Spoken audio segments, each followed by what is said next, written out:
All right, stick with me here. 3 years ago, Earth mutated. Animals and plants evolved like crazy. To protect the world, certain humans awakened the power to control these battle monsters. These awakened humans are called monster trainers. That red-haired teacher lecturing at the blackboard, that is Murong Q-Ye, the homeroom teacher for 11th grade at Chang'an 3rd High School. She emphasizes all the stuff that will be on their upcoming test. Just as the bell rings, she reminds everyone about tomorrow's monster breeder exam. Oh, and this 18-year-old kid, his name is Gao Peng, a student right here at the 3rd High School. For 18 years, Gao Peng had only one real dream, becoming a legendary monster trainer. But lately, things have been weird. He keeps seeing these bizarre floating interfaces in his head. It freaked him out at first, completely unaware that he just unlocked the ultimate overpowered main character system. Congratulations, host, for binding the monster evolution system. This system allows you to inspect all monster stats and data. Please make good use of this incredible advantage. Still lost in thought, Gao Peng slowly walks up the stairs. But suddenly, a freakish shadow appears right around the corner. His mouth twitches. A massive, terrifying spider is crawling upside down on the ceiling. Its eyes are glowing blood red with weird patterns on its body. Right then, the interface pops up again. Monster name, Ash Spider. Level 3. Grade, Normal. Wood attribute. Status, Healthy but extremely irritated. And its biggest weakness? Fire. Gao Peng tries to carefully sneak past, but this supposedly peaceful spider suddenly lunges straight at him. Thankfully, our guy has fast reflexes. He dodges the attack perfectly, sending the beast crashing hard into the floor below. Before the spider can even recover, he is sprinting up those stairs like a madman. He screams for Grandma Chen, yelling that her pet spider broke loose and is attacking people. Down in the dusty mess from its fall, those glowing red eyes flash in the shadows, locking onto Gao Peng with pure murderous intent. A massive web shoots out. He thinks he lost it, but the spider is rushing him at terrifying speed. In a total panic, he suddenly remembers the system warning this thing is weak to fire. Luckily, he carries an old-school lighter in his pocket. He rips it out and tosses it directly at the frenzied beast charging right at his face. A burst of flames erupts, forcing the spider to flip backward. It trashes around in absolute panic and agonizing pain. Now pay attention here, because things get completely wild. The fire was way too small. The enraged spider charges Gao Peng again, screeching with pure bloodlust. A bright red warning flashes on the system. Gao Peng realizes he really messed up. He turns and sprints up the stairs for his life. Just one more floor to his apartment. Dazzy is waiting at home, so if he can just reach his door, he is totally safe. He runs blindly while the furious spider plays a deadly game of tag right behind him. The gap between them is closing fast. The door is right there. He screams Daisy's name at the top of his lungs. His front door violently bursts open, and something massive lunges out into the hallway. Gao Peng drops low just in time. The gigantic creature whips forward, smashing directly into the spider and blasting it away. Seeing this long, massive body approaching, the spider instantly panics. Its screeches turn pitiful and weak, completely losing that fierce energy. It is like looking straight at its ultimate natural predator. A monstrous centipede towers behind Gao Peng.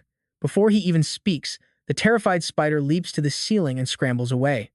Gao Peng does not even bother chasing it, just coolly pushes up his glasses. Dazi is Gao Peng's very own familiar.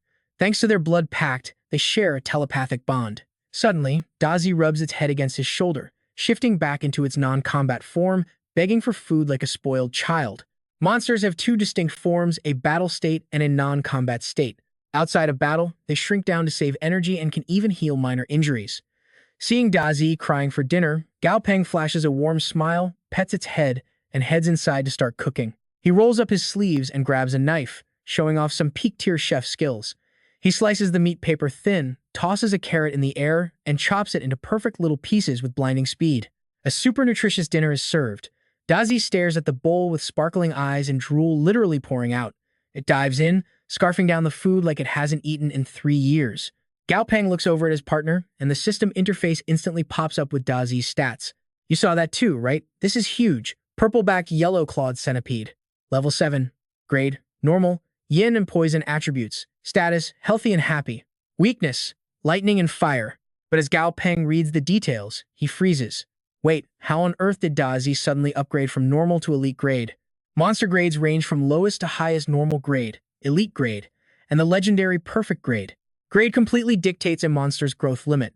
The higher the grade, the greater the potential. Gao Peng lights up with joy, realizing that if Dazi reached elite, Maybe one day it could even hit perfect grade. A perfect grade monster can shatter legendary limits. Just thinking about the possibilities. Gao Peng cannot contain his absolute hype. He tightly hugs the still chewing Dazi, dreaming of getting rich together. He vows right then to push Dazi's evolution to the absolute peak. Dazi just chews blankly, having zero clue what Gao Peng is yelling about. He clicks the interface to check evolution requirements. 3 specific materials pop up for the elite upgrade. First is yin grass, a rare plant growing only in areas packed with yin energy. Next is lightning-struck wood, produced when real lightning blasts a tree, containing both wood and lightning attributes. He needs 1 piece. Finally, a lightning core, harvested from the bodies of lightning attribute beasts, packed with massive electricity. He only needs 1 of these. Staring at the list, Gao Peng calculates his odds. Yin grass and lightning wood just require a bit of cash. But that lightning core, that is going to be a huge headache. Even basic elemental cores cost 8 credit points. After the Global Alliance formed, standard currency split into Alliance dollars and high-tier credit points. To get just 1 credit point, you need 10,000 Alliance dollars. Gao Peng remembers when his parents died in an accident. The government issued 20 credit points in support. Right now, his bank account only holds 11 points. Sure, 11 points could barely cover Dazi's evolution, but if he spends it all, they will literally starve to death on the streets. Helpless, Gao Peng reminds his pet that it is a centipede, not a pig. Ignoring him completely, Dazi rears up, throwing a tantrum for more food. Sighing in defeat, Gao Peng hands over more meat. Watching Dazi eat happily, his mind is racing. He finally has the ultimate evolution method, but zero cash to buy the actual materials. Suddenly, a crazy thought hits him. If the system's formulas are real, he could become the greatest monster breeder of this era. Since he can literally see hidden upgrade paths, nobody else even stands a chance against his skills. So what do you and I take from this? He's about to get filthy rich. Oh right, Gao Peng just remembered tomorrow is the official monster breeder exam. Alright, you and I are about to watch a guy cut it insanely close. Gao Peng checks his phone. 3 seconds left to register. No time to think, he just smashes that button lightning fast. The very next day, Gao Peng and Dazi are knocking on a front door. The door cracks open, revealing a girl still wearing her pajamas. Seeing her half-dressed, Gao Peng feels his cheeks burn bright red. He awkwardly clears his throat a few times before saying hello. Tang Tang is completely confused why he is bothering her this early in the actual morning. Stuttering a bit, he explains he is taking the monster breeder exam. He just needs her to watch Dazi for a few days. Tang Tang nods, telling him to focus on his test. Hearing her agree, pure relief washes right over his face. After getting Dazi settled in safely, Gao Peng waves a quick goodbye and immediately sprints out of there. But she instantly shoots Dazi a deeply disgusted look. She judges its totally average potential and its ugly face, openly wondering how on earth Gao Peng ever formed a pact with something this basic. Dazi absolutely takes that personally. It lunges right at her, ready to attack. But one simple pat on the head completely freezes it for 5 straight seconds. If the old man knew, he would be furious. Heading inside, Tang Tang crosses her legs on the couch and dials up the old man. She warns him not to freak out over what she's about to say. Gao Peng actually signed a monster pact. He got a purple-backed centipede. The guy on the other end absolutely explodes in pure rage, screaming at her for not stopping him. Tang Tang just sighs helplessly, walking straight over to the window. How was I supposed to stop him? Your grandson is exactly like you. He acts like he does not care about anything, but he is as stubborn as a mule. Turns out, Dazi was actually left behind by Gao Peng parents. Twirling her hair casually, Tang Tang asks how the messy situation over there is currently going. In her brutal opinion, they should just eliminate anyone who disobeys and replace them with loyal pawns. But she decides to drop it and not press further on this super shady business. She just tells his grandfather not to worry. With her around, Gao Peng is perfectly safe from danger. With that, she suddenly hangs up the phone. On the other end, an old man in a sharp suit stares out his own window. After thinking quietly for a brief moment, he orders his secretary to relay a message to the lab. They have exactly 5 months. Produce actual results, or they cease to exist entirely. On top of that, there is a major issue with the Qinghai branch that needs to be completely resolved within 7 months. The secretary bows in pure terror. Once she leaves, he pulls out his phone, staring lovingly at a photo on the screen as he mutters to himself. Listen closely, because this gets serious. He promises to fix everything in 1 year and come find him, ensuring nobody can ever hurt him again. Meanwhile, over at the Chang'an Monster Breeder branch, thousands of people are packing the square. Gao Peng stands there, looking out at the massive sea of people. Clearly, becoming a monster breeder is a highly desired career path right now. Suddenly, someone calls his name out loud. It turns out to be his old academy classmate, Li Zigong. He is here with his mom and older sister. Li's mom asks why Gao Peng came to watch all alone. He stammers out that he is actually here to take the exam. That totally shocks all three of them. Zhang Hong, Li Zigong's mother, warmly pats his shoulder, heavily praising his bold youthful ambition. She then loudly cheers him on, excitedly saying that they might just witness the birth of the youngest monster breeder in history today. Gao Peng awkwardly scratches his head, feeling a bit shy. Suddenly, a super mocking voice rings out. The youngest monster breeder in Chang'an City? Yeah, right. Since when did the standard for breeders drop so low? A short, blonde-haired guy walks up with two massive bodyguards. Li Zigong gets furious, ready to punch the guy's lights out. But luckily, his sister pulls him back just in time. The rich blonde guy keeps spitting out nasty, extremely insulting comments. He actually thinks he can crush Gao Peng's spirit, but all he gets in return is a completely bored, indifferent stare. If trash-talking made you a monster breeder, you would be top tier by now. Hearing that, the man clenches his fists in rage. He storms off, but not before throwing one last bitter threat at our boy. Zhang Hong recognizes him. That is Wang Shu, the spoiled heir of the Wang Corporation. He has taken the breeder exam 4 times already and failed miserably, every single time. Right on cue, the massive doors to the branch swing wide open. Several armed security guards step outside, holding long batons to keep the roaring crowd in perfect order. The chief examiner, Feng Tu, finally makes his grand appearance. He announces the official start of the monster breeder exam and tells all the candidates to line up and head inside. Once everyone is fully seated, Feng Tu clearly breaks down the rules. Part 1 is a strict written test. The big screen will show 3 short video clips. The candidate's exact mission? Accurately describe all the monster data shown in each specific clip. With those intense rules laid out, he officially kicks off the brutal exam. The giant screen suddenly lights up with a vast ocean view. A dark, mysterious shadow briefly breaches the water surface. Then, the camera slowly dips underwater, instantly revealing an absolutely massive, majestic creature swimming powerfully right past the camera lens. But right after that short intro, the screen just goes completely black in front of everyone. You and I both know the panic of an exam timer, right? Feng Tu checks his watch, 20 minutes to write down the answer for video 1. The second he finishes speaking, the entire room bursts into pure chaotic panic. Panicking candidates are totally freaking out. The clip was just way too fast. Some are literally crying in total despair. Feng Tu completely loses his temper, roaring that anyone making noise gets kicked out immediately. That terrifying threat instantly shuts the whole hall up. Wang Shu smirks evilly. He knows this year's written test is the hardest in recent history, making him super smug. He squints his eyes, glancing over. He peeks at the desk next door and sees Gao Peng looking completely chill without a single worry. He scoffs, totally convinced the kid is just faking it. But while Wang Shu is busy aggressively judging him, Gao Peng is actually smiling from ear to ear. His incredible cheat system synced up perfectly with his thoughts. It instantly pulled up all the exact hidden data he needed to know about that mysterious ocean monster from the video clip. A storm whale. It loves soothing music, enjoys sunbathing, and strictly eats fish and shrimp. It is weak to dark element attacks and hates sonic waves. Next, the screen shows more monster clips. These are brand new evolutionary species, meaning almost nobody in the world knows what they are. Every single detail pops right up in his vision. All Gao Peng has to do is literally copy the right answers down. The third video shows a savage sickle mantis.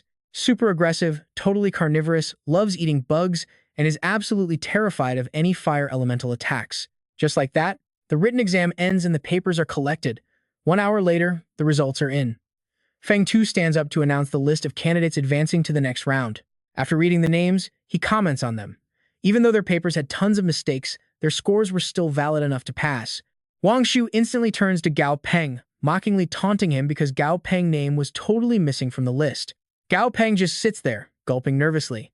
He cannot wrap his head around it. Did his overpowering cheat system actually give him the completely wrong answers? Suddenly, Feng Tu speaks again. Oh right, which one of you is Gao Peng? Hearing the examiner call his name, he flinches. He expects the worst. But instead, Feng Tu starts clapping. He praises Gao Peng as the absolute top scorer of the written exam, showering him with endless compliments. As soon as Feng Tu finishes, the entire hall erupts in whispers. In a flash, Gao Peng becomes the center of attention. Getting his confidence back, Gao Peng shoots Wang Shu a completely arrogant glare. A perfect score, man.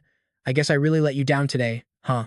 Wang Shu grinds his teeth in pure fury. Nasty curses are literally on the tip of his tongue, but he dares not speak in front of the judge. And that is where we leave it for today. Trust me, you are going to want to stick around. As they step through those doors, a massive bright space opens up, and the martial exam is about to begin. All right, stick with me. Dantao's once-stirred taming exam ever. The test is simple. The association provides random monsters in the back room. Candidates just need to upgrade their monster's quality within 1 week. If they succeed, they pass, and the association covers all the upgrade materials. But wait, if they fail to upgrade their monster, they are completely out. Even more brutal, materials are strictly capped. Go over the limit, and it is an instant fail. Then, an examiner named Li Tian steps into the room, calling each candidate up one by one to draw their random room card.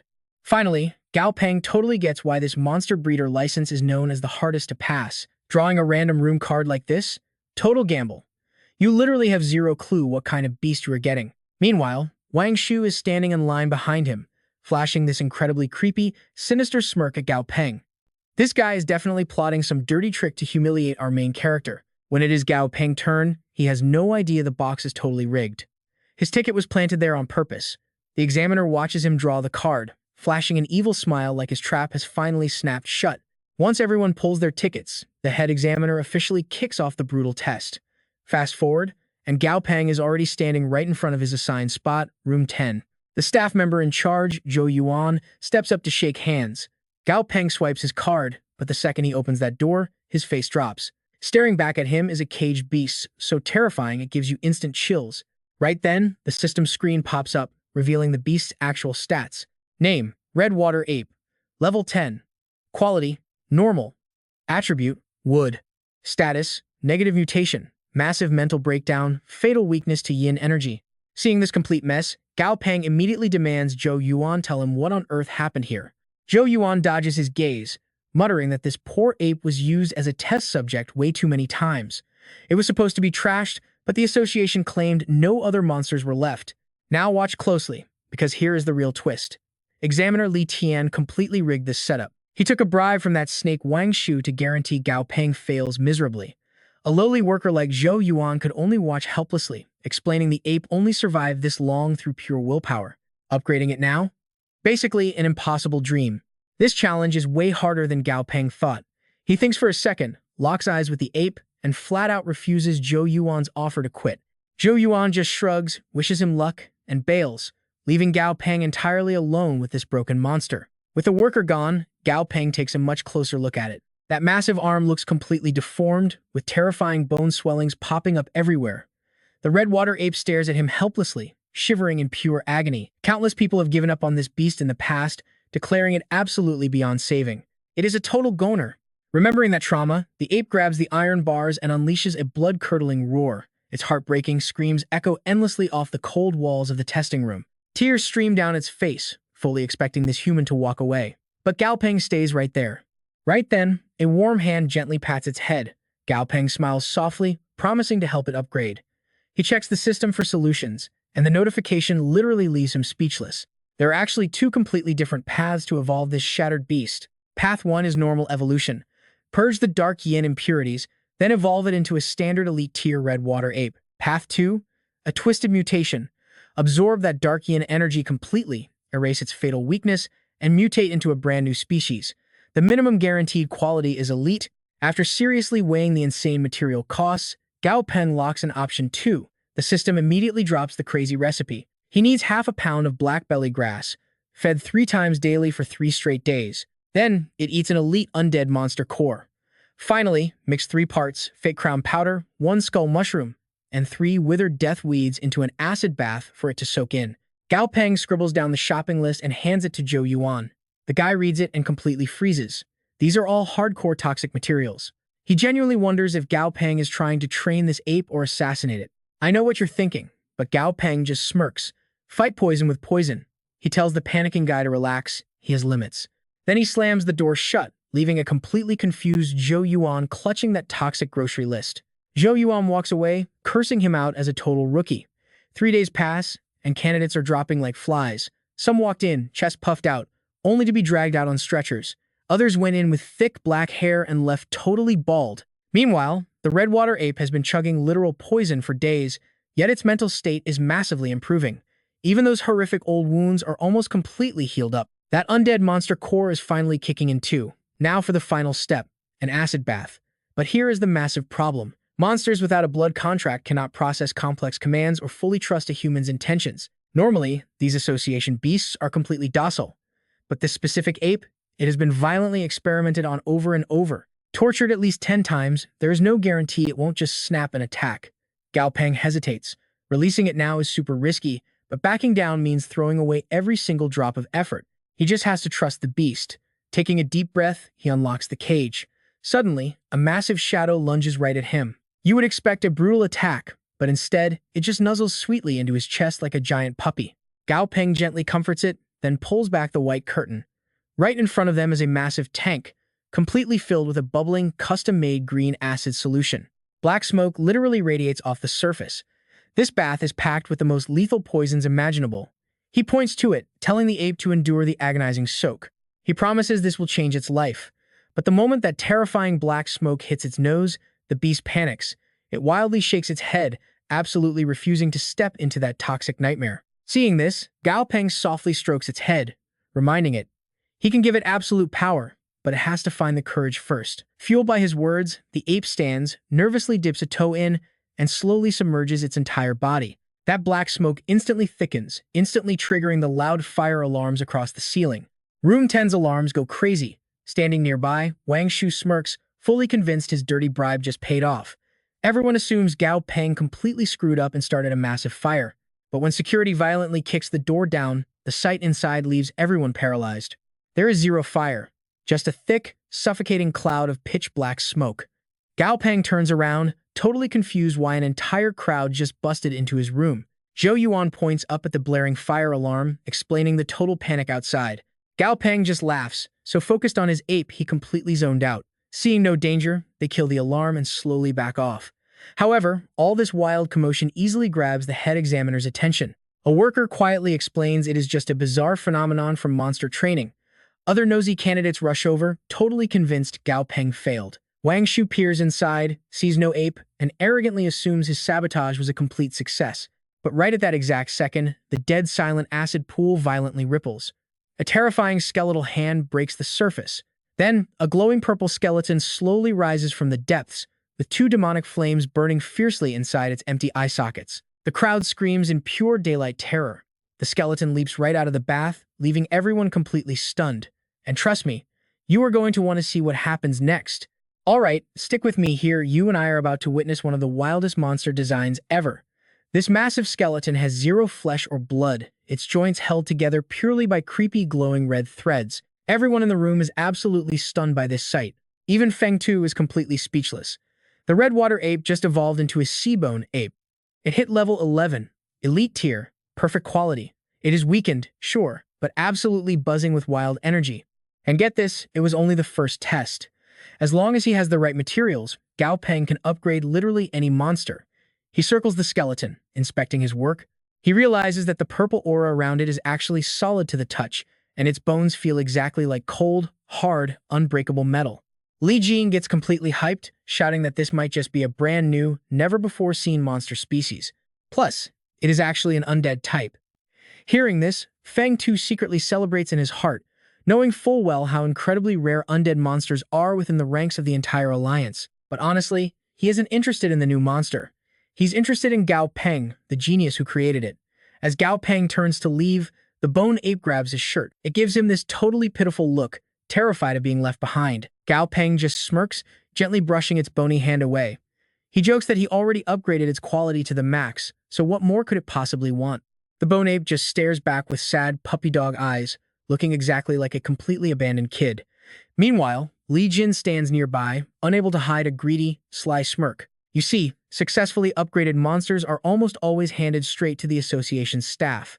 He didn't care about the previous, weaker monsters, so he didn't fight for them, but he absolutely demands to claim this unique one for himself. However, Feng Tu clearly sees how desperately the undead monster clings to Gao Peng. Right then and there, the president makes a massive call. He decides to officially gift the sea-bone ape to the kid.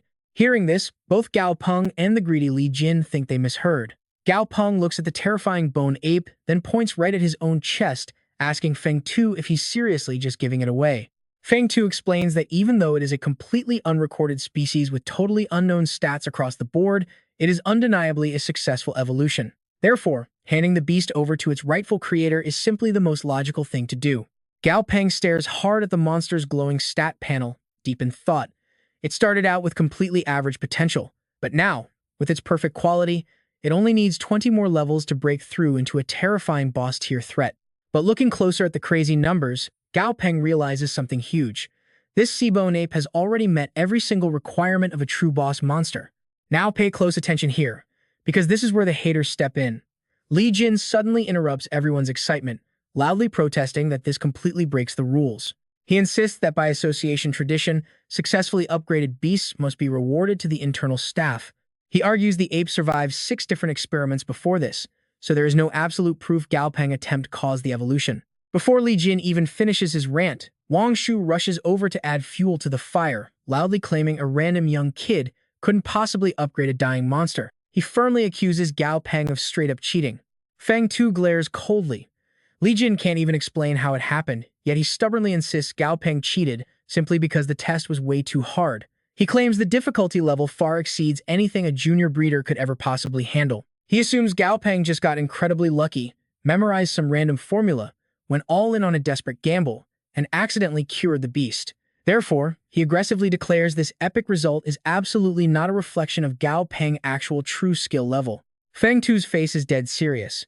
He asks if Li Jin is seriously suggesting they cancel Gao Peng exam results.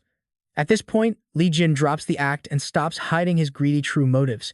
He suggests keeping the exam results and handing Gao Peng the certificate, but demands the newly evolved monster must be confiscated following standard association rules. The exact second those arrogant words leave his mouth, Feng Tu bursts into loud, mocking laughter.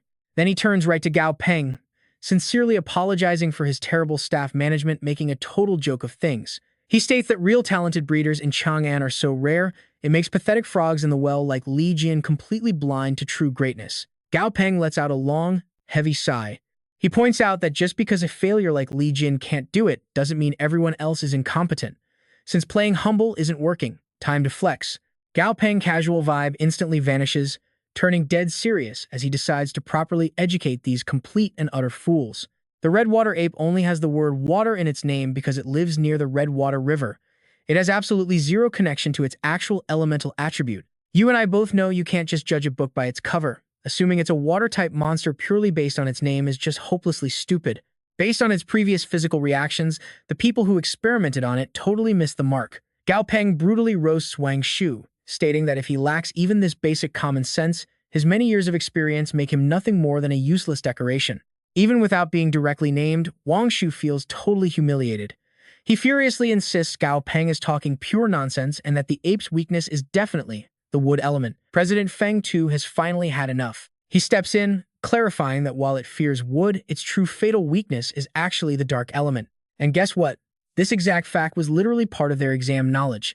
Feng Tu's absolute authority instantly shuts Wang Shu's annoyingly loud mouth. Gao Peng continues breaking it down. The chaotic energy was deeply embedded right into its blood and bones, impossible to remove normally. So, he completely flipped the script and went against tradition. 3 days ago, he intentionally fed it black bamboo weeds specifically to rapidly boost its raw soul power before the big upgrade.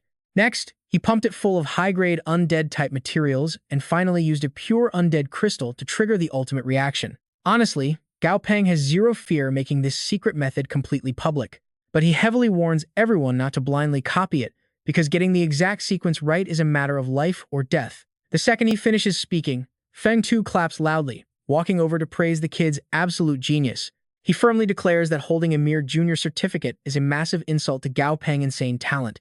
He promises to personally issue Gao Peng an intermediate breeder certificate right away. As for the senior level, he'll have to take the official exam at the Beijing headquarters. But honestly, with his god-tier skills, that test will be an absolute walk in the park. Now, about that little cheating accusation, Feng Tu slowly turns around, his aura turning ice-cold as he demands to know who the real cheater actually is. Glaring absolute daggers at Li Jin, the president fiercely questions why a heavily discarded, dying test subject magically appeared in today's official exam roster. Right on cue, Zhang Yuan raises his hand, exposing Li Jin for intentionally smuggling the doomed ape onto the official test list. Why? Because he took a massive bribe from Wang Shu, and all the hard evidence is locked in the monster dispatch logs. Wang Shu is scared completely out of his mind and collapses to the floor. Game over. He is totally ruined. Feng Tu absolutely explodes with rage. With both credible witnesses and solid physical proof secured, he wields his full authority as president of the Chang'an Breeder Association. He immediately strips Wang Shu of his current exam qualifications and ruthlessly bans him from entering any breeder competitions for the next 3 years. And the corrupt head examiner Li Jin? He gets the boot too, fired from the association on the spot and permanently blacklisted forever. After clearing out the absolute trash, Feng Tu politely turns back to Gao Peng, apologizing once again for the embarrassing clown show today. He invites the kid up to his office for some tea. Cut to Gao Peng standing at the bus stop, admiring his shiny new certificate. This thing adds 30 bonus points to his college entrance exam. Boarding the bus, he grins, knowing he scored big today. Not only did he bag a terrifying elite-tier monster, but he also got a massive status upgrade with his new badge. Flashback to an hour ago in the office. Feng Tu actually begged Gao Peng to step up and represent Chang'an in the upcoming World Breeder Championship. Why? Because Chang'an's breeder roster is looking pretty depressing right now, severely lacking in both numbers and raw talent. For several long years, they haven't even come close to sniffing a decent rank in any of these major global tournaments. It has only been 3 years since the entire world mutated, so this massive world championship hasn't set any age limits yet. Old veterans, middle-aged pros, or young rookies, everyone brawls on the exact same starting line. So what do you and I make of this? A young genius like Gao Peng clearly has a huge advantage here. But after listening to Feng Tu yap endlessly, Gao Peng just flashes an awkward smile and raises his hands, fully ready to reject the offer. Let's dive right back into the madness. Seeing his reaction, Feng Tu explains that top-ranked competitors get massive cash prizes.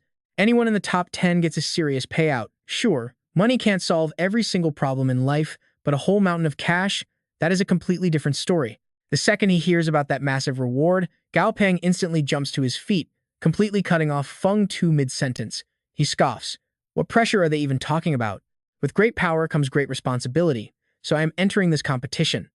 Cutting back to the present, while Gao Peng is still deep in thought, 2 men in the back row start whispering.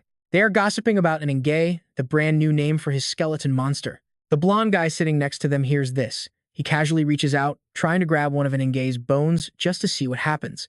But a split second later, things take a dark turn. An Ingay's entire body radiates freezing sub-zero air, and its head suddenly snaps around a full 180 degrees to stare down the blonde guy. The blonde dude shakes in absolute terror, but his mouth is already tightly gagged by dark vines. An Ingay raises a sharp bone claw, ready to pierce his eyes. Thankfully, Gao Peng calls it off just in time. He sighs, joking that to feed this skeleton and Dazi, he might have to sell himself.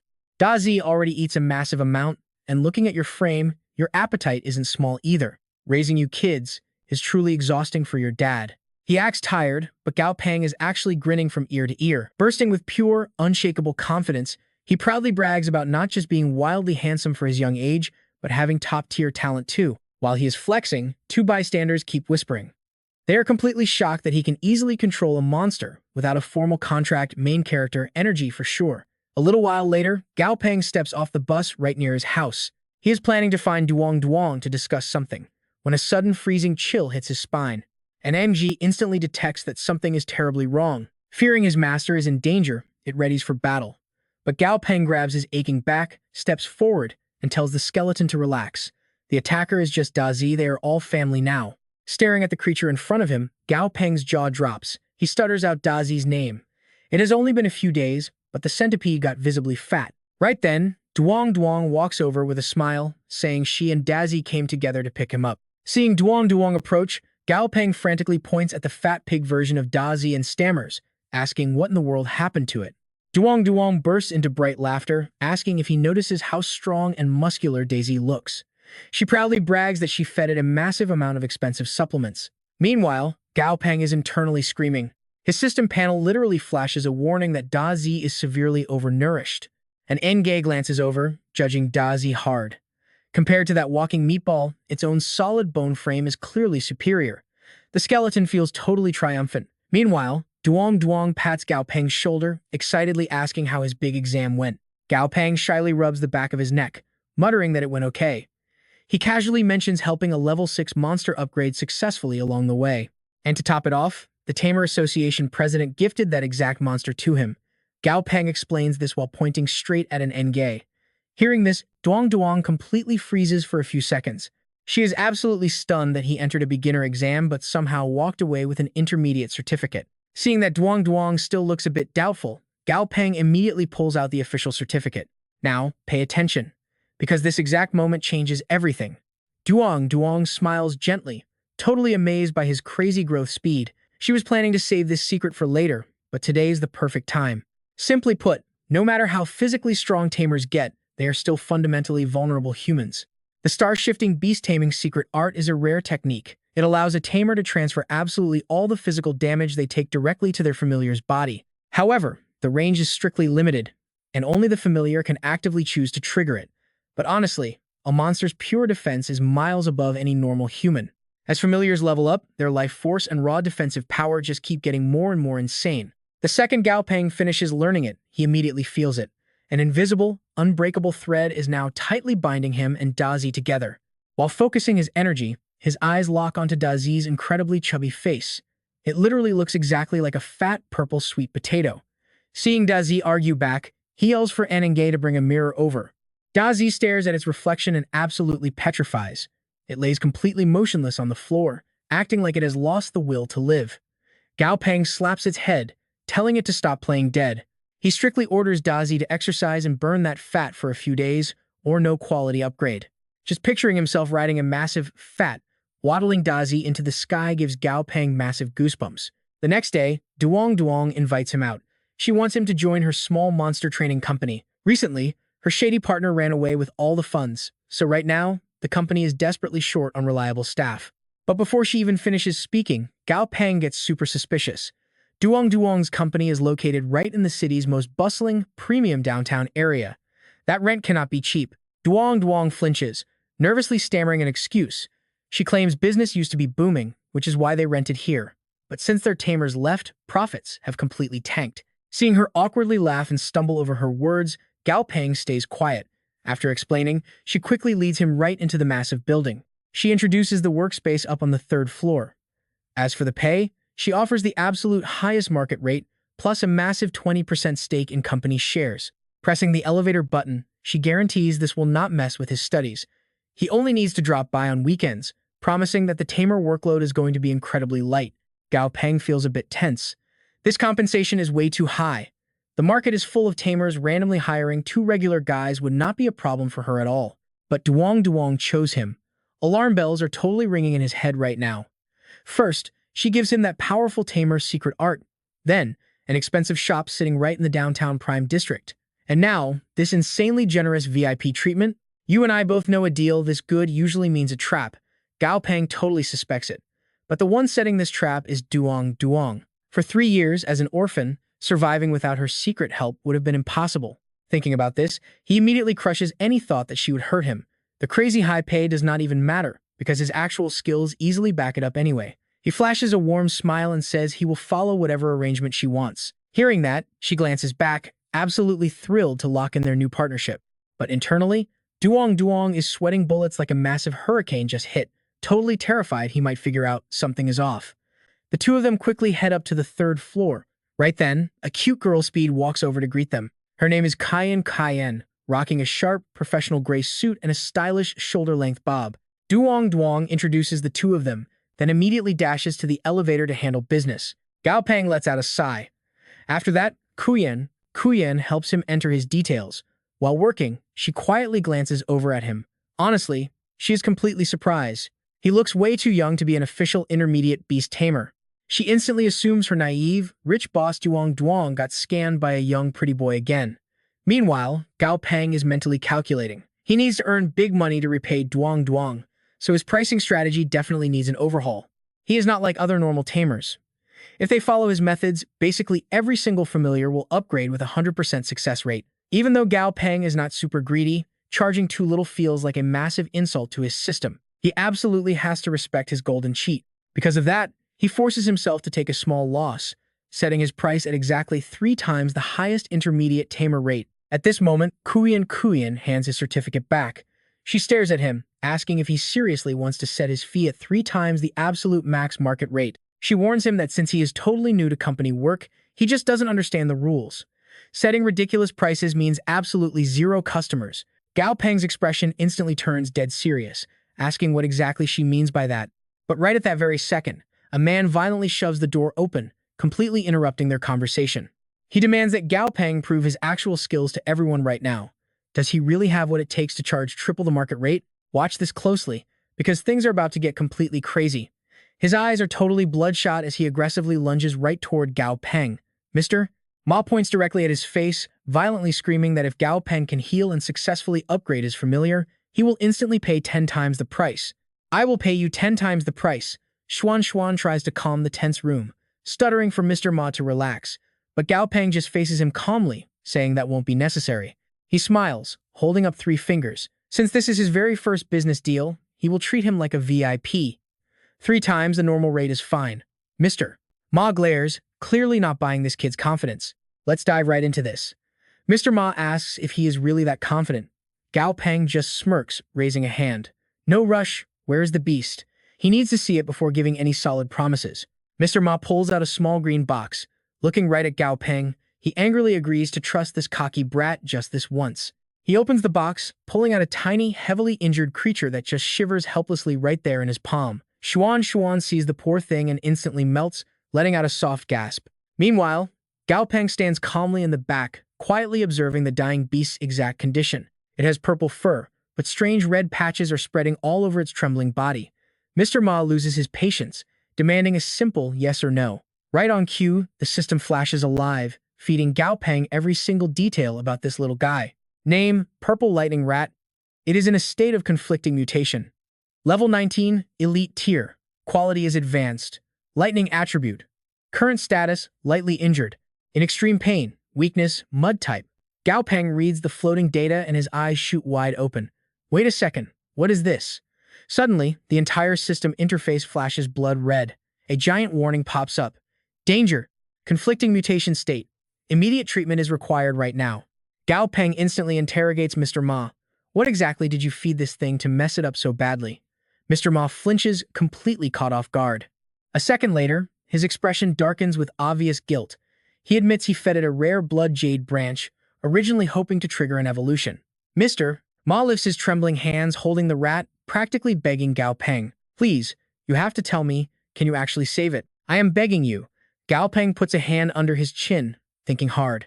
Actually, this purple lightning rat is already mid-evolution. The only problem? The massive power clash between the blood and lightning attributes is tearing its tiny body apart. The system chimes in with a mutation evolution recipe. 15 shadow fruits, 11 red maple tree cores. Grind up some lightning gold leaves, boil them all into a thick medicinal soup, and finally, toss in an elite tier bloodbat monster core. Gao Peng explains the strategy. They need to use this exact system formula to turn the deadly conflicting elements into complementary ones. Only then will this little guy survive and finish its evolution. Gao Peng turns to Xuan, rattling off the shopping list. 5 shadow fruits, 1 red maple core, lightning gold leaves, and that bloodbat core. Hurry up! He then glances back at Mr. Ma with a sharp look. You know the rules of beast tamers, right? We provide the solution. We can spot you the materials, but you are absolutely paying the bill. Mr. Ma immediately nods. Money is no issue. Gao Peng looks down gently at the shivering rat. Do not worry, little buddy. With me here, failing this evolution would actually be harder than winning it. The clinic doors shut tight. Gao Peng is fully geared up, snapping his gloves on under the bright surgical lights. Xuan and Mr. Ma watch from the sidelines, completely horrified as they ask. Watch closely, because this gets wild.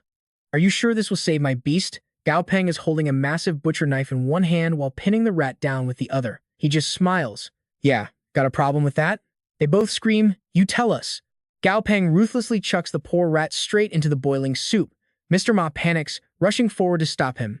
No, do not. Meanwhile, Xuan just stands there utterly helpless, aggressively tapping her calculator. Just how much is this disaster going to cost? The rat bobs up in the bubbling hot broth, spinning completely dizzy as Gao Peng stirs it around with a giant ladle. He even shows off his goodwill by offering a spoonful to the horrified owner. Hey, do you want a quick taste? It is great for your health. Mr. Ma grabs his head in absolute agony, screaming no. Gao Peng casually lifts the lid with a grin. Relax, I am just joking to lighten the mood. Look here, Mr. Ma. The little rat is already floating on its back, its face looking like it is enjoying a 5-star luxury spa. Gao Peng explains this is not a cooking show. It is a special medicinal broth crafted specifically for his beast. The boiling heat simply speeds up the absorption of the medicine. Gao Peng eyes gleam dangerously as he slams the lid back on. Time for the heavy stuff. Gotta boil it twice as hard. Let's stew it for another 10 minutes. Mister. Ma stares at Gao Peng villainous expression, internally panicking. I need to stay calm. Stay calm. In the entire Chang'an city, there are only two high-level beast tamers. Both are legendary VIPs with insane status. Booking them is completely impossible. Mr. Ma narrows his eyes. Right now, he can only let this kid try. He is at least an intermediate tamer. But if things actually go wrong, I have my own ways of making him pay. 10 agonizing minutes slowly tick by. Mr. Ma is sweating bullets. Are you done yet, Master Gao? Isn't the cooking time a bit too long? Gao Peng brushes him off. Relax, it should be done any second now. The moment those words leave his mouth, the pot reacts. Here it comes. The pot starts violently rattling, the lid shaking aggressively. Mr. Ma stands there, completely clueless. Suddenly, boom, a massive explosion blasts the lid off, unleashing a huge cloud of thick white smoke. Inside the fading smoke, the rat is curled up at the bottom of the pot. Suddenly, its tiny eyes snap wide open, glowing with a fierce, blood-red light. The rat rockets out of the smoke, kicking the heavy pot away. It darts across the room like lightning, completely wrecking the keyboard and sending medical files flying everywhere. Finally, it sticks a perfect landing right on the desk. Mr. Ma screams in pure joy. It worked, my beast actually upgraded. But Xuan is not celebrating. She is clutching her head in total despair. Oh my god, the treatment room is ruined. Meanwhile, the system scans the purple rat's new red stripes, revealing fresh data. You and I both know this is huge. Name, Purple Lightning Blood Rat. Level 20, Elite Tier. Gao Peng laughs. Sir, you just hit the absolute jackpot. This is a perfect grade dual attribute beast. Train it just a little bit more, and it is guaranteed to reach the Epic Commander tier. Mr. Ma cradles his newly evolved rat, practically crying tears of absolute joy. I sincerely apologize for my earlier disrespect. I never imagined you could actually force my beast to evolve. Thank you so much, Master Gao. Gao Peng smirks, sliding a massive receipt right into Mr. Ma's face. No need for thanks. You pay the cash, I do the service. Simple as that. Oh, right. This bill includes my ruined office equipment plus the consultation fee. Please settle it up front. Mr. Ma does not even blink. Not a problem at all. Gao Peng hands another list to Xuan. Do me a favor. Use this list and deliver these materials to my house later. Deduct it from my paycheck. Xuan blankly agrees. Sure thing. Mr. Ma looks at him like he is a literal god.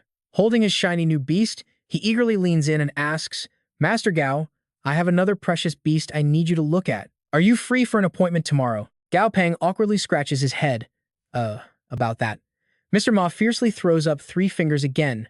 Master Gao, money is no object. 3 times the price. No wait. Name your price. Before he can finish, Gao Peng raises a hand to stop him. It is not about the money. I have school tomorrow. I do not have time. Mr. Ma's jaw hits the floor. School. With your godlike skills, you still need to study. Is it a special Tamer Association class? Gao Peng casually grabs his jacket. What are you talking about? He slings his white coat over his shoulder, grabbing his bag by the door. 3 years of mandatory high school education. All right, I gotta go do my homework now. Xuan and Mr. Ma are left completely speechless, jaws hanging open. Mr. Ma mutters in shock. Are high schoolers these days seriously this terrifying? Xuan shakes her head. Boss Tang bought this clinic just days ago and fired all the tamers. She even told me to secretly trick Gao Peng into working here. I thought it was just a rich girl's game, but he is actually a hidden grandmaster. Meanwhile, in another location entirely, Tang sits back in her luxurious chair with her legs crossed. Beside her, a phantom dragon is sipping from a glass, quietly observing everything. Tang holds up a glowing monster core, giving a sharp command. Deliver this to him. The phantom dragon side-eyes her and vanishes.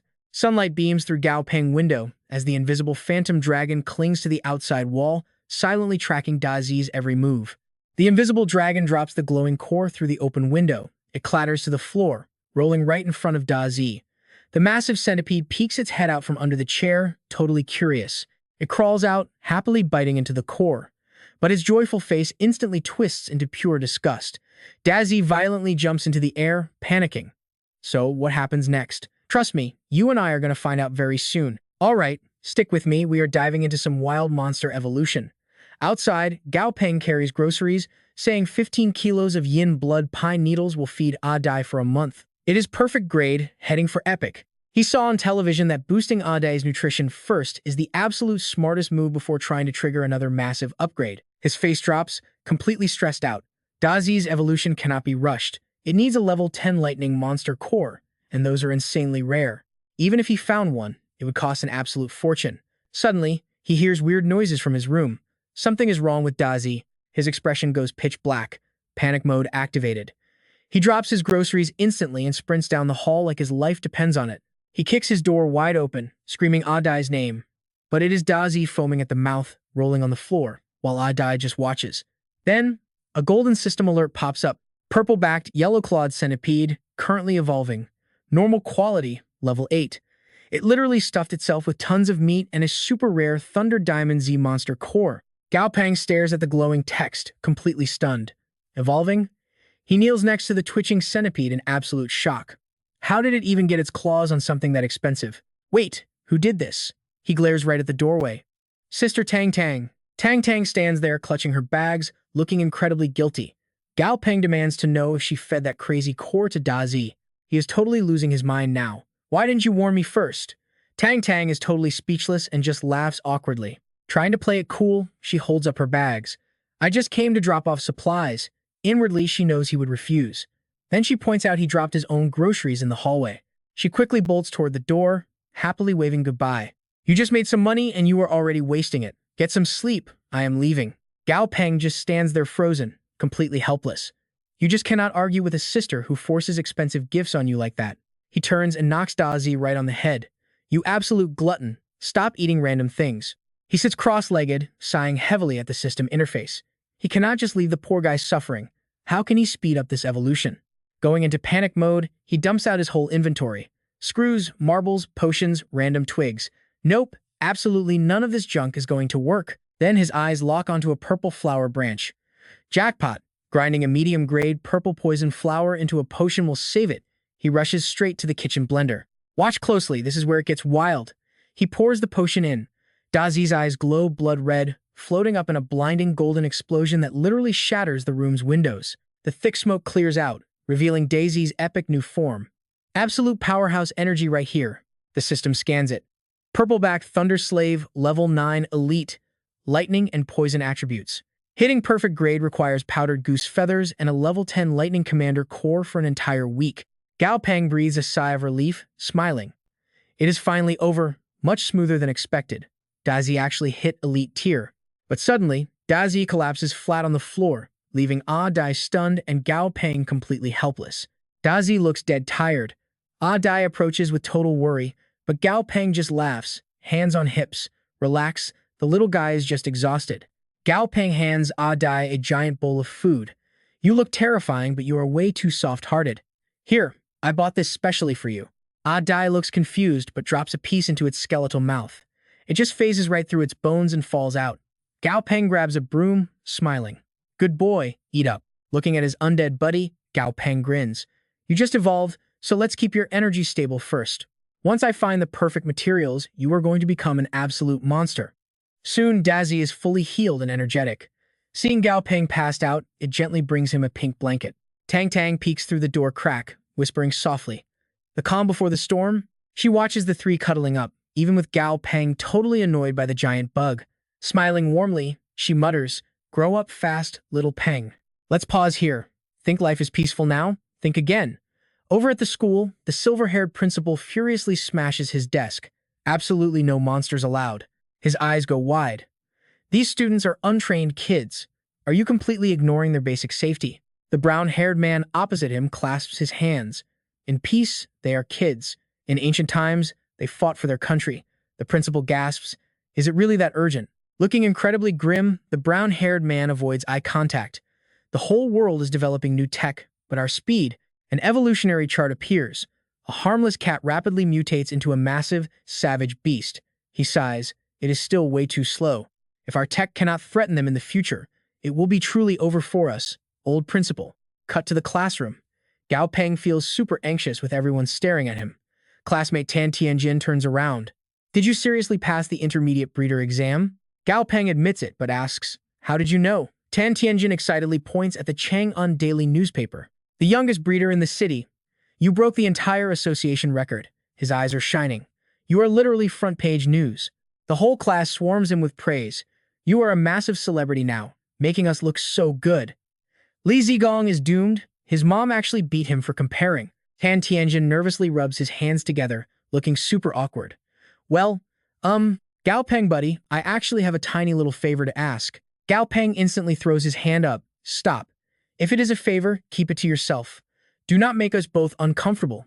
Totally not worth it, right? Tan Tianjin gets furious, clenching his fists. You. But right behind him, the towering, terrifying shadow of teacher Mu Rong Qiuye suddenly appears. She smacks his head hard. Why are you crowding? Sit down. I have an announcement. The terrified kids scatter. She clears her throat. And trust me, you are going to want to hear what comes next. All right. You and I are about to watch the whole world flip upside down. The teacher stands tall at the podium, announcing a massive global school reform right now. Grade 11 gets a brand new subject, beast taming. It is now a special major for talented students. The TV cuts to a live broadcast with reporters swarming the scene, showing two top-ranking leaders shaking hands while dropping this massive bombshell on live television. This new major is a joint operation run by the Department of Education and the Military Alliance. The whole class sits there in pure shock after hearing the live news. But wait, it gets crazier. Military instructors are arriving fast, starting this very afternoon. Anyone becoming a special student will start training immediately. The teacher orders all students who want to join the Beast Tamer program to sign up with her right after class. The classroom erupts into chaos. A sudden reform? Did something terrible happen? Partnering with the military is huge. Some guess it involves the city outskirts, making everyone extremely nervous about what is coming next. Meanwhile, Cao Peng stays completely calm. Suddenly, Teacher Mu Rong calls his name. She points out into the hallway and tells him to step outside for a quick chat. He simply nods and agrees. Out in the corridor, she stands right in front of him, with her hands on her hips. She praises his amazing performance, passing the intermediate monster breeder exam directly. The principal even praised him during the meeting. Tomorrow, students from High School 7 are coming, and they want him to give a speech. Cao Peng awkwardly raises his hands, smiling to reject the offer. He says, Teacher, Mu Rong, let us skip the speech. That is just too much. Then Cao Peng suddenly stands tall, looking at her with real excitement. Actually, I want to sign up for combat. She looks confused, asking why he suddenly wants this. Frowning, she explains that while being a combat tamer is a great path for a genius like him, it really does not make much sense at all. Now pay attention here. This is where the vibe shifts. Right mid-sentence, loud honking interrupts her. She glances out the window, spotting military tanks rolling into the school courtyard in perfect formation. She insists his grades are already top tier, with his intermediate breeder certificate adding bonus points. Getting into any famous local school is a breeze. Even overseas academies are totally within his reach. Looking down, she watches a soldier holding back a beast. The commander shouts an order to grip tighter. No need to deploy yet. The soldier loudly confirms. She tells him if he really wants to fight, he can just use his academic scores to enter a military academy first, then choose that major. No need to rush. Clenching his fists, Cao Peng stares out the window. He sincerely thanks her for caring, admitting a military academy is the safer route. But he frowns. That is way too slow. He needs real combat training to grow strong fast. Cao Peng narrows his eyes, smiling softly to reassure her. Plus, he can take both exams at the same time, right? He refuses to miss any chances. Do not worry.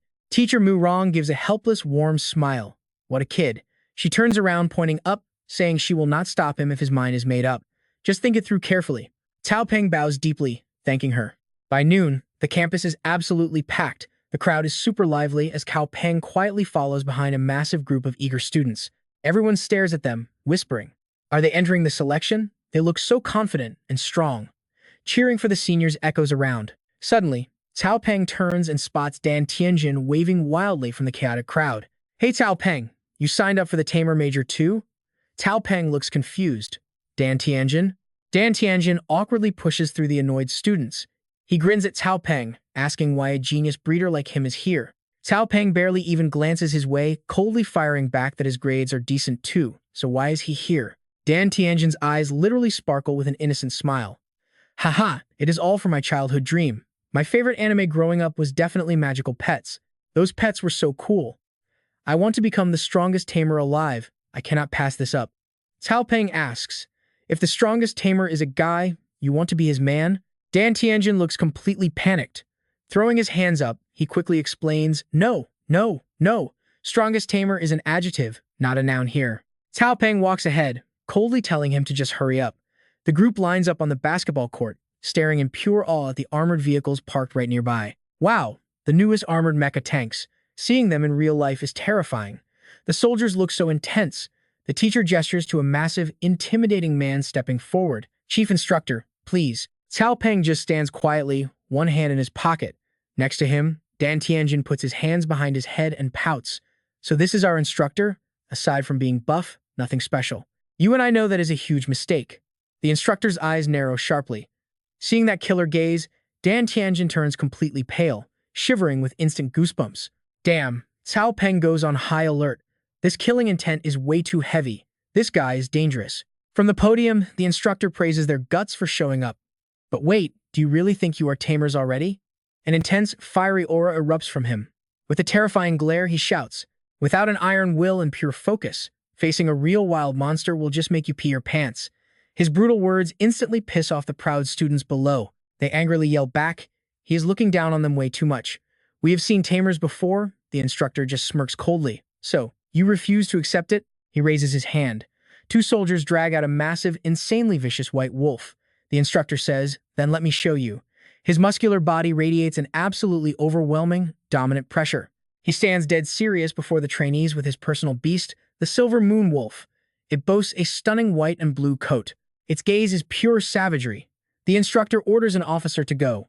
The man salutes, shouting, yes, sir. Standing at attention, he loudly reports, target is a 10-centimeter armor plate, setup complete. The instructor looks down at the silver moon wolf with pure pride.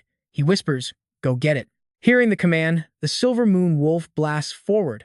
It charges at the armor plate with insane speed, literally faster than a fired arrow. The silver moon wolf leaps high, effortlessly batting the heavy plate away. That insanely tough armor, instantly shredded right in half by its brutal claws like it was nothing. The students are left completely speechless, jaws dropping and cold sweat pouring down. Cao Peng is equally stunned. He stares at the beast, shocked. It shattered thick armor in one single hit. The instructor turns back to them. His voice is rock solid, sounding like a brutal warning. Did you all get a good look at that? This is the raw damage of a trained beast, meaning the monsters you will face out there hit just as hard, or even worse.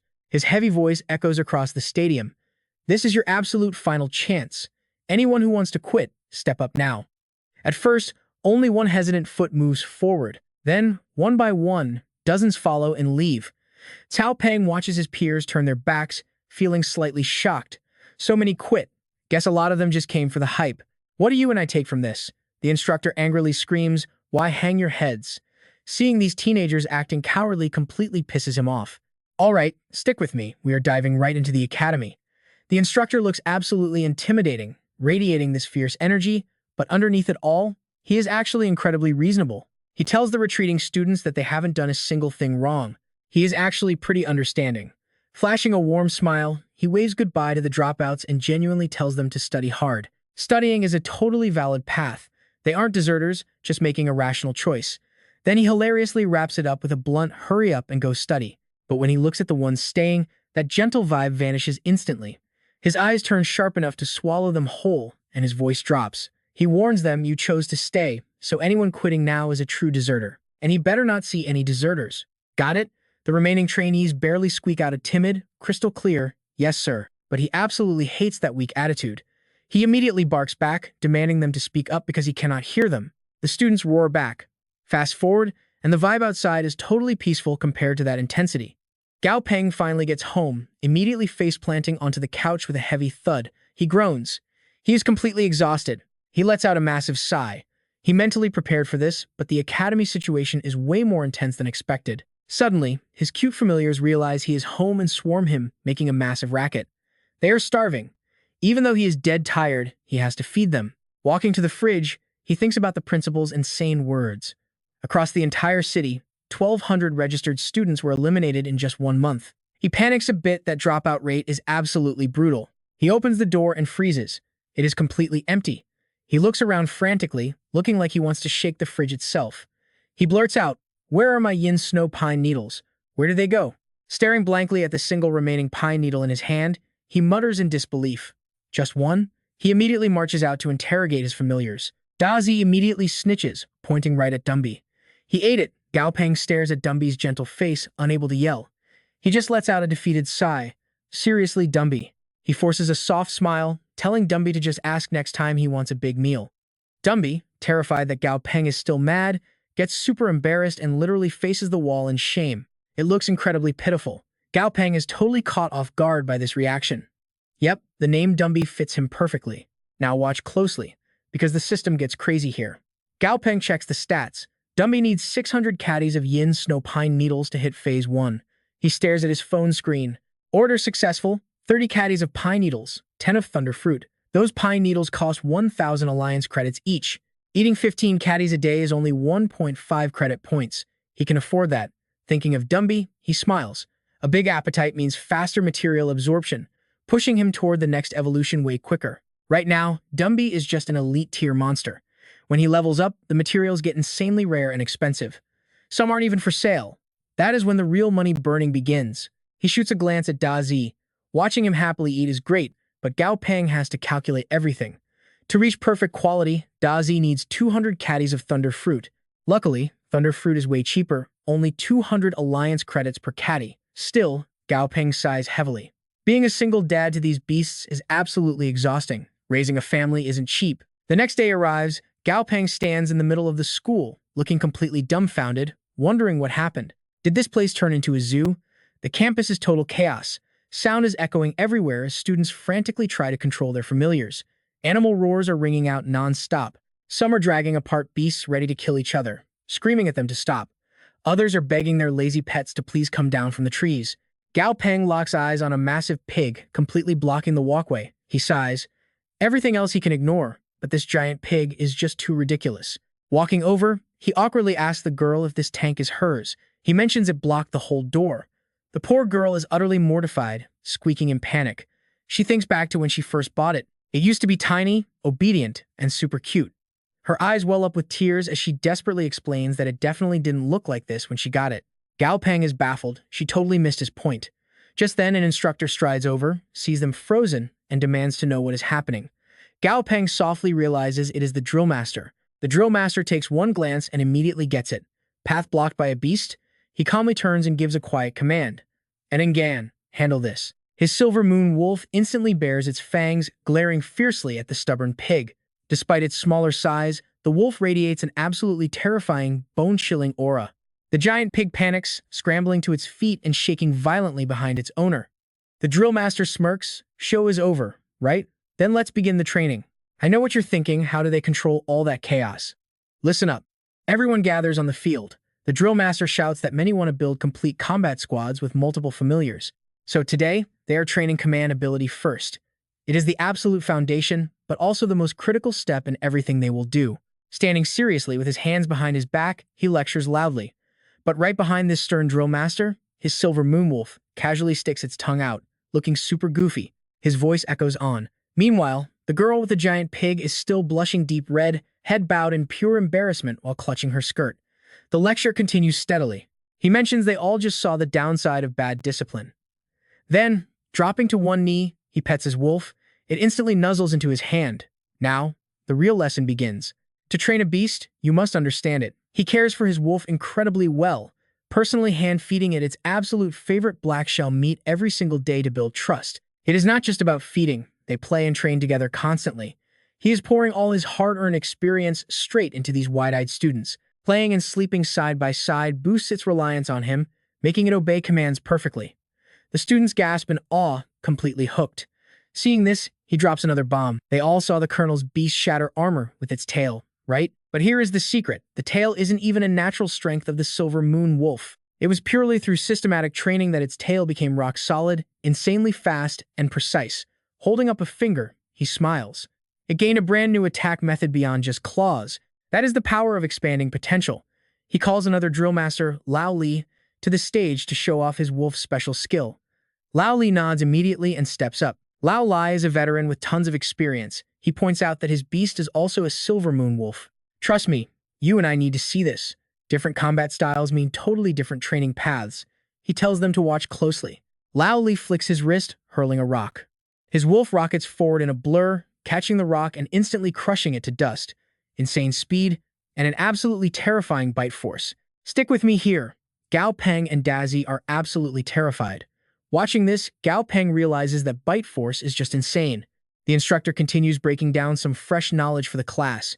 Right now, familiars fall into 5 main categories: attack, defense, support, healing, and control.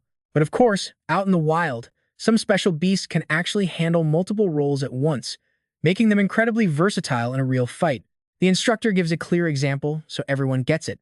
Take the green demon vine. It works perfectly as a defense type, but it is also great for crowd control.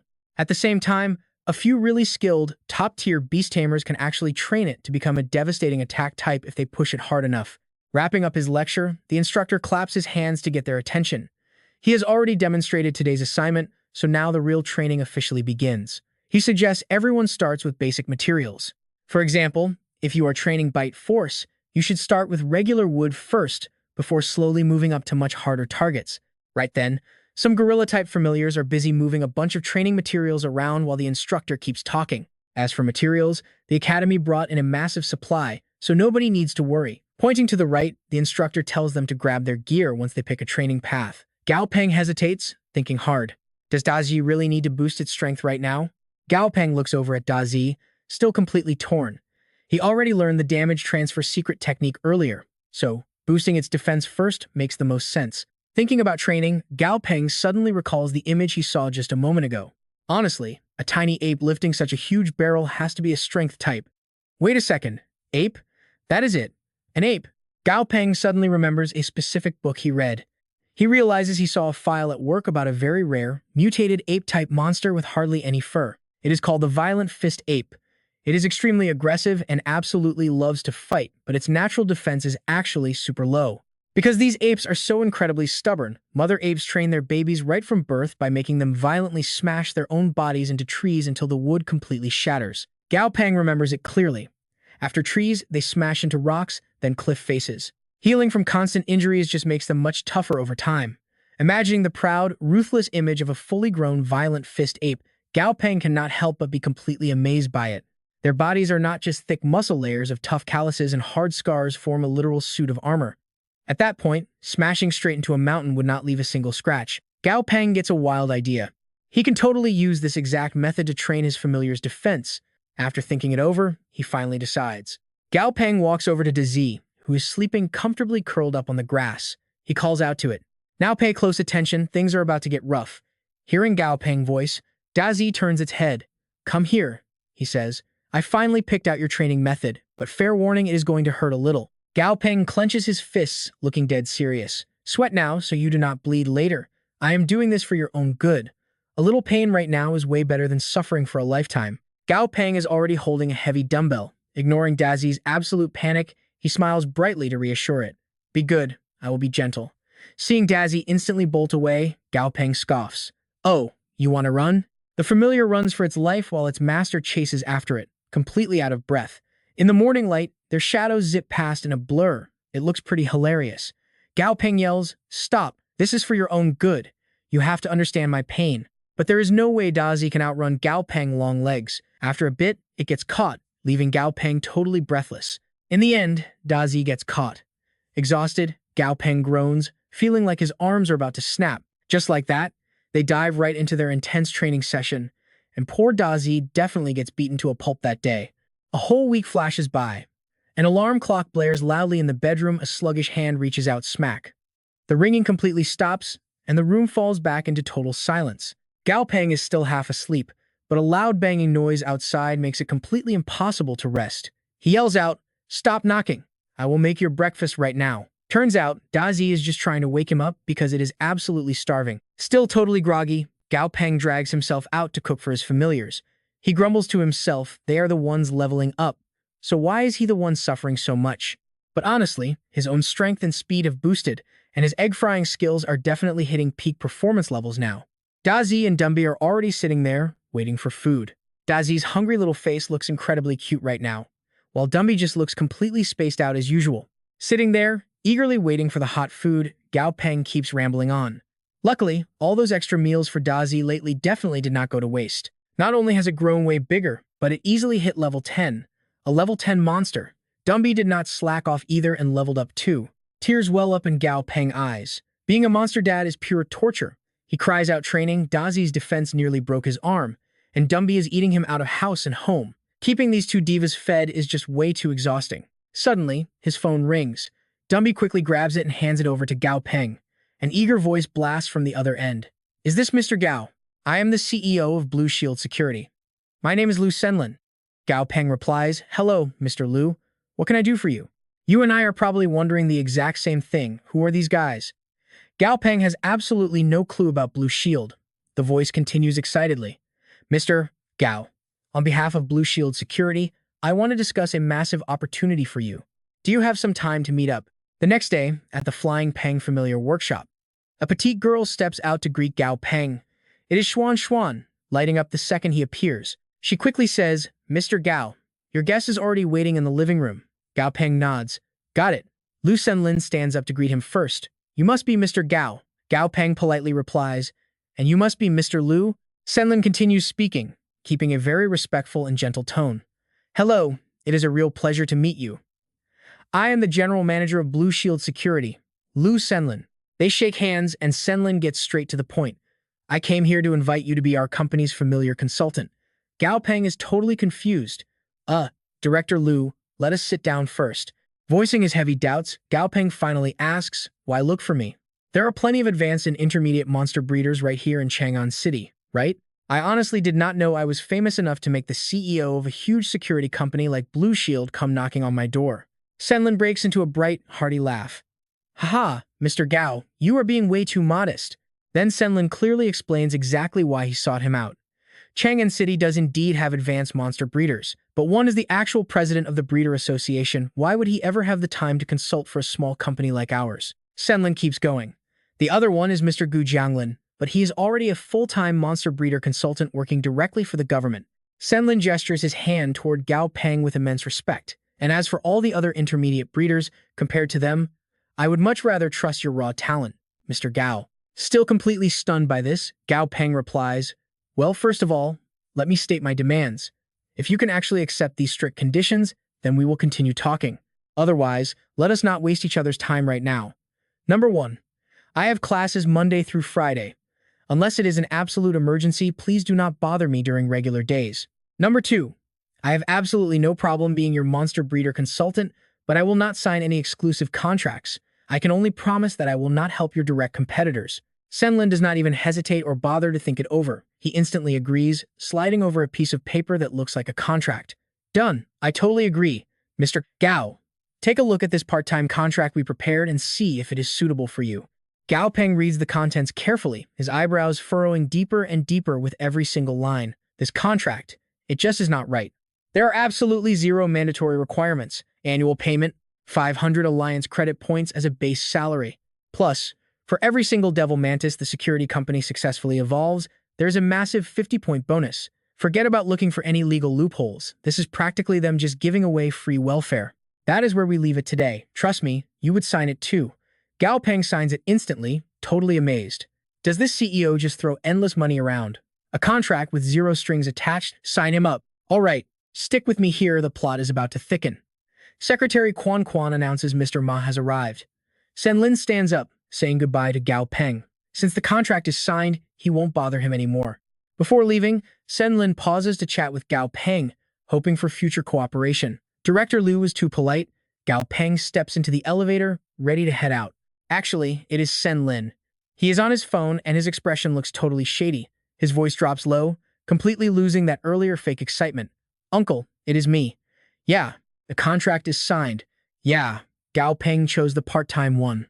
Uncle, I don't get it. Chang'an City has so many mid-level monster trainers, why him? Alright, fine, I got it. After the meeting, the two split up and head to different spots, wondering where Gao Peng went after dealing with Senlin. He's right here in the treatment room. Gao Peng checks out the new monster pet, asking Mr. Ma if this is the one. Mr. Ma happily confirms. The system pops up. 4 seasons, begonia flower sprite. Level 3, normal quality. Wood attribute. Status, healthy and happy. Weakness, thunder and fire. Evolution requirements for elite quality, 100-year-old essence tree, and exactly 100 drops of flower spirit dew. Gao Peng guesses it is a plant-type pet. He absolutely loves it, praising how cute the flower is. The leaves have red patterns, serrated edges, and a faint, sweet scent. Mr. Ma tries to play along, but he looks super awkward and embarrassed. That is right. In half a month, Chang'an City is hosting a Flower King competition. I plan to enter it and take the absolute top spot. Gao Peng is totally stunned. A Flower King contest? Wait, isn't that basically just a monster pet beauty pageant? Gao Peng blanks out, his face looking absolutely hilarious. Plant mutations are crazy, but a plant-type pet developing real sentience is insanely rare. Plus, their healing traits make them way more popular than undead types. And he wants to use it for a beauty pageant? Quan Quan is just as confused. Aren't these Flower King contests usually for girls? Mr. Ma admits it. I know, a grown man competing for Flower King looks totally weird. He slowly reaches out. The begonia instantly wraps around his hand. But it is my second pet, he says gently. Looking at the begonia with pure affection, Mr. Ma softly says, I really hope I can give it the best possible start in life. I believe my mindset is right. I just want it to be happy. He turns to Gao Peng, full of trust. So Master Gao, please, you have to help it evolve. That is the only way we will win. Gao Peng is surprised, jaw dropping slightly. He didn't expect this guy to care so much. Not wanting to let him down, Gao Peng smiles. Don't worry, leave it to me. Gao Peng snaps his fingers. Old rules, triple the fee. Quan Quan whips out the card reader, her eyes shining with pure greed. Swipe it. Mr. Ma stares at him, completely stunned. Oh boy. Gao Peng orders his secretary. Quan Quan, prep these. 200-year-old essence trees, spirit dew, 1 spirit leaf, and golden seeds. 1 kilo of Pang Da Hai and 1 black wind herb. Quan Quan nods. Got it. These are common materials. We have plenty in stock. We can use them right away. Quan Quan's voice rings out, clearly super excited. Master Gao, the materials are all set. Gao Peng nods. Excellent work. With materials ready, Quan Quan catches Mr. Ma peeking and warns him. He turns pale. Mr. Ma, please don't peek. Disturbing Mr. Gao is a bad idea. Watch closely, now. Gao Peng flashes a totally wicked grin. He creeps toward the tiny begonia, his voice sounding super sketchy. Be good, this only hurts a little. Don't be scared. Despite Gao Peng's comfort, the little begonia curls its tiny body into a ball, sweating absolute buckets. Bam. Gao Peng injects the begonia. It cries in pain. Mr. Ma's heart breaks and he tries to rush in. But Quan Quan stops him. She panics. Mr. Ma, calm down. This is for your pet's own good. Gao Peng finishes up. All right, you can come in. A massive success. The begonia has a stronger form, but it is still adorable. Gao Peng confidently says, take some notes. Ever seen a level 4 plant pet before? Monster name, 4 Seasons Begonia Flower Sprite. Level 4. Elite quality. Wood attribute, status, healthy and happy. Weakness, fire and thunder. Mr. Ma is absolutely thrilled. He cheers. It worked. Quan Quan gasps beside him. It is so beautiful. Mr. Ma runs over, giving Gao Peng a massive hug. Master Gao, thank you. Squeeze tight, Gao Peng grunts. Thanks is fine. Just keep your hands off me. Their laughter fills the room. Meanwhile, in another location, Mu Tiang is clinging to her fainted monster pet. She sighs heavily. Did we fail again? Nearby, 3 students are chatting. Why are we risking our lives? Even passing the test doesn't guarantee a top school. Exactly.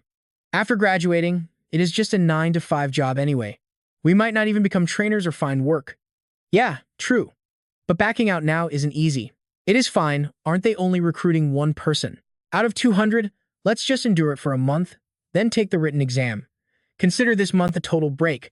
Mu Tian overhears them and scowls. Idiots who think they are smart, she mutters. No matter what, she has to try again. She needs to find him. Classmate Gao Peng, wait for me. Let's pause here, the scene shifts wildly. We cut to a massive, lush green forest. Something is creeping around, making the tall grass rustle. Turns out, it is a tiny monster pet that looks just like a chipmunk. Big round eyes, super adorable, with light brown fur and a few pieces of natural armor attached. The cute little chipmunk spots some tasty mushrooms nearby, eyes shining, drooling. But this innocent little guy doesn't realize it is a trap. The second it gets close, bam, captured. It struggles, giving a pitiful look backward. But oh snap, this tiny chipmunk isn't going down without a fight. In a flash, sharp spikes and vicious claws pop right out. The spikes on its back look insanely strong and deadly. The little guy spins around like a buzzsaw, instantly snapping the sticky silk threads wrapping its body. But instead of landing safely, it plummets straight into a deep pit, kicking up dust. Inside the cave below, swarms of toxic spiders trapping the sticky chipmunk as their prey. Hearing the commotion, An army of venomous spiders swarms the pit out of nowhere. The scene shifts again. This time, we are at Chen's material shop. The cashier asks, "Who's there?" Gao Peng replies quickly, "Old Chen, usual rules. Give me 30 kilos of yin snow copper." Chewing a toothpick, Old Chen smirks at him. "Boss Gao, we have a massive shortage of yin snow copper, only 10 kilos left." Gao Peng is shocked. "Shortage? Doesn't the suburban farm supply that?" Old Chen suddenly shoves an iPad screen at Gao Peng. "Don't even ask." A week ago, a horde of vicious spiders crawled out of nowhere. They ate all the herbs. The military has it locked down now. The screen flashes an emergency alert, terrifying giant spiders. Citizen Zhang describes a horrifying night, almost becoming spider food, and that is where we leave it. A brand new spider monster has invaded Chang'an. Stick with me, you and I are about to dive into a world completely locked down. Old man Shen slams the table, explaining how the wild mountains turn into a brutal all-you-can-eat monster buffet. Another customer walks right in, shouting, "Boss Chen, got any star-eye grass?" The boss yells back, "Yeah. How much do you need?" Chen turns back to Gao Peng. "Mr. Cao, we have some business to take care of. Just let me know what you need." Gao Peng simply nods. A flash of worry crosses Gao Peng's eyes. He pieces together the events of the past few days, feeling something is totally off about the military cooperation. Then a security company reached out about unknown spiders. A voice in Gao Peng's head warns of massive trouble. Suddenly, his ringing phone snaps him back. It is someone from the forest sector. "Do you know about the newly discovered brutal demon spiders in the Black Forest?" Gao Peng mutters the name. Gao Peng falls deep into thought. Cut to building one of Lam Thuan's security, where Sam Lam rushes out, shouting for Mr. Cao. Sam Lam urgently briefs him.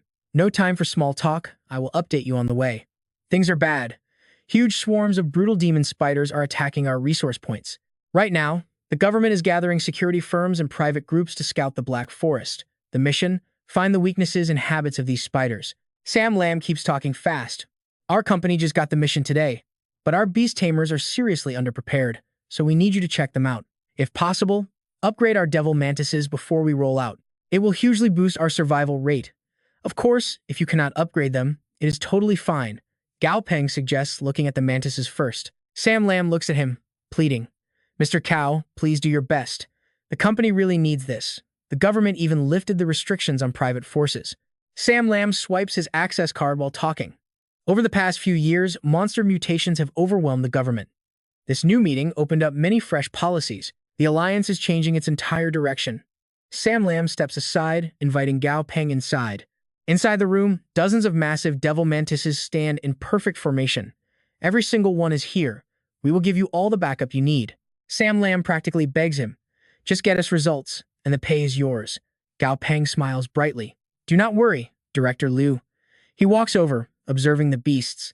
Another employee walks over, casually asking, "Director Liu, what exactly is this Mr. Cao doing?" They watch Gao Peng from above, whispering, "He is just touching them like he is shopping.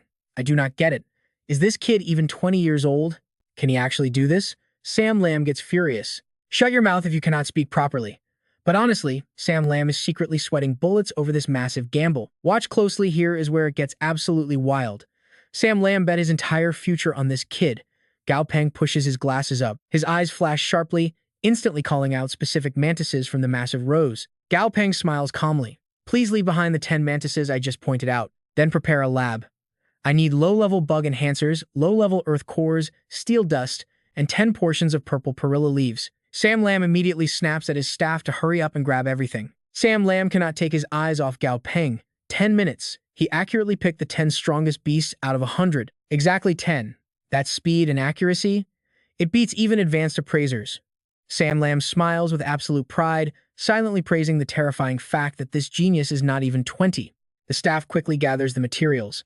Gao Peng immediately dives into the lab, sprinting around. Hands constantly moving, working incredibly hard. Looking at the tiny green pill, he smiles proudly. Tick-tock, the clock keeps running down. Gao Peng yells in pure joy, waking up a nodding Sam Lam. It works. Startled, Sam Lam jumps up. "Mr. Cao, someone come look." A blinding green light fills the lab. The mantis from earlier just became an absolute unit. Its terrifying aura leaves everyone totally speechless. The staff cheers wildly. It evolved. Incredible. They look at Director Liu with pure admiration. "So awesome. You knew this was coming, right?" Director Liu found an absolute gem. A Commander Tier 4 winged emerald mantis with perfect quality. Sam Lam looks at Gao Peng with deep respect. Later, Gao Peng holds a stopwatch, starting the countdown. His purple-back yellow claw dashes like the wind, kicking up dirt everywhere. 7.47 seconds, zero point 0.4 seconds faster. He pets his beast, tossing it some food. Good job. Here are your favorite worms. He glances over at some people laughing nearby. Two young guys are chatting up a girl, talking about going to a park later. Great idea, the girl replies. Gao Peng watches them, thinking, who jokes around during actual combat training? He looks at the instructor. The instructor only cares about the hardworking students, totally ignoring the slackers. He tells a girl her understanding is good, but needs reaction training. The girl nods and thanks him. Gao Peng agrees completely. If you cannot endure training, you will absolutely die on a real battlefield. No point wasting breath on them. Suddenly, a clear female voice calls out, Hey Gao Peng, it is Mu Tiang. She compliments his beast training. Gao Peng is shocked. So tall. If she were a guy, she would be an absolute unit. He awkwardly smiles back. Ha ha, thanks for the compliment. Tiang reaches out. Hey, I want to team up with you. He asks, why me? Looking slightly sad, she explains that even rear support needs combat teams soon. Everyone else's skills are terrible, and she just cannot vibe with them at all. Gao Peng is thrilled. This girl might look intense, but she speaks real sense. He turns serious. All right, so where's your beast? She smiles nervously. Wait a second. She blows a whistle. Instantly, a gigantic monster charges over from afar, totally startling Gao Peng. She shyly introduces her iron rhino, Lotus. Gao Peng and his beast are completely stunned. So huge. Tying pets Lotus, dropping a major warning. Before you agree to team up, Lotus is incredibly timid. She remembers it getting scared by a tiny bug 10 times smaller than itself, crossing the street. You and I gotta love this. She begs him, claiming it is perfect for defense. Let's dive into this next crazy chapter. Cao Peng rubs his chin, deep in thought. Swapping teams isn't a terrible idea. His system panel shows a few beast tamers hanging around right here, but 99% are totally common quality. Barely a dozen actually reach the elite tier, and there are literally only 2 perfect quality familiars in the whole group. That Iron Rhino happens to be one of them. Cao Peng mentally maps out the entire board. Dazi absolutely needs to take the poison attribute attack route, meaning a snow-based defense familiar fits our lineup perfectly. This setup can create so much more time and space for Dazi to launch lethal strikes, giving them tons of flexible tactical choices. Meanwhile, Mu Tiang looks super anxious. She panics internally. Cao Peng has been hesitating for so long now. Is teaming up really out of the question? Mu Tiang turns her head, looking completely disappointed. She assumes her Lotus Seed just isn't cut out for beast battles, making it unfair to him. But then Cao Peng suddenly raises his hand. Wait a second, Mu Tiang. I accept your invitation. She freezes in absolute shock. Wait, what? Cao Peng reaches out his hand to seal the deal. A gentle nature is fine, we can train it later. Plus, honestly, I find dealing with the bad students way too exhausting anyway. Mu Tiang's face completely lights up. She grabs his hand, shaking it so hard she literally lifts Cao Peng off the ground. That's amazing. Cut to the Grey Forest joint operation. The military instructor announces that all invited team captains and supervisors must immediately gather at the central clearing. Captain Song crosses his arms. Never thought I'd run into the famous Director Liu out here. Director Liu just laughs. Ha! You flatter me too much, Captain Song. Director Liu's expression instantly turns dead serious. According to the absolute latest government intel we just received, the brutal demon spiders show extremely clear fear reactions to fire. Captain Song smirks. Your famous ghost mantis is the ultimate deep forest assassin. I bet you guys finish this mission first. Liu and Song just stare each other down. The tension is incredibly thick. The instructor speaks up. Glad you made it. Now listen closely, because this gets wild. You've seen yesterday's data. A dark cave flashes on screen, packed with glowing red eyes.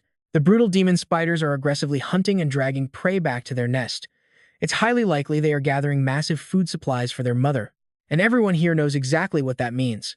Once the mother spider consumes enough food, she'll spawn an absolute massive army of nightmare spiders. The instructor clenches his fist, dead serious. That is why this mission is absolutely critical. I expect full cooperation from all of you. Completing the objective is your #1 priority. Get the job done, and trust me, the reward payout will be massive. The other captains start whispering. The military is in a tight spot here. They're just terrified our civilian factions will start fighting each other over the mission rewards. Right. Imagine failing the mission because we wasted all our energy fighting ourselves. Captain Song glances over. What do you think, Director Liu? Liu stays calm, no rush. Let's just watch. The military instructor presses his earpiece. As requested, we are providing suppressing fire. Command given, Sector 3, open fire. The troops immediately launch their attack. Sector 3, fire. Brilliant missiles streak across the sky faster than lightning. Boom! A massive crater is blown right into the solid ground, sending rocks flying everywhere. Director Liu smirks. See? Even after a polite chat, the military still has to flex their muscles and intimidate our ragtag group. I guess you could call it tough love. Captain Song shoots Liu a side eye and scoffs. Liu keeps analyzing the situation. But honestly, the government is taking this exploration extremely seriously. Sure, this artillery strike is meant to shake us up a bit, but it also wipes out a massive chunk of monsters for us. With a setup like this, we can't exactly walk away from this mission empty-handed. Captain Song points right at Liu's swarm of insects. You really plan on doing real work with just those? 8 commander-level familiars. Every other faction here has at least 3 or 4 of their own. Director Liu just laughs. Ha ha. That's because they still have their hidden trump cards. Not like our poor faction, we're totally helpless. Suddenly, a massive noise echoes around them. The insect swarm starts buzzing uncontrollably in absolute panic. An officer checks the reading and yells to Liu.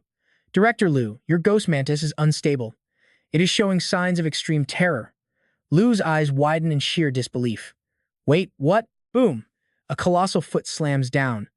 A gigantic monster completely wrapped in blazing yellow light steps forward, its face absolutely terrifying. Standing right below it, Director Liu looks up, his voice shaking with pure fear. You and I both know this wasn't part of the plan. That aura, it is a commander-class beast. The monster glares down with savage red eyes. Liu screams out, it is the Lord of the Black Ash Forest. The commander-class beast stomps right into the crowd. It opens its massive jaws and unleashes an earth-shattering roar. Down below, total chaos breaks out. People are screaming, running for their lives. Run, don't panic. Stop running. Listen to my commands. Follow orders. The instructor watches the panic, frowning in disgust. Absolutely useless. Then a flash of golden light cuts through the sky. A glowing, majestic bird bursts from the light. Someone points up, yelling that it is the divine bird, flying right over the commander beast. The giant monster thumps its chest, roaring furiously. The divine bird unleashes a massive blast of fire straight at the commander-class beast, forcing it to block with its arms. The sheer impact actually pushes the colossal monster backwards. The commander beast slumps down to the ground. The area goes dead silent. No more roaring. People slowly help each other stand up, completely breathless. Are we safe? That was way too close. Thank God. I literally thought we were dead. Over by Director Liu, he is talking with the instructor. I suggest your teams move out immediately. Our military backup can only take you this far. The instructor frowns, muttering to himself. Himph, what a bunch of ragtag amateurs. We could have easily handled this ourselves. Why does the military even need these civilians involved? A green-haired man with glasses speaks up. Sure, we discovered this anomaly first and made plenty of preparations, but the world is changing way faster than we ever imagined. The situation is getting worse by the day. To prepare for the future, we have absolutely no choice but to bring these civilian captains into the fold quickly. Deep down in the cave, the captains are carefully scouting ahead. Captain Song commands his familiar to push forward, blasting the spiders with intense fire. Liu Changwu speaks up, totally stressed.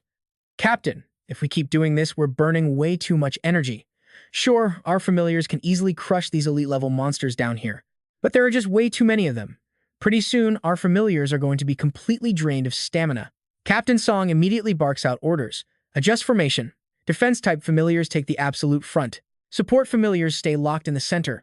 Attack-type familiars cover the flanks. Melee combat only. Do not waste energy on long-range attacks right now. We keep pushing forward steadily. Understood? 2 demon spiders suddenly shoot thick webs straight at them. Liu Changwu shouts an order for his flower demon to step up. Use the thorn armor. Now, the flower demon instantly casts its magic over the Dark Knight Hound, which is completely covered in sticky webs. Captain Song holds up a tiny red rat. It leaps into the air and unleashes a massive blast of fire, incinerating 3 spiders instantly. Liu Changwu watches in awe. Barely used any energy, but still wiped out 3 targets at once. All that tactical training we did is actually paying off. Captain Song strokes the little red rat. Good job, buddy. Suddenly, the loud sounds of a heavy battle echo from up ahead. Liu Changwu panics. Someone beat us to it. Sound travels super far in these caves, meaning we are still a decent distance from the main target. Captain Song sprints forward without hesitation. Hurry up! Listen to me, rookies, move! Yes, Captain. Deep inside the cavern, a massive battle is raging. A commander is shouting orders, desperately organizing their defensive line. Don't break formation. The left flank attack is way too weak. Reinforce it now. They are pouring all their attacks into a gigantic mother spider, but an energy shield is blocking everything. Lu Senlin is down there barking commands. This mother spider doesn't have much offensive power left. Don't let its massive size fool you. It is only built for reproduction. In terms of actual combat power, it is insanely weak compared to other monsters at this level. Sweat pouring down his face, Lu Senlin yells frantically. Everyone, we need to combine our strength to kill this thing. Afterwards, we will split the contribution points fairly, totally based on how much damage you dealt. If you trust me, I promise a completely fair split. Follow my orders. Back row, aim your long-range attacks right at its eyes. Everyone else, keep smashing its legs. The rookies yell out in unison, yes sir. They launch a massive strike at its eyes, but gasp in shock. Damn it, the eyes have a protective shield too. Increase your attack power. Now, Lu Changwu runs right up to Captain Song. Captain, look at the situation. We have to get down there and help them out immediately. What would you do here? Trust me, the next move changes everything. If the military investigates later, they'll dock our contribution points, and the other factions will completely ostracize us. Captain Song just stares ahead, looking incredibly anxious. All right, stick with me here. Watching these beasts fight from the sidelines won't cut it anymore. We have to make our move. But something is wrong with the giant spider. Suddenly, its defensive shield shatters. Lu Senlin spots the opening and screams to attack. The devil mantis leaps right into action. Following his command, it violently slashes the giant spider twice with its massive size. The giant spider's eyes instantly flare with blinding golden light. Captain Song throws his arm out to hold the rookie back. This is bad, he yells, right as the monster unleashes a deafening shriek. The ear-piercing scream drops everyone to their knees. They desperately cover their ears in pure agony. My ears. It hurts. They scream in pain, cursing whoever claimed this spider had weak attacks. Suddenly, Lu Senlin's eyes go wide with pure shock. Wait a minute, he stammers, staring at the beast. That is a Lord-tier halo. Riding the devil mantis, Lu Senlin realizes the horrifying truth. This is a peak Lord-tier monster evolving, and we just completely interrupted its evolution process. Panic sets in as the entire squad scrambles to retreat. We absolutely cannot fight this thing. Run for your lives. Outside, 3 men wait anxiously. 3 hours already, and no one is back. Another replies, the recon team estimated 5 hours. Suddenly, a huge shadow blocks the sky. Look up. Someone is coming back. The instructor immediately spots the incoming figure. The instructor grabs his radio, all units on high alert. Prepare for combat. But Lu Senlin screams from the sky, do not shoot, it is me, friendly forces. The devil mantis crashes heavily onto the ground. Lu Senlin collapses to his knees, coughing violently. Why are you the only one back? They ask him. Where is everyone else? What the hell happened out there? Furious, Lu Senlin grabs the official by the collar and screams, did the government send us out there just to die? You said that spider was harmless. That thing was evolving into a literal Lord-tier monster. The instructor steps in, pulling Lu Senlin away. Calm down, tell us exactly what happened. Panting, Lu Senlin lets go of the guy's collar. While we were scouting the cave, we completely walked into a Lord-tier evolution. Now pay attention, because the truth is brutal. The power gap was insane. It was a completely one-sided massacre. We deployed our strongest familiars just to buy time. Now, every single one of them is dead. I do not even know if any of my men survived. The losses are absolutely catastrophic. The instructor's face turns completely stone cold. So, this is the brilliant result of your Government Research Institute's intel? You claimed a female spider wouldn't have strong combat power. The researchers just stammer nervously. Suddenly, another soldier runs out of the forest, clutching his injured arm. Everyone immediately turns. Look, someone else made it back. The instructor questions him quickly. Where is the Spider King? Did it chase you? The terrified rookie shakes his head. I don't know. I think it chased the others. We all scattered right after escaping. The instructor and officials exchange a very heavy look. The survivors murmur among themselves. Old Lee, you made it out too? One asks. Lee nods, looking absolutely defeated. Yeah, barely survived. I am so sorry, Captain. I could not protect the others. Hey, making it back alive is enough. The instructor crosses his arms tightly.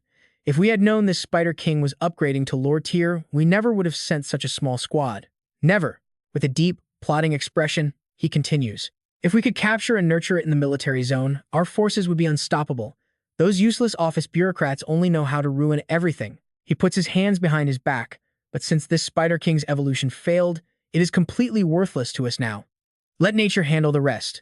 Two tigers cannot share one mountain. The Black Ash Lord will absolutely not spare it. Meanwhile, Dazi sprints over at lightning speed. Gao Peng proudly rubs its head. Great job, buddy. Seeing this, another guy angrily scolds his own familiar. Look at how well-behaved his is. His familiar immediately barks back in defiance. Petting Dazi, Gao Peng thinks about the crazy situation.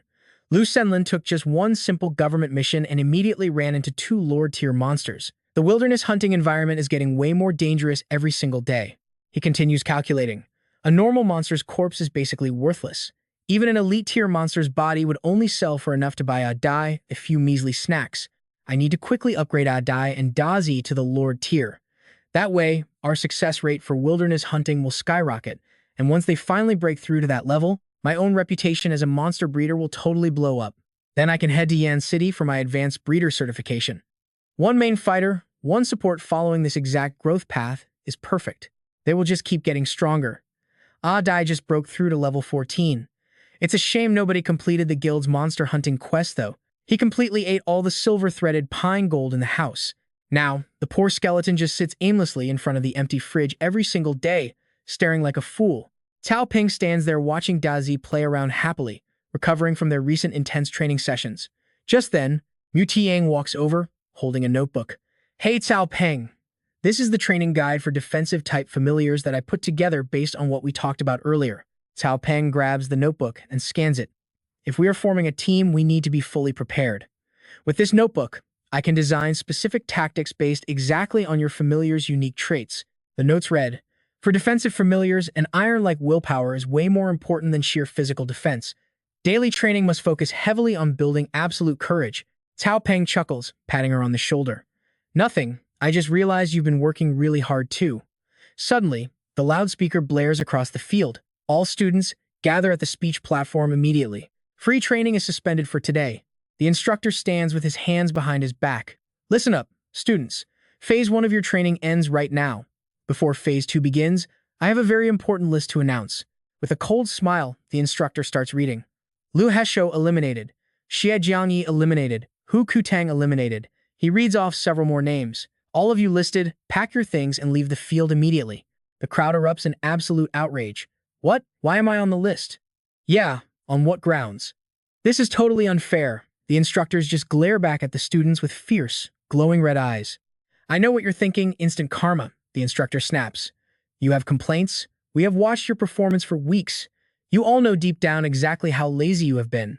Xi Jiangyi suddenly remembers getting caught. Was your phone fun, Xi? Hu Kutang awkwardly covers his face as he gets called out too. Sleeping on the training ground. Hu? Starting tomorrow, go back to a regular classroom and sleep there. The instructor continues without mercy. If you slack off during basic training, there is absolutely zero point in keeping you here. He then reveals the next phase. Phase 2 is real combat. If you keep acting arrogant and lazy out there, you will not just face minor accidents. You will actually get your familiars killed. Two arrogant students smirk, boasting about their pets. Wait, you just want our familiars to fight these wild monsters? My teddy is the absolute strongest. It could easily chase down and slaughter these pathetic armored monsters. The other guy scoffs. Your teddy just looks scary. If it actually stepped on the battlefield, it would crawl away crying in seconds. Real combat requires a savage familiar like my golden-tailed centipede king. They shoot each other a razor-sharp glare, instantly bickering like kids. What golden-tailed centipede king? It is just a normal centipede. You literally just gave it the king title yourself. Self-proclaimed, it will absolutely evolve into a king tier soon. The instructor loudly interrupts, announcing the rules. 5 people per team. Prepare for real combat training. Each new squad will be led by one instructor. Hurry up and form your teams now. The two guys instantly split up. Whatever, go find another team. We are already joining Gao Peng's squad. The whole field turns into absolute chaos as everyone scrambles. Shaolin, our team is definitely going to be the strongest. Students flock to Gao Peng. Brother Cao, we are officially a team. I've wanted to team up with you forever. Gao Peng just chuckles awkwardly. Suddenly, an instructor appears with a wave. Student Cao, looks like you are with me. She steps forward. I am Chang Renbai, in charge of your combat training.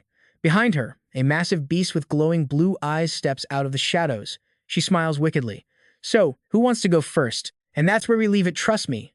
You're going to want to see this next fight. All right, let's dive into this wild beast battle.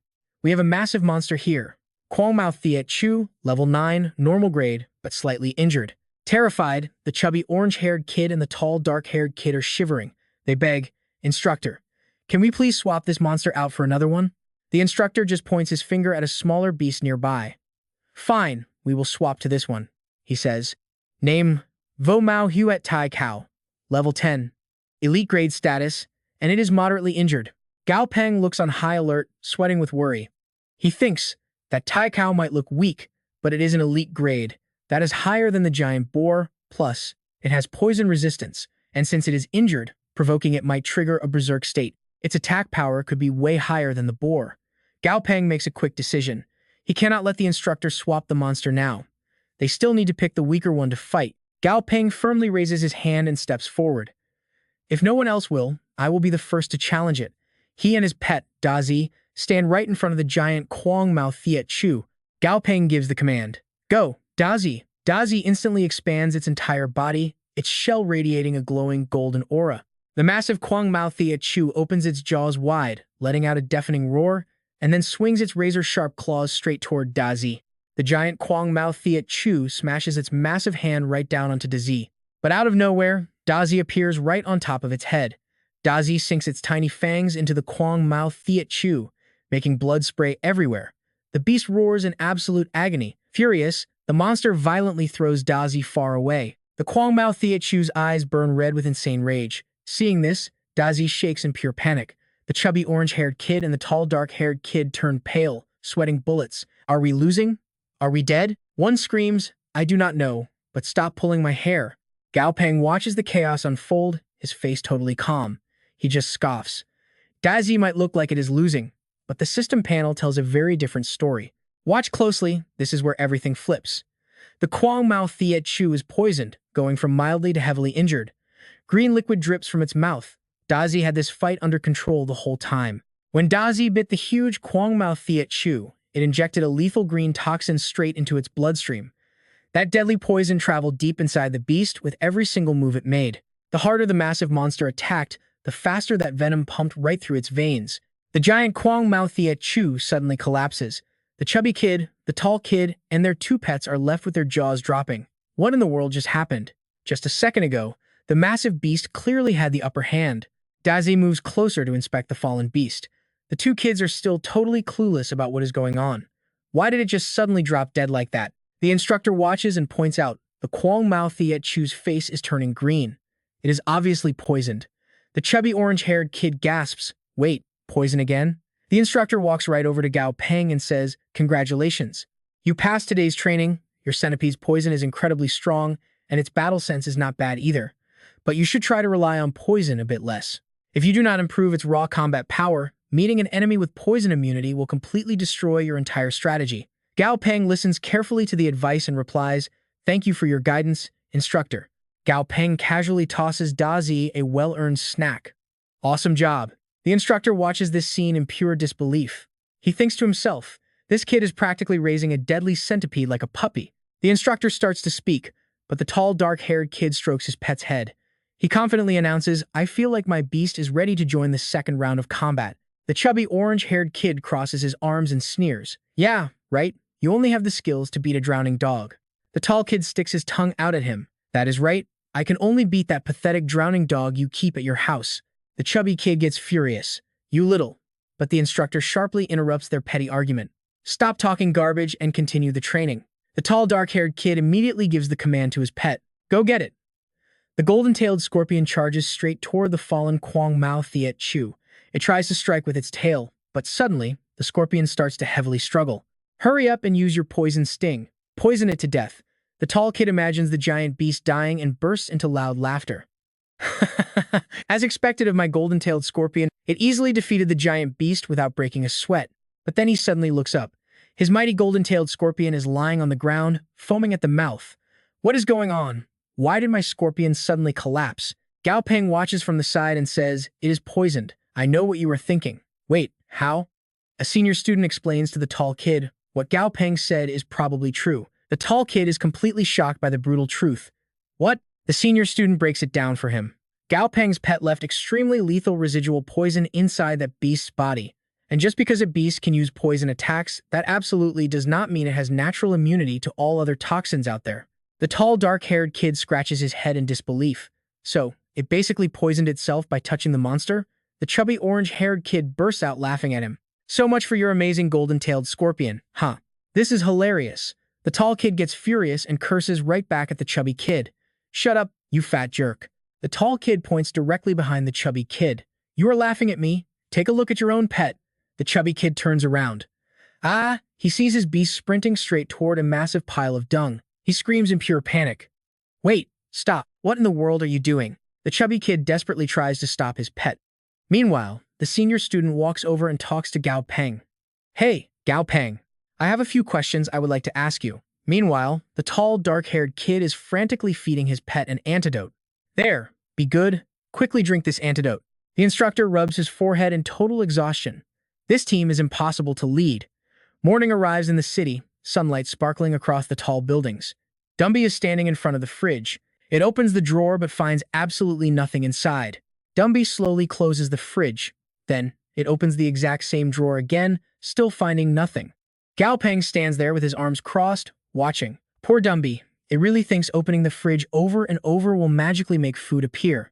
It is so dumb, it is almost cute. Meanwhile, Dazzy is happily eating its own food. Suddenly, Gao Peng's phone rings, the screen lighting up brightly with an incoming call.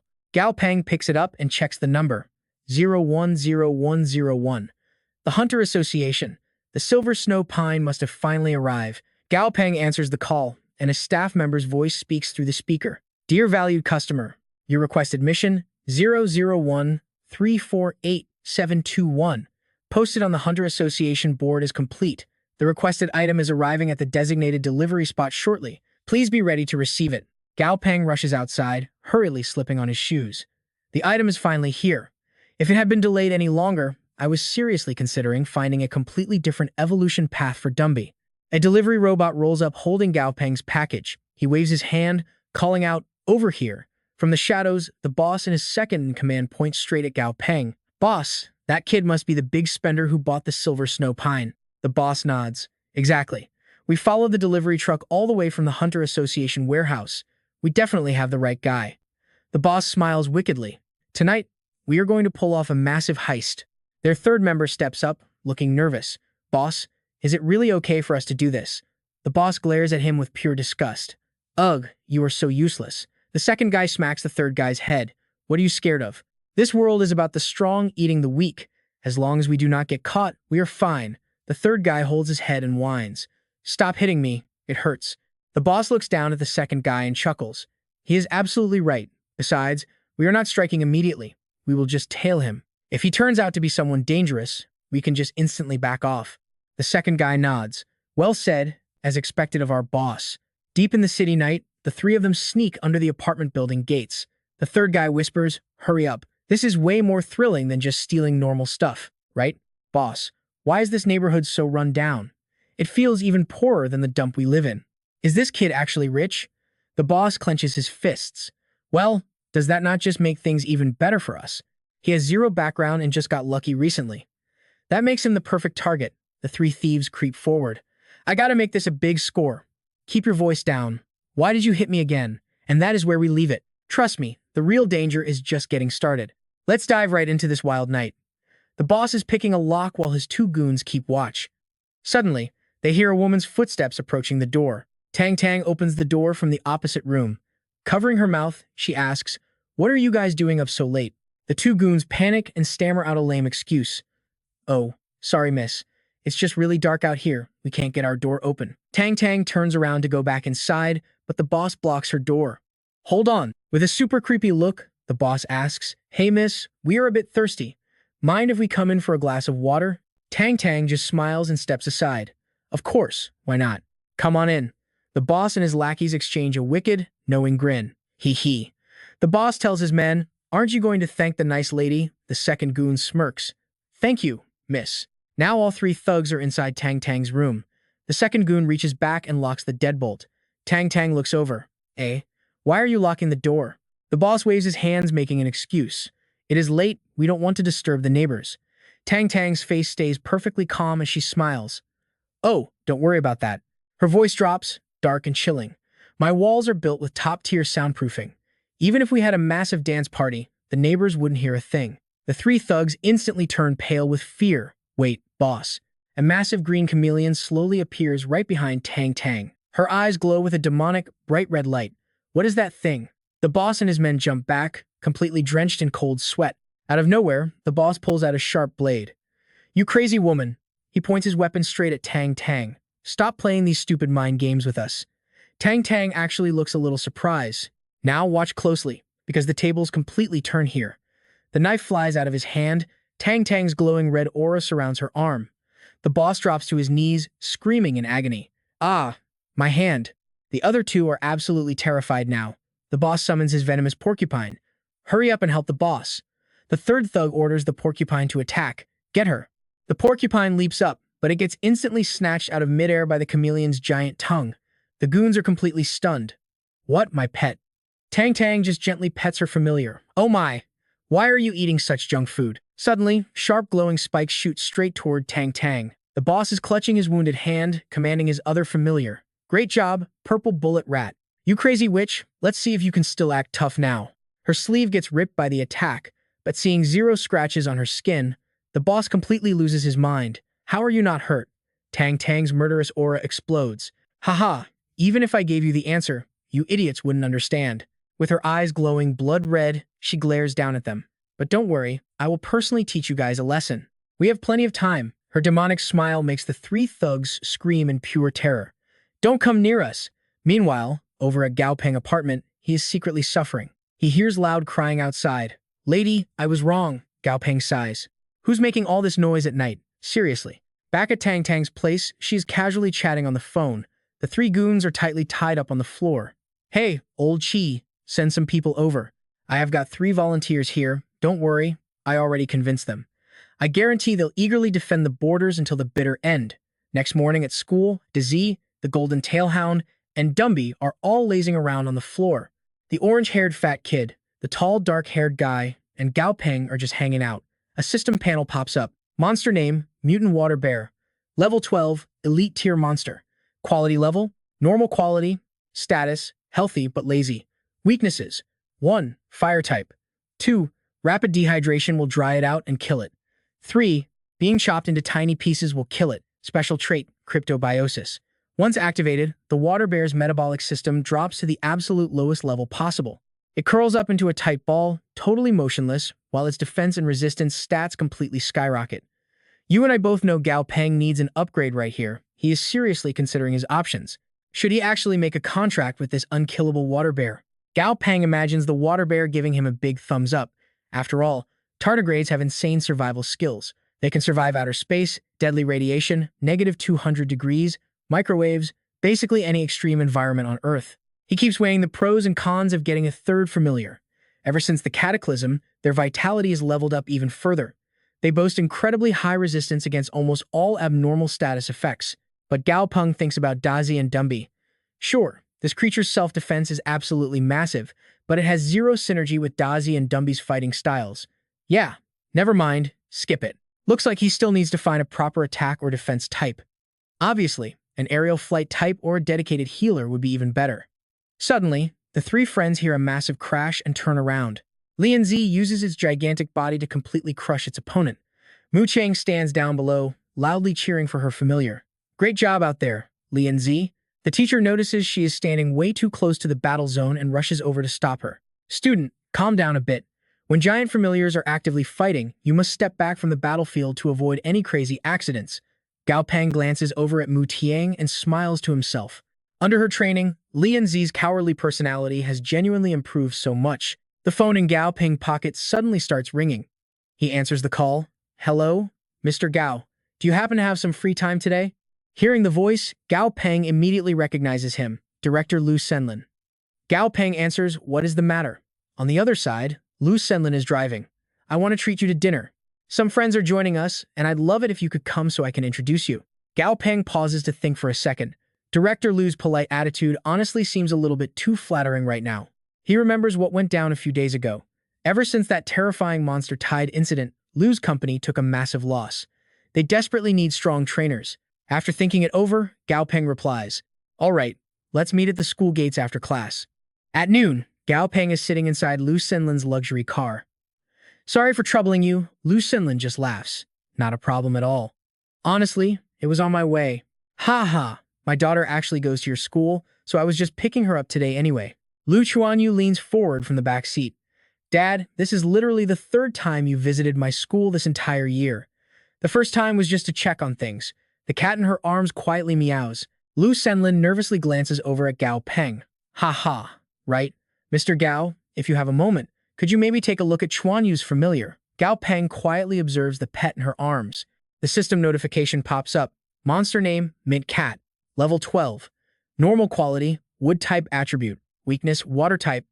Ah, so, it is a feline type familiar. Those are honestly pretty rare to see. Gao Peng turns around and tells her, I am at my studio every weekend. You can come find me there this Sunday. Chuanyu's eyes light up. Really? A deep voice echoes inside the fancy car. All right, Chuanyu, you should head home first. Mr. Gao and I have some important business to discuss. She sighs. I know, Dad. She steps out of the vehicle and waves goodbye. We have a deal then. Gao Peng, bye-bye. Gao Peng crosses his arms. If we're just meeting friends, why did he send his daughter home first? This is getting super weird. He turns to the driver. Director Lu? Who exactly are these friends? Lu Senlin smiles mysteriously. You'll find out once we arrive, Mr. Gao. Getting out, Lu Senlin gestures toward the entrance. After you, Mr. Gao. Please. Lu Senlin leads the way while Gao Peng follows closely. This place is fully decorated in a stunning traditional landscape style. It must be the work of a master designer. Eating at a high-end place like this, yeah, Director Lu's friends are definitely not ordinary people. They walk into a private room filled with several intense-looking people. Here we are, Mr. Gao. Come, let me introduce everyone to you. Lu Shenlin starts introducing them one by one. This is Captain Song Zuo of the Fire Camp Squad. Song Zuo raises his hand. Nice to meet you. This is Captain Jiang Gu of the Heavenly Star Squad. Jiang Gu scoffs. Hey, old Lu, you made this guy sound like a legend. Can't believe he's just some kid. Gao Peng eyes sharpen. They are all monster hunting squad leaders. That's where we leave it, trust me. You won't want to miss what's next. Let us dive right back in. Gao Peng clenches his fists. The way these guys are staring at him full of greed and suspicion makes his skin crawl. Lu Senlin suddenly breaks the tension. Since everyone is here, he says they should finally start eating. Hold on a second. Jiang Gu growls with a fierce look. This massive guy glares down, radiating pure intimidation. He smirks, asking if they offended Mr. Cao by showing up totally uninvited. Gao Peng just stays quiet, keeping his thoughts completely to himself. Tong walks over with a drink in his hand. He laughs, asking Captain Zhang why he is scaring a kid. If word gets out that we bully students, our reputations are totally ruined. Lu Senlin starts sweating profusely and steps in. He waves his hands, claiming it is just a huge misunderstanding. He apologizes to Gao Peng, acting like he simply did not plan this big gathering properly. He begs everyone to let it slide. Jiang Gu laughs out loud, claiming they have heard of Gao Peng's fame for ages. He says they always wanted his advice, but he was too hard to book. He urges Gao Peng to drink up to show some respect. The rest of the table aggressively pressures Gao Peng to drink too. They tell him to eat and drink up with them, but drinking alone is boring. Since they finally caught him, they want to squeeze as much free advice from him as possible. Everyone nods along in total agreement. Seeing their fake enthusiasm, Gao Peng figures it out fast. They act warm, but every single word is a hidden trap. This is definitely not just a casual dinner. Lu Senlin walks over and hands him a glass. He apologizes once again for the messy setup. Gao Peng stays perfectly silent, analyzing the whole situation, especially Lu Senlin's angle. He stares deeply at the drink. The value he creates for this guy far exceeds what he actually gets paid. If anything, Lu owes him big time. Now pay close attention here. This dinner is a total setup, and Gao Peng is ready to see how this trap plays out. Clack! Someone slamming their chopsticks on the table instantly breaks his train of thought. Jiang Gu looks right at him. He says he is a blunt guy who needs to speak his mind. Rumor has it this young kid has unbelievable skills, like a guaranteed 100% success rate for monster upgrades. Jiang Gu smirks, mentioning his special promotions. He wonders out loud if Mr. Cao is truly as godlike as the crazy rumors claim. Gao Peng just chuckles, brushing the praise off as pure luck and his mentors looking out for him. He tells the captain to visit their company for any official business needs. Jiang Gu replies with a sharp, hidden edge, saying that sounds way too formal between them. Holding his drink, Jiang Gu stares him down. He declares that any friend of Director Liu is automatically a friend of his too. Friends help each other out for free. No need to drag a corporate company into it, right? Gao Peng's mind races as he processes their greedy, double-meaning words. The rest of the table immediately chimes in. Yeah, exactly. We eat together, so we are all buddies. Bringing the company into this is just wrong, little Cao. They mockingly excuse him, saying he is just young and naive. They figure if they pressure him enough, he will eventually fall right into line. One woman even asks him to squeeze in some free time to upgrade her monsters too. Gao Peng breaks into a cold sweat. Are these arrogant fools seriously treating him like an absolute idiot? A bit later, everyone is standing outside the restaurant. Gao Peng looks at the captains and politely rejects them. He reminds them he is just a high schooler who barely started working. He firmly states he simply cannot handle such massive responsibilities. Lu Senlin frowns, looking directly at Gao Peng. He apologizes again for the bad setup today. He tells him to wait so he can personally drive him home. But Gao Peng calmly refuses. No need. He holds up his phone, showing an accepted ride notification on the screen. He already booked a car, so they do not need to bother. Gao Peng hops in, and the car speeds off. The bowl-cut guy scoffs, calling the kid completely ungrateful. The dark-haired guy furiously agrees, but says to let it go. He is just a dumb kid, not worth their time. Lu Senlin turns to the angry captains. He sighs, saying they just watched a joke play out. He claims he had good intentions, but this time, nobody got what they wanted. The frustrated captains storm right back inside. They tell everyone to just get back to eating. They agree Director Lu meant well, concluding that Gao Peng is just way too young and completely clueless. Suddenly, a heavy hand drops on Lu Senlin's shoulder. Jianggu steps up from behind. With glowing red eyes, he whispers that he did exactly what Lu asked by targeting Gao Peng tonight. By ruining the kid's relationship with the other factions, Jianggu considers his past life-saving debt completely paid off. Lu Senlin just laughs. He tells Captain Zhang not to say that, claiming they are blood brothers who should always help each other out. Hearing that fake nonsense, Jianggu instantly waves him off. He says business is business, and they are definitely not walking the same path. As Jiang walks away, Lu Senlin smirks. He thinks about how much Gao Peng helped them. You guys see how twisted this is? To force the kid onto his team, this sly old fox orchestrated the entire trap. Later that night, the city skyline is still completely glowing with lights. Back inside his dark apartment, Gao Peng aggressively tosses his jacket onto the sofa. Dazi happily scuttles over to greet him as he grabs the TV remote. He flips on the evening news. The Alliance broadcasts a massive, breaking scandal. That blue demon monster evolution fluid released by the Shilong group, it has insanely severe side effects. Multiple districts are now reporting that monsters using the blue demon fluid are suffering from horrific, deadly malignant mutations. The screen shows injured monsters with heavily corrupted bloodlines. The Shilong group officially announces a global recall of all blue demon fluid. At the same time, any customers who bought it can confidently return it to their official stores for a full refund. Gao Peng stares blankly at the TV. Experts are warning everyone about the uncontrollable nature of this unstable gene fluid.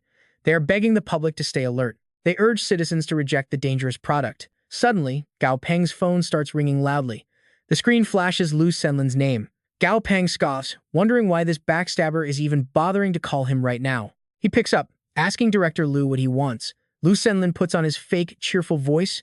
He apologizes profusely again, claiming everything that happened today was entirely his own fault. He says he should have explained their identities beforehand. Gao Peng interrupts him with a cold tone. He says it is fine, and he is not petty enough to get mad over something like this. Swirling his drink, Lu Senlin keeps acting like the good guy. He swears that anyone disrespecting Mr. Cao is disrespecting him personally. He promises to handle it, but before he can even finish his dramatic speech, Gao Peng just hits end call instantly. Gao Peng grinds his teeth in pure rage, gripping his phone tightly. No wonder they thought he was an easy target. It is simply because he lacks the absolute power to crush these manipulative snakes. Dazi watches from the side, feeling super worried for his angry master. But stuff like this does not break his spirit. Instead, it just fuels his fire, making him 10 times more determined. Glaring at the TV, he mutters that he just has to play by their stupid rules until he grows completely unstoppable. The news suddenly cuts to an image of Han Ning and his fierce monster. The very first season of the Dog King tournament just ended in massive, epic success. Fierce competitors from all over the entire region, including various local districts, furiously battled it out for true glory.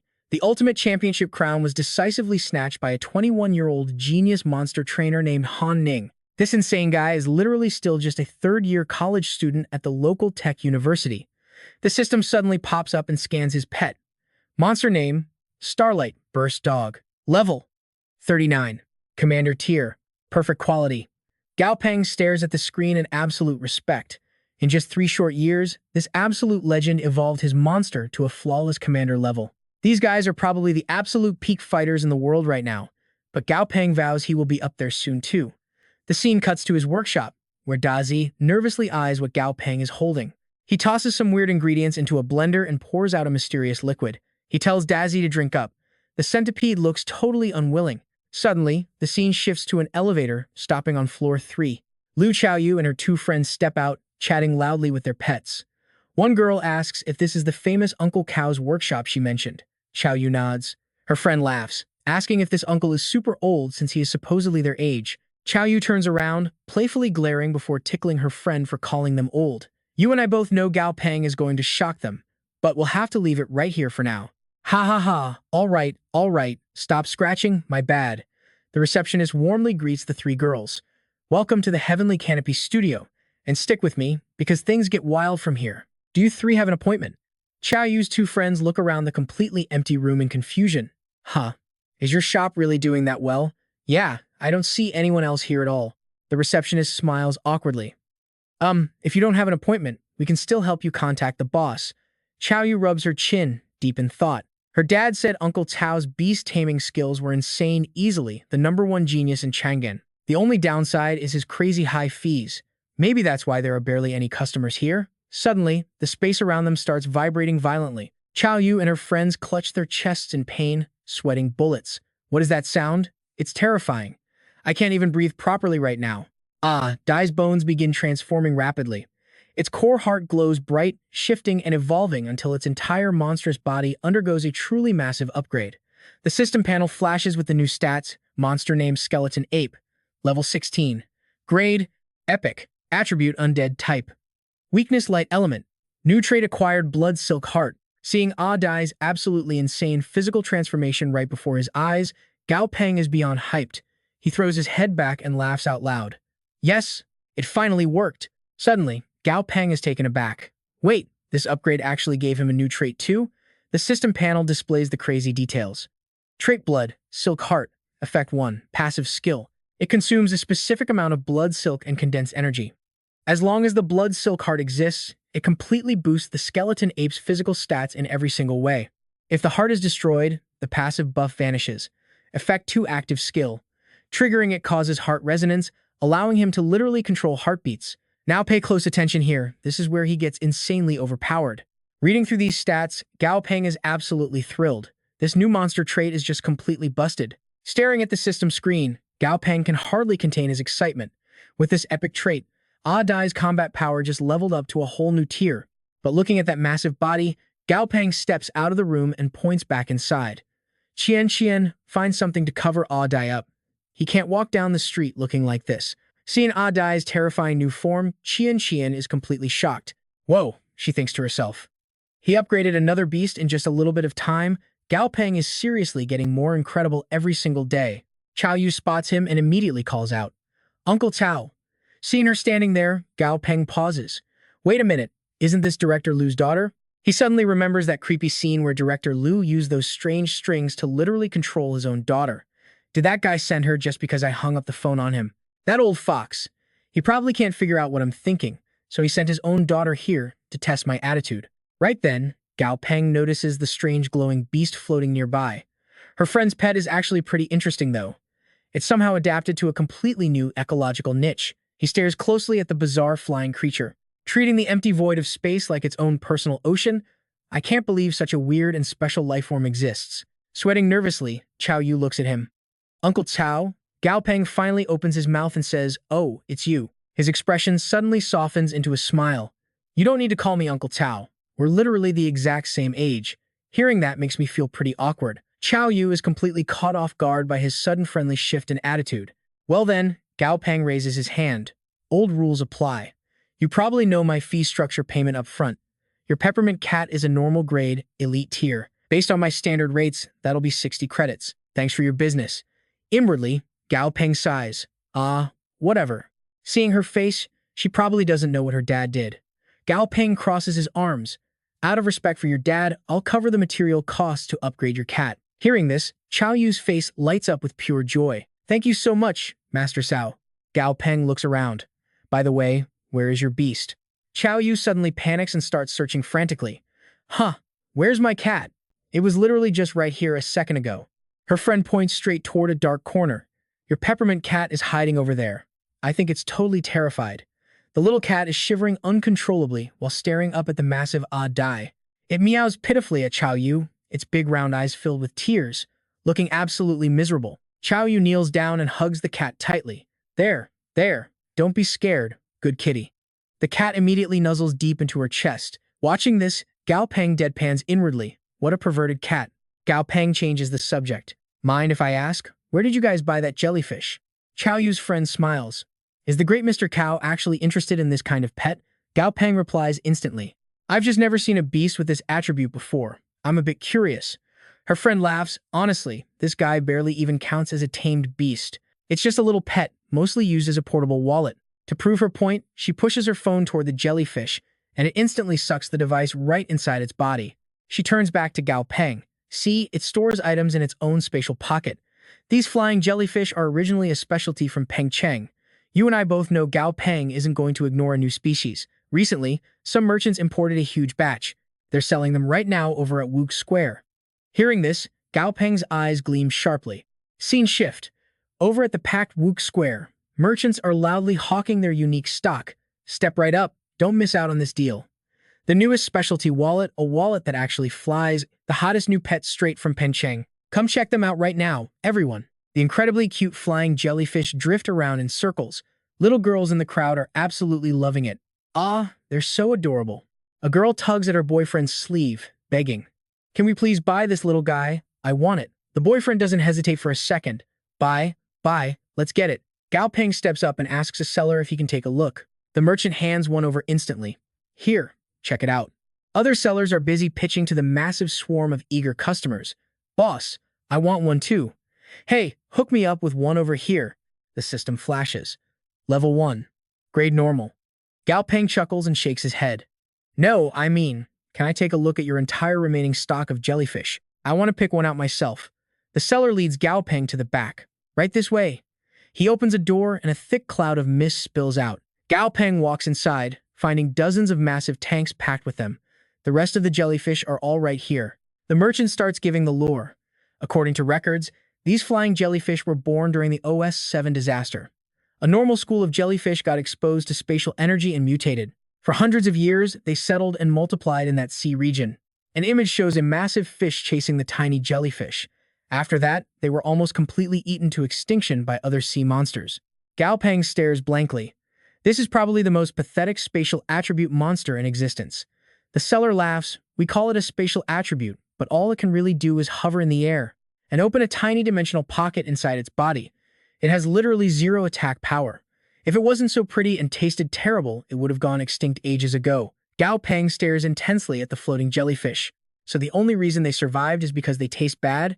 The tanks are completely full of level 1 and 2 flying jellyfish. Honestly, the levels of the stock back here aren't much different from the ones outside. Suddenly, Gao Peng freezes.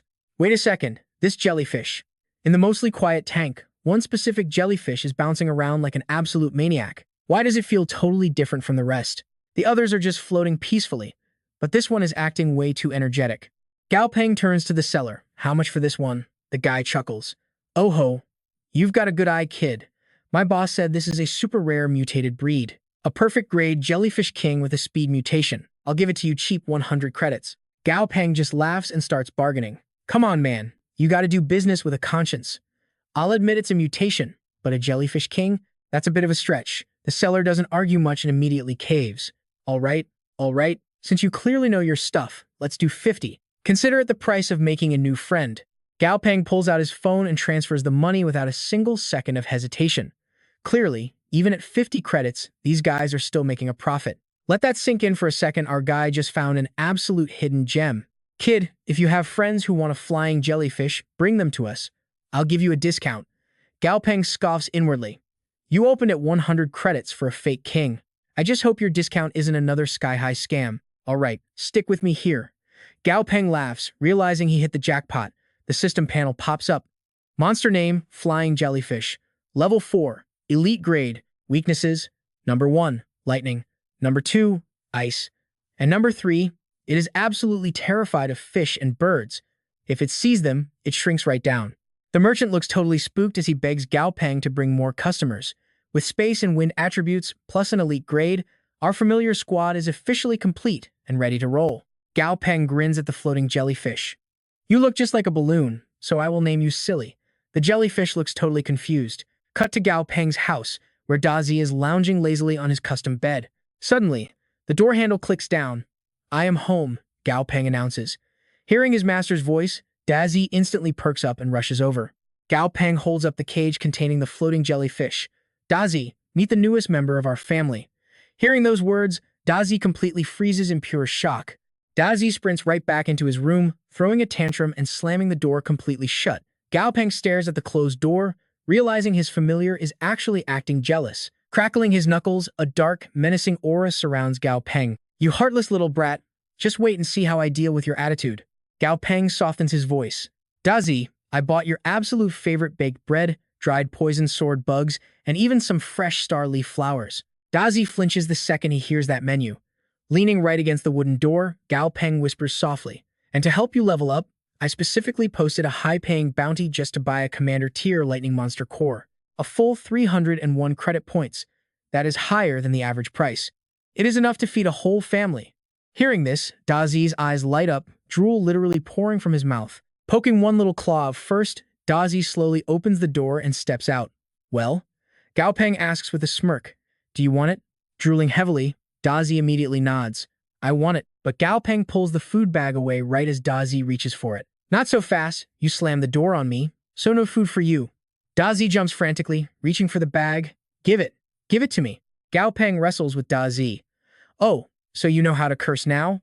Take this, kid. Meanwhile, Da completely ignores their little fight, staring blankly at the new jellyfish. Rubbing his sore shoulder, Gao Peng walks away. If I do not discipline him for one day, he will tear the roof off. He completely ignores Dazi, who is lying dizzy on the floor.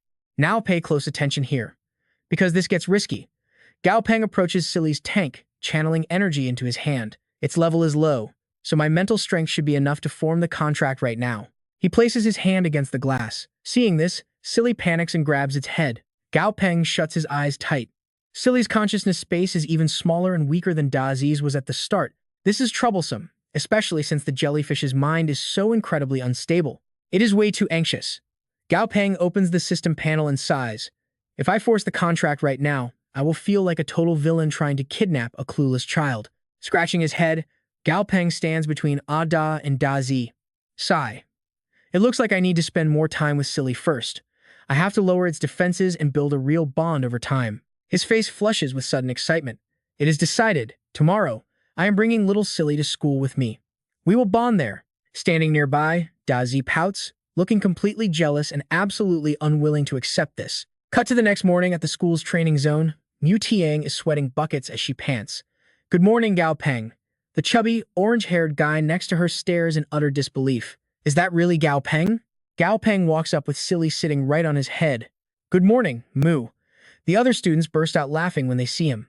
Is that a hat on his head? That looks absolutely ridiculous. Ha ha ha. Gao Peng reaches right into Silly's spatial pocket and pulls out a bottle. Here, he hands the chilled water to Mu Tiang. Want some cold spring water? She awkwardly declines. No, I am good. Gao Peng smiles and points to his head. It is not a hat. It is a flying jellyfish, a familiar with spatial powers. Petting her familiar with one hand, Mu Tiang smiles brightly. Oh, I have heard of them. They are known to be pretty timid. But forget that for a second. Have you seen the monster we are fighting for training today? Her familiar purrs happily as she keeps petting it. You and I both know this is about to get intense, right? The crowd stands before the monster cage. The system panel reveals its name. Purple Gold Centipede. Gao Peng glares at it. Looks like a tough test today. Mu Chang looks at the beast, then at Gao Peng. So, are you going first again today? Silly clings tightly to him. The classmates all agree. Sigh, looks like Gao Peng is taking the first blood bonus points again today. There is no competing with him. His win rate is way too high. We can just study how he beats the opponent, and maybe we will score some points too. Let's just accept it. But completely destroying their expectations, Gao Peng turns to Mu Tiang and shakes his head. Let someone else in the team take the shot today. I cannot go first every single time. That is just completely unfair to the rest of the squad. Hearing this, the entire crowd gasps in pure shock. Wait, what? A student with glasses steps up with his familiar. if Gao Peng is willing to give up the first win bonus. Instructor Truong, I request permission to fight first. Gao Peng narrows his eyes. A dragon-feathered hen? Other than Dazzy, this is the only elite-level familiar here. It is already level 11. Too bad it is only a normal grade, but it is definitely enough to test the centipede's true strength. Suddenly, Gao Peng snaps his head back to Dazzy. Do you see that? Pay close attention. Wait, where are you even looking? Dazzy is just staring, completely covered in drool. Gao Peng smacks Dazzy right on the head. All you think about is food. Watch the purple gold centipede's attack patterns. I am sending you in next. And wipe that disgusting drool off your mouth right now. Instructor Truong raises a bright red flag and shouts out the battle command. Ready? Begin. The dragon-feathered hen stands tall right in front of the massive centipede. A fierce red aura violently explodes around the hen, while a toxic green energy wraps completely around the centipede's body. The two terrifying beasts lock their deadly eyes together. The centipede strikes first. It whips its heavy tail down hard, but the hen dodges, swooping in with razor-sharp claws to crush the centipede. The centipede is not holding back either, snapping its massive pincers to lock the hen's claws in a brutal death grip. With both legs completely trapped by the centipede, the hen thrashes wildly, but it cannot break free. Seeing his familiar cornered so badly, the glasses kid panics. This is really bad, Instructor Truong calmly notes. You are lucky that this specific centipede is not venomous. Otherwise, just one single sting would have completely taken your familiar down. The centipede's massive stinger pierces straight into the hen's thigh bone. Instructor Truong continues explaining the situation. You are incredibly lucky. The centipede's tail stinger only pierced through the muscle. The armor on its back half is just not hardened enough yet to deal any fatal damage. The hen's eyes glow blood red as it glares at the centipede. Using its sharp beak, it brutally pecks right into the centipede's head. Dark blood sprays out everywhere, pouring down endlessly. The mushroom-haired kid with glasses cheers in absolute joy. We won. Silly grimaces, covering its mouth with its tiny tentacles. But Gao Peng narrows his eyes. I would not be so sure about that. The centipede lies on the ground, taking the beating, but suddenly, its eyes flash dangerously. It uses its pincers to hook the hen's legs and yanks them with terrifying force. The hen screams in pure agony as its legs are ripped apart. The glasses kid completely loses his mind, screaming in absolute panic as he watches his beloved familiar get absolutely destroyed by the sheer, overwhelming physical strength of the terrifying monster. The brutal force is just way too much for a normal-grade beast to handle. Finally, having proven its total dominance, the purple gold centipede violently throws the hen's mangled legs aside. Completely broken and stripped of all its fighting spirit, the exhausted hen collapses right onto the hard ground in defeat. Bursting into tears, the terrified hen scrambles away as fast as possible. The mushroom-haired kid chases after it. Hey, wait up for me. Instructor Truong crosses his hands behind his back. Does anyone else want to challenge the centipede? The entire class violently shakes their heads. No. Truong's face darkens. Every single time before this, Gao Peng's lightning centipede was the one to clear the floor.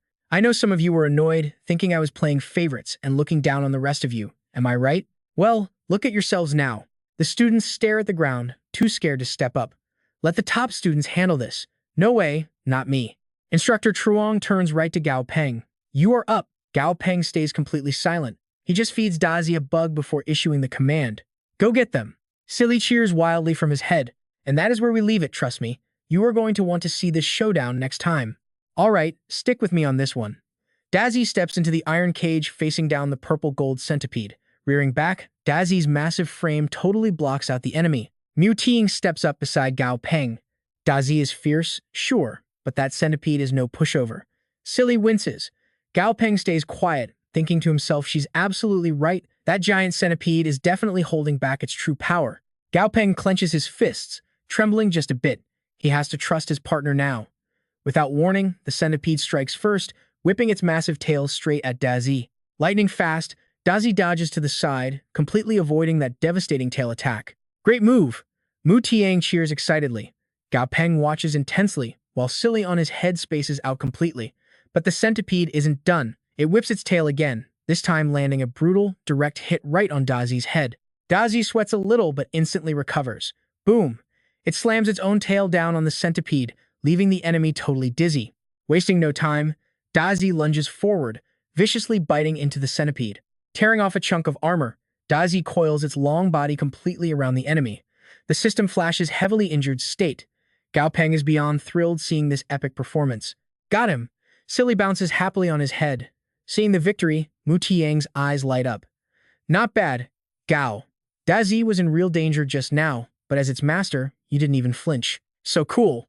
Gao Peng smirks, playing the total badass. Haha, it's nothing special.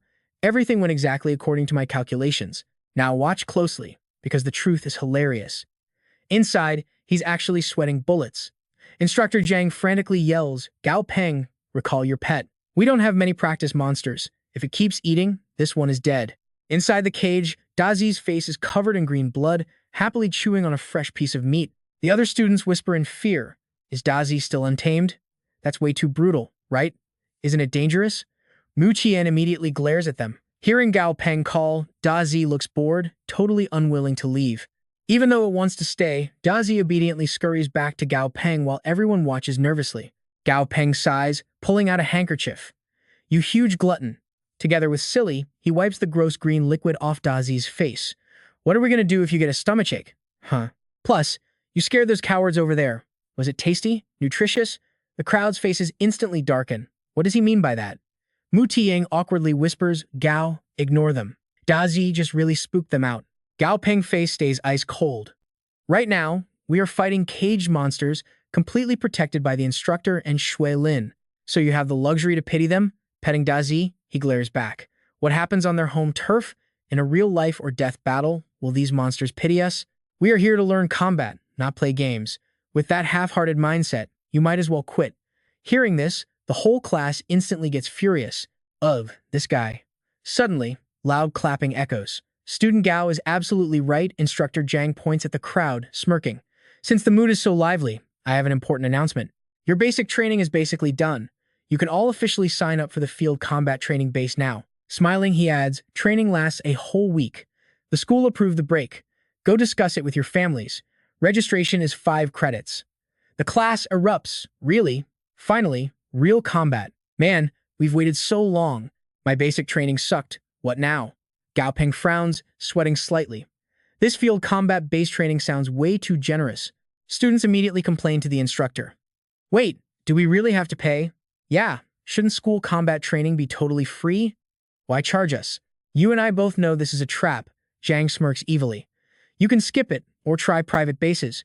2 angry students yell out, a week privately costs at least 20 credits. 20 is just entrance. Gear costs extra. Hearing this, everyone gets super depressed. Sigh, we're way too broke. Gotta beg Dad for a loan. Instructor Zhang flashes that devilish grin, holding up a paper document. Besides paying yourselves, there's another way. Sign an official alliance contract. Then the alliance covers absolutely everything. The soldiers snap to attention. Students who sign must serve the military for 8 years after graduation. Get into a military academy, and that study time counts toward the 8 years. Mu Tiang crosses her arms thoughtfully. Well, 5 credits for a normal family. It's not totally impossible to scrape together, but it's definitely not a small amount. This policy is quite humane. Gao Peng nods. It's smart. Lets us choose the military without forcing anyone. Gao Peng's face darkens. But serving 8 years, the military profits heavily in the end. Zhang then adds solemnly, finally, a serious warning. To join, you must sign a death waiver. The students immediately freeze in pure terror. Wait, if we sign, will we die? Zhang quickly explains. The high school graduation exams for monster tamers are completely different from normal exams. So you absolutely must take this special training opportunity seriously. Signing a death waiver doesn't mean you'll definitely die, but... The nervous students laugh awkwardly, scratching their heads. Mu Tiang glances over. So, Gao Peng, team up tomorrow? They bump fists. Gao Peng smiles. It's an honor. Silly peeks from his back, laughing happily. Soon, massive military trucks speed down the open highway like the wind. These iron beasts look simple but ridiculously imposing. A girl stares out the window, mesmerized. Wow, so beautiful. The whole cabin is chaotic. Hey, look at that giant mountain. Haha, it's huge. Look over there, wild monsters. Suddenly, the truck slams into a rock, jolting violently. Everyone bounces violently. Ouch! Ah! What the hell was that? The soldier driving smirks back. My bad, didn't see that rock in the road. Gao Peng sits silently. Sly old soldier. We were too loud, so he did that. He sighs, recalling his morning. He knocked on Sister Tang's door, getting 0 response. And here's where we leave it. Her phone went straight to voicemail. She's strong, so logically, she's fine. But you and I know things never stay peaceful for— Let's jump right in, you and I. Gao Peng wonders if this has anything to do with that massive secret she's been hiding from him. But before he can even figure it out, the military truck jolts hard, violently throwing him right off his seat. He grits his teeth, sweating profusely. Not this exact trick again. The other battered students angrily surround the soldier, Pan An, yelling that he went way too far this time, leaving them covered in fresh bruises. You can't just bully innocent people like that. Sweating nervously, the soldier awkwardly laughs it off, apologizing and swearing to them that it was just a total accident. 3 heavy military trucks finally park right at the Wilderness Training Base gates. Everyone immediately piles out, gathering tightly around to listen. The tough instructor points, announcing that the massive, terrifying valley right behind him is their brand new training ground for this test. Every single inch of this massive valley has been totally cleared. He holds up a special identity watch, explaining that it comes equipped with a built-in tracker and a life-saving emergency button. Their absolute only mission here? Simply survive in this brutal, completely isolated, wild place for one entire week without giving up or dying. Gao Peng stares deeply at his watch, completely lost in thought. The instructor makes it crystal clear quitting halfway means instant, humiliating failure. He glares fiercely at the group of rookies, asking loudly if anyone has a problem with his rules. Sweating in pure, unadulterated fear, one brave student asks if there are any fixed supply points inside. The instructor smirks darkly, mentioning a heavily fortified, steel-reinforced safe house cleverly hidden somewhere out in the massive, overgrown valley. Only massive boss-tier monsters can actually break its heavy defenses, and yes, it magically holds a decent amount of emergency survival food inside. With his hands behind his back, he sternly tells them that just hiding like cowards for 7 straight days is totally possible. It all depends on their pathetic choices. Now move out, rookies. Now watch this closely. The real game finally begins. The giant valley gates roar open. Students rush blindly inside, excitedly shouting to find the safe house first to prove their true worth. Amidst the chaos, Mu Tiang and Gao Peng exchange a quiet, knowing glance. The stern instructor yells through his massive megaphone for them to hurry up. If they carelessly get themselves eaten, the fancy tracker will just help the military find the fat monster and happily avenge them later. The scared students urgently push each other forward. Mu Tiang casually walks over to Gao Peng, jokingly asking our resident genius scholar what he is staring at so intently. He simply replies, just a small sparrow. This specific rain sparrow absolutely loves wet environments and has completely insane, superhuman senses for moisture. Wherever it's raining heavily, they immediately flock there in huge droves. Mu Tiang smiles lightly, totally agreeing with his always sharp, flawless observation. She clearly remembers the city's main weather tower actually raising these unique rain sparrows. Their attack power is super incredibly weak, but their flight speed is absolutely insane. The sparrow spreads its tiny wings, soaring high. Watching it fly away, Gao Peng realizes coming out here was definitely the right call. It's way better than the boring, predictable city. This wild, untamed place is an absolute monster paradise filled with endless possibilities. Resting her hands on her hips, she laughs brightly. He really is the absolute top student, carefully analyzing things while everyone else blindly rushes in. He quickly denies her high praise, casually claiming he just genuinely hates big, noisy crowds and merely wanted to wait here a moment for the chaotic mob to clear out completely. Looking totally confused and absolutely not believing his weird logic, she raises an eyebrow and asks if they can finally get moving now, since everyone else is basically gone. Turning around, he confidently says it is time to go. She happily follows right behind him with a bright smile, ready to finally start. He suddenly frowns hard. Did he see that completely wrong? A strange, dark shadow just moved up in the thick branches of that tree. He slowly looks down at the ground. Scattered all over the ground are stray water bottles and heavily packaged military rations. Seeing this, he mentally calculates 5 boxes of compressed biscuits and 10 full waters. Rationed properly, that easily lasts one person a whole week. The military is clearly testing their true absolute limits here. Fighting wild monsters while desperately scavenging for food could actually cause some very real, deadly casualties. Mu Tiang, now wearing an insanely thick full-body armor suit, turns and totally confused, asks why he is not wearing any of his basic protective gear like a normal person out here.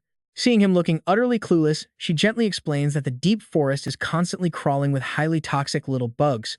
Just one nasty sting from those things would make him completely miserable for days. Smiling awkwardly, he immediately throws his hands up to decline her concern. No need for that heavy armor, he already applied some incredibly strong herbal bug repellent. Coughing lightly, he quickly changes the awkward subject. They desperately need to hunt some fresh, tasty prey around here, because eating dry, compressed biscuits for 7 straight days sounds like absolute torture. Wearing just a single backpack, he confidently notes they now have a solid, safe house. They can completely rely on Lotus Seed's huge, muscular body to easily carve a clean path forward, always keeping the safe house as a fast fallback point. Her eyes sparkle brilliantly. Hearing this, he really is the ultimate top student with such incredibly solid, foolproof tactics. Lotus Seed happily uses its massive, bulky frame to smash through the thick brush, while Dazi scouts for hidden dangers, keeping a sharp lookout as Gao Peng boldly leads the way. He suggests finding a natural water source first, since they basically act like perfect natural hunting grounds. Following closely behind, she fully agrees with his smart plan. Suddenly, a really strange purple mist angrily drifts toward her. The floral scent is way too overwhelmingly strong, mixed with a disgusting rotting stench. Holding her pounding head, she suddenly stumbles backward, feeling incredibly dizzy and totally unable to stand. He lightning fast grabs her arm to forcefully keep her from completely collapsing on the dirt. She weakly starts to deeply thank him, but before she can finish her sentence, he firmly covers her mouth, completely shushing her into absolute dead silence. We both know something dangerous is hiding here. He quietly whispers for her to make Lotus Seed slam into that exact tree branch with full, devastating force. Hearing this completely crazy command, she hesitates in shock. That branch looks completely normal. Why randomly attack it out of nowhere? She stares deeply at him, her mind racing with pure, unadulterated confusion. But his quick judgment back at the academy was literally always flawless. He must have spotted a hidden, deadly clue that she completely missed, so she finally decides to fully trust his instincts. Touching her beast's sturdy back, she loudly orders Lotus Seed to attack. Its eyes glow bright ruby red, instantly locking into a furious, unstoppable combat stance. Gathering all its raw, explosive strength, Lotus Seed charges blindingly straight ahead. It violently slams its massive, rock-hard horn directly into the specifically targeted branch with absolute earth-shattering power. Bam! A crying, pitiful water snake gets violently knocked loose from the wood. It tumbles wildly through the dense branches and crashes incredibly hard onto the solid ground below, totally knocked out cold in an instant. Sweating profusely, she puts a shaking hand to her pounding heart. She thanks him profusely, realizing she absolutely would have been ambushed. What kind of terrifying monster is this with such insanely perfect camouflage? With his massive, encyclopedia-like knowledge, he calmly explains to her that it is a dangerous green tree snake. It perfectly mimics green leaves, and its tender meat constantly contains trace amounts of mild poison. Wild monsters can safely eat it just fine without any issue. But fragile humans absolutely cannot. Then, he suddenly remembers his unbreakable blood contract with his pet, Dazi. In absolute theory, any physical damage or poison he takes immediately transfers right over to his pet, and Dazi already has heavy, unbelievable poison resistance. Touching his chin thoughtfully, a deeply sinister, plotting grin appears on his face. This literally means he can safely eat the highly venomous snake. They always say more venomous snakes taste incredibly better. Hearing this totally twisted logic, Dazi looks absolutely mortified. Suddenly, another sharp, terrifying rustle echoes from the branch high above. He quickly snaps his head around to look. Seeing absolutely nothing up there, he rubs his chin in deep thought. Weird, maybe he just totally misheard the sound. Meanwhile, a massive, deadly snake quietly slithers away hidden perfectly behind the huge trunk. Suddenly, she happily waves him over from afar, totally unaware. She loudly points out a beautiful, sparkling river completely filled with drifting fallen leaves. Dipping her bare hands straight into the fast current, she excitedly notes the clear water has absolutely no weird, foul smells. Hearing this amazing news, his face suddenly lights up with pure, unadulterated joy. Having clean water drastically increases their actual survival odds for the next 7 grueling days. But suddenly, a strange, squishy green creature surfaces right nearby, violently spitting unknown, gross liquid directly onto his pants leg. His completely soaked pants instantly reek like garbage. His face turns a sickly, dark purple from the overwhelming, putrid stench. What on earth is that awful, rotting smell? He furiously glares down at the weird little creature. The system instantly flashes. Green slime, level 2, common tier. Its favorite hobby? Spitting on others. That's where we pause. Trust me, you'll absolutely want the next part. Alright, stick with me. Here you are about to see the absolute weirdest monster rivalry. Electric type, defense type, level 3. Gao Peng glares at this green frog with pure disgust. This thing must be totally insane, only spitting on people. He hates being spit on, mainly because no other monster is bored enough to actually spit back at it. But this green pest, it just keeps spitting gross water right onto Gao Peng's pants. Finally, Gao Peng snaps. Stop it, he says. It is better to save trouble and figure out how to purify this pool.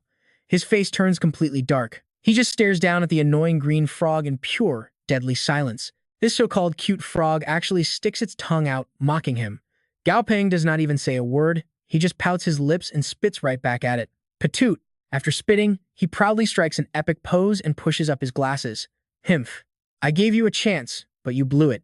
I have a literal system. You think I cannot handle a tiny green frog like you? Mutiang, Lotus Seed, and Dazi are standing right there, completely dumbfounded. Classmate Gao, the little frog, is totally stunned too, but suddenly, it screams. From the water, countless croaks echo as a massive swarm of frogs jumps up. Mutiang turns to him and says, "So there actually are a lot of frogs in this pool." Gao Peng stares at the water, his face covered in cold sweat. Classmate Mew. Behind her, the entire pool is absolutely swarming with furious green frogs. Completely oblivious, she asks, "What is wrong? Your face suddenly looks really weird right now." Suddenly, the frogs open their mouths, charging up glowing spheres of pure energy. Gao Peng does not hesitate. He grabs her hand tight and screams, "Run!" They sprint for their lives, while Dazi and Lotus Seed frantically race right behind them. The furious green frogs endlessly blast high-speed water attacks right at their backs. Scene change. After a massive sprint, everyone stops, gasping for air and completely exhausted. Huff huff. Are we safe yet? Yeah, we are safe. Mutiang collapses against Lotus Seed. Who would have thought I would end up running for my life from some frogs? Gao Peng lies flat on the dirt, panting. Do not underestimate them. One or two is fine, but a pool has thousands. His face turns pale just imagining that swarm. Ah. Mutiang takes off her hat, while Lotus Seed cries in terror. So you are the one who provoked that horrifying swarm. Now watch closely, you, and I need to map this out with him. Gao Peng holds his chin. Let's analyze this. North is the frog pool. He visualizes the valley gate. West is the main entrance. The trees there are really sparse, and we did not spot any large, dangerous creatures on our way in. He remembers the massive footprint in the mud. South is the dense jungle. We found tracks from a giant carnivore, and the trees are super thick. That leaves only one option left. He looks toward the east. East is a small slope that leads up to a massive meadow, and there are clear signs of herbivores grazing there. Hearing this genius breakdown, Mutiang completely agrees. Yeah, that is all the info we have right now. So what is the plan? Should we expand our search zone? Gao Peng pauses. Right now, his entire vibe flips instantly. His eyes literally sparkle with excitement. Let's go cook dinner. Seeing his instant mood swing, Mutiang is totally speechless. Gao Peng crosses his arms with a huge smile. Relax, partner. We have done enough cardio today. If we get too tense on day one, we will just burn out. Fine, she sighs. All right, then let's quickly find some wild plants we can actually eat. Gao Peng flashes a cocky smirk. Unnecessary. He casually holds up the dead tree snake from earlier. Look, we still have this snake. She is stunned. Gao Peng pushes up his glasses, pulling out jars and spices. We have mint, cloves, and even some cardamom. She stares at him in absolute shock. When did you gather all this stuff? No, wait, where were you even hiding it? He crosses his arms, looking like an absolute pro. This is wilderness, survival. Obviously, you have to be prepared for anything. Hearing this crazy logic, she facepalms silently. Now, here is a wild twist for you and me. Every single move they make is being watched through camera 17. All the students are being monitored from the shadows. Inside the command center. Pull up camera 13, candidate 31 sent an SOS at coordinates 173.24. 3 rescue teams are rushing to Zone 3A. Safe Room 7 has been located. The military instructors are staring at the monitors. Is this candidate 17 the prodigy that Zheng Baqi was talking about? Definitely him.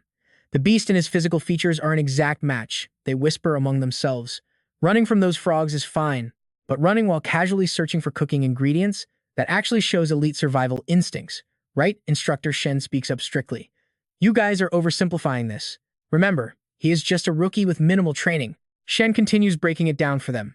Whether it is his brilliant use of terrain, his deep knowledge of wilderness, survival, or his ability to instantly retreat without hesitation, his performance has already crushed most of the teams here.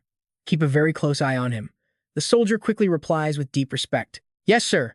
Meanwhile, Mutiang grabs the safe room door handle but suddenly freezes. Ha! Gao Peng steps up behind her. What is wrong? She turns around, looking super disappointed. It feels like it is locked from the inside. She knocks loudly.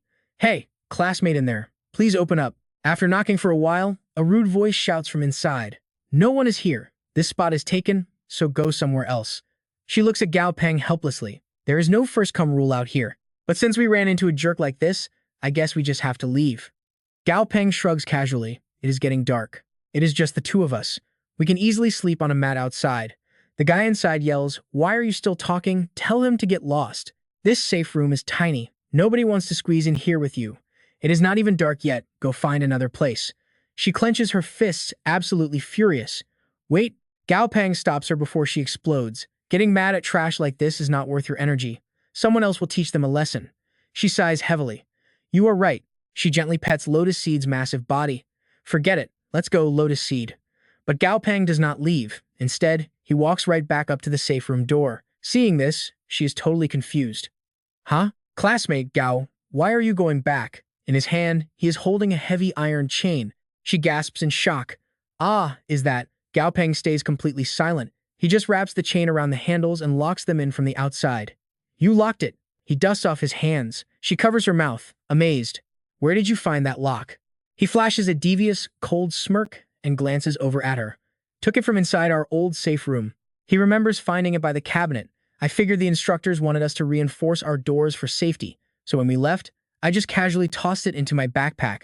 With the bullies trapped inside, the two of them happily walk away. Let's go. He leads the way, and she follows right behind. And the best part? Camera 17 catches this entire glorious revenge on tape. You and I just witnessed absolute peak karma. The instructors completely lose their minds laughing. Ha ha ha, brilliant. This kid is an absolute legend. The instructors couldn't stop praising Gao Peng. Smart as a monkey. One of them smirked, how about it? This kid definitely has some real talent, right? Stick with me, you are about to see this survival test get crazy. In the shadows, a mysterious man with glowing blue eyes watched him. He was way stronger than normal students. But the real show starts now. Monsters are everywhere out here. Can Gao Peng survive the night under this beautiful, slightly cloudy, starry sky? Gao Peng took the lead. Let's head this way and see if we can find a safe house. Mu Tiying just nodded and followed along. Got it. As Gao Peng and Mu Tiying kept walking ahead, a dark shadow suddenly appeared right behind them. It was giving off a terrifying, pitch-black aura of pure killing intent. The wilderness at night was packed with hidden dangers and absolutely creepy sounds. Mu Tiying was already sweating heavily. She frowned, put both her hands on her hips, and let out a heavy sigh. It looks like we really have to just survive outside for the night. Gao Peng stayed super calm. Pushing forward isn't safe, and there are no caves around here. He looked around for a second, then pointed up at a high tree branch. Look at that. This branch grows perfectly straight. It is about 3 to 4 meters off the ground, right where it splits. Let's just use that tree to build a simple shelter. Mu Tiang looked at the tree and felt a bit relieved. Her familiar, Lianzi, started pulling hard on the tree while she cheered it on. Come on, knock down some more branches. After a struggle, Gao Peng and Dazi got up the tree to build the shelter, using big leaves and small twigs to secure the base. Very quickly, Gao Peng finished building a clean, simple shelter. Done. Mu Tiang let out a heavy breath, dripping with sweat. At least she could finally relax. After resting for a moment, Mu Tiang turned and saw Gao Peng already sleeping soundly. Dazi was the exact same. The second Gao Peng secured himself on the branch, he instantly fell dead asleep. Down at the base of the tree, Lianzi had also fallen asleep. Mu Tiang peeked down from above. Looks like Dazi and Lianzi are both resting now. Mu Tiang pulled a yellow star-patterned blanket straight out of her backpack. She quickly lay down and covered herself up snugly. I should get some early sleep too. Meanwhile, from a much higher tree, someone was silently watching Gao Peng and Mu Tiang sleep. Wow, they really have some serious nerve. A mysterious girl stood hidden in the darkness, staring down at Gao Peng and Mu Tiang. She suddenly cracked a smile. Guess it is my turn then. Suddenly, something slammed into a branch and bounced right back up. The girl flinched, quickly dodging to the side. Oh, something is heading right this way. From inside the bushes, a panther leaped out. Its eyes glowed brightly, and its face looked absolutely vicious. Wait, is that a shadow panther? The girl stayed hidden behind a tree trunk, narrowing her eyes at the shadow panther. Its power level is not actually that high. Based on Little Peng's current strength, this should be no problem at all. The panther started jumping from branch to branch at lightning speed, advancing forward. After a few quick leaps, it completely locked onto Gao Peng and Mu Tiang's exact resting spot. Sleeping at the base of the tree, Lianzi suddenly twitched its hand. It heard a strange noise, woke up immediately, and let out a loud cry to warn the two of them. Hearing her familiar's scream, Mu Tiang bolted upright and rubbed her eyes. Huh, what is wrong, Lianzi? Gao Peng urgently yelled out, get down from the tree right now. Hearing Gao Peng warning, Mu Tiang scrambled to her feet as fast as she could. She quickly leaped down from the tree right onto Lianzi. Sitting on her familiar's back, she asked, Gao Peng, what exactly just happened? Gao Peng just stood firmly right in front of them. Now pay close attention, because things are about to escalate. He stared at the tree ahead. Dazi was already in combat stance. On the opposite branch stood a monster with glowing red eyes, staring them down. This is definitely a shadow or dark-type beast. Mu Tiang looked down and told Gao Peng, its exact form and strength level are totally unknown. Plus, the dark environment is this monster's home turf. Do we run or fight? Gao Peng stayed completely silent. Right then, his system panel popped up in front of him. He checked the display to see the monster's hidden stats. The system revealed it was level 15. Seeing this, Gao Peng figured it out: a level 15 Shadow Panther, normal quality. After observing for a moment, Gao Peng told Mu Tiying running means turning our backs to a predator. That will only trigger the monster's hunting instincts even more. The monster suddenly leaped off the opposite branch, charging straight towards Gao Peng and Mu Tiang. The Shadow Panther moved at an incredibly fast speed, violently swinging its razor-sharp claws right at Gao Peng. Seeing its insane speed, Gao Peng reacted instantly and shouted a loud command to Da Zi. Pushing its speed to the absolute limit, Da Zi flashed right in front of Gao Peng. Da Zi stood face-to-face with the Shadow Panther. It quickly whipped its tail forward, launching a brutal attack, but the panther was no joke, smoothly dodging out of the way. Using its insane speed, the panther instantly vanished and reappeared right beside Da Zi's body, sparking with wild energy. The panther's crazy fast movement actually caught Da Zi a little bit off guard. But the moment the panther touched Da Zi, it got electrocuted. The massive shock paralyzed its body. While the panther was completely stunned, Da Zi mercilessly sank its fangs right into the beast, causing fresh blood to gush out everywhere. Watching from the side, Gao Peng clenched his fists happily, using the electricity to paralyze the enemy that perfectly destroyed the panther's speed advantage. All that intense training really paid off. Even when facing a higher-level monster, Da Zi was handling the entire fight with absolute ease. The Shadow Panther finally snapped out of it. After taking that brutal bite from Da Zi, it leaped up into a tree, limping in serious pain. Fresh blood continued pouring out of its back while it struggled to take heavy, ragged breaths. Suddenly, two massive glowing red eyes emerged completely from the darkness. The Shadow Panther froze in absolute terror, trembling uncontrollably as if extreme danger was approaching them incredibly fast. We both felt that tension, right? Well, look at this. The terrified panther slowly turned its head. Right behind it on the tree trunk was a gigantic green python, its massive body coiled around the wood, glaring dead at the panther. Seeing this absolute nightmare unfold, Gao Peng and Da Zi instantly broke into a cold sweat. The giant python snatched the panther in its jaws, staring right down at Gao Peng, Mu Tiying, and Lian Zi. Without hesitation, Gao Peng screamed, "Run away, right now." Gao Peng and Mu Tiying jumped on Lian Zi's back and fled for their lives. From high above, the python just silently watched them escape. The massive snake didn't even care about them and simply turned away, biting tightly onto a tree branch. From another tree, the mysterious girl watched everything. "Glad you're smart," she thought. "If I fought you here, the loud noise would definitely expose my hidden location." After standing there for a moment, the mysterious woman completely vanished at incredible speed. Meanwhile, over at Observation Monitor 17, the instructors spotted the giant python and quickly yelled, "Report, we have an emergency situation." An instructor turned and asked, "Commander, do we need to take out this mutated python?" A man simply replied back to him, "No need for that." Instructor Chen calmly explained that the giant pythons are actually quite peaceful and rarely attack unprovoked. For these students, this is the absolutely perfect test. If they cannot even handle this level of danger, it is honestly better they quit this path early on. The other man smiled back. "You're right, Instructor Chen. But make sure the rescue teams are fully prepped to drop in at a moment's notice. The second someone calls for help, deploy immediately." Chen replied respectfully, "Understood." The scene cuts to day 2 in the forest, with bright sunlight shining down through the trees. The morning sunlight directly hit Mu Tiang's eyes, making her slowly wake up with a quiet groan. When she finally opened her eyes, Gao Peng was already standing right there, smiling at her. "You're awake. Perfect timing. We can head out right now." Still half asleep, she confusedly mumbled, "Head out?" Completely confused, she asked him, "Head where exactly?" Holding a bug to feed Da Zi, Gao Peng stayed totally calm as he answered, "Back to yesterday's camp. We ran off way too fast and left a lot of important gear behind." Mu Qiang panicked a little and asked, "Yesterday's camp? But we don't even know if that giant python is still waiting there.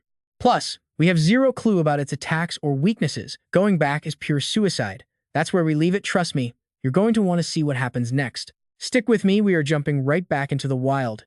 After hearing Mu tying out, Cao Pen explains they absolutely must head back since they cannot gather any intel here. Feeding Da Zi, he drops some wisdom. Understanding monsters is a tamer's true strength. He warns her that this exact intel might just save her life one day. The dark world we live in has completely changed now. Walking ahead, Gao Peng states that if they keep hiding in the safe zone like before, they will only get weaker and weaker. Hearing Gao Peng's harsh truth, Mutating just stays silent and follows along.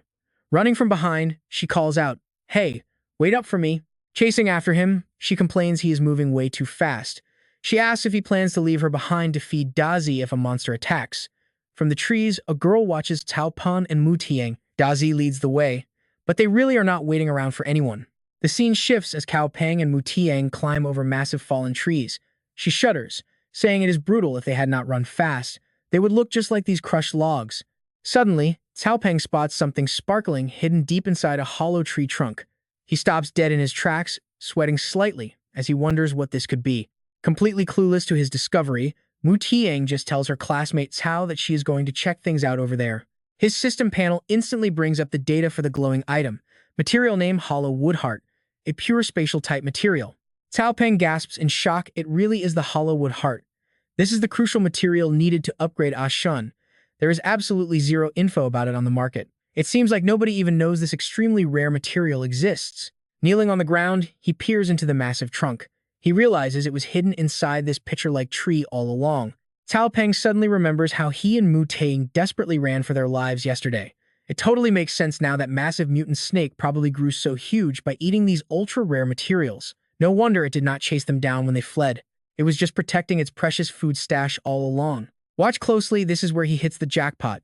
Cao Peng snatches the Hollow Wood Heart, realizing he definitely needs to hunt down more of these later.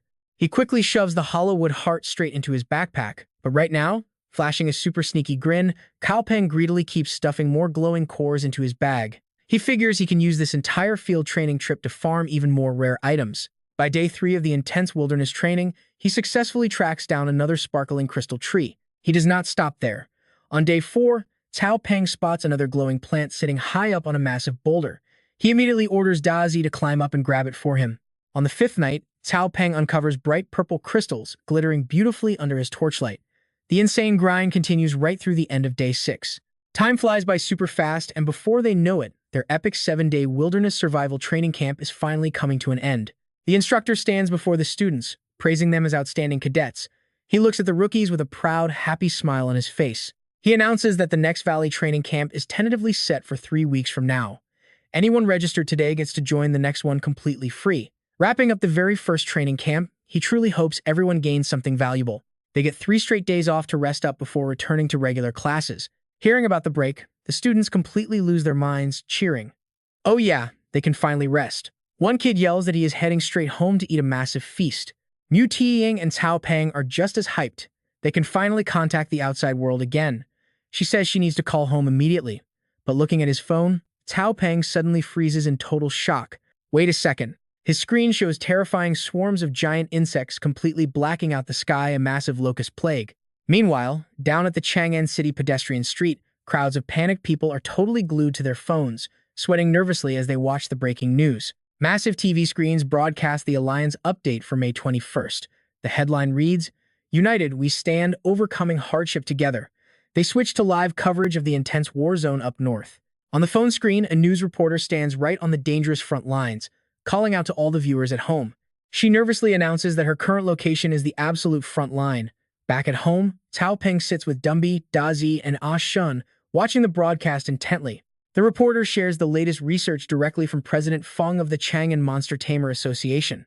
The TV flashes an image of President Feng alongside a giant locust. This horrifying monster is known as the withered leaf locust, and it is extremely terrified of fire. Using this critical weakness, they successfully manage to block its advance. A monstrous swarm of withered leaf locusts covers the entire sky. Estimates say there are billions of them, and every single adult locust is 30 centimeters long. Cao Peng watches the horrific news with a dead serious, thoughtful expression. Suddenly, his phone rings. He cheerfully answers it, which completely startles poor Ah Shun. "Hello, President Feng." A warm voice replies through the speaker, "Little Cao, you finished your wilderness training, right? Are you home yet?" The scene shifts straight to the president's office. President Feng is on the line, explaining that the military just secured a fresh batch of new empty-bellied golden cicadas. They want the association to upgrade their overall quality. He asks if Cao Peng has time to visit tomorrow. I know what you are thinking, and yes, it gets crazier. Hearing the gig pays well, Cao Peng is totally stunned. Empty-bellied golden cicadas? Is the military really planning to use them? President Feng confirms it. On the other end, Cao Peng yells out, "What?" Two military officers in Feng's office are equally shocked. How did this kid know the military was using them? President Feng suddenly shoots a sharp glance right at the two officers. President Feng tells Cao Peng he is absolutely right. The military realized that using traditional firearms to wipe out the locusts is way too inefficient. They have to rely on the brutal laws of nature. Hearing this, the two officers who just spoke are now trembling in sheer terror. On the other side of the call, Cao Peng slightly furrows his brows. The laws of nature, huh? President Feng chuckles and asks Cao Peng if he is interested in joining this top-tier research project. He adds that the payment is totally negotiable. Cao Peng coughs a few times. Ahem, President Feng, if you put it that way, I will not hold back. Can we swap the cash reward for a monster core? A commander-tier lightning core would be absolutely perfect. Cao Peng eagerly waits for an answer from the other end. After a long, tense silence, President Feng finally speaks. He says that technically, it is strictly against the rules. But for little Cao, special cases get special treatment. It is absolutely no problem at all.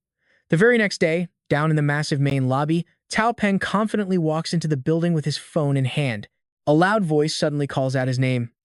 Little Cao! President Feng hurries over from a distance, flashing a huge, welcoming smile as Cao Peng turns around. President Feng! The president greets him incredibly warmly, laughing out loud and saying he has been waiting for him forever. Nearby, two receptionists watch curiously, totally baffled about Cao Peng's real identity. Just who exactly is this highly respected young teenager? The president personally came all the way down just to escort him. Could he actually be some powerful top leader's son? Gesturing toward the elevators, President Feng tells Cao Peng that the military's top guys delivered the empty-bellied golden cicadas yesterday. Let's go! Cao Peng nods in agreement. As the elevator descends to basement level 5, Cao Peng stares straight at the massive, dark circles under President Feng's eyes. Did you stay up all night? Feng replies softly that he did, watching them the entire time. Looking dead serious, he admits they still have absolutely zero clues. Just then, the elevator dings at basement level 5. They have finally arrived. The elevator doors slowly slide open. Cao Peng is completely blown away by the massive scale of the room. President Feng gestures forward, welcoming little Cao to the official Monster Tamer Association's secret testing base. Feng leads the way, pointing out their main laboratory area. Inside a sturdy cage sits the creature in question. He points and says, "Little Cao, take a look. This is the empty-bellied golden cicada."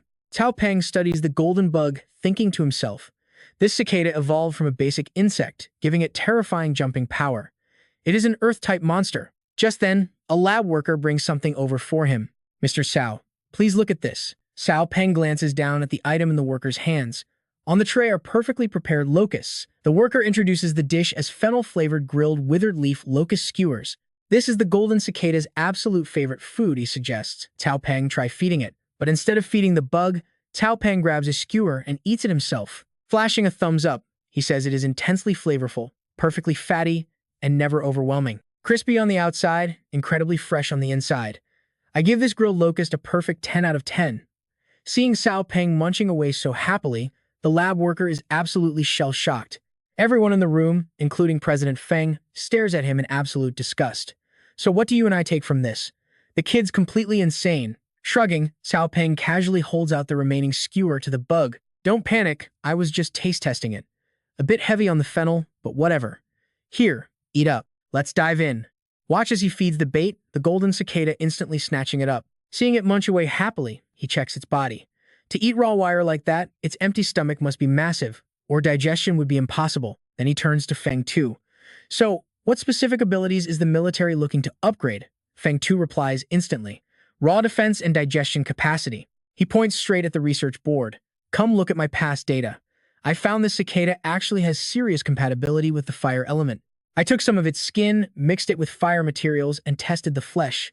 Turns out, Fire Orchid Vine gives the absolute highest match rate. 0 rejection so far. But the Fire Orchid is just too gentle. We still haven't found a truly effective method. Gao Peng hears this and thinks a real fire evolution method exists. He turns back. President Feng, maybe we need a totally different approach. Feng Tu is stunned. Wait, you already have a new idea? Let's hear it. Gao Peng steps up, totally confident. Think of it like cooking.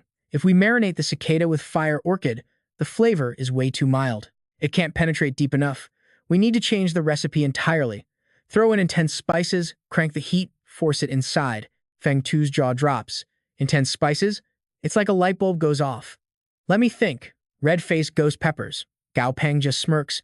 You should definitely test that out. Inspiration strikes. Feng Tu immediately shouts, Xiao Zheng, grab that batch of red-faced ghost peppers from the vault, now. The assistant quickly nods. Understood. Walking away, Xiao Zheng scoffs. Evolution like cooking? That's ridiculous. Is this really how our city's youngest breeder works? Feng Tu watches him go, shaking his head. Xiao Zheng has raw talent, but this breeder path needs open-minded geniuses to truly expand. Hopefully, he'll realize that soon. Minutes later, he returns. President, the materials are here. Feng Tu opens the case. Nice. The quality and preservation are spot on. Xiao Zheng sneers at Gao Peng. Obviously, he picked the absolute best materials, so this kid can't make excuses when he fails. As they grind the stuff down, the vivid color and sheer potency look a little too extreme. Feng Tu orders his assistant, grab some suhei wood, king ginseng, and moon angelica. Xiao Zheng nods immediately. Yes, boss. Gao Peng watches, falling into deep thought. Still missing key support materials. But speaking up now is too suspicious, better wait for the test results. Nearby, Feng Tu looks thrilled. The evolution fluid is finally ready. Now pay attention, here is where it gets wild. Post-injection, the cicada glows red, then boom, massive explosion. Feng Tu quickly orders his assistant. It's a failure. Check the blood. Find out exactly why. The answer comes fast. Teacher. The blast happened because it absorbed way too much fire element. The energy conflicted and detonated. You can still see unfused fire residue all over the flesh. Feng Tu repeats, energy conflict. Xiao Zheng adds, based on your past tests, if this had any real chance of working, we'd at least see a tiny bit of fused fire element. From there, we'd just tweak the recipe and balance the exact ratios. He glares right at Gao Peng. But this conflict proves these energies are completely incompatible. Total failure.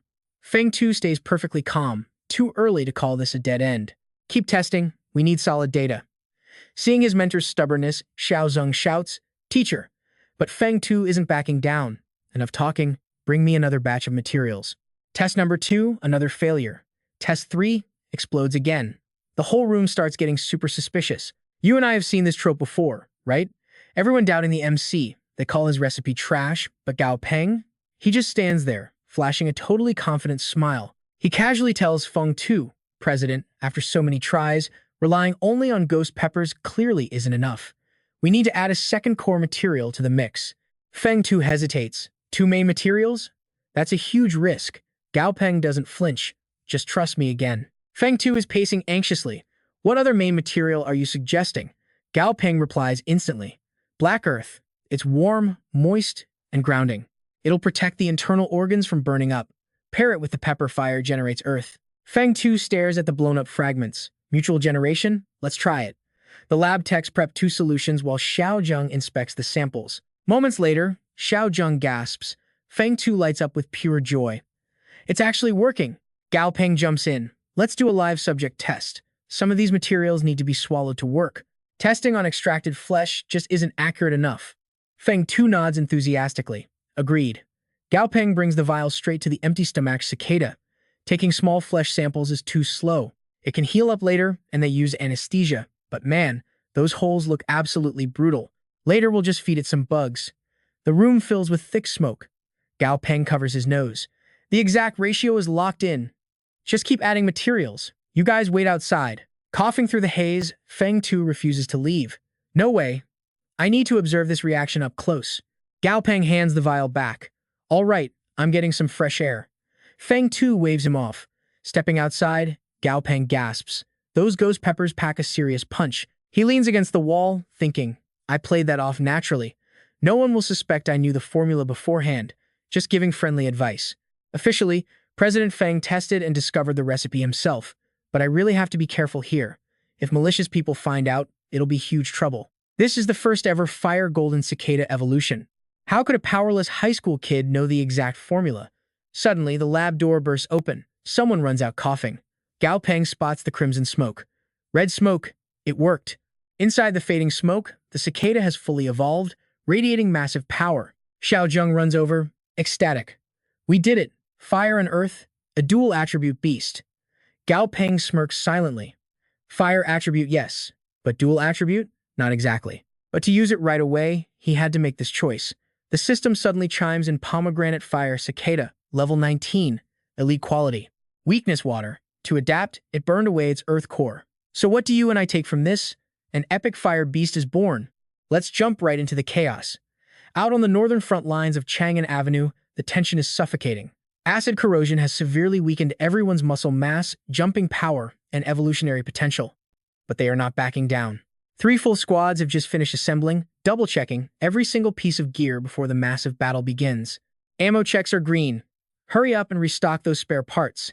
The commander's voice echoes out, ordering all units to lock their sights on Zone A3. The target is fast approaching, and they must be perfectly prepared for combat. Looking through the binoculars, a massive swarm of withered leaf locusts is flying straight at them.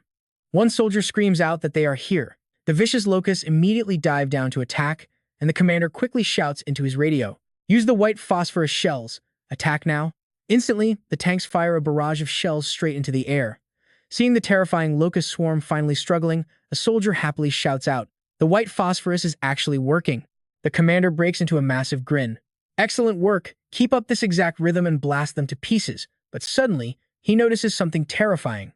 Wait a second. The locusts suddenly start glowing brightly, manipulating the sand around them. The commander screams out in absolute panic. Not good. These nasty bugs are trying to control a literal sandstorm.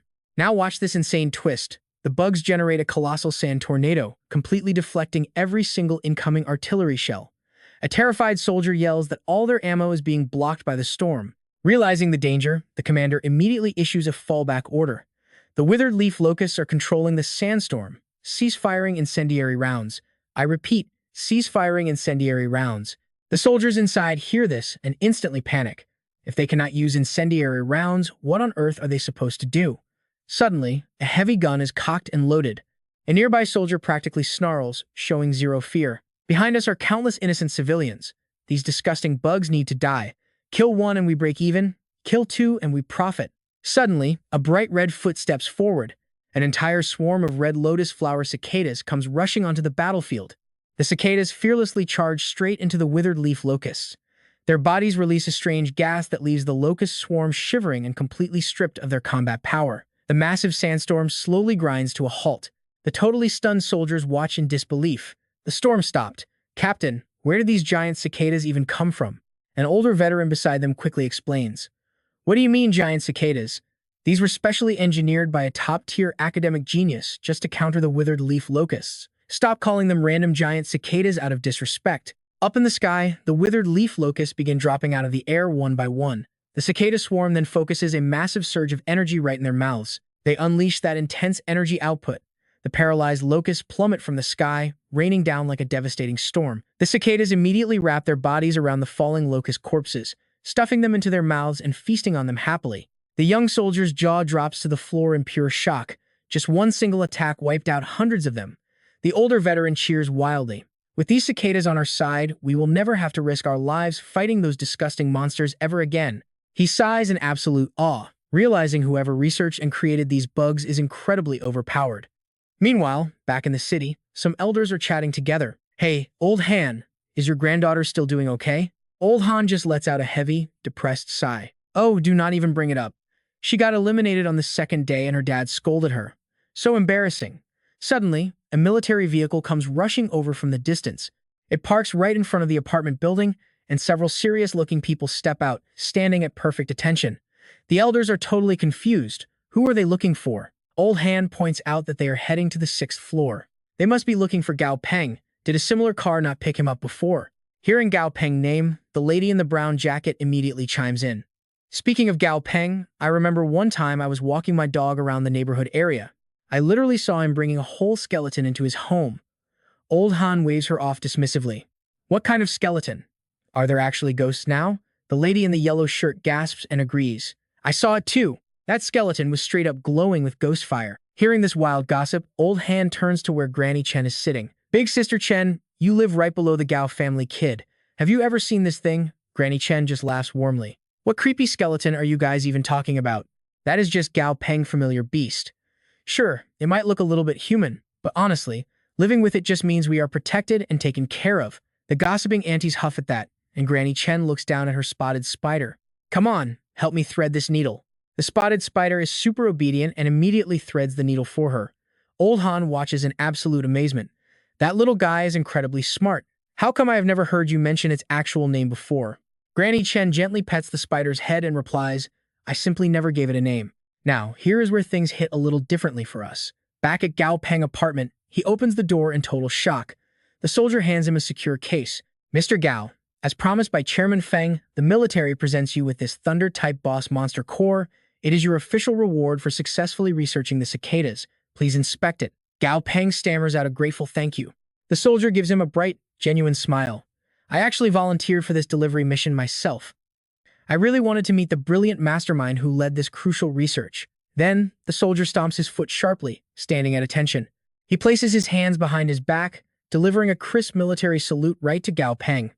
Mr. Gao, on behalf of my entire unit, I want to express my deepest, most sincere gratitude. The soldier flashes another proud smile.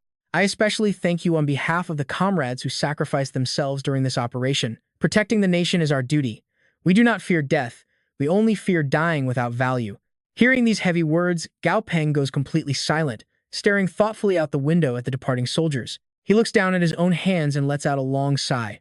It seems that while guarding the system, I still need to quickly figure out how to join this new experiment project. I have to support the front lines. He clenches his fists, his eyes burning with pure determination. But the system is only a support tool. The most urgent thing right now is to rapidly increase my actual strength. Suddenly, something catches him completely off guard. It is Dazi, wrapping around him in a tight hug. He gasps in surprise, calling out its name. Gao Peng leans down and hugs the giant centipede right back. Do you actually have the conscience to come comfort me? Then a brilliant idea strikes him. The main ingredient just arrived. There is no time like the present. Today, I am going to help you upgrade your quality tier. A little later, he brings out a glowing bowl of potion with a dangerously mischievous grin.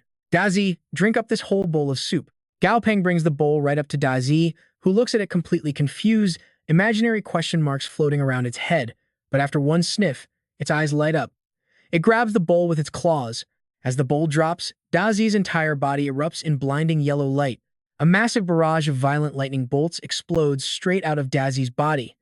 After a few intense moments, the lightning fades away. Dazi's entire body is smoking black, looking completely roasted and charred. Ada sees Dazi completely toasted and his jaw drops in total panic. The skeleton rushes over, poking Dazi to check if his buddy is still alive. Suddenly, Ada gets a bright idea. He runs over and throws open the refrigerator, frantically rummaging around inside. He pulls out some cedar leaves specifically for Dazi. Then, he gently lifts the scorched centipede, trying to spoon-feed the leaves right into its mouth. Seeing this chaos, Gao Peng walks over and places a hand firmly on Ada's shoulder. Da turns to look at him, totally confused. Gao Peng lets out a long sigh, staring affectionately at his two living treasures. Well, the timing is right. I might as well finalize the contract with Ah Shun right now. Making up his mind, he immediately turns around and calls out, Shun, get over here. Ah Shun pretends not to hear him and floats off somewhere else. Gao Peng resorts to bribery, pulling out a bottle. Come on, Ah Shun. I have some delicious fruit juice right here. Seeing the drink, it immediately swoops down towards the bottle. Gao Peng's face darkens slightly. Unbelievable. Every single one of my beasts is an absolute glutton. He takes a needle and pricks his finger until a drop of blood appears. While Ashun is distracted, Gao Peng presses his finger right onto its head. He closes his eyes, diving deep into the creature's mental space. As he observes the environment, he realizes Ashun's spiritual space is still incredibly weak. Suddenly, Ashun's consciousness slowly approaches him. Gao Peng smirks to himself, getting a little braver. Are we? You are actually taking the initiative to come near me. A warm smile crosses his face. It seems all that expensive food was not a waste after all. Gao Peng gently touches Ashun's consciousness. Become my partner. The moment they connect, a glowing contract materializes in the void. Become my partner, and I will give you the power to never fear anything ever again. Despite that epic speech, Shun violently rejects him. No, I do not want power. I want fruit juice. Hearing this absurd demand, Gao Peng just stares blankly, completely defeated. He has no choice but to humor his silly beast. Fine, I will give you so much fruit juice. Shun was just waiting for that exact promise and happily agrees. Boom. After a few moments, the blood contract is finally completed. The very next morning, Granny Chen is enjoying a deep, peaceful sleep. Suddenly, a dark shadow creeps up and calls out, Tuan, Tuan, wake up and eat breakfast. She jolts awake, startled, but then she smiles. It is just her pet parrot, perfectly mimicking her late husband's voice. The bird keeps squawking out, Tuan, time for breakfast. She sits up, whispering softly, Good boy. So it was just you. As she looks at the bird, she sighs. After the old man, and honestly, that wholesome moment is exactly where you and I will leave things for now. Let's dive right in. We're starting with some real heartbreak today. Grandma reflects on the past when her husband was alive and how her spirit broke after her daughter's tragic accident. Her old man suffered just as much, but he still pushed through the pain. He took care of her 3 meals every single day. He'd always wake up right on time just to cook breakfast, gently calling her out of bed to eat. She looks at his portrait. Just as her mind was finally getting a bit better, just when she was ready to take care of him in return, he passed away. Smiling softly, she remembers how she didn't want to live anymore. But the kid who bought this house gave me the strength to keep going. Thank you for staying with me, but my old man has been waiting for way too long. I have to go find him now. Suddenly, a familiar voice calls out, Tuan. She gasps. Her husband is standing right in front of her. Tuan, I came to find you. Overwhelmed with emotion, she stutters, old man. He gently holds out his pinky finger. This time, we won't ever be apart again, okay? She hooks her pinky with his, tears in her eyes. Yeah, never apart again. Her arm suddenly drops down. She passes away completely peacefully, a gentle, beautiful smile still lingering on her lips. Back in Gao Peng's room, he's snoring loudly. Suddenly, Dazi starts crying out. Gao Peng wakes up groggy, but panic hits when the centipede starts rolling around, screaming about unbearable pain and itching. Seeing his familiar suffer like this, Gao Peng completely freaks out. He jumps out of bed to hold Dazi, terrified that the evolution failed. But then he spots something. He checks Dazi's jaw just as the system flashes a notification. Quality, perfect. Status, teething? Seeing this absurd alert, he is left completely stunned. Teething? Since when do giant monstrous centipedes go through a teething phase? Did the global mutation completely mess with their genetics or something? He smiles gently and pats Dazi's head. It makes sense. Dazi's current form defies all normal biology now. Don't be scared, he says. This is just the pain you have to endure to grow stronger. Just embrace the experience. After comforting his panicking familiar, he places Dazi carefully back down on the ground. Then, he immediately steps outside the room and starts loudly calling out for Ah Shun to quickly come over. He rubs his chin, completely lost in deep thought. If he uses that spatial core he discovered earlier as the primary evolution material, Ah Shun will transform into a rare dual attribute spirit jellyfish. It would gain both incredible healing powers and absolutely broken spatial abilities. Gao Peng imagines Ah Shun attacking. If its spatial abilities actually level up, the damage output would be absolutely terrifying to face. Giving up direct combat to make it a support type feels a little disappointing, but then he pictures the literal mountain of gold he'd have to spend. A combat build like that would drain his entire bank account. The time and energy required would be astronomical. In the end, completely crushed by financial pressure, Gao Peng chooses the much cheaper support route. Forget it. Support it is. A spirit jellyfish is fine. Once I get stronger, I can raise whatever type I want. What suits me right now is best. The scene shifts outside to the busy street, where Gao Peng looks around in complete confusion. Now pay attention, because things are about to get crazy. The crowd is buzzing. Mom, what is that? Am I seeing things? Everyone looks up, their faces full of pure shock. It's a miracle. Grandma Chen's husband came to pick her up. Quick, look at the sky. When Gao Peng looks up at the sky, he's completely speechless at the sight. A glowing system notification suddenly flashes right before his eyes. Name: Soul Guardian. Level: 25. Quality: perfect. Attribute: Soul type. Description: a powerful lingering soul bound to the mortal realm. Formless. Once its final wish is totally fulfilled, it will peacefully return to the underworld. An excited old man nearby yells, I see them. The two bodies on the AC rack turned into pure light and flew up into the sky. The parrot and that person are clearly dead. Someone tries to calm the guy down. As Gao Peng thinks about Grandma Chen passing away, something suddenly clicks in his brain. He gasps in realization. Wait a second. He remembers his previous encounter with that spider. Grandma Chen had an ash-patterned spider. Now that its beloved master is dead, the familiar is no longer bound by any contract. If it retreated to the wild mountains, that'd be fine. But what if the intense grief changes its temperament? It could turn hyper-aggressive and start attacking innocent people. Thinking of this, he immediately sprints off to find that little spider. I have to find it, fast. After a long run, he finally reaches Grandma Chen's door, panting heavily. Wiping the sweat off his face, he realizes the door is locked tight. Based on the ash pattern spider's habits, where would it hide? Gao Peng looks up at the corner of the wall. Found you. He instantly summons Dazi to battle. Dazi, get over here right now. Seeing him, the spider slowly crawls down the wall. Dazi arrives in a flash, circling around Gao Peng, its terrifying eyes glowing bright red like warning lights. The little spider freezes on the wall, sweating profusely in pure terror. Then thud, it drops straight down to the floor. Gao Peng and Dazi just stare blankly, intimidated so easily that it literally fell. Hiding behind Gao Peng's shadow, the little guy shivers violently. It thinks, I'm about to die anyway, so I definitely can't sign a contract with you. It remembers Grandma Chen patting its head, saying she wouldn't name it so it could find a new destiny later. Now, Gao Peng pats its head the exact same way. You must be really hurting right now, huh? He asks softly. He smiles warmly and reaches out his hand towards it. If you're willing, come home with me. Meanwhile, the bystanders in the high-rise area look completely baffled. What is going on here? I know exactly what you're thinking. He looks like a total villain. Turns out, Gao Peng is strutting down the street in dark shades, smiling wildly, with venomous familiars trailing behind him. The crowd instantly recognizes him, whispering, "Oh my god, it's the Five Poisons cult master." Gao Peng thinks to himself, his current familiar lineup desperately needs a bulky tank with solid defense. Using a little spider as a meat shield seems a bit crazy though. But as he recalls the various evolution paths for this species, there's actually a perfect tank build available for the ash pattern spider, and the required materials aren't even that hard to find either. Pressing the elevator button, he excitedly plans it all out. First, safely contract this little spider, then heavily upgrade its stats. Combined with the soul power provided by Ah Shun and the others, he firmly believes he'll soon have enough strength to finally sign a contract with Ah Dai. But then tears of regret well up in his eyes. Sigh. He really shouldn't have upgraded Ah Dai's quality so early. That was a painfully massive mistake. The required soul power is just too insanely hard to gather. Dazi looks at his crying master with a giant question mark. Later, Gao Peng waves to a girl. Morning, Xuan Xuan.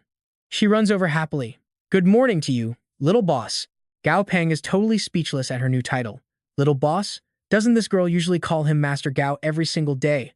Something is definitely off here. Xuan Xuan stares right at him, her eyes sparkling brightly like stars. Little boss, it's really been way too long. Gao Peng awkwardly stammers back. Haha. Yeah, it's been quite a while. Xuan Xuan narrows her eyes tight, a wicked little smile creeping onto her face.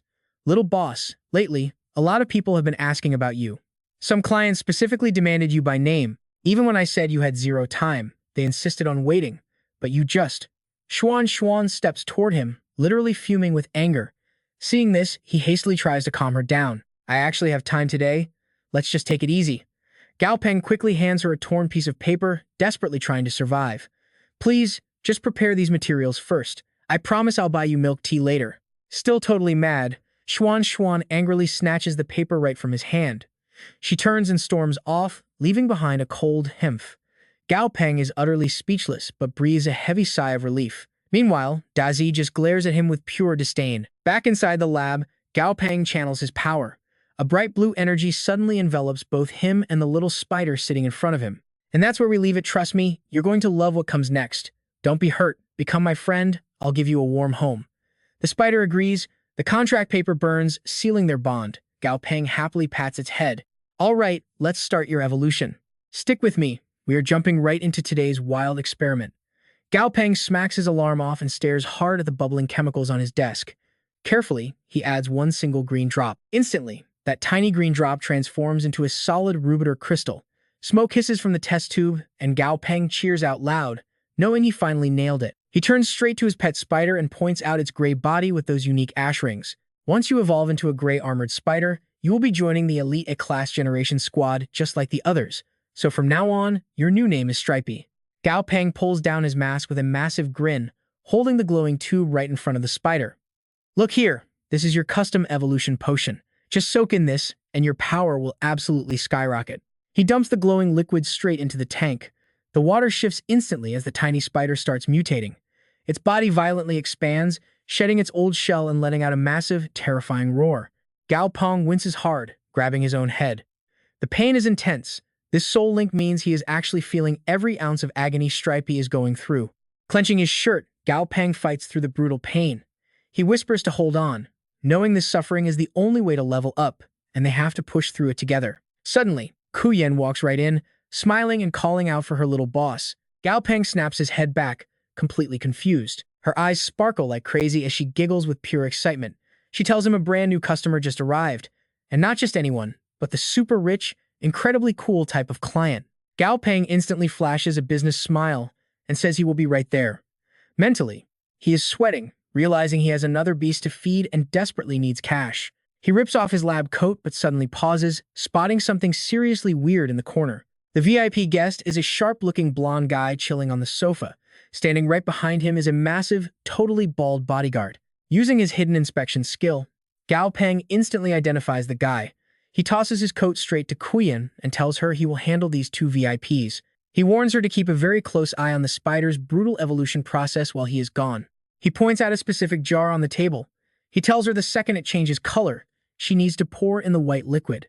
She smiles brightly and nods confidently. Meanwhile, the blonde guy steps right up to Gao Peng, completely surprised that the young master actually knows all about his exclusive private garden. Mr. Lu looks incredibly honored. Gao Peng is sweating bullets on the inside, thinking this guy is way too polite, since his own reputation definitely isn't that massive yet. Mr. Lu reaches out a hand to explain the situation.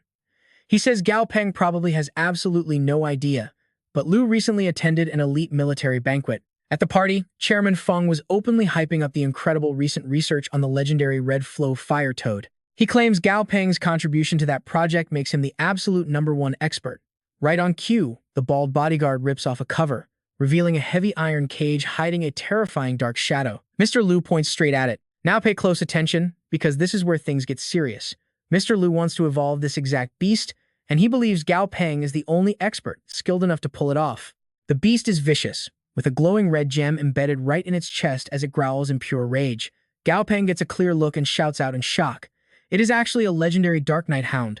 He instantly flashes back to the crazy rumors about these terrifying beasts. Apparently, any normal dog-type monster can potentially evolve into a Dark Knight Hound if pushed down the right path. Their pitch-black fur allows them to blend perfectly into the absolute darkest shadows, literally absorbing massive amounts of light around them like a black hole. This makes them the ultimate midnight assassins and hands down the best guard dogs you could ever own. Mr. Lu steps up and says he already knows how Gao Peng operates. For a boss-level familiar, Gao Peng gets to set the price himself, no questions asked. Staring at his hidden system panel, Gao Peng does the math, mentally crossing out the two strongest and most absurdly rare evolution paths. He also skips over 5 other paths that require impossible-to-find materials and way too much time. That still leaves him with 13 solid ways to upgrade this beast.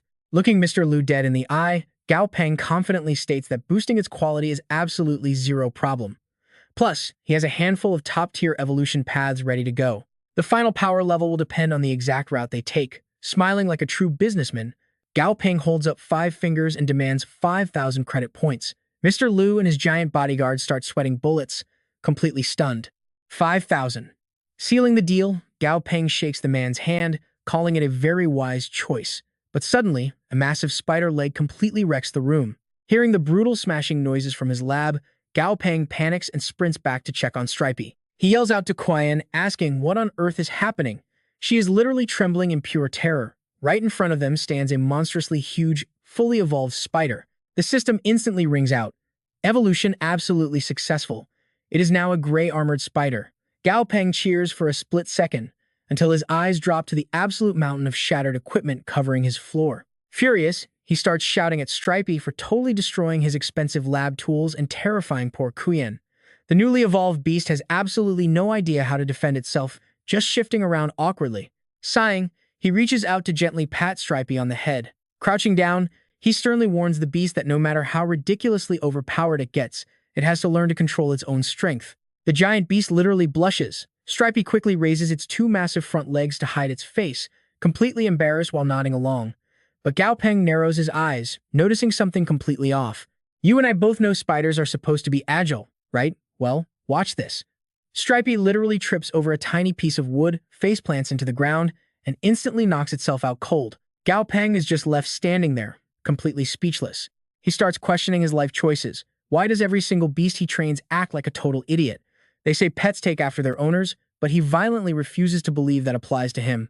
Waking the spider up, Gao Peng tells Stripey to just go wait outside and stop breaking things. But instead of crawling like a normal, terrifying spider, this absolute menace starts scuttling sideways exactly like a crab.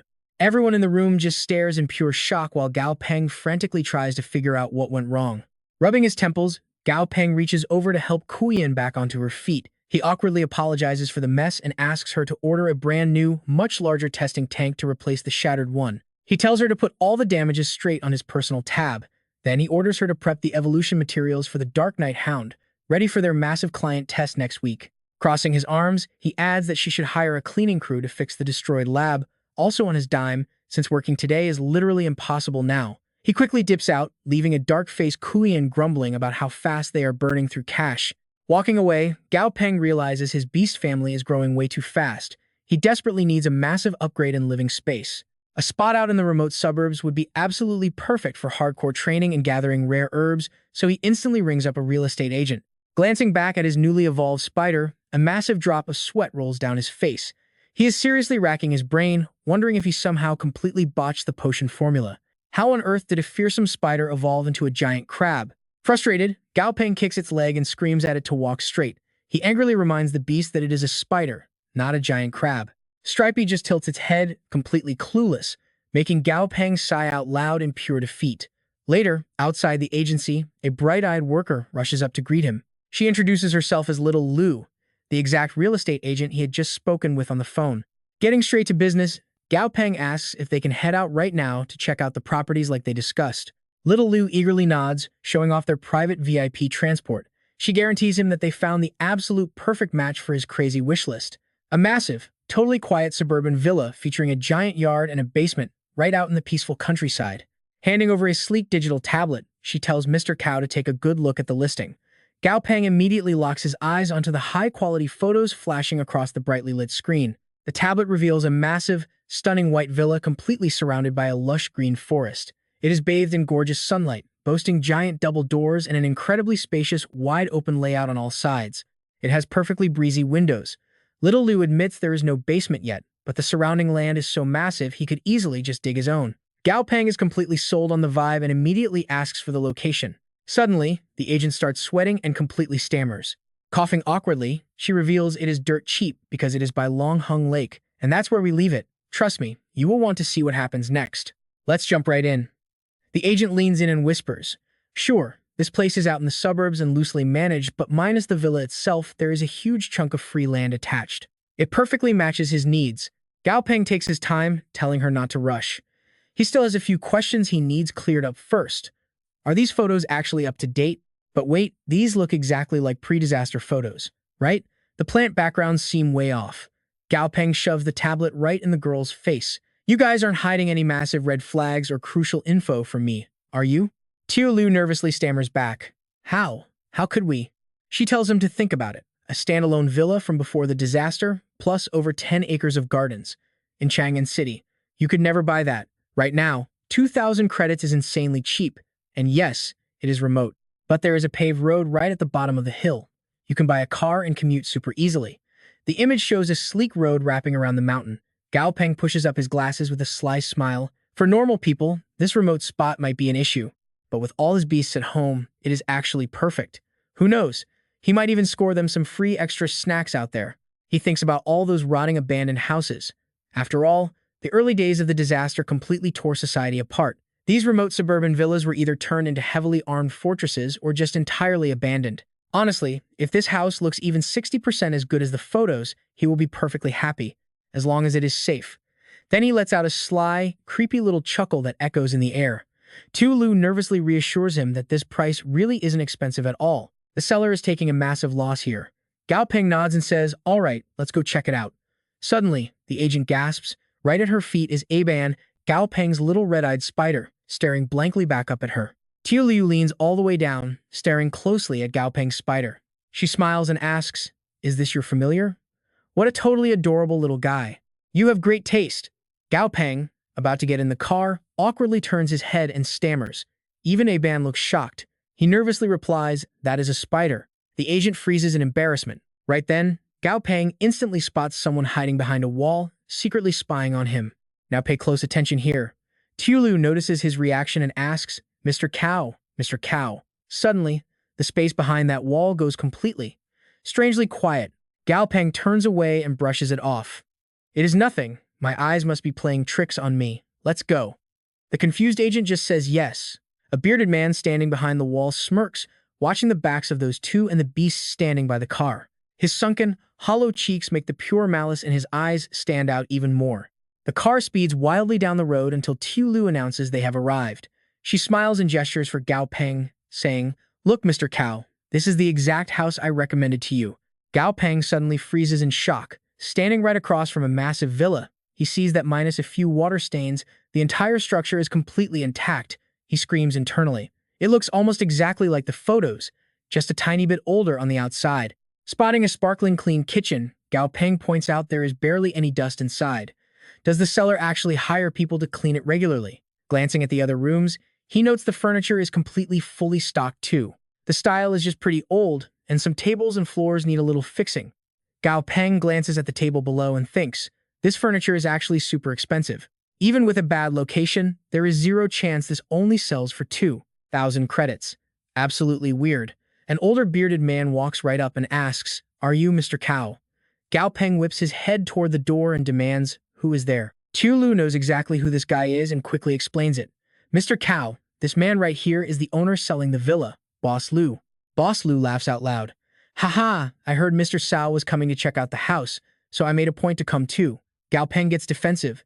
"Made a point to come? Boss Lu, do we actually know each other?" Boss Lu walks over and explains.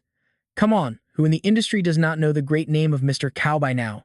You are President Feng's top ace, the hidden hero behind that massive operation last time." Boss Lu hands over a business card. "This is my card. I am doing a little familiar business on the side now. If Mr. Sao wants to work together, I can give you a 20% discount." Gao Peng falls deep into thought. Boss Lu asks, "Mr. Chow, what do you think of my house? Not bad, right? I hire someone to clean it every single period. If you want to buy it, just pay a tiny maintenance fee and move straight in. Super convenient." Gao Peng replies, "I will not lie to you, Boss Lu. Your price is a crazy steal." Gao Peng continues, "But that is exactly the problem. Even with a terrible location, this place is worth at least 4,000 credits." His glasses flash with a sharp light. "2. You and I both know 2,000 credits is way below market value. Can you just tell me the real reason behind this?" Boss Lu touches the wooden table and chuckles sadly. "Well, to be totally honest, this house was originally meant for my parents to enjoy their retirement." Boss Lu's face fills with heavy sadness. "My parents were simple country folks. They were not used to the big city, so I bought them this suburban villa instead." He pictures his old parents in his mind. They worked so hard their whole lives for me. Now that their son finally has something, of course, I wanted them to live well. But then he remembers that horrifying day. Images of burning cars destroyed by monster beasts. People screaming everywhere. He cannot hold back a devastated shout. They didn't even get to enjoy it for a single day. They suffered their whole lives. We see the heartbreaking image of the two elders trapped under shattered glass all over the floor. His eyes turn completely bloodshot with pure rage. He screams out loud, "This damned, cursed world." His hand planted heavily on the table is violently shaking. Boss Lu tries desperately to suppress his anger. "I originally planned to keep this house forever as a memorial, but I heard Mr. Cao was looking for a good place, so I had them offer it to you for 2,000 credits. You can just consider this my personal investment in you. I am not young anymore, and my abilities are strictly limited. My heart wants to do more, but I just can't. A young genius like you are the true future of Chang'an City." He places all his hope on Gao Peng's shoulders, saying one final thing.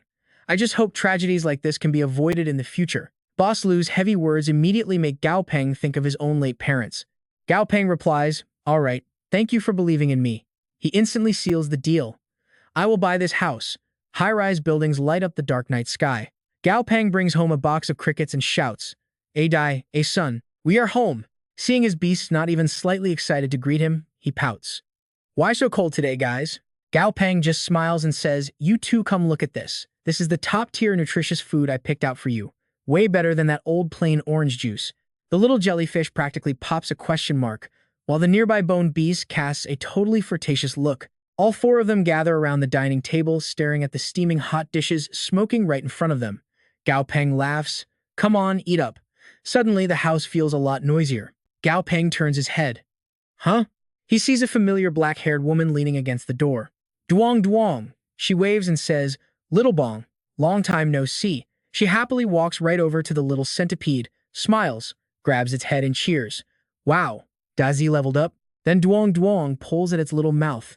Catching sight of a row of sharp fangs, she gasps. Oh my, Dazi even grew some teeth. Even though it is super uncomfortable, the beast tries its best to endure it.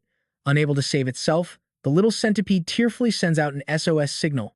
Save me. But Duong Duong doesn't care at all, pulling even harder. Come on, let me see how strong you are.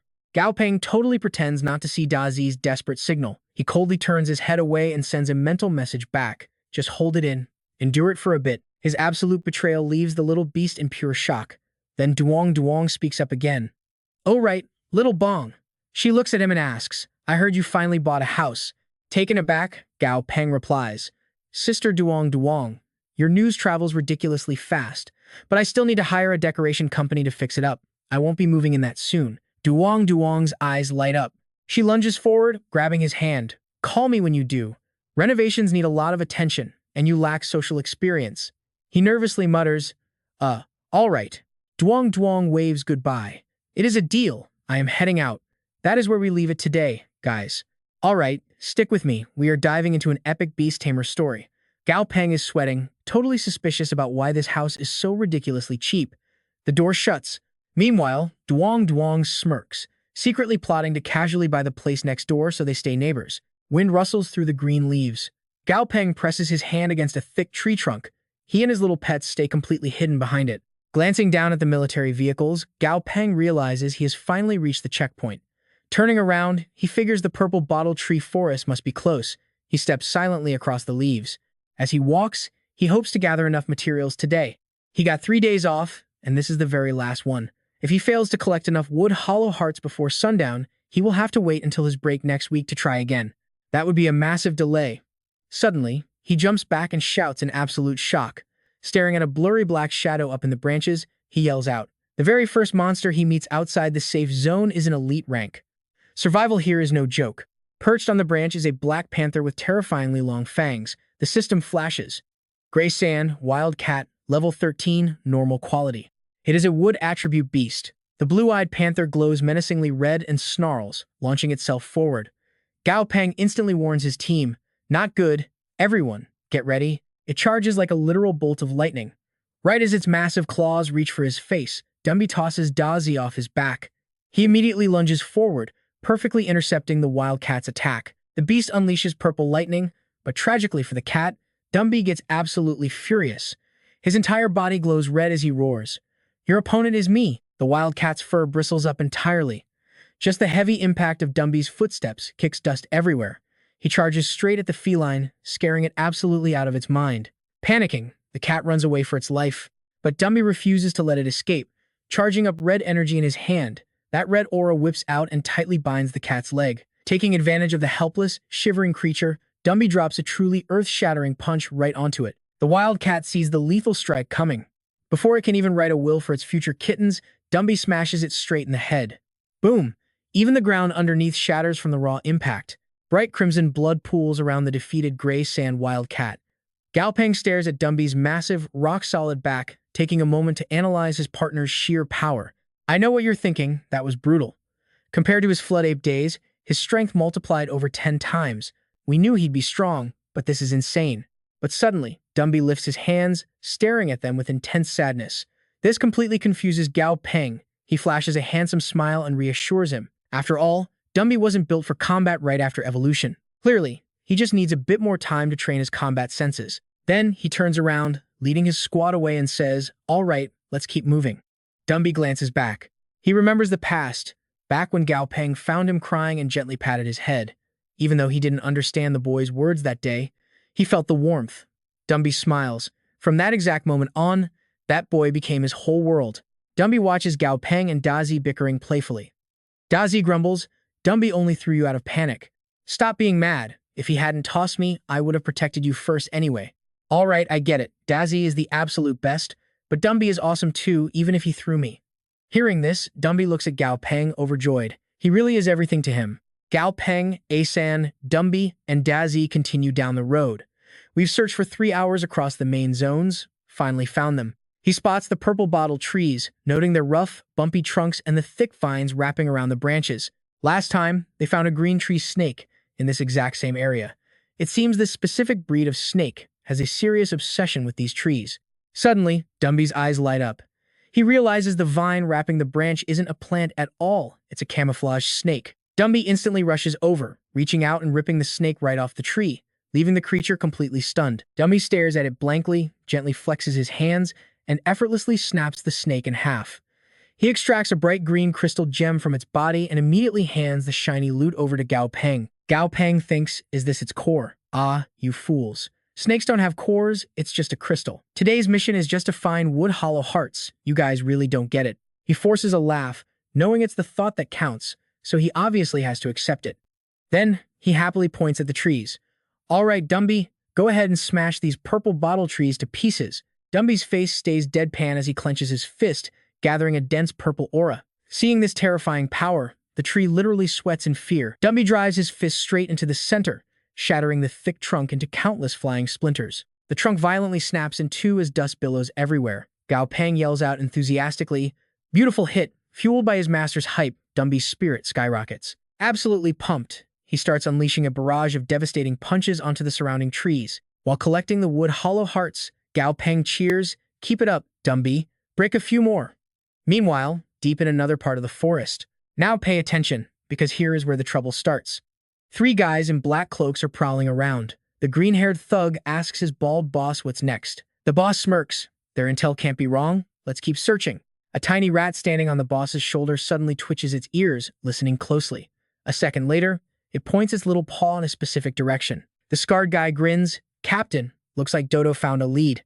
The boss tosses Dodo a snack and explains, he says there's a weird noise coming from over there. Not sure if it's our kid, but let's check. As the booming sounds get louder, the red bandana guy frowns.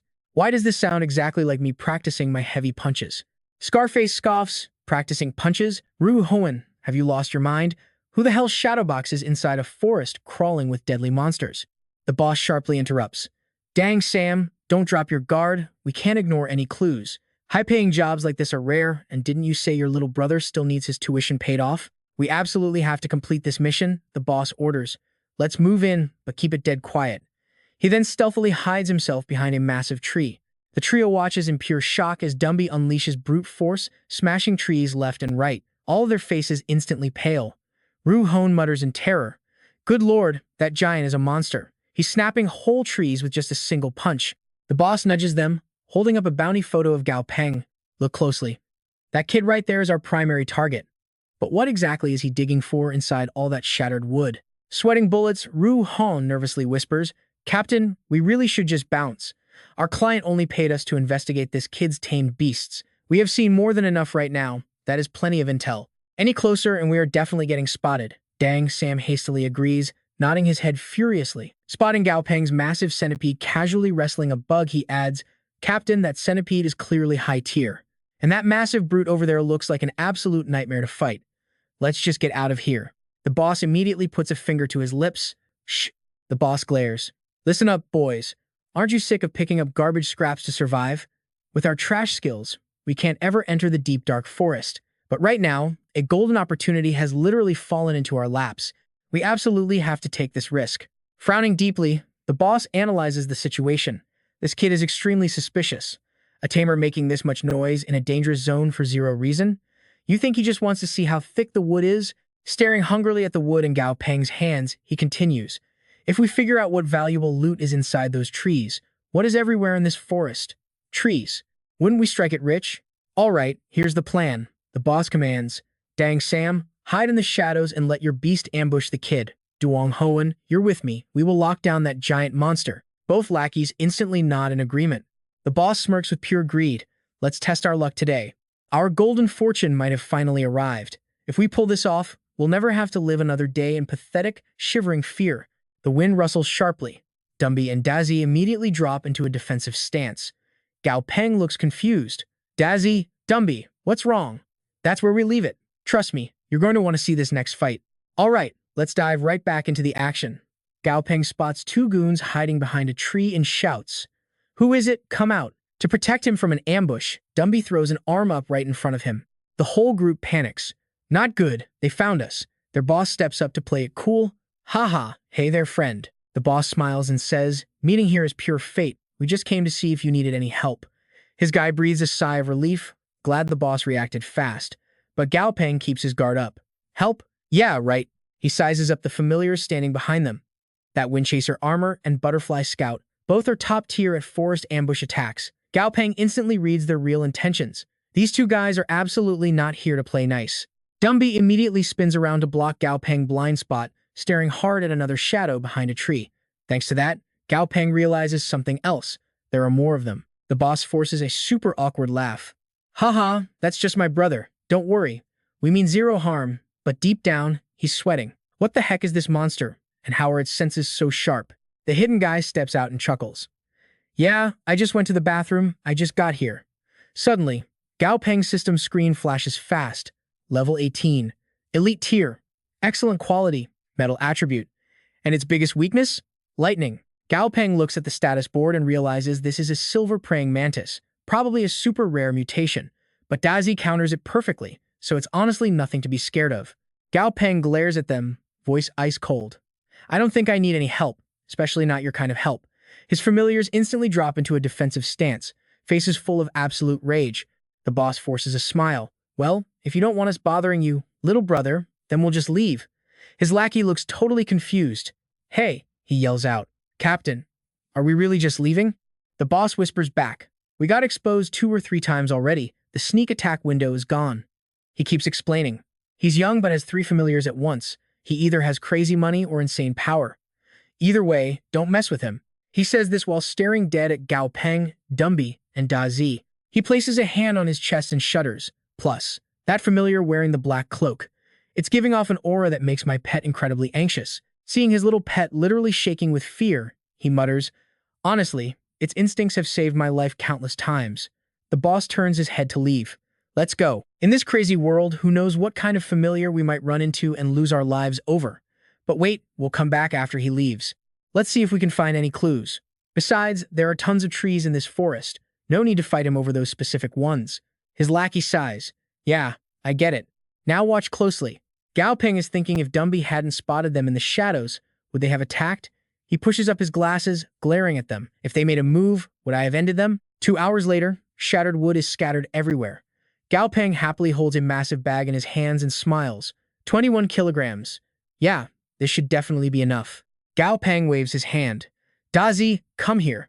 The centipede, currently munching on an even smaller centipede, turns its head in total confusion. Gao Peng grabs the 2 spikes on Dazi's head like they're a pair of antennas. Oh yeah, this'll work. Sparks of pure electricity shoot out from those 2 spikes, and the wooden torch in his hand suddenly catches fire.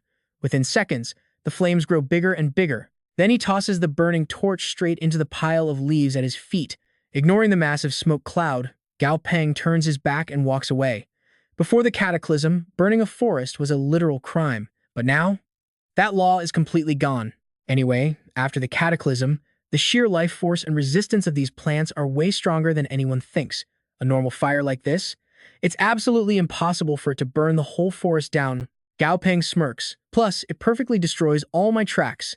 Meanwhile, the lackey stands on a hill, pointing right at Gao Peng direction. Captain, look. That kid is way too sneaky. Was he scared we'd come back and find something? The boss shakes his head. This kid's guard is just insanely high. The boss starts sweating, terrified by a sudden thought. Maybe the kid himself didn't even notice us at first. It's just pure, ruthless instinct deep in his bones. The lackey asks, Captain, are we really just dropping this? The boss sighs. Look, there's zero real conflict between us and that kid.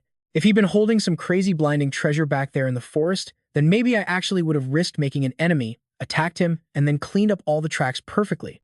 Simply put, the reward wasn't worth the massive risk. Someone else might not care, though. Then he calls someone on his phone. Hello, please tell Dr. Jiang the mission is finally complete. The target's familiar data has been sent over. A man on the other end of the line answers. Good work. Your payment has been wired. Pleasure doing business. That man then turns to someone sitting in a chair. Dr. Jiang. It seems those guys were too scared to make a move. This probing mission was a failure. I know what you're thinking. Dr. Jiang just smirks. It's totally fine. Our next plan is already fully prepared, isn't it? Ji Hanwu, your grandson, your only living relative, we finally found him. Cut back to Gao Peng, who's staring at the scene in front of him, frowning hard. Stripey's growth speed is insane. Not only did it level up once, but its physical size is literally twice as big as before. He looks at the ridiculous sight in front of him, totally shocked. But it's seriously eating way too much at once. Just look at this. The spotted spider monster has already crushed over a dozen boxes of food, and it shows absolutely zero signs of stopping. Even Gao Peng and his other two familiars are completely speechless. That's when he finally notices something on the ground. Among the empty food boxes are pieces of shed skin from the monster's body. He randomly picks one up. His eyes behind his glasses are full of sheer curiosity. It's shattered? Man, I thought it'd be like in those novels where shed monster skin has some kind of magical effect. He looks back down at the monster, laughing and cheering it on. Keep eating. You can do it. Best to get nice and fat. And the spider monster somehow seems to perfectly understand its master. It looks back at him, eyes practically sparkling with pure pride, making little happy clicking noises. It's supposed to be a terrifying monster, but right now, it acts exactly like a puppy wagging its tail for a treat. But before it can celebrate for too long, Gao Peng drops a bomb. Once you get fat enough, we're totally eating fried spider meat. A simple joke, but absolutely terrifying for Stripey. The puppy-like monster immediately reconsiders its own life choices and decisively puts the food box down. It pitifully backs far away from the food, staring at him with teary eyes like a bullied little wife. Gao Peng can't help but let out a helpless sigh. I'm telling you to eat less for your own good. If you eat way too much of this canned food at once, toxins will just build up in your body. Then his face gets serious. He frowns slightly, running the calculations in his head. The wood heart is secured. All the materials needed for Dumby's epic evolution, finally fully gathered. But this time, I can't just toss it in a pot like making stew. Cut to the Fei Peng studio. Outside, the heavy security doors are sealed shut. Absolutely zero entry allowed. Right now, in front of a digital screen, the teenager presses his hand against the activation scanner. The massive building doors automatically start to roll up. As soon as he steps inside, the bright room lights instantly flick on, welcoming him to a completely empty, silent space. He and his familiars stand at the entrance, taking in the scene. Wow, they left early today. Well, that's perfectly fine. Now absolutely nobody is going to bother me. These materials are incredibly rare. The recipe requires freezing, high-temperature burning, and strong corrosive acid. It needs highly special treatment. While speaking, Gao Peng places a massive, carefully wrapped package right on the table in front of him. Inside the studio, he starts crafting the recipe completely solo, following the exact book instructions. First, he gears up in full protective armor. Then, he grabs a massive flamethrower. Scorching red flames blast out of the barrel with insane heat, completely torching the materials in front of him. Next, he throws it all into a high-powered blender. After putting in the hard work, Gao Peng happily holds up a test tube glowing with bright fluorescent light. He laughs out loud, bursting with pure pride. It's finally totally complete. Smells incredibly sweet too. Dumby is absolutely going to love this. Meanwhile, the floating jellyfish familiar next to him wiggles its little tentacles, celebrating right alongside its master. Trust me, you're going to want to see this evolution. No hesitation, he dumps the glowing tube straight into a massive tub. The green liquid mixes into the clear water, sending beautiful, sparkling green smoke rising off the surface. Let's dive right back in. The color of this potion might look totally sketchy, with that weird blue smoke rising up.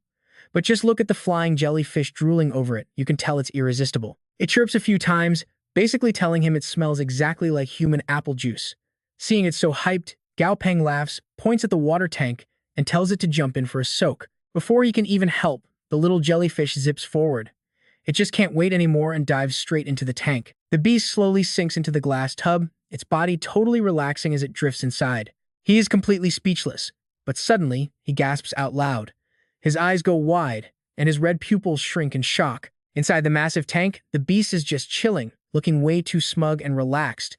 But the liquid is causing a crazy mutation that leaves him stunned. The color is all wrong. Why did his sun turn blue? He remembers a sun's absolute favorite spot to sit is right on top of his head. Realizing this, his mouth twitches. Just imagine that beast jumping on his head with this new color. It would look like a glowing green-blue hat. No matter what, it's incredibly weird. And he instantly regrets this. He suddenly feels like choosing this evolution path for the jellyfish was a massive mistake. Internally, he is screaming for help. He hates fluorescent blue. He stares helplessly as the flying jellyfish completely absorbs the liquid's bright blue color. It even looks like it's getting chubbier. He quietly thinks about how incredibly rare the materials are for this epic quality upgrade. What the heck even is space-type material? Looks like a sun can only reach perfect quality right now. Gao Peng closes his eyes to focus. A strange blue flame wraps around him, letting him feel the surging power inside his body. With his son's massive upgrade, his own soul strength has also leveled up significantly. Forming a contract with his son might still take time, but a few more days should do it. Suddenly, a sparkling light charges at his back. Feeling it approach, a cold chill runs down Gao Peng's spine. He spins around, fighting for his life against the flying jellyfish. He yells at it to stay away, but its tentacles are like superglue. They stick tightly to his body, refusing to let go. Finally, man and beast walk out of the store. Gao Peng just sighs in utter defeat. Meanwhile, a sun successfully claims the top of his head, officially becoming his glowing green hat. The beast looks as joyful as a spring morning. After just a few steps, the phone in his pocket starts vibrating. He checks the screen and frowns at the caller ID. It's the renovation company that Sister Dong Dong recommended. The whole process was already finalized, so what could they possibly need this late at night? Now pay attention here, because this phone call changes everything. He answers and a voice immediately asks if Mr. Cao has time to visit the villa. Apparently, the cleanup hit a snag. Hearing this, he immediately asks what the problem is. The guy on the line jumps on the question, explaining they found some mutated plants inside the villa. They can't keep renovating until it's cleared out, but removing them means tearing down parts of the building. They need him on site to approve it. Gao Peng keeps walking casually and coldly agrees. He says yes, and the voice sounds way too excited. The man tells Mr. Chow that all the workers are waiting and urges him to hurry up. Before the guy finishes, Gao Peng senses danger. He asks Manager Lai if everyone is really waiting for him. Since when is he that important, especially this late at night? With so many people working overtime without extra pay, he mocks the obvious plot holes in the manager's story. But Gao Peng doesn't realize that on the other side, Manager Lai is in trouble. The man with chestnut hair has his arms twisted painfully behind his back, giving him absolutely zero chance to escape. Another thug holds the phone up to his face, forcing him to follow orders. Hearing Gao Peng's sharp questions, Manager Lai panics and stammers out that it is just their duty. He begs Mr. Cao to hurry. Total silence follows. Seconds later, Gao Peng's voice replies through the phone. "Fine, I will be right there." Getting the answer he wanted, the thug immediately ends the call. Huang Not Long grabs the manager's head with a vicious look, smiling terrifyingly and praising the good work. He promises Manager Lai his son will eat well tonight. Pinned down, the terrified manager kneels there, his eyes wide open in absolute horror. Meanwhile, Gao Peng hangs up and tries making a few calls, but none go through. Staring at the screen, he grows anxious. Manager Lai sounded super sketchy, but he can't even reach Sister Duong Duong. Seeing her master's weird expression, a son looks curious too. Gao Peng feels like something is seriously wrong, but he just can't pinpoint exactly what it is. Frowning, he brings Dumby and Dazi along to be safe. Without hesitation, he sprints forward, leaving only his rushing silhouette behind in the dark. Hearing her master's call, a son chirps happily and speeds right after him. Half an hour later, Manager Lai has his hands bound tight. They force him to his knees, entirely cutting off any chance to escape. "You and I know Gao Peng isn't stupid." A waiting thug finally asks Dr. Kwong why the kid hasn't arrived yet. Did he figure it out? Dr. Kwong just swirls his red wine. He turns around with a nasty smirk and tells them to be patient. Being late doesn't matter. They still have to meet Kai Handong's people. Honestly, he hates using these crude tricks. They are civilized people, after all. He raises an eyebrow with a toxic grin. He never expected Kai Handong to actually have a living grandson. If someone hadn't secretly leaked this news, he never would have known. A henchman chimes in if the world finds out Kai Handong has a grandson. Tons of people will try to secretly eliminate the threat.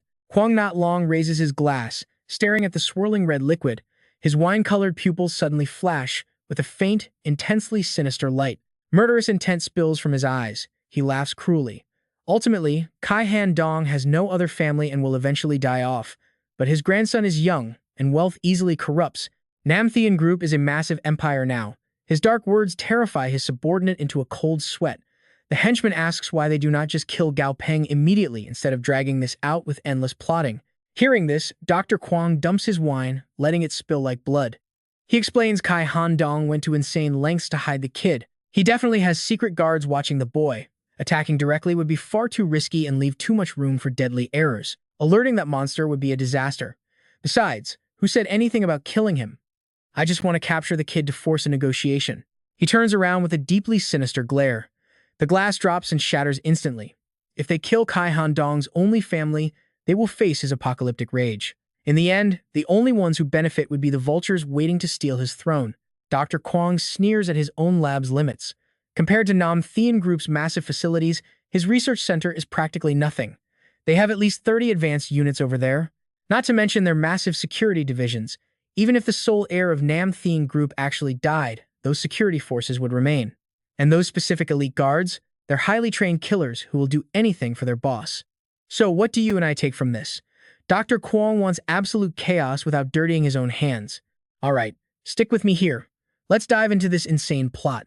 If you think about it, Gao Peng is basically the crown prince. He is totally set to inherit the throne, even if they are enemies right now. But honestly, the line between friend and foe in this world is never that simple. Kwong not long mutters this while pulling out his pocket watch. He stares dead at the ticking second hand, calculating his next move. Once I secure my payout tonight and expand my lab, he might actually have to accept my loyalty. Pausing his little villain speech, he glances down at Director Lai, who is currently pinned to the cold ground. Time is almost up. Chairman Kai Han Dong has finally arrived on the scene. Hearing this, the poor director struggles and starts screaming in pure panic. Wait, hold on a second. You swore you weren't going to hurt me. Kwong Nat Long does not care at all. He just raises a finger, and a bizarre black and white moth with creepy patterns flutters over, landing right on him. He just smirks. Hey, don't be so tense. But his cold, looking down stare screams absolute malice. I am a highly respectable researcher, completely different from those mindless brutes. Right as those exact words leave his mouth, the creepy moth takes flight from his hand. It flaps its wings, dropping a strange, glowing powder into the air. Director Lai breathes it straight in. Instantly, his eyes glaze over completely, and his eyelids become unbearably heavy. Moments later, the man totally passes out. Kwong Nat Long watches without a single shred of pity. Just sleep through it. You cannot be part of what happens next. He actually sighs. Such a shame I am losing a witness to my absolute triumph tonight. Right as he is feeling like a genius, the air explodes. Dust kicks up everywhere as a massive shadow descends from the sky. His subordinate screams, pointing up, "Doctor, look at that." And Kwong Nat Long instantly realizes that something is terribly, terribly wrong. No, this is bad. Both of them look up in absolute horror. A colossal, legendary dragon beast appears, radiating an oppressive aura that freezes their blood. The big boss is actually here. Now pay attention, this entrance is wild. Meanwhile, over at the military base, a giant phoenix with sun-red feathers is perched, eyes shut tight like it's fast asleep. But then, boom, the divine bird snaps its eyes open, radiating a blinding golden light. It stretches its massive wings wide into the night sky. The entire colossal body of the divine beast rises up as a surging wave of golden energy completely wraps around it. Hearing the massive commotion on the tower, two guards immediately snap their heads up. They watch in pure shock as the giant bird unleashes that intense light. One of them actually shouts out, "What the heck is that?" Did the giant ape from the dark forest break out? The sensible one grabs him to run. But suddenly, a voice calls out from behind. No need to check. That is the VIP from the Nam Thean Group. Both men whip around to see a middle-aged man in a high-ranking officer coat walking up with a cane. They salute. "Commander!" The man keeps a dead serious face and points his cane right at them. "Do not panic. Just keep guarding the area exactly like you normally would." Following orders, both guards snap a crisp, loud military salute. Once they are back at their posts, the commander just stares up at the top of the tower. His face darkens as he lets out a heavy sigh. A massive storm is coming. Cutting back to Dr. Kwong, he is staring in absolute terror at the man standing right in front of him. He keeps backing up, clearly trapped in a desperate situation, but he still has the nerve to spit out a threat. "Chairman, wait, I have Gao Peng's kid." Despite the bluff, the newly arrived chairman does not flinch at all. He just glares down, looking exactly like a supreme god staring at some pathetic, lowly peasant beneath his boots. And right behind him, the divine dragon glares at Kwong with pure, murderous intent, literally looking ready to swallow him completely whole. The chairman just asks him one thing: "You better think very carefully before you speak." All around them, every single bodyguard Kwong brought is already bleeding out, completely knocked out on the ground. He stares at the absolute massacre in front of him. Swallowing hard, he stammers out, "Mr. Chairman, I swear I just said that to save my life. Please, give me one chance to explain." But the man, Zoltak Baffer, standing before him is completely done listening to his pathetic excuses. His eyes go pitch black as he coldly demands, "Who exactly told you the information about Tiu Bong?" Realizing that things are going downhill fast, Kwon Yat Long breaks into a heavy, cold sweat. He is completely terrified but desperately tries to play it cool. "Sir, let's calm down. Mr. Chairman, I haven't leaked a single word about Gao Peng to anyone else yet, but I did set up a dead man's switch. If I do not input the code in time, the system will broadcast Gao Peng's identity to every single employee in the Nam Thean Group. As he speaks, he pictures the exact program on his phone holding all of the guy's personal data. Hearing this absolute nonsense, Kai Han Dong just shoots him a dead, freezing glare. If you do not want to talk, then don't. With that, he just turns his back and walks away, leaving Dr. Kwong crawling on the dirt, desperately trying to get back up. I know what you're thinking. A classic villain monologue, right? Well, it fails. Sir, don't leave. It was Secretary Liu. He never expected the chairman to completely ignore his blackmail script. At this point, he just throws away all his remaining pride. He cries out, "Mr. Chairman, I just wanted a little extra funding. I never actually planned to hurt Gao Peng. As long as I get enough money, I promise I will bring massive profits to Nam Thien." But unfortunately for him, the chairman has absolutely zero patience left for these empty, pathetic lies. He just waves his hand without a second thought. You actually made some decent contributions in the past. Because of that, I will graciously grant you a very quick and painless death. Hearing that death sentence, the doctor reaches out, desperately trying to grab onto him, but his hands only catch empty air. Still, he doesn't stop begging. "Mr. Chairman, please, I was totally wrong." Suddenly, his begging voice cuts off completely. His pupils shrink in absolute terror as a razor-sharp dragon claw slashes straight down at his face. In the dead silence of the villa's massive courtyard, a single, agonizing, blood-curdling scream echoes into the air. No, and then, absolute, chilling silence instantly returns to the entire scene. Just minutes ago, Kwong Not Long was feeling like a total mastermind plotting against Gao Peng. And now, he is literally just a cold, lifeless corpse on the ground. His chest is covered in a massive pool of blood, slumping dead against a rock while the older man keeps his back completely turned. Seeing the traitor go totally cold, Kai Han Dong just sneers. "Idiot. I, Kai Han Dong, do not ever bow to any kind of threat." Right at that moment, the futuristic bracelet on his wrist flashes with a red signal light. He instantly taps it, and a crisp voice comes right through the comms. "Chairman." He looks down at his wrist device, his eyes turning dead serious. "Investigate Kwong Nat Long. He might have actually set up a dead man's switch program. If you find the system, destroy it immediately. If you cannot hack it, tell me. Gao Peng is the crown prince of the Nam Thien group. That is a solid fact. Worst case scenario, we just leak the news ourselves." Hearing this direct order, the person on the other end instantly acknowledges. Understood.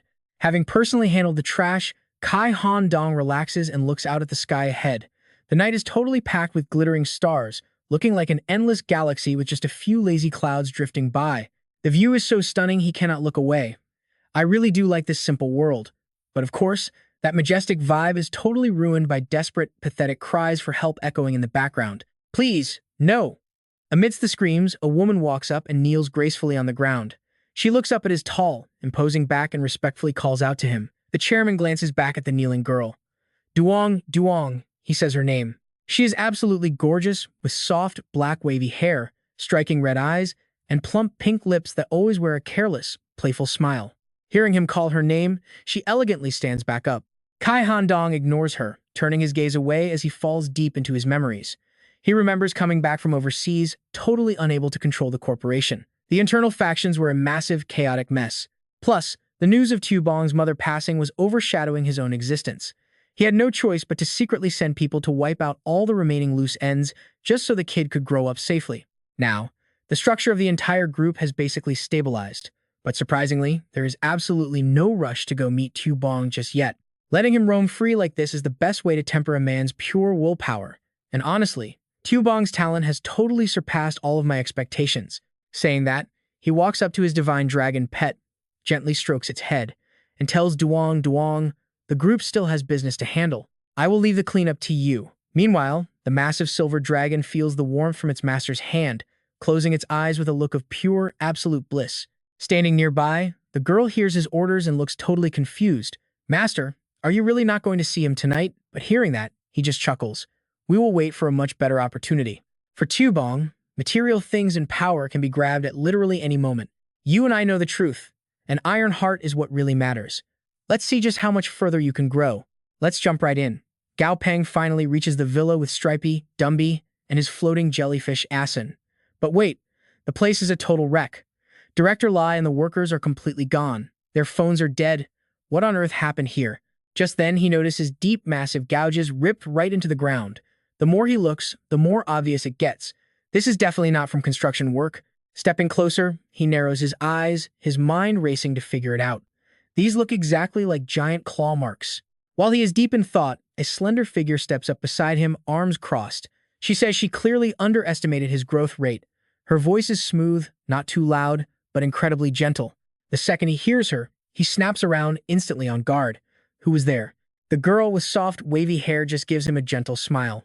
It is me, little Bong. Seeing it is just Duong Duong, he totally relaxes, giving a casual shrug. Oh, it is just you, sister, Duong Duong. No wonder Dumby did not warn me. Seeing his punchable, smug expression, she instantly snaps. Hold on, what is with that attitude? Are you actually mocking me right now? Getting serious, she puts her hands on her hips and points right in his face. In a situation like this, never drop your guard. How can you be so sure I am not an enemy? Seeing her so worried, Gao Peng just flashes a huge grin. Come on, sister Duong Duong. If I have to doubt you too, then there is literally nobody left in this world I can trust, since I became an orphan. Before he can finish, she waves her hands, desperately cutting him off. No, little Bong, you are not an orphan. Your grandfather is alive. Hearing this, he completely freezes. Stunned, he asks in disbelief. Grandfather is alive? Duong Duong looks at him, her sharp eyes hiding a complicated emotion. She speaks completely honestly. Right before the Great Mutation happened, he was trapped on a remote overseas island. He was stuck there with a few of his closest aides. She flashes back to those early days, picture a tropical island filled with massive ancient trees, entirely surrounded by an endless ocean. With countless monsters roaming around and no escape, starting out there was an absolute nightmare. Back then, Gao Peng's grandfather stood face to face with a terrifying beast. Covered in sharp spikes and heavy armor, it bared its fangs, lunging right at his group. The tension was absolutely suffocating. Duong Duong explains that if surviving in the city was normal difficulty, then his was impossible mode. Now pay attention, this is wild. He found a hidden opportunity and used pure willpower to survive, endlessly training his beasts. Even when surrounded by monsters with iron skin, Kai Han Dong stood tall. Even with his clothes shredded to pieces and looking completely battered, nothing could hide his terrifying commanding aura. He now held absolute power in his hands. Facing down beasts that tried to intimidate him, he did not flinch. Eventually, every single monster on that island had to bow down to this one man. After finishing this epic survival tale, she looks at him. Your grandfather deeply cares about you. That is why he assigned me to protect you. He had his own painful reasons for staying hidden. She worries he might hold a grudge. Instead, Gao Peng just looks super excited. I get it. It is the classic trial before a great destiny. His eyes gleam behind his glasses as he calmly states, that is my grandfather. He knew keeping me close was too dangerous. Hiding me in the shadows makes me easier to protect. Plus, he is testing me, hoping I quickly grow strong on my own. Seeing him understand his grandfather's heavy burden without a single complaint, her heart melts. She softly calls out his name, Little Bong. Her voice is full of deep sympathy, but he is completely resolute. Looking into the distance, he replies, Sister Duong Duong, he is my only family left. Do not worry. I would never hate him for staying away. Then he grins, hopping in front of her. So what is his familiar? What tier? Is it insanely overpowered? Seeing this kid babbling nonstop, she just shakes her head in defeat. To calm down his fanboy energy, she laughs and waves him off, acting totally mysterious. You will find out eventually. Not getting the answer he wanted, Gao Peng immediately clicks his tongue, looking completely annoyed. They happily chat below, clueless they are being watched. High up in the sky, Kai Han Dong stands on a massive white dragon, hearing their entire conversation. His eyes gleam as he smiles warmly, full of pride. Little Bong, you truly understand me. Let us see what you can do. The dark night finally fades away. The very first rays of morning wake the world up, painting the morning clouds in a fiery, burning red. Fast forward, by the time the sun is high over the academy, the entire courtyard is absolutely packed with students violently shoving against each other. Seeing this massive, chaotic crowd blocking his way, he walks up with his own beasts, totally confused. What in the world just happened here? Pushing through, he sees paramedics carrying a guy away on a stretcher. So dramatic this early? Did he just trip and fall? He wonders out loud. Instantly, a girl steps up to explain. It was no accident. A beast tamer attacked someone. She spills the details. You and I saw this coming, right? Two guys always hated each other. One recently became a beast tamer. This morning at the gate, they argued. And that tamer actually ordered his familiar to attack the other guy. He could have killed him. She wildly gestures, describing how the tamer controlled a massive, vicious monster. Its razor-sharp claws slammed directly into the boy. While the whole crowd panicked in absolute terror, the victim took a massive hit, collapsing instantly on the spot. Right then, two guys notice Asen floating on his shoulder. The red-haired one scoffs, throwing a nasty insult. So you became a tamer too? Yeah, Right. The guy clicks his tongue. His friend glares at Gao Peng with bad intentions, muttering under his breath. Shut up, man. Be careful, or he will attack you too. Over on the other side, a timid girl stands terrified among the teachers, giving her statement. Actually, the student who attacked today, he was always weak and bullied constantly. And the guy who just got crushed, he was his biggest, most arrogant bully. He loved tormenting him. Once she drops this, the students immediately split into two arguing sides. Exactly. Before, that guy used his size to terrorize everyone. Now someone is stronger. Why cannot they fight back? The other side snaps right back. You cannot justify this. Using violence is always wrong. Hearing that, some students completely roast them. What era are we in? Still crying about violence? If you are so brave, go preach your morals to the monsters outside the city. That guy is left completely speechless, just fuming with anger. You are being totally unreasonable. The chaotic arguments keep echoing around the courtyard, but Gao Peng literally could not care less about their drama. He decisively walks away with his beasts. He wonders how the school and military will react. Will they just banish the training grounds entirely? While outside is a total mess, inside a private office, the white-haired principal is furious, slamming his desk. Why do we ban students from bringing weapons? Because their age and mentality make them reckless. And let me tell you, beasts are infinitely more dangerous than any weapon. Keeping their training inside the school is a huge safety hazard. It is completely unfair to normal students. The man getting yelled at tries to diffuse the tension. Please calm down, principal. We did not want this to happen either. The old principal finally cools down. His eyes flash with deep anxiety. I apologize. I totally lost my temper just now. This is not about anything else. I am purely worried about the student's safety. Hearing the old man's explanation, the military captain immediately reassures him. It is okay. I completely understand where you are coming from. He stands up, facing the principal. I will report your proposal to headquarters, but I cannot guarantee their final decision. That is where we leave it, trust me. Things are about to escalate. All right, stick with me. You and I are jumping into a world where true safety is completely gone. He turns and opens the door, glancing back one last time. Beneath his baseball cap, his eyes look heavy with serious doubt. The only thing holding society together now, pure law and brute force. Hearing this, the old principal just lowers his head. His eyes cloud over with utter disappointment as he lets out a helpless, heavy sigh. Meanwhile, over at the Chang'an military district, right at the top of the tower, the atmosphere is way quieter than it was last night.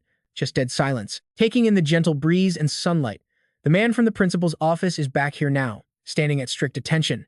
He reports absolutely everything that just went down.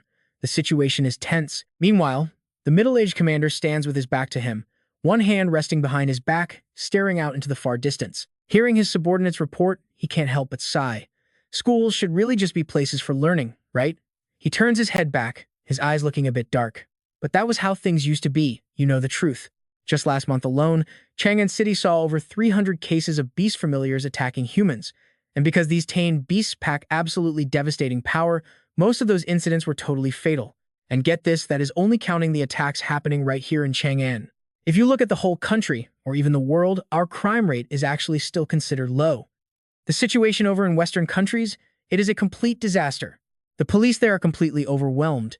It is so bad they actually have to rely on strong civilian fighters to maintain public order. Hearing this, the subordinate bites his lip, bows his head, and says he understands. Seeing the guy looking so weighed down, the commander just smiles. He steps forward and gives his shoulder a reassuring pat. I totally get how you feel right now, but relax. The government alliance will not let things get any worse. They are going to take fast action. Extreme times call for extreme measures, right? Our mission is still incredibly heavy. After their conversation wraps up, we cut back to the schoolyard. The students have been ordered to line up perfectly straight for a strict lecture. The officer on the podium stands tall, hands resting firmly behind his back. He loudly scolds the crowd of male and female teenagers gathered before him. Oh sure, you all think you are so incredibly talented. You haven't even killed any real monsters yet, but you are experts at bullying your own classmates. Listen up. Starting tomorrow, your beast familiars are strictly banned from stepping inside this school. We are setting up a designated area on the training grounds. You will bring all your beasts over there. Am I clear? The instructor's booming voice makes everyone fall dead silent. But over by Gao Peng, a few students look at his ridiculous situation and almost die laughing. See, A-Sun is happily clinging right onto his head. The little guy is making happy humming noises, practically glowing with its neon green body right on top of his hair. It looks exactly like he is wearing a glowing green hat, which is honestly hilarious. Worse yet, the little guy has no clue how embarrassing this is. Looking completely dead inside, Gao Peng grabs the glowing creature, desperately trying to yank it off his head. But the flying jellyfish fights back, wrapping its tentacles tight around him. It makes fierce little squeaks, basically saying, "No way, it is warm up here." Finally, Gao Peng opens his mouth, whispering just low enough for it to hear. "I heard premium jellyfish soup tastes absolutely amazing." Just one short, terrifying sentence makes Ace Sun absolutely panic. The look on its face is pure horror, like it is about to meet its maker. Terrified of becoming soup, it instantly uses its special ability. It summons a spatial black hole and smoothly pulls out a bottle of fruit juice as big as its own body. Acting all pitiful, it practically offers it up. "Drink? Want some juice? Please don't drink jellyfish soup." Seeing it act like this leaves him totally speechless, while the people around him burst into laughter at the sheer cuteness. Even the strict officer up on the podium sees this and can barely hold it together. Coughing to hide his laugh, he yells, "Eyes front, everyone." After that warning, Officer Jang goes right back to his usual stern face. Putting his hands behind his back, he announces, "There are only 2 months left until the college entrance exams. Time waits for no one, and your training results over these next 2 months are crucial. Do not think good grades mean nothing now. Major corporations, the military, and the government are all scouting for high-performing beast tamers. They will focus massive resources on cultivating truly exceptional talents. Whether it is salary or pure growth opportunities, you will leave ordinary students completely in the dust. Everyone, look at the screen." Yesterday, the guidelines for the first ever Beast Tamer college exam were distributed everywhere.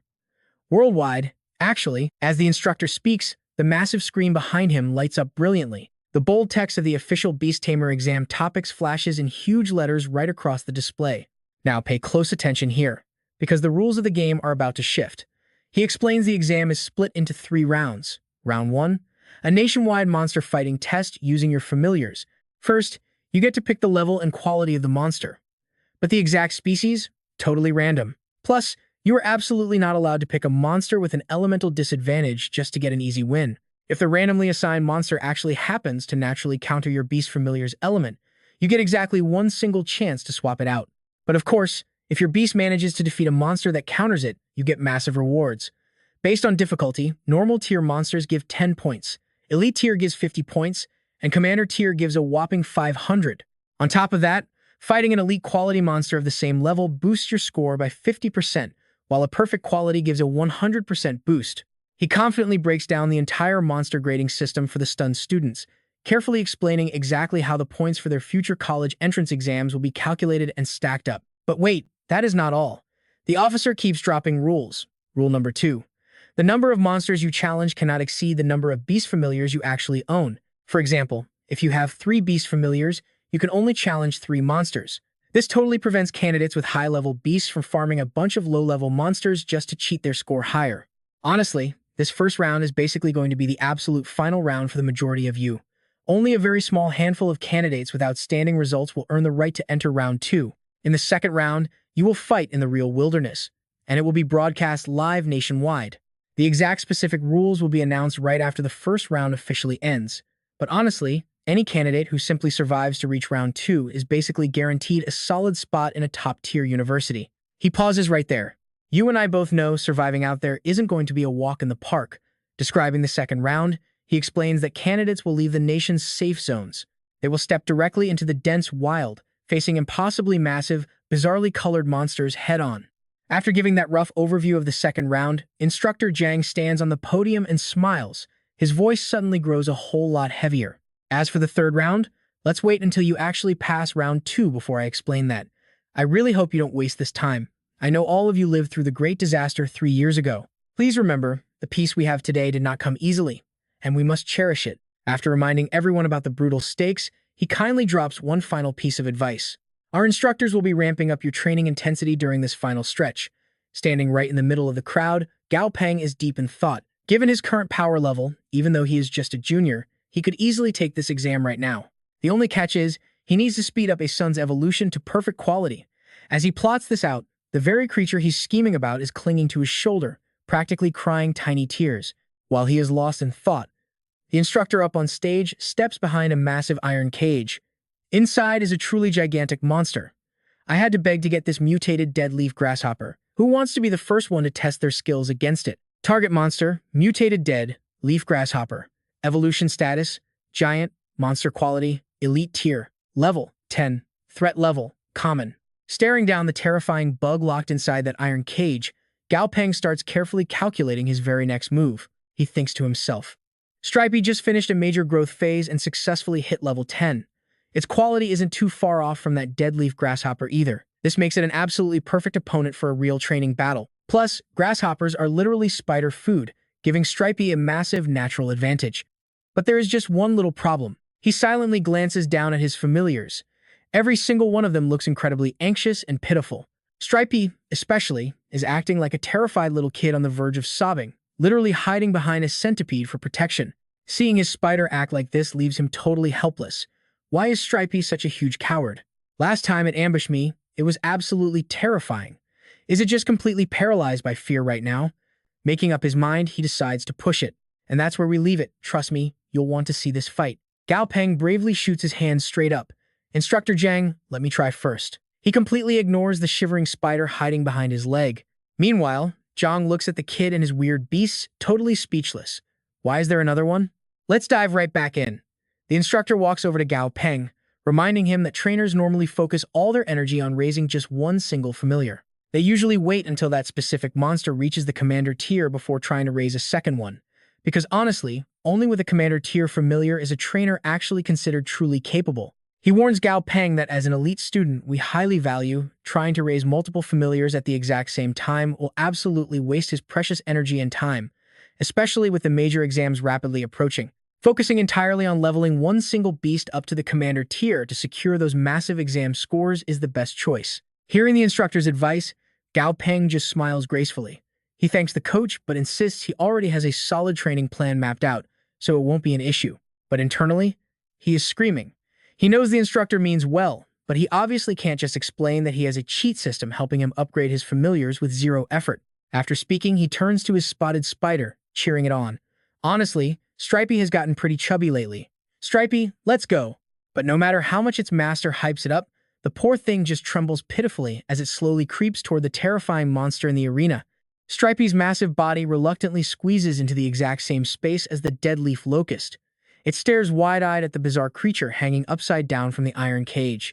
The giant spider literally shivers in fear, internally begging, "Please do not hit me." Right then, two other classmates walk up beside Gao Peng. The young guy with his black hair slicked back opens his mouth first to speak. Why isn't anything happening down there? Are they actually going to fight or what?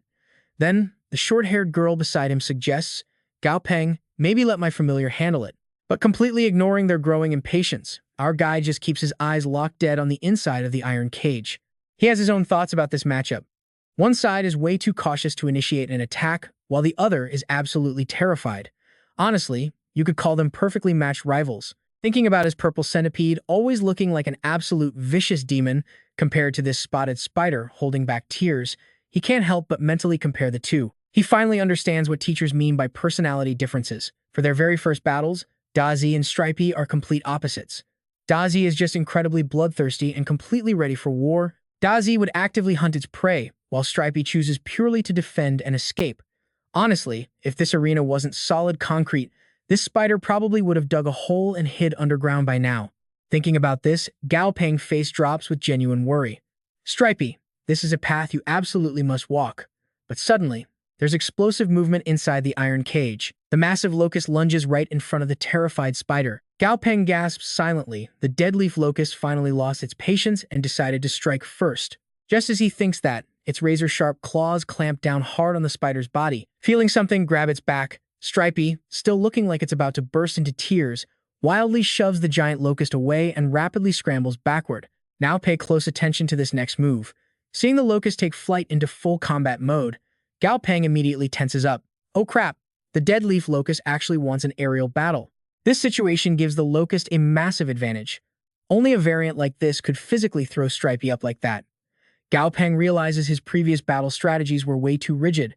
Meanwhile, despite being heavily injured, the desperate spotted spider forces out a massive clump of thick web right from its mouth. Those thick strands of sticky web instantly wrap around its flying opponent, slamming it down and pinning it tightly to the hard ground. Seeing the situation completely flip in their favor, Gao Peng can't hide his massive excitement. Awesome job, using spider webs to instantly break the enemy's aerial attack. Right then, the spider's smaller body thuds heavily onto the ground. It just stares wide-eyed as the much larger monster desperately thrashes around, trying to break free from the sticky webbing. But instead of attacking while the locust struggles, Stripey literally cowers, covering its own head. It hides safely behind its natural shield, silently praying to the heavens that this terrifying bug doesn't break out anytime soon. But completely crushing those hopeful prayers, the deadleaf locust violently forces its body upward with everything it has. Slowly but surely, those incredibly thick layers of sticky spider web begin to rip apart. Absolutely enraged by the sticky trap, the locust wildly smashes its razor-sharp claws against the spider's shield over and over again. Seeing Stripey forced right back into total defense mode, his classmate steps up beside him. "Wow, Gao Peng, your spider is actually incredibly strong. It completely broke a rare variant's attack." Despite the nice compliment, Gao Peng doesn't feel happy at all. His eyebrows knot tightly together as he fiercely analyzes the battle. No, that moment right there was Stripey's absolute best chance to strike. But after landing, Stripey was just too terrified, choosing to curl up and blindly defend, completely blowing a golden opportunity. Even though this deadleaf locust is a special mutated variant, its furious physical attacks actually can't cause any real damage to Stripey at all. This perfectly proves that Stripey is vastly superior in strength. Inside the iron cage, the spotted spider is still cowering beneath its shield, desperately blocking relentless wave after wave of the locust's frantic attacks. Just as the poor spider starts panicking about when this nightmare will end, Gao Peng steps right up. "Stripey, push forward and smash it." But hiding under its shield, the trembling spider just weakly squeaks out, "No way. I'm way too scared." Sensing its overwhelming panic, he patiently encourages it. "Stripey, do not be scared. You are much stronger than it. Climb the cage wall and strike." For a split second, the spider's spirit wavers with a bit of courage, but almost instantly, it shrinks right back into hiding. "You and I totally feel his pain right now. I won't fight. Climbing is too hard." Seeing this pure cowardice, Gao Peng furiously clenches his fist tight.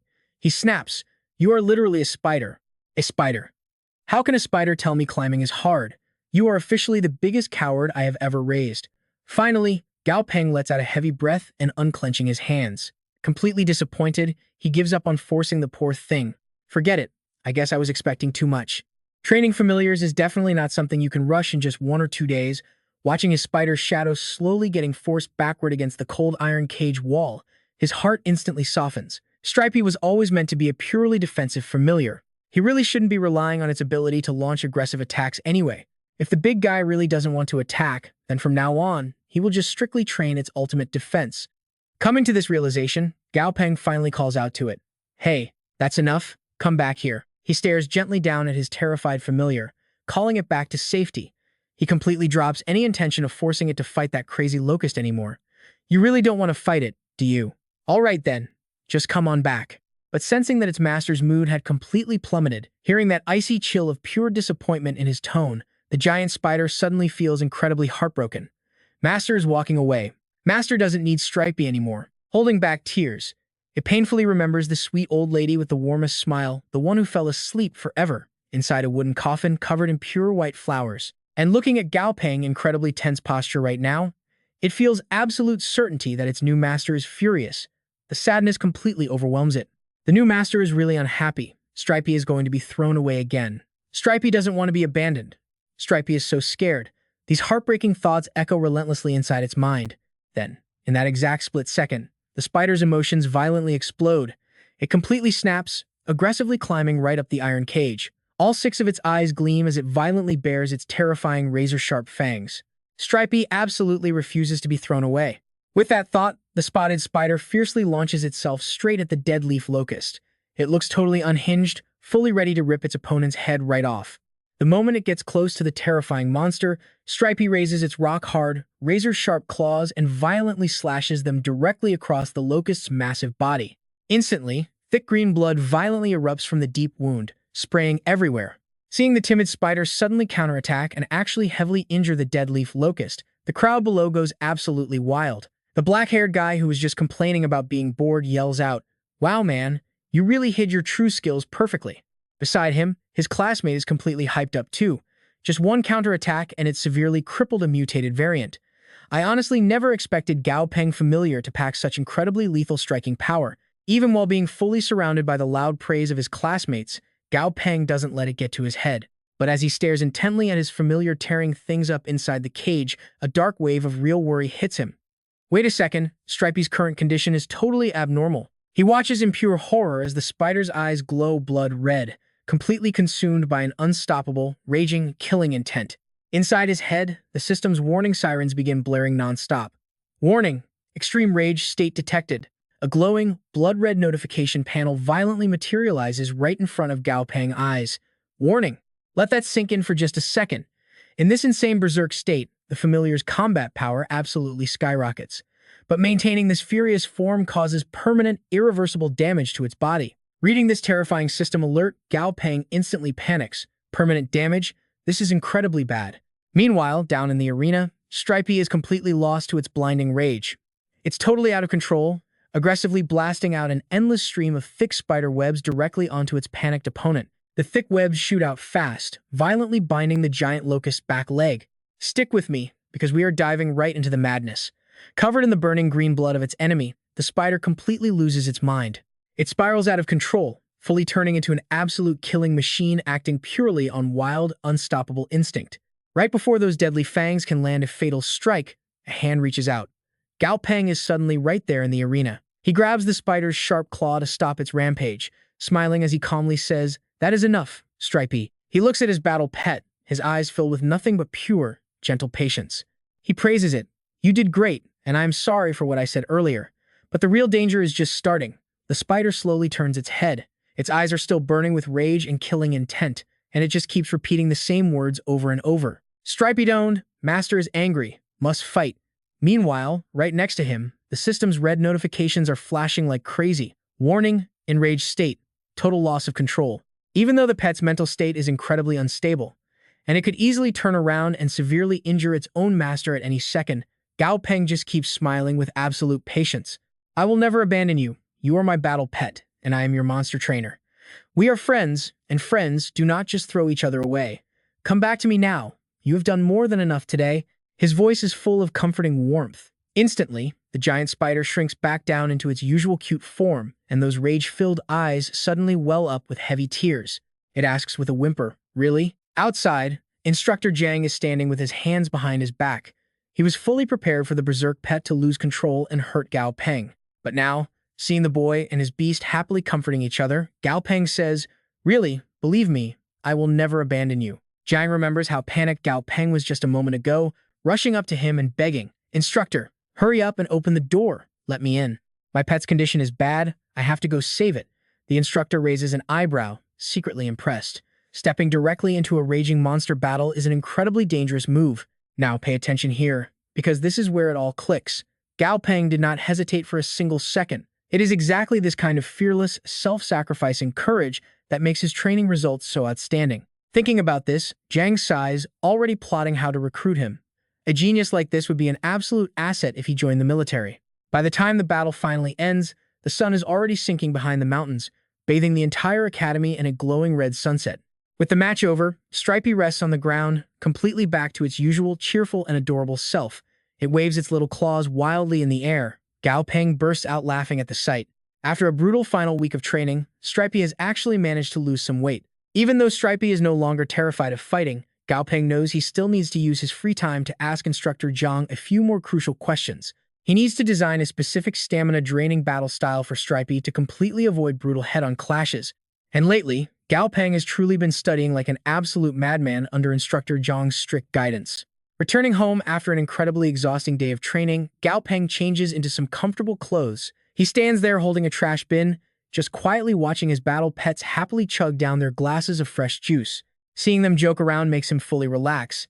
But when Stripey lost control earlier, it really served as a massive wake-up call. Yes, the system's help is a huge advantage, but if he thinks just having a system guarantees smooth sailing, he is definitely going to pay a very heavy price sooner or later. Whether it is coming up with tactics or controlling information, he is still way too inexperienced. He needs to take things slowly. He cannot rush this. As he thinks, he picks up a piece of molted pet shell and inspects it closely. Throwing this empty shell away every single time feels like such a huge waste. He heard that molted spider shells can be used as medicine, or maybe dip it in egg yolk, toss it in breadcrumbs, and deep fry it. Gao Peng stares at the shell, chuckling evilly. Anything is edible if you try hard enough. And if it is poisonous, Dazi the centipede can just handle it. Dazi, the centipede, cannot read his mind, But seeing that completely shady smile on its master's face sends a massive chill running straight down its spine. And he actually does it. Gao Peng picks up a freshly fried piece. The dark gray spider's shell has been cooked into a super crispy, golden brown snack that actually looks incredibly appetizing. He takes a bite with a totally satisfied look, praising his own cooking skills. So good. Toss in some cumin, and this is absolutely top tier. Once the whole pot is fully cooked, he brings a massive, overflowing bowl right over to his greedy pets. Hey Stripey, Dazi, come over here. Try a piece. The mouth-watering smell of the food completely fills the room, making these little gluttons drool like crazy. You and I both know exactly what he just cooked, right? Dazi stuffs its face, chewing wildly with pure joy. Delicious, but right next to it, Stripey, usually the biggest eater, is just staring at the fragrant bowl. It hesitates. The master made this, but why does the smell feel so strangely familiar? Gao Peng lets the whole gang enjoy their weird food. He hangs his apron up on the rack and thinks, since Stripey's level just went up, my soul power must definitely be a lot stronger now too. Let's try signing a blood contract with Dumby the skeleton right now. Walking up to the giant skeleton, he channels his spiritual power to form the trainer and pet contract. A bright blue beam of energy immediately wraps around both the boy and the beast. Dumby, are you willing to become my battle pet? The moment he asks, the skeleton instantly feels a massive shift deep inside its hollow body. Its massive heart starts beating wildly.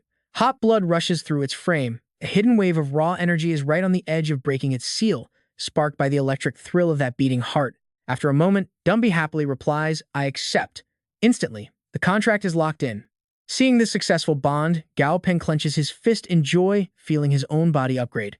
It worked. My soul power was finally strong enough. He turns back to the towering skeleton with a genuine smile. Dumby, let's look out for each other from now on. Seeing his smile, the pet's eyes light up. This is the start of an unbreakable bond between them. Down a steep mountain road, a passenger bus is speeding along. In the very back row, Gao Peng sits with his arms crossed, leaning back for a nap with a sleep mask, completely covering his eyes. It is finally time for their second wilderness survival training. Last time, they just walked a few laps and ran into a completely terrifying forest python. It kept them constantly on edge for days.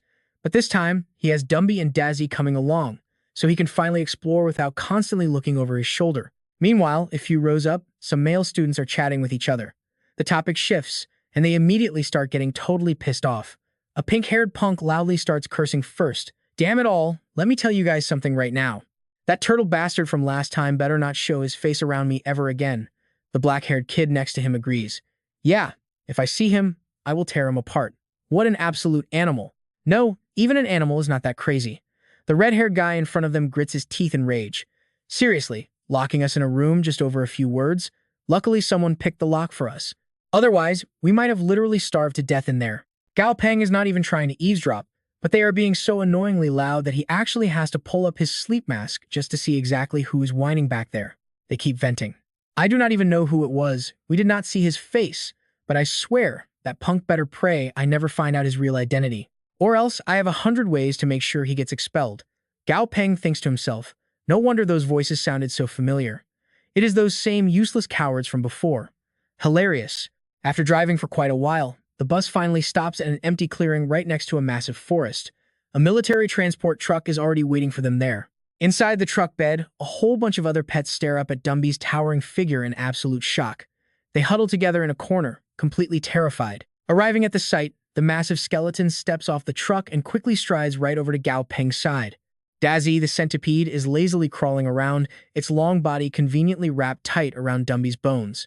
Gao Peng watches his pets approach and quietly evaluates the situation. Dumby might not be a high level yet, but its epic-grade aura alone is enough to completely crush those weaker pets. Even the other students instinctively back away in total fear. Trust me, you are going to want to see what happens next. Stick with me, here you are, about to see a wild adventure. Gao Peng reaches out, telling his skeleton pet, Dumby, to calm down as they set off. Some other boys just watch them leave, totally speechless at the sight. They can only scoff behind his back. It is just a familiar, so what is there to brag about anyway? One human and two beasts enter the deep valley.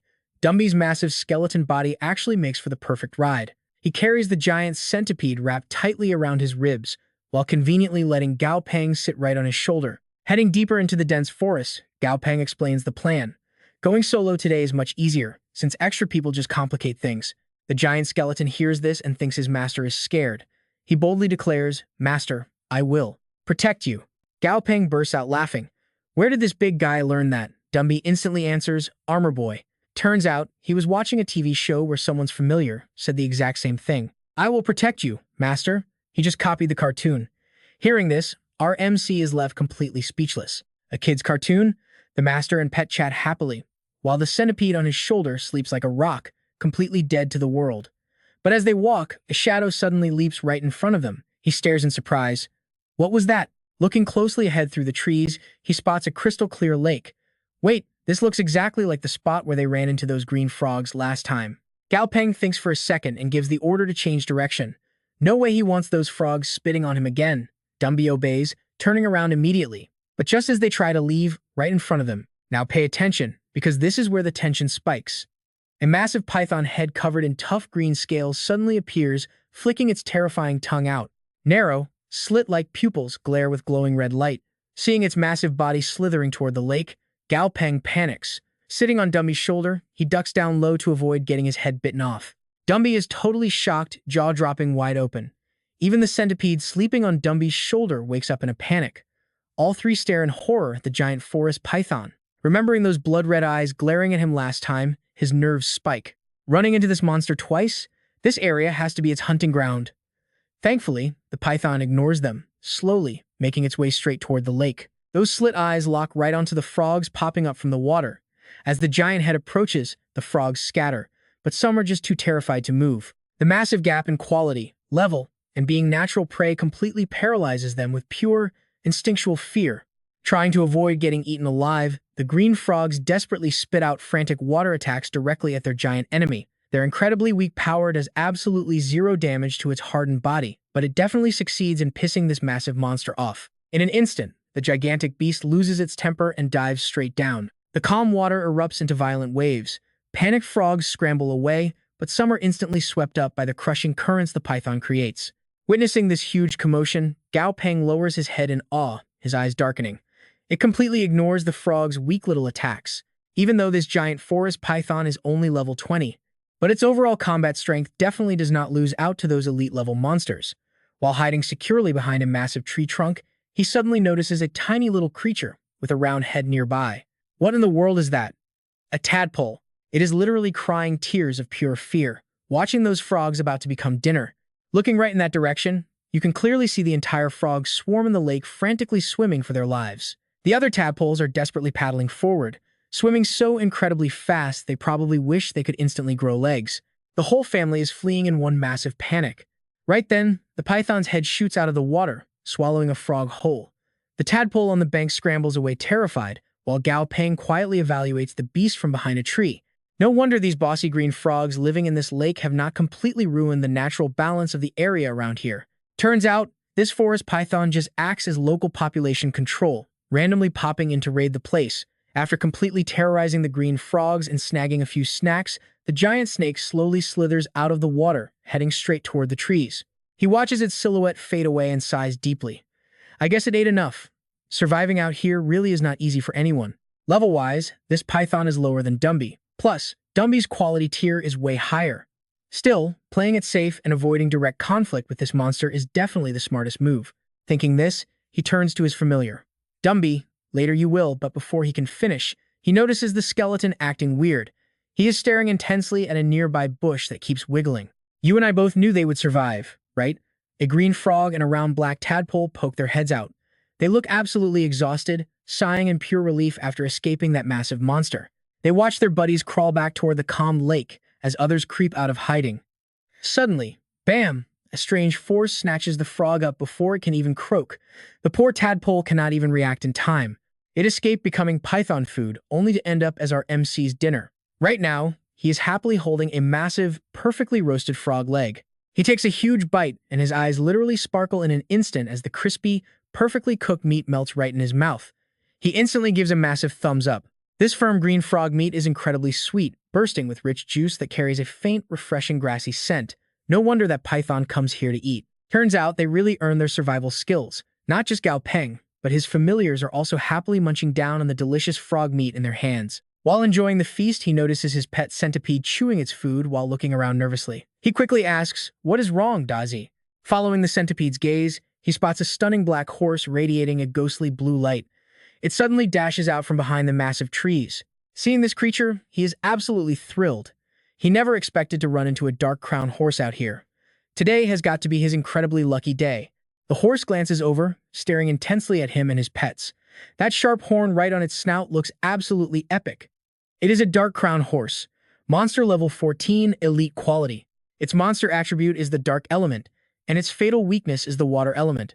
With just one look, the horse darts away in another direction. It is so blindingly fast, it leaves behind an afterimage. He instantly jumps up. Half-eaten frog leg in hand, he desperately wants to chase after it. It has high attack damage and a pitch-black body. It is literally like a living shadow. He really wants to tame it, instantly imagining himself riding that epic black horse. But he immediately shakes his head. No, I cannot do that. I already have my familiars. I already have my familiars. He grips the frog leg tightly, muttering to himself to stay sane. He must be a good master.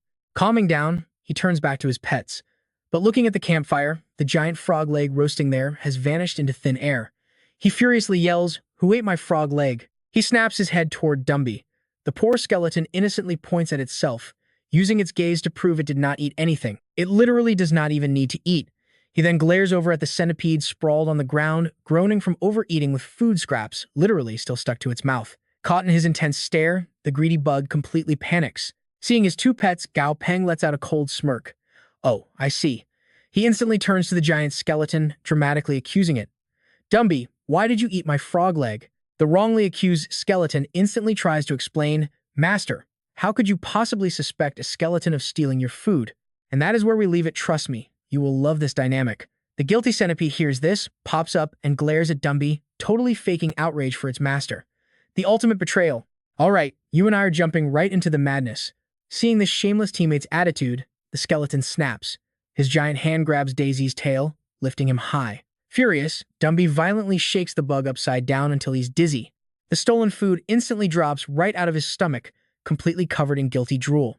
Seeing the food drop while Daisy spins dizzily and drools everywhere, Gao Peng feels incredibly satisfied.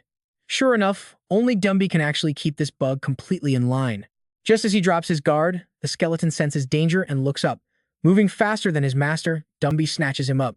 Being suddenly grabbed by his own beast leaves Gao Peng totally shocked. Seeing the skeleton actually panicking, grabbing both him and Daisy to blindly sprint away, Gao Peng instantly gets worried. What's wrong, Dumby? Looking back, Gao Peng completely freezes. A massive python head lunges out. Its narrow eyes glare viciously at the prey it just missed. No way, another sneak attack. Dumby tightens his grip on Gao Peng and Daisy, desperately sprinting away. Gao Peng scowls, terrified. If Dumby hadn't reacted so fast, he and Daisy would definitely be resting in that giant snake's stomach right now. Glaring at the massive snake, Gao Peng fumes. This is the second time. He didn't even provoke it. Furious, he yells, Dumby, can you kill it? Dumby fiercely roars, kill. He beats his chest wildly with both hands like an angry gorilla. Dumby wildly swings up a high branch, locking eyes with the massive snake. Using explosive force, he launches himself straight at the completely clueless beast. You're going to want to watch closely. Dropping from the sky, Dumby strikes. The snake finally reacts, but it's way too late. It eats a terrifying punch straight to the eyeball, sending fresh blood splattering everywhere. Blinded by splattering blood, the giant snake thrashes in agonizing pain. But Dumby isn't done. He instantly launches another devastating uppercut right under the beast's chin. Pounding the snake, the system shows a minor injury notification. Undeterred, Dumby relentlessly rains down god-tier punches on the beast. Hiding behind a tree, Gao Peng watches in shock. Dumby's raw combat strength just gave him another massive, unbelievable surprise. Dumby gathers glowing purple aura, delivering a crushing blow. Brutal holes erupt across the snake's body. Blood pours everywhere as the massive beast gets violently blasted backward. The trembling beast drips blood, glaring furiously at its attacker. Showing zero mercy, Dumby shoves its head straight into the dirt. The snake's eyes instantly turn bloodshot with pure rage. Suddenly, Gao Peng gets a glaring red system alert instead of the usual blue. Target: Forest Anaconda. Status: Berserk. Gao Peng instantly senses extreme danger. Berserk mode: Oh, this is really bad. Dumby, careful. It's charging an attack. Gao Peng screams. Dumby glances back, but he's a second too late. A massive, violent gust of wind completely blasts over him. The giant anaconda spins, completely launching Dumby into the air. Luckily, the skeleton flips, landing firmly on his feet. The scales on the beast's body suddenly flare out like sharp spikes, as it unleashes a terrifying, deafening roar straight at Dumby. Seeing Dumby's entire body trembling violently from taking that massive hit, Gao Peng panics. He urgently yells out, "Dumby, can you still stand?" Despite heavy damage, Dumby stubbornly raises an arm to shield his master. Moved, Gao Peng yells, "Dumby, let's go." Instead, the skeleton grips the glowing red flame on his chest. He completely crushes the red light, instantly making his raw power skyrocket. That red orb controls the beast's heart. It screams in crushing pain. Shocked, Gao Peng thinks, so strong. This oppressive aura is completely insane. Blood heart thread. So this is Dumby's innate ability after awakening his epic tier. To think it's used exactly like this, remotely crushing the enemy's actual heart without even touching them. Not good. The snake makes a desperate final attack. Seeing the beast violently lunging for a bite, Dumby shows zero fear. Instead, he smiles coldly, instantly crushing the glowing heart into absolute pieces. I know what you're thinking, it's game over, right? The massive snake completely freezes, crashing heavily into the dirt. Blood pours from its mouth. That epic, towering image of Dumby will absolutely haunt this beast straight into its next life. Dumby happily celebrates the massive victory, clenching his fist. Watching the live feed, observers are amazed. Wow, absolutely incredible. A high-ranking officer speaks up to solo a large mutated anaconda. This beast absolutely has commander-tier combat power. Send me this kid's complete background file immediately. The staff member quickly nods. Right away, sir. Name Gao Peng. Age 18. Gender male. School Chang'an 3rd High School. He reads aloud, but then he pauses. Family background classified. Warning, insufficient authority clearance. The staff member stutters. Commander, this kid's file, it's incredibly special. The commander frowns deeply. Our training base has level C clearance, yet it's restricted. What kind of insane background does this kid actually have?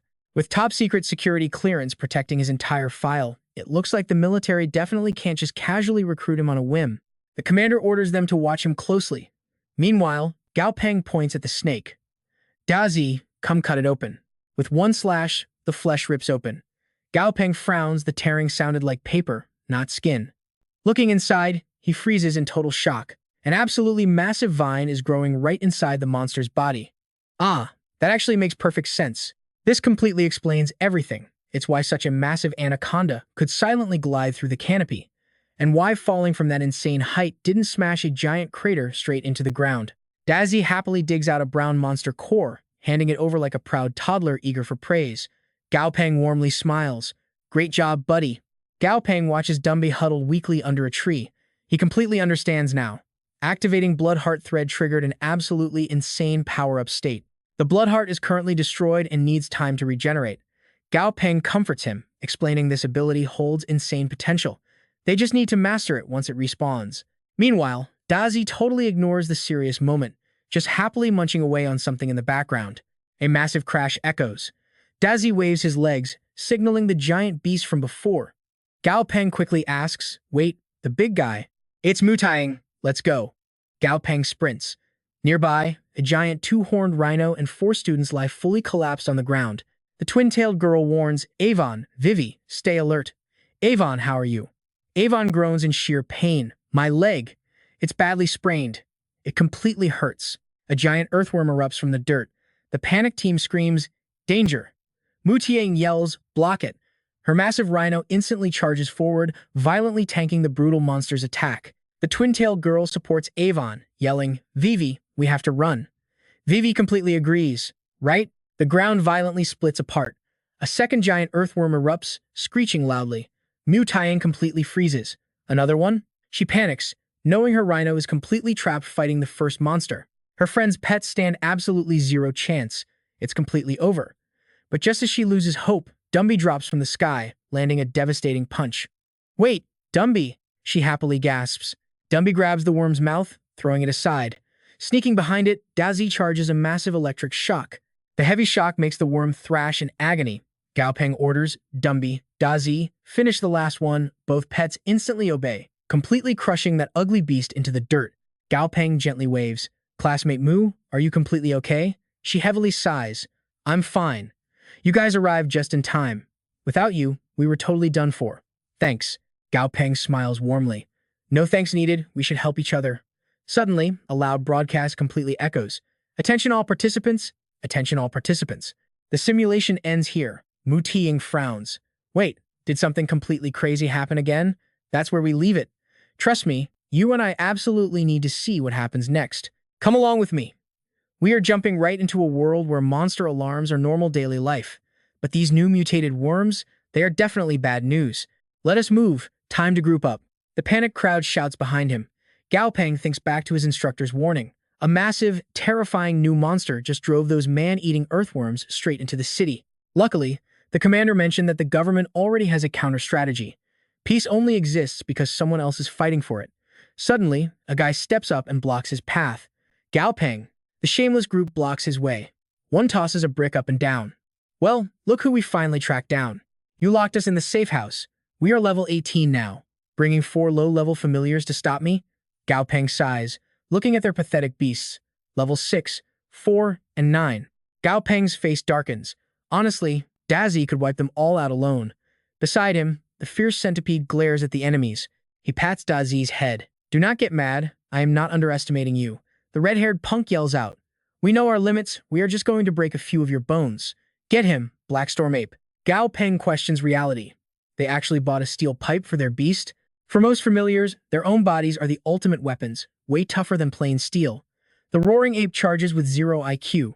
Gao Peng just sighs again. Dumby, go teach that little monkey a lesson. Dumby instantly grabs the ape by the neck, then aggressively flicks its forehead. The bullies freeze in shock. Dumby keeps his hand on the ape's head. A huge red bump swells up. Why does this feel like bullying a toddler? Seeing the giant ape crying like a baby makes it even more obvious. The black storm ape terrifiedly hides behind its master. A 2-meter-tall beast acting like a scared little wife. The bully grits his teeth. Damn it, his familiar is actually insane. I thought he was just kissing up to the instructor. You saw that too, right? The bullies totally panic. Sorry, buddy, just a misunderstanding. He stammers out before they turn tail and sprint away. He realizes Gao Peng never even took them seriously. A lackey whispers from behind.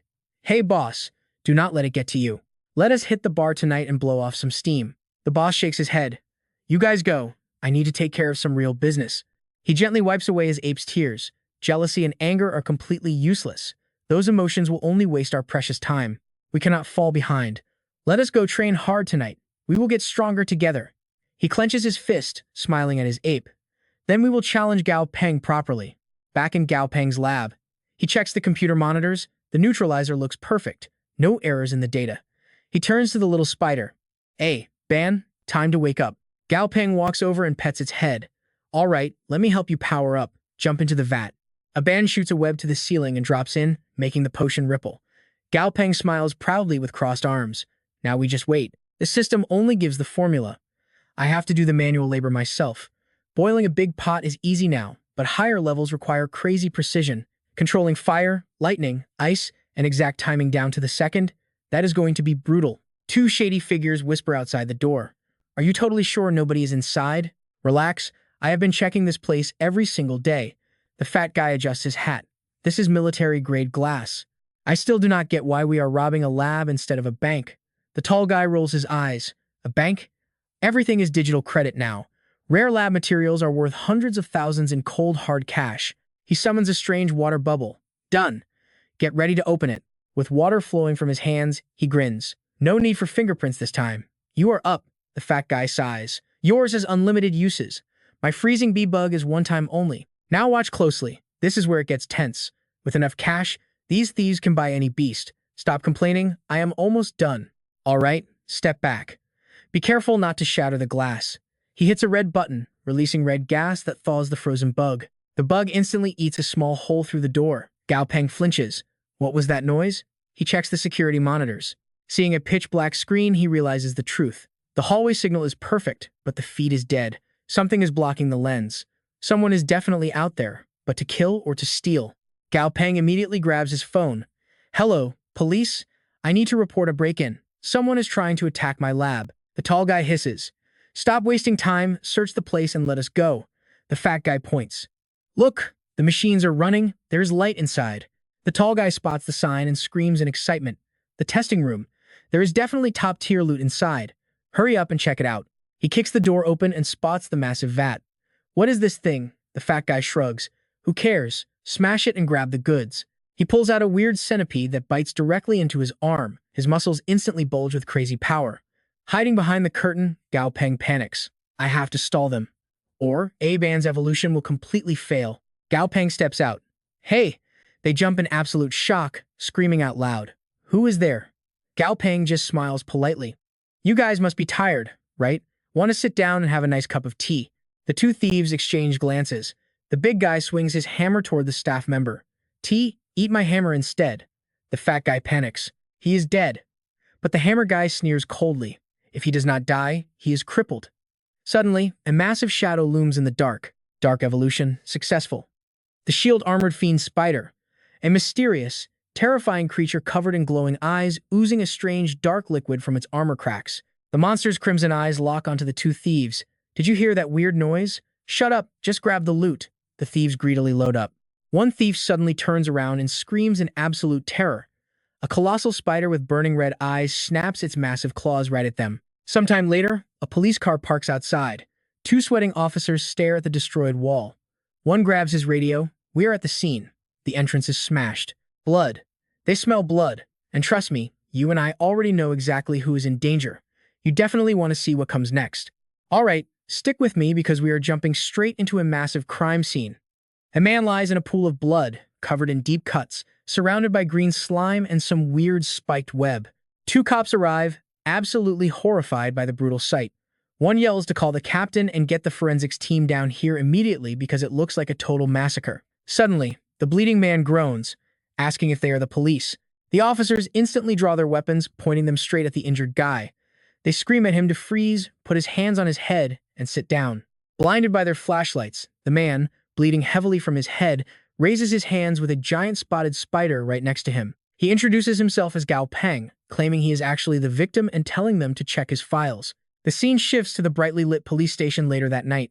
An officer slams his hands on the interrogation table, demanding to know why he committed murder. Completely calm, Gao Peng replies that it was pure self-defense. The cop furiously furrows his brows and screams back. Self-defense? You call continuing to attack a dead victim self-defense? Gao Peng, sitting there with his head fully bandaged, casually insists that the intruders definitely attacked first, pointing out that forensics should have already confirmed it, but the detective cuts him off, ordering him to stop dodging an answer. Just then, three loud knocks echo from the heavy door. Outside stands the police chief alongside a woman named Tang, and the chief gives the officer a stern look. He tells the detective that the expert team already reviewed the security footage. Those two victims broke in to rob the place first, proving Gao Peng acted in lawful self-defense. They let him go. Hearing this, the detective has no choice but to stand down, sighing that he understands.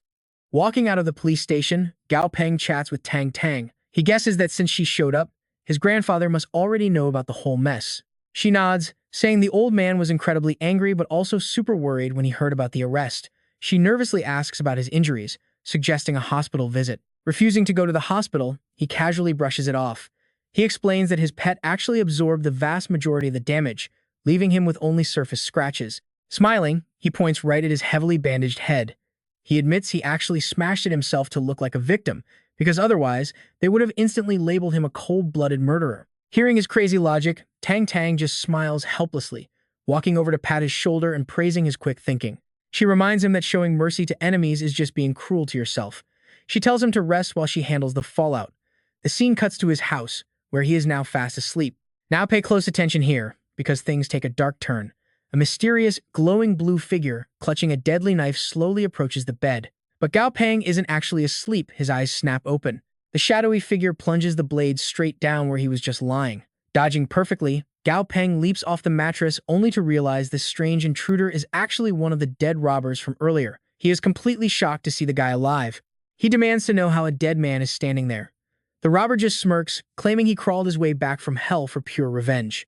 The robber wildly slashes at him over and over, but Gao Peng easily dodges every single strike. The ghost screams that he knew Gao Peng faked being unconscious when the spider attacked. He furiously asks why he didn't just use webs to restrain them for the cops instead of letting them die. Still dodging flawlessly, Gao Peng fires back without a hint of regret. He flatly states that they tried to kill him first, and surviving in this brutal world requires a ruthless heart. Suddenly, a blood-soaked hand grabs his shoulder from behind. Gao Peng glances back and freezes in absolute terror. The second dead robber, missing his entire head, locks onto him and swings a massive hammer, stopping mere inches from his eye. Gasping for air, Gao Peng violently jolts awake in bed, his face completely drenched in cold sweat. He sits up, breathing heavily, trying to process why he just had such an insanely messed up nightmare. Is he secretly afraid of their ghosts, or is it hidden guilt? Brushing it off, he glances over at his sleeping pets, Dazi and Silly. Watching them rest peacefully, he vows that to survive this dangerous world, they all need to push their absolute limits. Meanwhile, a glass cage with wooden bars sits ominously, trapping something inside. The next day, an instructor announces that the 12 strongest beast tamers globally have formed a strict new coalition. He declares that the Monster Association and the Beast Breeder Association are now officially merging under this Supreme Tamer Union, completely changing the rules of the game for every single tamer out there. Hunters and breeders will now operate under a highly standardized monster grading system. The tiers are officially set from normal up to elite and all the way to commander level. Standing firmly in front of the mysterious cage, the stern instructor warns them about the upcoming exams co-hosted by the union and the government. Because the massive competition is approaching fast, their daily training difficulty is about to skyrocket to insane new heights. To motivate everyone, he reveals today's target is an elite tier blue-winged bone bat. If anyone can actually defeat it, they get a massive reward. Inside the cage, a bizarre green bat-like monster hangs completely upside down, sleeping peacefully like it hasn't a care in the world. The instructor drops the bomb. Whoever wins gets to keep this incredibly rare bat. You and I both know we need to check those stats. The system panel pops up. Blue-winged bone bat. Status is perfectly healthy but asleep. It's an elite tier, level 20, undead element. Its biggest weaknesses, light and wind-based attacks. A confident student named Chen Hanxiao steps up with his beast, volunteering to go first. Immediately, his monster's detailed system information flashes right onto the screen. It's a lightning bear in its growth phase, currently sitting at level 18. It boasts elite quality right now, but will downgrade to normal quality once it reaches the commander tier. This lightning element beast is perfectly healthy and happy, with a hilarious weakness eating water. Spirit fruits gives it terrible diarrhea. The instructor crosses his arms, telling Chen to show what he's got, while the entire class erupts into excited whispers about his turn. Turns out, this guy got incredibly lucky during a field trip, successfully evolving his beast into this absolute powerhouse. Watching closely, Gao Peng admits a level 18 elite is actually pretty impressive compared to the rest of the students' pets. The giant bear charges into the bat's cage, kicking off the battle right away. Its eyes glow an angry red as it unleashes an absolutely massive, earth-shaking roar. But the epic roar does absolutely zero damage. Seeing the bat completely ignore the deafening noise and just keep snoozing peacefully upside down, the massive bear looks utterly confused, totally clueless about what is even happening right now. Humiliated, the lightning bear loses its temper. It fires off roar after roar, desperately trying to wake the sleeping target. Pushed past its limit, the bear violently swings its massive claws directly at the dangling bat. Suddenly, the bat's terrifying eyes snap wide open. In the blink of an eye, it teleports right behind the giant bear. The sheer, blinding speed of this movement leaves the bear completely stunned and dripping with nervous sweat. Panic hits instantly. Sweating bullets from outside the glass cage, Chen screams that this is incredibly bad. The instructor immediately yells for the medical team to step up. Watching from the back, Gao Peng realizes the bat's sonic attack is devastatingly powerful, especially since the bear was only 2 levels below it. One direct hit, and the huge beast is completely down for the count. Heartbroken, Chen tears up, crying out his bear's name as he sees his prized pet taking severe, crushing damage. With his hands clasped behind his back, the instructor stares down the terrified class, asking who wants to fight next. Absolute silence. Nobody dares to make eye contact, everyone awkwardly looking away and hoping someone else steps up. Some students even nervously laugh, pretending to admire the nice weather just to avoid his gaze. Disgusted by their cowardice, the instructor glares at them with a sharp hum, making the whole crowd flinch in fear.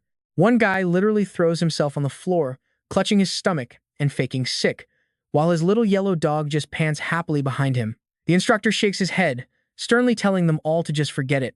He mocks them, saying they all act tough during normal training but fail when it matters. Suddenly, a hand shoots straight up into the air. Gao Peng confidently steps forward, volunteering for the challenge. Beside him, his pet spider is hidden under a massive black cloak to conceal its true terrifying size. The crowd immediately starts buzzing. They recognize Gao Peng, whispering that his grades have never dropped out of the top 5. A few even cheer him on, hyping up his turn. The spider grabs its heavy black cloak and aggressively rips it off, fully exposing its massive, nightmare-inducing body to everyone. It boldly crawls into the cage, scaling the wooden bars and closing the distance toward the hanging blue-winged bone bat. And here's where we leave it, you're going to want to see this. The spider launches a vicious punch. Even though the bat manages to dodge slightly, the strike still grazes its face, drawing first blood. Alright, let's jump right into this. The crowd outside is going absolutely wild. So cool, boss. Suddenly, I feel lucky he ignored us. Yeah, even without a direct hit, just the wind pressure from that punch injured the blue-boned bat. He's too strong. One guy turns to his familiar. Ah, Bao, we need to train hard too. Hearing that, the poor beast bursts into tears. I can't learn that. I just can't. Meanwhile, the blue-boned bat uses sonic waves to attack Dumby. The crowd keeps whispering. So frustrating. If Gao Peng's familiar could fly, he wouldn't be struggling like this. Hearing their whispers, Gao Peng just chuckles to himself. They're way too impatient. He smiles confidently at Dumby. He already had a foolproof plan locked in from the very start. Sure, Dumby can't fly at all, but his other stats completely crush that bat. The strategy? Just drag out the fight and slowly drain its stamina until it drops. Right on cue. That bat starts getting exhausted. Its attack rate drops. Waiting for the perfect opening, Dumby locks his hands together, forming a massive hammer, and swings straight down. Bam! Dumby's devastating punch lands a clean, direct hit, sending the winged creature crashing face-first into the dirt at breakneck speed. Dumby doesn't stop, mercilessly raining punches right into the bat's face. Teesk, teesk, teesk. So brutal. He literally beat the nosebleed out of it. The bat isn't acting arrogant anymore. Just a minute ago, it was flying high, thinking nobody could touch it. Dumby stands up, casually holding the bat by its leg. Seeing his familiar's total victory, Gao Peng smiles happily and turns to chat with the instructor. Instructor, does your earlier promise still count? This blue-boned bat is mine to deal with now, right? The instructor nods. It's all yours. Do whatever you want with it. Gao Peng raises his hand, calling out to his classmates. Anyone interested in this blue-boned bat? You don't need 199 or even 299. Priced at just 500 credit points. Miss this today, and who knows when you'll find another high-level familiar. Come on over, don't miss out. The instructor can only watch helplessly as Gao Peng literally turns the arena into his own personal auction house. Mu Tiang walks over from a distance. I'll buy it, sell it to me. Gao Peng looks at her, surprised. Are you sure you want this bat? Using his unique analytical skill, Gao Peng gives her a quick warning. Among flying monsters, the blue-bone bat doesn't fly very high. Its speed isn't that great either. It basically just bullies flightless monsters to survive. If it ever runs into a large, powerful bird-type monster, it's completely doomed. Have you thought this through? In aerial combat, it's pretty useless. Hearing Gao Peng roast it, the bat looks devastated. But Mu Tiang doesn't care. She holds out her credit card. All right, enough talking. You might look down on this bat, but to us, it's a treasure. The credit points are sent.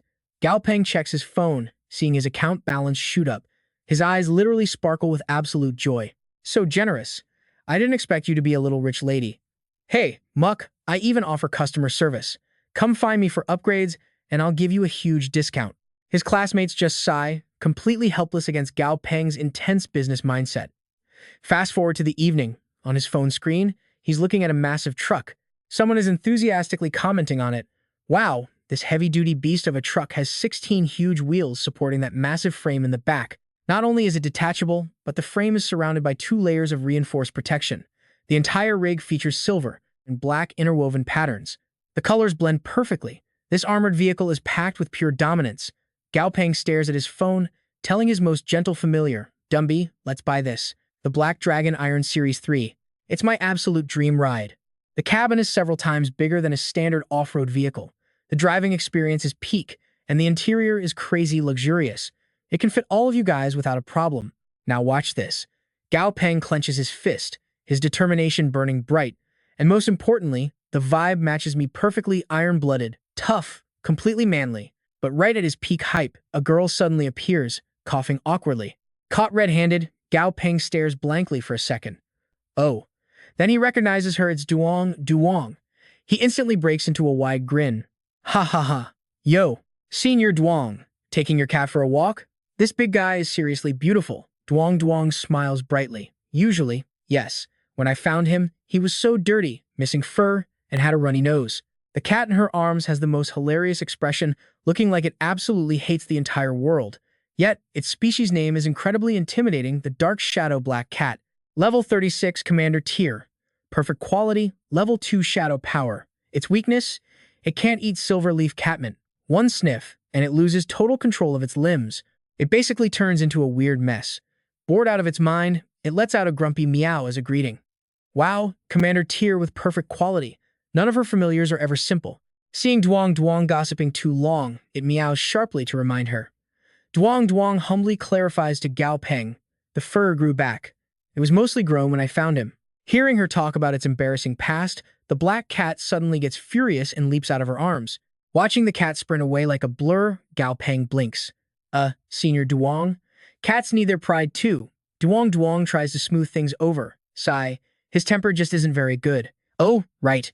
That suburban villa, why haven't you moved in yet? Gao Peng rubs his head awkwardly.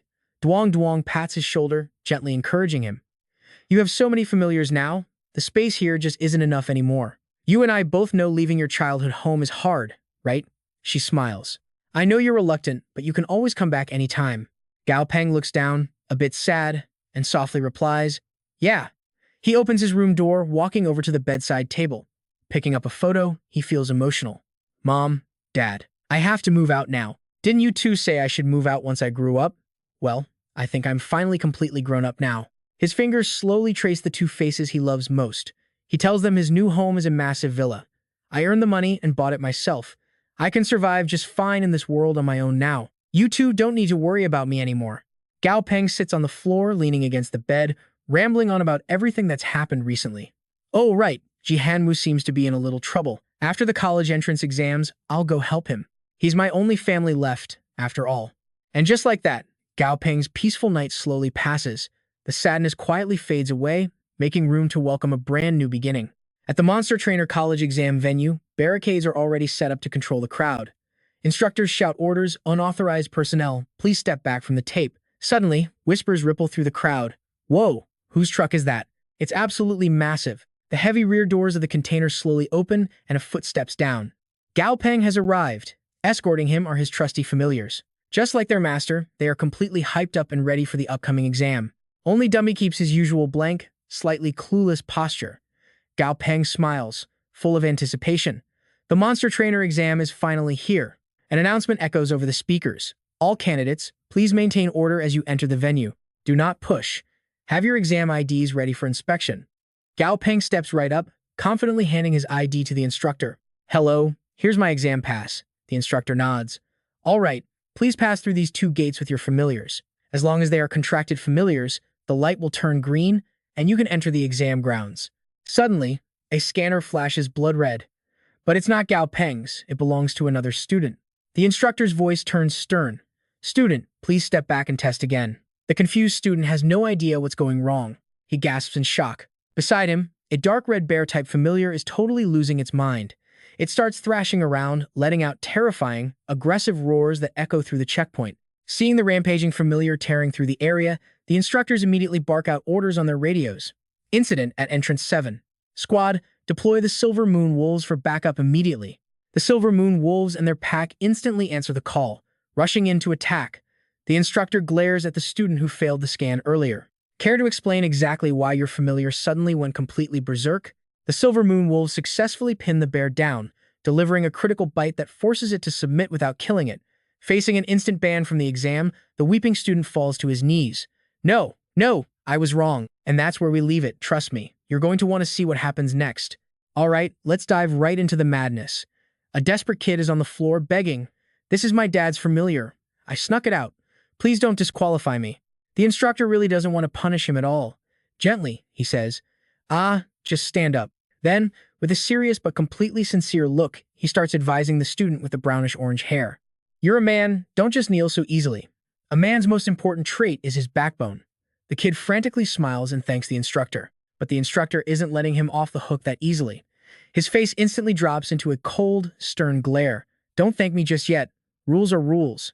We strictly announce beforehand bringing any familiars that aren't yours means an instant disqualification. Completely defeated, the student goes limp, his arms hanging down helplessly as two other guards drag him away. Still clinging to a tiny bit of hope, the kid desperately pleads, No, I don't want to leave. I want to compete, but the instructors coldly drag him out. Watching this, Gao Peng sighs inwardly. Who tries to pull a stunt like that in a high-level exam? The instructor checks his card and hands it back. Here is your exam number. Take it. Gao Peng slowly steps forward to where all the candidates are gathered. He tells himself to To pass this exam, he can only rely on his own true strength. Let's go. Looking down at his exam card, Gao Peng is stunned. It clearly says A5. Could these testing arenas actually be ranked by commander and elite tiers? If someone actually has a commander tier beast, what happens? Do they get a specially made S-class arena just for them? Gao Peng shakes his head, trying to brush the thought away. No, I'm definitely overthinking this. There is absolutely no way anyone at this stage already has a commander tier beast, but Arena A has exactly 8 spots. That means there are at least 7 other level 3 tamers here packing commander tier power. Taking a few more steps, Gao Peng spots a massive python-like familiar. He stares at it, completely in awe. It's level 25, even higher than Dumby. A monster called the Blackwater Serpent, level 25, elite quality. Gao Peng shifts his gaze to another beast, feeling like this exam is seriously opening his eyes. This is the very first time he's seen a tiger-type familiar in real life. The owner's background definitely isn't simple. After all, even before the big cataclysm, tigers were incredibly rare. Even with the massively increased reproduction rates after the mutation hit, tiger-type monsters are still incredibly rare and hard to find. Standing on the balcony and looking down, Gao Peng realizes his guess was spot on. Arena B is full of elite-tier beasts, while Arena C is just normal-tier battles. Honestly, his Dumby is only level 20 right now. It's technically an elite-tier familiar, just one that happens to possess the battle power of a commander tier. Sure enough, this world never lacks geniuses. He feels exactly like a little puppy that just wandered into a pack of hungry wolves. Now pay attention, because this is where it gets real. Surrounded by commander tier experts, absolutely thrilling. Gao Peng quietly steps into Chang'an City's Arena A, the ultimate gathering place for the 8 strongest young beast tamers of their generation. Meanwhile, up in the boardroom, high-ranking military instructors, majors, and captains are deep in discussion. One notes, these 8 kids are probably the absolute best new blood our entire Chang'an City youth generation has to offer, right? Instructor Tran quickly corrects him. Actually, only 6 of them. 2 are quite a bit older, one is already 21, and the other is right behind him. Their familiars probably just leveled up to commander tier very recently. They still fall pretty far short compared to true absolute geniuses. Captain Lai just scoffs lightly and speaks up. Who can really measure talent accurately anyway? This kind of stuff is way too unpredictable. All I know is these 8 are ultra rare out of the 30,000 beast tamers in Chang'an City. 8 kids who can actively challenge commander tier monsters. Sitting firmly in the center is the chief commander, the one running this entire exam. He slowly speaks up. Gentlemen, 10 years ago, nations all around the world first discovered the anomaly signs. Small numbers of mutated monsters started appearing in isolated, unpopulated areas. Back then, we originally thought we had the power to control absolutely everything, but we still lost. To keep the public from panicking, all the textbooks and official data released to the world claim the mutations only started 3 years ago. He then finishes with a dead serious statement. Therefore, this beast tamer exam cannot have a single mistake. These kids are humanity's true future hope. All the instructors agree in unison. Rest assured, Chief, every soldier at the arena has been carefully vetted through multiple rounds. Plus, every single inch of the testing ground is covered by surveillance cameras. We use a strict one-on-one monitoring system. Each camera is watched by a dedicated person. If any round has an issue, not only will the rule breaker be held responsible, the monitor will also be punished. Meanwhile, down in Arena A, the announcement rings out. Candidate number 5, get ready. The iron gates in front immediately slide open. Stepping out is a massive scorpion beast. A Frost Lake giant scorpion, level 22, commander tier. Its weaknesses? Lightning magic, and the unprotected, weak armor on the sides of its body. Gao Peng carefully observes it, then barks out his command. Dumby, attack the sides of its body. That's its weak point. The second combat starts, Dumby becomes lightning fast, exploding into a blur of motion. Following Gao Peng's precise orders, Dumby charges straight in, unleashing a relentless, wild barrage of attacks. The scorpion's eyes suddenly flare up with an incredibly dangerous, glowing red light. This beast's agility is absolutely no joke. It rapidly weaves and dodges Dumby's strikes one after another. Gao Peng nods grimly to himself. The reaction time on this Frost Lake giant scorpion is seriously insane. It launches itself into the air with incredible power. The sheer pressure radiating off its body doesn't lose to Dumby in the slightest. In fact, it might be even higher. Gao Peng starts showing signs of worry. He thinks to himself, as expected, a level gap isn't easily overcome. He clenches his fists and commands, Dumby, stay sharp. Streaks of dark blue and black light violently intertwine, rushing forward with terrifying speed. Dumby successfully lands a hit. Gao Peng rejoices inwardly, flashing a smile. A temporary breakthrough. but it still isn't enough raw power to completely defeat the beast. Gao Peng can't relax just yet. They can only barely maintain this stalemate. Due to the level gap, the giant scorpion still holds the upper hand. In this fair one-on-one arena, even if a tamer has multiple beasts, they can't gang up on the opponent. Now here's the part you and I need to watch carefully. Gao Peng tracks every single movement, holding back his next command. After all, commander-tier monsters always hide wildly unpredictable new powers. They essentially become superhuman. This exact scorpion has awakened water control, allowing it to manipulate water attribute power in a concentrated area. It's constantly corroding away at Dumby's body. What the heck should they do now? Suddenly, his eyes light up. Boom! A system notification pops up on screen, a brand new ability acquired. Gao Peng mutters in absolute shock before quickly using telepathy to send a signal. Dumby, discard your non-essential bone parts. Instantly receiving the mental message, Dumby firmly and confidently replies, got it. Immediately, intense streams of red aura start gathering out of nowhere. Dumby successfully unlocks a terrifying brand new form. It's the skeleton dragon ape. New ability acquired, hard bone, level 1. This ability maxes out the sheer density of its bones, drastically boosting both its unbreakable defense and pure, raw attack power. Gao Peng smiles proudly. Absolutely beautiful. By gathering blood threads, Dumby gains a momentary burst of explosive, overwhelming power. Paired with this crazy new ability, even if the scorpion's outer armor was 10 times thicker, it wouldn't stand a chance. Hard bone might not sound quite as flashy as thunder or fire element powers, but it perfectly matches Dumby's simple, brutally violent close combat fighting style. Showing absolutely zero mercy, Dumby steps in and lands a devastating, bone-crushing punch right onto the giant scorpion. Reeling from the pain, the beast counters with its highly flexible tail. Gao Peng is amazed. It's heavily injured, but it can still counterattack. Catch it! Gao Peng shouts. Dumby instantly grabs the tail and hurls the beast away without a second thought. In this battle state, Dumby is faster and way more powerful. Gao Peng sees Dumby wind up a fist charged with maximum power. Boom! It smashes right into the scorpion's body. Gao Peng cheers in sheer excitement, a direct hit on its weak point. Checkmate, we won. Gao Peng proudly stands right beside his beast, patting it. You did absolutely amazing, Dumby. Hearing the praise, its fierce face immediately softens. It even seems to be smiling gently at Gao Peng. Then, it steps forward and easily scoops Gao Peng up into its arms. Startled by the sudden affection, he blurts out, Whoa, Dumby. Dumby's voice echoes softly, sweet, and totally sincere. Thank you, Master. It looks at him with sparkling, adorable eyes, a hilarious contrast to its terrifying monster body. You and I just witnessed one wild ride, right? All right, let's dive right back into the madness. Dumby is pouring his heart out, saying without his master, he'd just be a caged ape waiting to die. Gao Peng is seriously touched, telling him this victory was all thanks to his hard work. Then Gao Peng points at his other 3 familiars. They are literally jumping up and down with jealousy. He quickly pats Dumby, saying they need to stop hugging before Dazi completely loses it. Dazi is super feisty and always bullying poor Dumby. He is roaring, completely done with being a spectator, and charges right in. I want a hug too. Gao Peng panics, totally exhausted by their childish antics, but he is fast, quickly holding Dazi back. Gao Peng's attention shifts back to the girl's monster. He stares in pure curiosity. It finished even faster than he did, and get this, the beast does not have a single scratch on it. He looks over at the female tamer. She and her beast are seriously built different.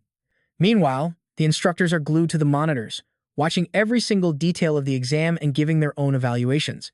Facing a commander-tier beast and winning with absolute dominance, that little lady is from the Jun family military, right? One instructor mutters. Yeah, the only daughter of Jun Hang. I think her name is… Wait, I remember. Jun Meili? The chief quickly corrects him, telling him not to speak nonsense. I met her once. A bit cold, but a good kid. Her actual name is Jun Moi, another instructor chimes in. Who? Word is, after high school, that Jun family girl barely even went to class. She studied at home and spent the rest of her time doing field missions in the wild with the Alliance government's external team. Is that actually true? Absolutely, this girl is already officially drafted into the Alliance government's Black Flag unit, being an official Black Flag member. Yeah, she definitely has some serious skills to back that up. Another guy eagerly joins the gossip. Cough, cough. That tamer next to her is not bad either. His beast is an undead type, which is incredibly rare around here. That kid is actually the student I am in charge of. He crosses his arms proudly. That boy is the youngest monster breeder in Chang and City. During the Wither Leaf incident, he contributed a huge amount of effort. The other instructors immediately nod in pure agreement. No wonder he looks so familiar.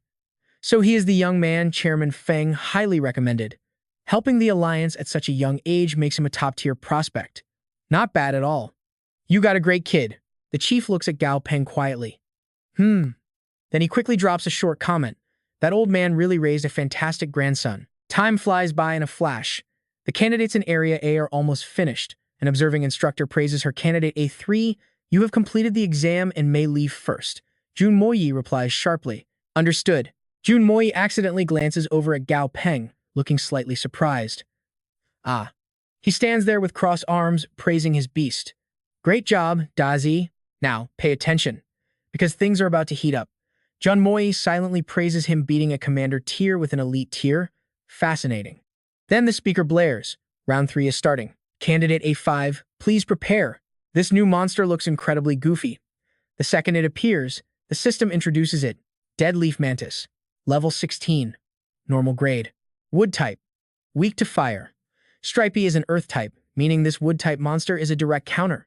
Beating it here gives an extra 10% bonus score. Watching the beast strut around like it owns the place, Gao Peng comments. This thing perfectly mimics human behavior. Its intelligence is definitely up there, easily as smart as an 8 or 9-year-old kid. Gao Peng thinks it over seriously. Stripey is smart too, and actually 2 grades higher. Looks like this match is just a massive confidence booster for his cowardly little spider. Tick-tock, tick-tock. The intense battle is starting. The loudspeaker blares. Match start. The mantis stands perfectly still. Stripey is shivering, literally on the verge of tears. Gao Peng urges it. Hurry up. The mantis wants to show off its sick moves. Its motions are lightning fast and super precise. Every single punch and kick looks incredibly sharp and visually stunning. Gao Peng realizes something is wrong. Wait, Stripey is acting weird, giving him a seriously bad feeling.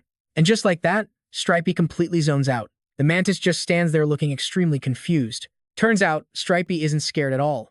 It's actually dancing along for fun. Master, look. It knows how to do square dancing too. Gao Peng sighs at his naive child. Stripey, it is threatening you. It wants to attack you, so fight back. Stripey innocently asks one more time just to be absolutely sure. Wait, so it is not playing with me? Before the spider even realizes how intense this fight is, the mantis prepares to strike. Suddenly, Stripey says something. A mosquito. The mantis gets totally distracted, freezing up for a few crucial seconds. I know what you're thinking, this is totally ridiculous. Stripey decides to play along, rapidly shooting out webs. In mere seconds, the mantis is completely trapped inside a tight silk cocoon. Stripey foolishly asks Gao Peng, Master, is this monster really that weak? But the arrogance only lasts seconds before the mantis totally shatters the cocoon, lunging straight at Stripey. It uses its massive muscular arms to grab the spider tightly. Stripey panics and screams out loud. So painful. It hurts. Now he is completely furious. No more dancing around. Stripey rises up, declaring his intent. He follows through on his word, violently beating the mantis until green blood splatters everywhere. The observing instructor is absolutely horrified. Seeing how bloodthirsty this beast really is, the instructor quickly steps in. All right, your exam is over, so leave the arena. Head outside first. Gao Peng just gives a very awkward, embarrassed smile. Understood, instructor. Out in the waiting area, the students in line are getting totally exhausted and complaining. It's been a whole hour, and the first group isn't even out yet. I'm waiting for round 2. You, just stop talking. I am still in round 1. So far, only that June student from Area A has finished the entire test. She has a strict military background, so her actual power is absolutely terrifying. Seeing the gate open, one student yells out, Hey, look at that! The completion gate is opening up again. Did someone else actually finish the test already? Gao Peng and his arrogant monster squad proudly step out, completely surrounded by the shocked gasps and absolute praise of the other candidates. That is candidate Gao Peng from Area A. Area A again? Are those people all total monsters? Look at him. We are still stuck here waiting in line, and this guy is already completely done and heading home. The gap in strength is just insane. Damn it, he totally flexed on us. The group confidently struts right past them. A while later, they arrive somewhere else. Suddenly, Gao Peng and Silly both freeze up at the exact same time, gasping in pure shock. Ah, what is this? Staring at the massive villa right in front of him, covered in massive cracks and destroyed walls, Gao Peng sighs heavily. This is my newly bought house. Did 100 wild wolves just run straight through here or something? It's not just ruined on the outside, the inside isn't much better either. The walls are cracked, and broken furniture is scattered all over the floor. Every single spot is completely trashed, it just gets worse and worse. Not a single corner is intact. Seeing this absolute disaster hits Gao Peng harder than a lightning strike. His head is pounding with pain as he screams out, "My new house! My precious credit points!" Hearing some movement from the sofa, Gao Peng snaps his eyes over. With the most ear-piercing voice he has ever used, Gao Peng practically screeches, "The absolute menace who destroyed my villa actually dared to stay at the crime scene. Are you asking to die, or do you think I, Gao Peng, can't wield a blade? Dazi, Stripey, attack." Dumby doesn't even wait for orders, stepping right up and using his massive body to shield Gao Peng. He smiles with pure pride. Dumby is so heartwarming, automatically stepping up to protect him without even being told. Meanwhile, Silly is just chilling like usual, totally relaxed, like a spoiled little sister who never has a care in the world. But Gao Peng just aggressively yanks Silly up and scolds it. "Stop doing nothing. How many times do I have to tell you?" Silly just lets out a very confused chirp. "Eh?" Dazi asks. "Master, can I eat this?" Gao Peng stares at the weird bird lying there, totally confused. What kind of monster is this? Meanwhile, outside the window, Tang Tang has been waiting. That's where we leave it, and trust me, you'll want to see what comes next. All right, stick with me here. Someone clears their throat, cough, cough. "Little Peng?" Gao Peng gasps. "Oh, Sister Tang Tang, it's you." She smiles, showing off a new pet their grandpa sent over. "Happy housewarming. If you like this little guy, just go ahead and keep him. Jihanwu spent a ton of effort getting this monster. Anyway, I'm busy. See ya." Gao Peng just stares, jaw literally dropping to the floor. Sister Tang Tang said she wanted to protect him, so she casually built a whole mansion right next door in just a few days. This place used to be an empty wasteland. Housewarming? More like house destroying. While staring blankly at the massive new mansion, Gao Peng still remembers to pamper Stripey, holding up a water bottle for it. Then Gao Peng gives the order, "Dumby, bring that bird over here." He carefully inspects the fainted creature. This red-crowned crane actually only has one leg. This type is incredibly rare. Seeing Dumby grip it too hard, Gao Peng warns him to be gentle. Suddenly, the bird snaps its eyes open and starts squawking. It sounds like it's cursing them out. Gao Peng smirks. "Playing dead, huh? Time to establish some dominance. Otherwise, this thing will completely take over the house." But Gao Peng doesn't really care about its attitude right now. He steps forward and says, "Dazi, let's have roasted crane for dinner tonight." Instantly, the bird goes right back to acting, pretending to faint again. "Keep pretending," Gao Peng laughs. "Let's see exactly what you are." Turns out, this tiny bird has an insanely complex name. Monster name, Red Flame Poison Crane. Level 6. Current tier, Epic. But after upgrading to Commander tier, it drops to Perfect. After hitting Lord tier, it drops to Elite. Fire attribute, Unawakened traits. The requirements for its next epic upgrade, 500 pounds of heavenly meteorites, plus 3 mystic origin fruits and earth core fire marrow. Reading this, Gao Peng gasps. His smile slowly turns twisted. Right now, this crane has the exact same epic tier as Dumby, but once it grows up, it automatically hits Lord tier. Upgrading gets harder later on. Dumby took forever to reach Commander through pure combat breakthroughs. So, just how incredibly powerful is this peak Lord tier beast going to be in the future? While Gao Peng is busy daydreaming about this insanely bright future, Dumby and Dazi are already poking at the fiery poison crane. Gao Peng still has that creepy grin on his face. He looks at the crane, smiling softly. "Let me give you a name. You have flame and fire in your name. That makes 3 flames. So I will call you Little Flame."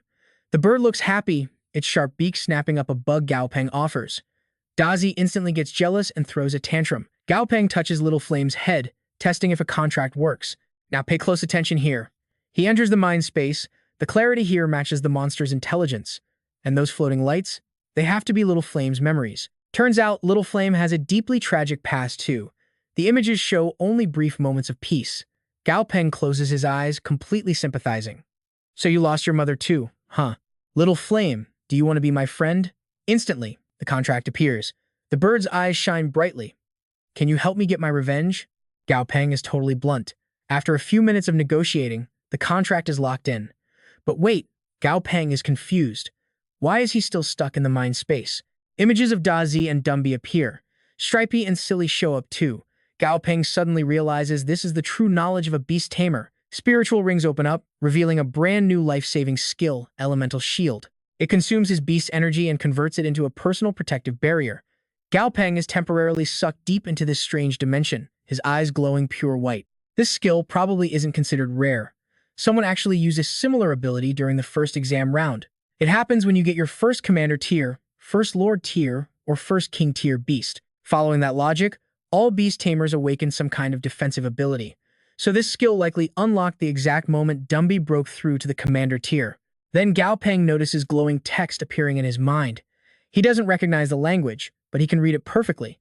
Leave combat to the beasts. Tamers should just hide safely behind them and not drag them down. How bizarre. The blood contract records inherited memories. As the tame beasts grow stronger, more and more hidden information is constantly being unlocked. Have beast tamers existed somewhere else all along? Gao Peng crosses his arms, pondering. Forget it, that's way beyond my level right now. But these skills can't be taught. No wonder Sister Tang Tang warned me never to casually teach others the star-shifting technique she showed me.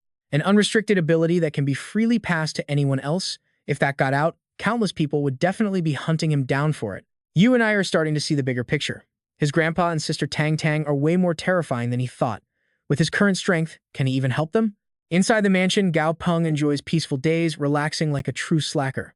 Dumby, Dazi, and Stripey hang around. Surprisingly, tiny little Flame is the most mature, always staying completely aloof and cold. It trains endlessly by stabbing its beak deep into tree trunks.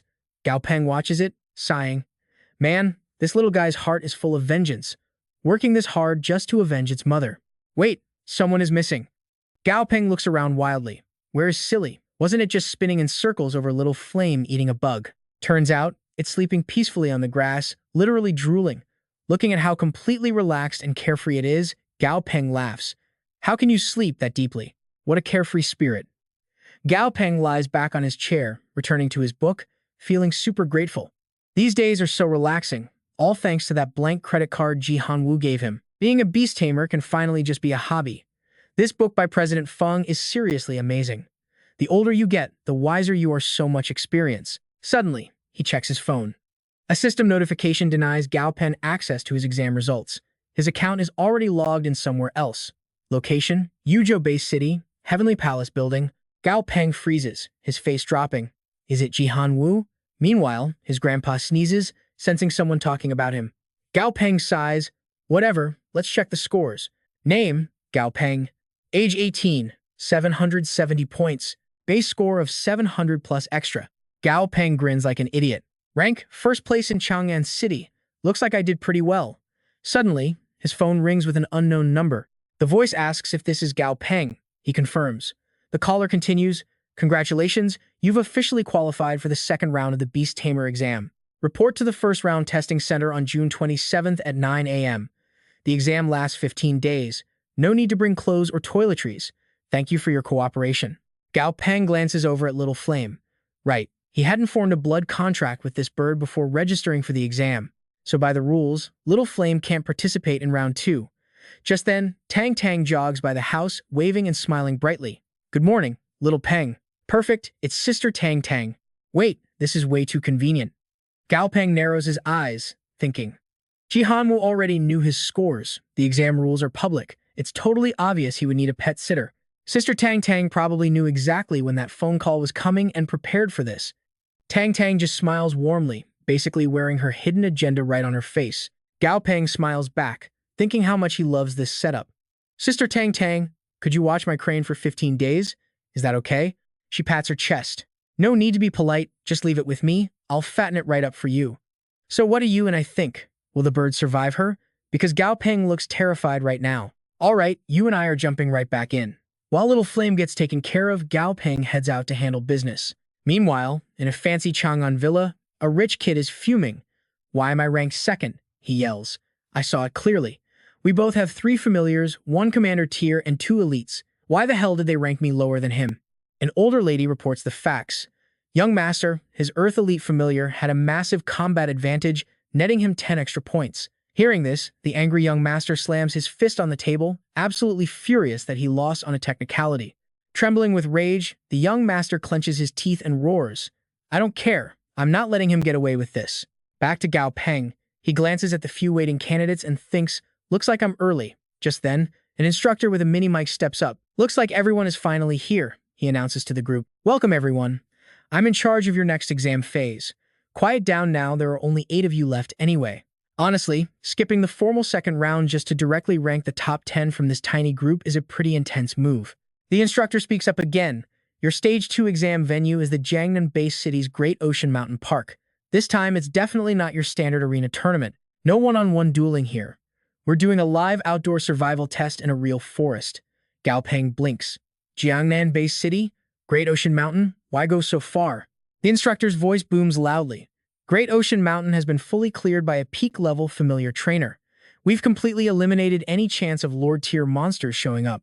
However, we've spotted no less than 500 Commander-tier monsters roaming around out there, including some highly aggressive types. Officially, the government and the Familiar Trainer Alliance will try to protect you. We'll even hand out distress signal devices for you to use in absolute life-threatening emergencies. Now pay attention, because this is where the stakes get real. Since this is a primal forest packed with Commander-tier beasts, participation isn't forced. You can choose to quit right now. Someone immediately speaks up. Sorry, instructor. This is way too dangerous. Can we back out? No problem at all. Completely understandable. No shame in quitting. Anyone else? Jun Moi raises a hand. Sir, does dropping out require parental consent? The instructor shakes his head. No, it doesn't. He hesitates, knowing her family background isn't exactly normal. Jun Moi just smiles brightly. Then I'm officially signing up to participate. The instructor sighs. Man, I'm just a low-level worker here. His voice stays totally flat as he announces the final count. So, 6 of you will ultimately represent Chang'an-based city. You'll also be competing alongside elite candidates from other city bases across the entire Wuxia region. The chosen candidates look dead serious now. The instructor wraps up with a quick pep talk. Fight hard out there. Show them what Chang'an-based city is made of. So there are other regions competing too. A guy turns and greets Gao Peng. Hey there. I'm Han Xiao. What's your name? Han Xiao looks super masculine with bright purple hair and a muscular build, but his face is actually pretty gentle. Gao Peng smiles and politely replies, I'm Gao Peng. Nice to meet you. Han Xiao immediately rushes over, grabbing his hand like he just struck pure gold. Gao Peng, you're the guy. Han Xiao claps his shoulder. Everyone else here has insane backing. If they aren't politicians' kids, they're loaded. At least one of their parents is a professional trainer. We're the only 2 from normal backgrounds. Gao Peng forces a bitter laugh. Sorry, bro. I don't think I'm exactly normal either. Han Xiao enthusiastically keeps talking. Right? Did any corporations reach out to you? After the exam, tons of them came offering me partnerships. Gao Peng hesitates. Not really. He figures his grandpa or his cousin probably blocked all those corporate headhunters from bothering him. Han Xiao furiously pats his back. You're Chang'an's #1. They're probably just figuring out the right price for you. Don't sweat it. Gao Peng winces internally. This guy's grip is ridiculously strong. Han Xiao proudly points over to his familiar. By the way, let me introduce my buddy, the angel ant. It ate something weird during an expedition and mutated straight from a black armored ant into this. Looks exactly like an angel descending to Earth, right? The system pops up. Target name, Golden Armor Mantis. Level 21, elite quality, metal attribute. Its weaknesses are simple. First, the exposed joint areas completely lack armor protection. Second, it absolutely despises strong, irritating smells. Han Xiao really lucked out here. Rich people use science, poor people rely on random mutations. Evolving a commander tier familiar purely on natural talent is insanely difficult without help. Without insane background or deep resources, where do you even find the spiritual items needed for fast growth and evolution? But wait, why does the system call it a golden armor mantis? Gao Peng starts really wondering what exactly does this system base its monster naming conventions on anyway. Sometimes it spits out names that don't exist in any book or database. It's almost like it has some kind of prophetic foresight ability. The roaring sound of choppers echoes outside the window. All right, our ride is finally here, the instructor announces. Get ready, we're moving out. They touch down at Jiangnan-based city airport. Can a simple exam really be this grand? They even deployed actual military aircraft just to transport them. Excited whispers break out in the crowd. Hey, you just don't get it. These are heaven's chosen, handpicked from tens of thousands of candidates. The military district obviously has to strictly protect these incredible geniuses. Gao Peng looks around in awe. Are all these people candidates from other regions? There's a ton of them, almost 200 total. I know what you're thinking, right? A rock monster with a camera phobia? Wow, a rock-type familiar. That's rare, someone gasps. System reads, Lantern Rock, level 23, normal quality, rock attribute. Weakness, 1, shadow attribute, 2, terrified of cameras. Please, no flash photography. As Gao Peng approaches, 2 guards open the door for him. A head instructor steps out, looking deadly serious. He has a massive scar running straight down his face from his forehead, across his eye, and all the way down his cheek. Since all the candidates are here, pass out the consent forms, he barks out. This exam is not taking place in a safe city zone. Even with your emergency distress signals, the death rate for this event will absolutely not drop below 10%. The scarred instructor glares at them with dead eyes. Don't think I'm joking around here.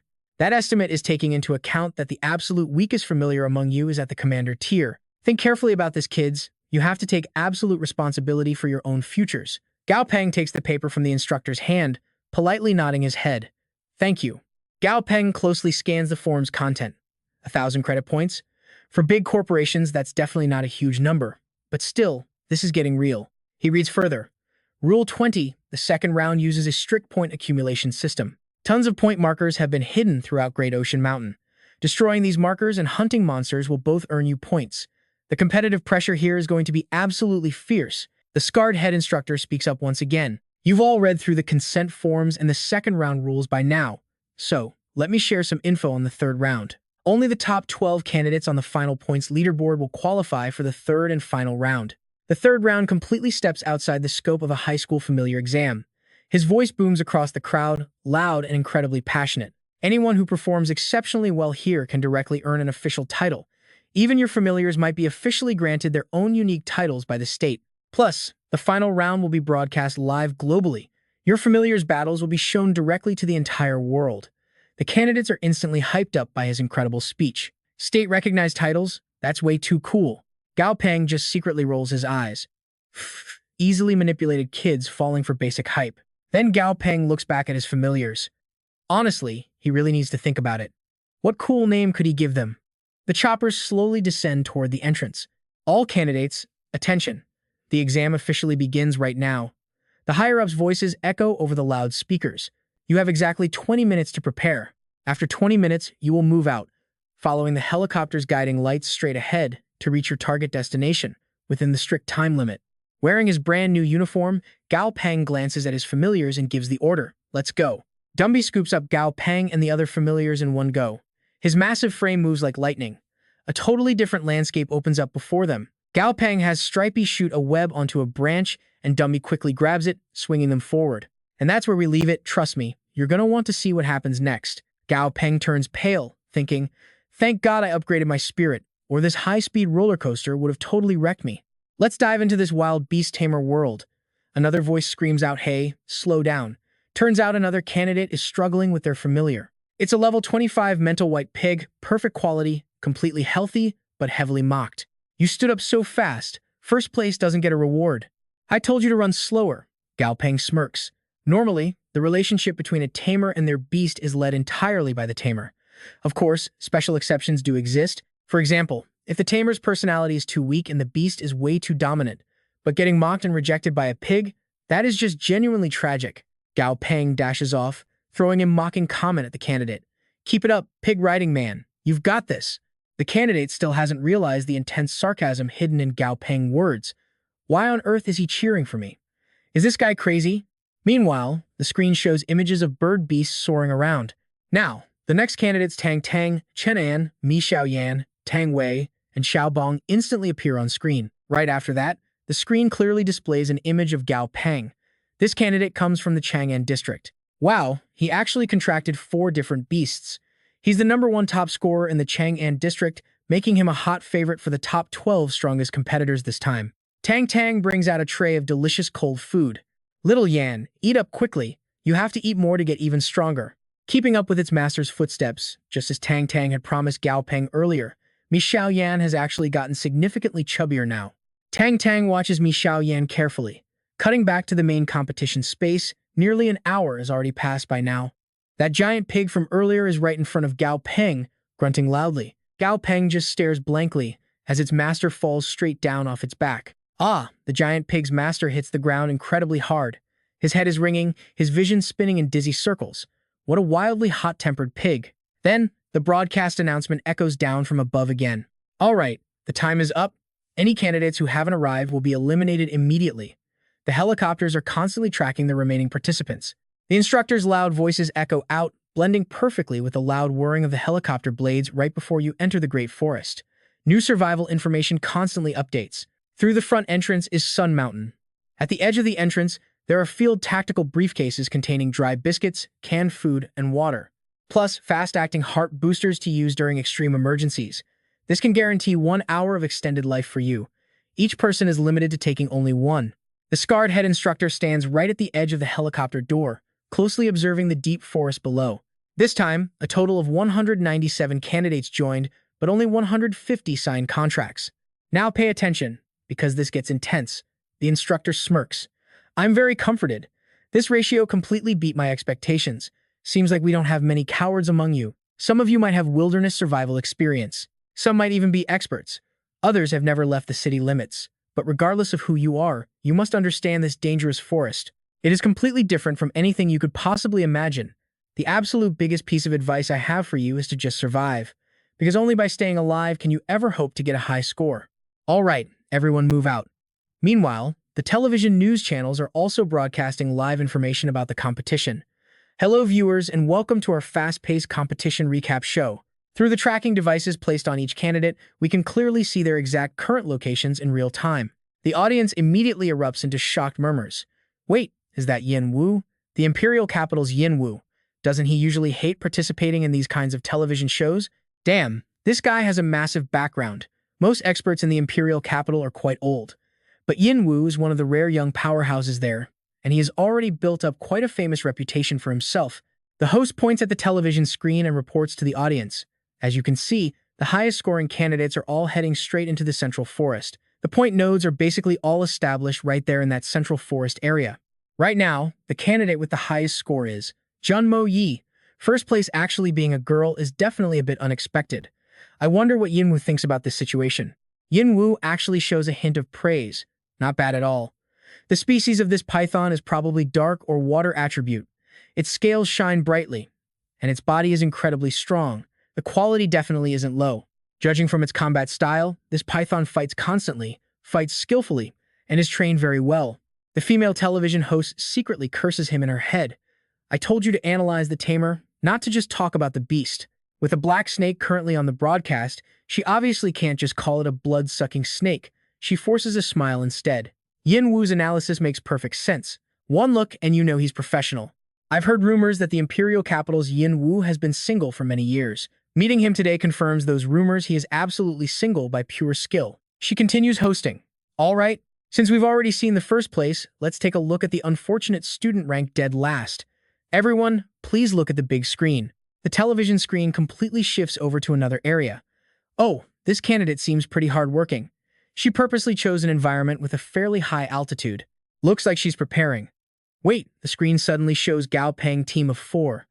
The whole group is insanely relaxed.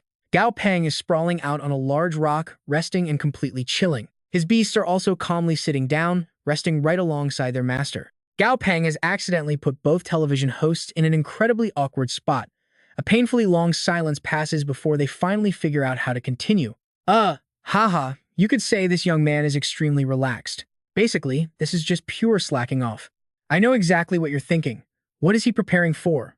To be salted fish? He's even rolling over.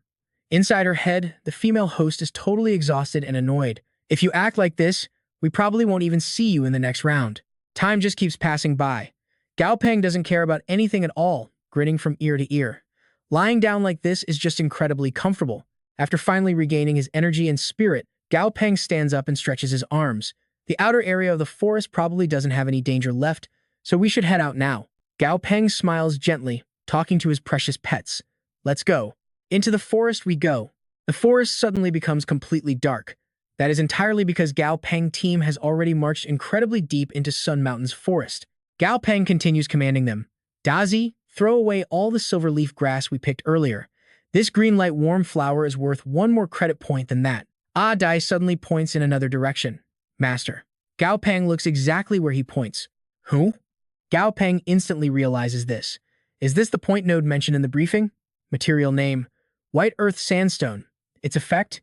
Used for earth and sand element beasts. Using a small amount strengthens them. Its other main function is having a definite attractive effect on certain monsters. Gao Peng thinks deeply and starts forming a plan. Destroying the point node will definitely get us points, but how exactly should we do this? These vines are originally a type of monster fully recognized on the system. Monster name? Wood Ghost Vine, level 22 boss tier, normal quality. Its attributes are poison and wood element. And its major weakness is the fire element. This wood ghost vine isn't moving at all. It's pretending to be a totally normal vine.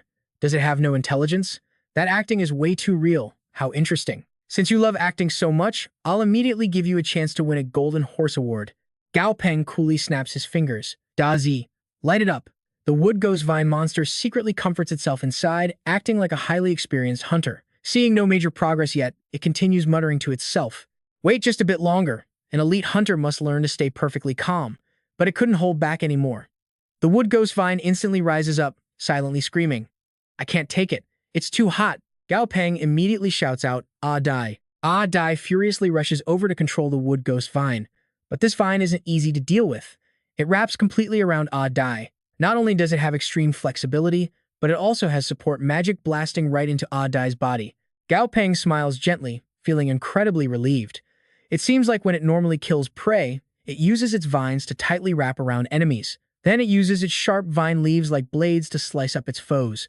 It bleeds the enemy to death or uses its vines to crush their internal organs and bones. Well then, meeting Ah Dai today, you are genuinely out of luck, buddy. Gao Peng watches Ah Dai casually toying with the wood ghost vine. Flying leaves at this level, hitting Ah Dai's fully reinforced bones, it's honestly no different from a gentle massage. Then, Gao Peng gives an order. Dazi, end this quickly. Dazi quickly obeys. The clear sensation is a massive blast. Everything around gets caught in its intense glowing light. Gao Peng simply crosses his arms, looking completely relaxed. Surprisingly easy, but it makes sense. Even though it's a boss tier, its quality is still perfectly normal. And that's exactly where we leave it. Facing the brutal combo attack from Ah Dai and Dazi, it literally had zero chance to fight back. Ah Dai complains, you shocked me. Dazi snaps back immediately. Idiot, I just helped you escape those vines. You and I are jumping straight into the action. Gao Peng points forward, shouting, Dumby, smash it to pieces. Dumby instantly obliterates the target with one devastating punch. A tiny tracker pops out of the wreckage. His wristband beeps with an alert congratulations candidate on destroying the target. He scores 150 points, bringing his total to 199. Gao Peng excitedly calls his adorable familiars over to help out. He knows this demon vine's body definitely hides a valuable monster core. They desperately dig through the chaotic aftermath of the intense battle. He wonders where the precious core went flying off to, because to him, that drop means serious money. Suddenly, a broadcast announces that candidate Chu-Ha has been eliminated. Hearing it repeat twice makes Gao Peng uneasy. That is already the fourth candidate wiped out. Are the monsters in Taiyang Mountain really this ruthless? His eyes fill with panic as a terrifying thought crosses his mind, or rather, a deadly reality. Tick-tock. Medical staff rush over to a heavily bleeding bug familiar, gently patting it. But they are too late. It is already gone. One medic asks his colleague what exactly happened to this familiar. The other just shakes his head and says, pack it up, we will hand the remains over to its family later. Looking at a candidate actually killed by a familiar, the staff member sighs heavily. The strike completely shattered their specially designed safety goggles. Meanwhile, Gao Peng carefully scouts his surroundings. Catching a massive whiff of smoke, he wonders if a massive fight just happened here. Suddenly, another candidate strolls up to scavenge the area, right beside the corpse of a level 21 boss monster. He falls into deep thought. The exam rules never explicitly ban candidates from fighting each other. Without clear safety regulations in place, he knows he has to stay on absolute high alert. The guy right next to him acts completely carefree and laughs. Oh man, I cannot believe you snagged the point target before me. I guess you just got super lucky this time. Next time, my Bug King will definitely claim the prize first. As long as the green hills remain and the rivers flow, we will meet again. Hearing this friendly farewell, Gao Peng lets out a massive sigh of relief. Thank goodness he met a reasonable guy. On the outside broadcast, the host mentions to Anning that these two candidates thankfully avoided a clash. He notes that this exam genuinely does not restrict tamers from battling each other, though honestly, letting them fight to the bitter end is not exactly ideal. Anning replies with a perfectly calm demeanor. This makes the experience much more realistic. This is not some polite martial arts tournament where they calmly step up one by one. The real wilderness is infinitely more cruel and blood-soaked than this controlled test. Out there, murder and robbery are incredibly common everyday events. Kill someone, dump their body outside, and by day 2, not even their bones will remain. There are no base cameras monitoring everywhere. It is a brutal wasteland with absolutely zero rules protecting anyone. Fighting over some rare treasure, a precious monster corpse, or even the offspring of a powerful beast, having someone casually trigger deadly killing intent over loot is completely normal out there. Meanwhile, Deep inside the Taiyang Mountain Forest, Gao Peng looks pretty relaxed. Scouting the area, he mutters, "What is this awful rotting smell? Plus, it is way too quiet around here. It feels weird." He tells his pets to keep an eye out for any strange movements while digging for materials. Now pay close attention with me here, because the quiet never lasts. Suddenly, the surrounding bushes start violently shaking. The unexpected movement gives Gao Peng a massive jump scare. Out from the tall grass, a tiny creature suddenly pops up. Gao Peng and his team catch their breath. It is just an adorable single-horned rabbit. What a ridiculous false alarm. But just seconds later, tragedy strikes. While the rabbit innocently stands there, a massive spider leg suddenly skewers it right through the body. It instantly dies in a single heartbeat. Oh my god! Utterly terrified by the brutal kill, Gao Peng stumbles violently backward. We need to fall back right now. Just seeing one limb is not enough to check this monster's stats. I need to see at least a chunk of its main body. Right now, the enemy is hidden and we are exposed. This is no time to play hero. He sprints as fast as humanly possible to escape the beast's line of sight. He desperately lacks any long-range attack methods right now. Otherwise, he could have at least scouted its true form. Sprinting toward the forest edge, they spot a large lake up ahead. Gao Peng and his pets finally feel a tiny shred of safety. They have roughly put a 40 to 50 meter gap between them. But before he can even finish that thought, that exact same monstrous leg bursts out from the tree canopy. It chases them relentlessly. Sensing total doom, Gao Peng runs for his absolute life. This is really bad. Dumby sees the horrifying leg aiming straight for Gao Peng. Without hesitation, he leaps outward, wanting to use his own body as a meat shield to protect his master. But nothing goes according to plan. The monster hiding in the darkness seemingly senses and predicts their every single move. It reacts with insane speed, instantly shifting its leg's trajectory to stab directly at Gao Peng. Thankfully for him, he has insane main character luck on his side. Most importantly, he has that sweet plot armor protecting him. This insane life-saving moment comes all thanks to Da Zi. Activating a special damage transfer skill, the familiar absorbs the monster's fatal blow entirely onto itself. That incredibly brutal, overpowered strike instantly causes Da Zi to violently cough up fresh blood. A massive, horrifying gash appears across its body, showing just how terrifying this monster is. Seeing this, Gao Peng screams in panic. Da Zi, even with an elemental shield skill, you still took this much heavy damage. There is absolutely zero time to comfort his pet. Dumby quickly scoops up Gao Peng and sprints away. At the same time, he screams out, "Stripey, shoot your webs." Hearing this command, Stripey instantly shoots out thick layers of super sticky webs, completely locking the massive monster in place. Judging from its furiously twitching leg, the beast is desperately struggling to violently break free. Wasting absolutely zero time on hesitation, Gao Peng frantically yells for his entire team to keep running for their lives. Meanwhile, back in the exam's Special Operations Observation Room, the staff frantically monitors the live cameras. An observer urgently reports that this terrifying dream-eating centipede zombie absolutely cannot be kept roaming around in the wild anymore. It has literally killed tamers before. It completely understands that human defenses are absolutely pathetic compared to familiar pets, making the tamers its #1 priority target. Another anxious controller quickly reports that Red Rose is currently 5 kilometers away from the target zone. She might actually be able to arrive just in time for an emergency rescue. Hearing this update, the team leader feels slight relief. He nods and responds, "Okay, that is very good news. We have already taken casualties this time, we cannot risk more." An observer mutters, "Are the higher-ups completely insane? They demanded a death quota. They claimed it was to sharpen the students. They literally asked for this exam to feel perfectly realistic." Crossing his arms, the leader speaks with heavy sarcasm and a mocking laugh. But now that people are actually dying, they are panicking more than anyone.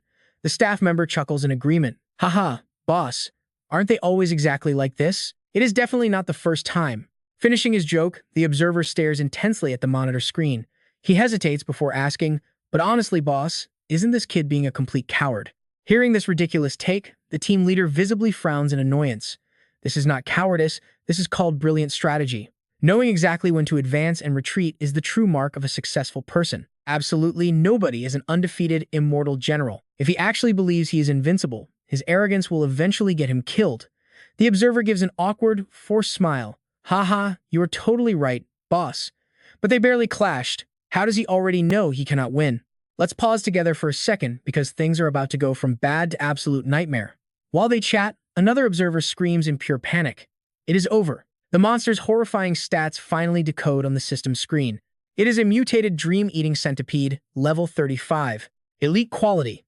Level 2 physical toughness. It is a dual wood and undead type, heavily weak to fire and metal elements. Right in the exact center of its belly, there is a tiny white dot. Attacking that specific spot deals instant critical damage. But sadly, Stripey's sticky webs from earlier did absolutely zero damage to it. Worse yet, it did not even give Gao Peng enough time to escape safely. Instead, the trap completely backfired, making the monstrous beast infinitely more enraged and violent. Letting out an ear-piercing roar, it viciously hunts Gao Peng down, sending massive shockwaves through the entire forest. The sheer terrifying aura causes every smaller monster nearby to scatter in absolute fear. Gao Peng sits tightly on Dummy's broad shoulders. Looking back at the savage beast relentlessly gaining on them, he completely loses his cool. Oh my god! Trying to attack that tiny weak point means risking my entire life. I should just give up fighting and keep running. The nightmarish centipede funnels massive power into its freaky long legs. A horrifying, blood-red aura engulfs its limbs, instantly making the monster look 10 times more deadly. Without a second of hesitation, it uses that glowing leg as a brutal spear, thrusting straight toward Gao Peng's back. Once again, his loyal pets step up to save him. Using its solid steel spider legs, Stripey fiercely blocks the devastating attack, shielding Gao Peng from absolute certain death. Looking half dead from the sheer stress, Gao Peng desperately screams Stripey's name, but Stripey violently pushes back, yelling, "Run, master! Hurry up and run! And trust me, you and I are going to absolutely love this next part." Stripped of all his previous fear, his eyes suddenly fill with unbreakable resolve and pure, burning rage. We are not running anymore. Today, we kill it. Stick with me here, because things are about to get insane. Dumby lets out a massive roar, throwing all his power into his palms. Energy explodes around him, burning the air itself. He is totally ready to strike back and get brutal revenge for his injured friends. He charges forward, throwing a massive punch right at the monster. Gao Peng watches closely from the side, sweating bullets. This nightmare centipede attacks mainly using its long, sharp limbs that can shoot out like crazy. Those iron legs are like spears, piercing anything. But hitting a pure skeleton like Dumby, much harder. Still, the monster attacks back, stabbing its razor-sharp legs right into Dumby without hesitation. This is really bad. The centipede is pushing hard right now. It cannot deal a fatal blow to Dumby, but the skeleton is totally trapped by those limbs. He just cannot get enough distance to land a good hit. Thinking fast, Dumby reaches out and physically grabs onto one of the monster's legs. Standing there, Gao Peng suddenly figures out what his pet is doing. Dumby is not trapped at all. He's holding on so the monster cannot slip past and attack them. Gao Peng shouts out, "Dumby, get back. Do not take those hits. We are safe now. You counter it perfectly, so it is no match for you. Try to find that weak spot on its stomach first." Suddenly, a badly beaten Dazi manages to stand back up. No way. He screams out and charges at the massive monster with total fury. Nobody bullies Dazi's friends. High above the forest, a red-haired girl is riding a giant eagle right toward them. Meanwhile, Gao Peng commands his pets, and Dazi instantly crawls up the centipede's stomach. Dazi climbs high and prepares to inject his venom, but the centipede reacts insanely fast, knocking him away with a brutal, life-threatening strike. Gao Peng screams his name. Seeing his buddy take massive damage, Dumby goes absolutely crazy. Using all his raw power, he snaps the monster's leg, attacking relentlessly without stopping for a single second. Gao Peng forces Dumby to fall back. Looking at his heavily injured team, he knows they cannot hold out much longer. The nightmare centipede has a busted eye and blood everywhere, looking awful, but honestly, it is barely even hurt. Its battle power is still off the charts, while Stripey, Dazi, and Dumby are all badly injured. What now? Gao Peng orders Dazi to use his lightning strike, aiming directly at that small white spot. Dazi Just then, the girl on the giant eagle arrives overhead and radios command. "I am at the scene. Do I kill the centipede immediately or wait and see?" "Kill it. Now pay attention, because this is where everything changes." The giant bird unleashes a massive energy blast, instantly vaporizing the centipede. Gao Peng is completely stunned. Turns out, that bird is a level 38 light albatross. Gao Peng stares at it in pure awe. That is a military-grade level 38 beast. Gao Peng cannot even process what just happened before the bird flies off. Dropping to the dirt, he sighs in relief. Good thing, too. Keep fighting, and his whole team might have died. Back at command, everyone sighs in relief. Thank goodness White Rose was fast. If I am seeing this right, 2 of his pets are actually Commander Tier. Owning 2 Commander Tier pets at once is incredibly rare. The captain walks out, telling everyone to stay focused. A guy asks, "Captain, why let White Rose kill that monster? By the rules, we need a signal flare before acting." The captain frowns. "If we wait, he dies. Headquarters needs these trainers alive today." This was a mistake. Doing great in a clean arena does not mean they can handle real forest combat. These kids are still way too green. In the forest, Gao Peng checks his pets. Flesh is already growing back, their vitality is insane. He looks at Dazi, joking that the new flesh looks soft as fish. Dazi stares at Stripey with sparkling eyes, hungry. Stripey gets super mad. I treat you like the boss, and you want my leg? Dazi argues eating helps him heal faster. Gao Peng walks over, sighing. You were beaten half to death and still thinking about eating Stripey's leg? Who do you even take after? Seeing Dazi drool, Stripey actually starts tearing up and surrenders. Fine, eat it if you want. Both Dazi and Stripey slowly turn their heads to stare at Gao Peng. He looks totally confused. Why are you two staring at me? The group packs up and leaves. Suddenly, an announcement rings out. Contestant eliminated. Gao Peng shakes his head. Another one bites the dust. Let's go find some food so Stripey can shed his skin and grow a new leg. Night falls, and they secure a hideout. Gao Peng tells his pets, tons of people failed today. Getting a high score just means surviving the longest. Honestly, there are plenty of points left on the outer edge of the forest. Everyone rushed the center, so nobody is fighting us for scraps. Plus, with all your injuries, you guys really need to rest. We still need to be really careful here. Let's just use the monsters on the outer edge for target practice. Dazi nods constantly. Gao Peng thinks for a moment before continuing. This commander tier beast has both wind and earth elements. Its body is packed with pure, massive energy. After Stripey eats and sheds his skin again, he will easily hit level 20. It is a shame I have not trained him longer. We both saw that coming, right? His defense is great, but against a commander, he stood no chance. Gao Peng keeps talking, completely missing Stripey turning into a shell. Wow, by tomorrow, he will fully shed. Gao Peng finally crawls into his sleeping bag, absolutely exhausted after such an insanely long day. Go to sleep, guys.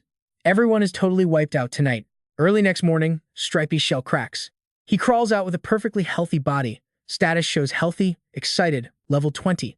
Gao Peng beams with joy. Awesome, Stripey is fully recovered and his leg grew back. He smiles. Stripey is level 20 now, just one tiny step away from Commander Tier. Once he breaks through, I will have 3 Commander Tier pets on my team. Plus, Stripey's ultimate defense and control perfectly cover our team's weak spots. Gao Peng rallies his pets. Let's move out and hunt some new points. The 4 of them keep moving, using every encounter for intense training.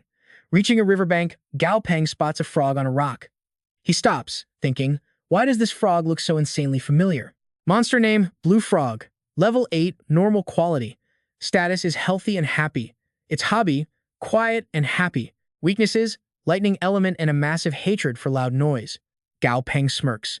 It even has a similar name. Is this thing related to the green frog? Suddenly, the frog jumps ashore and spits something right at him.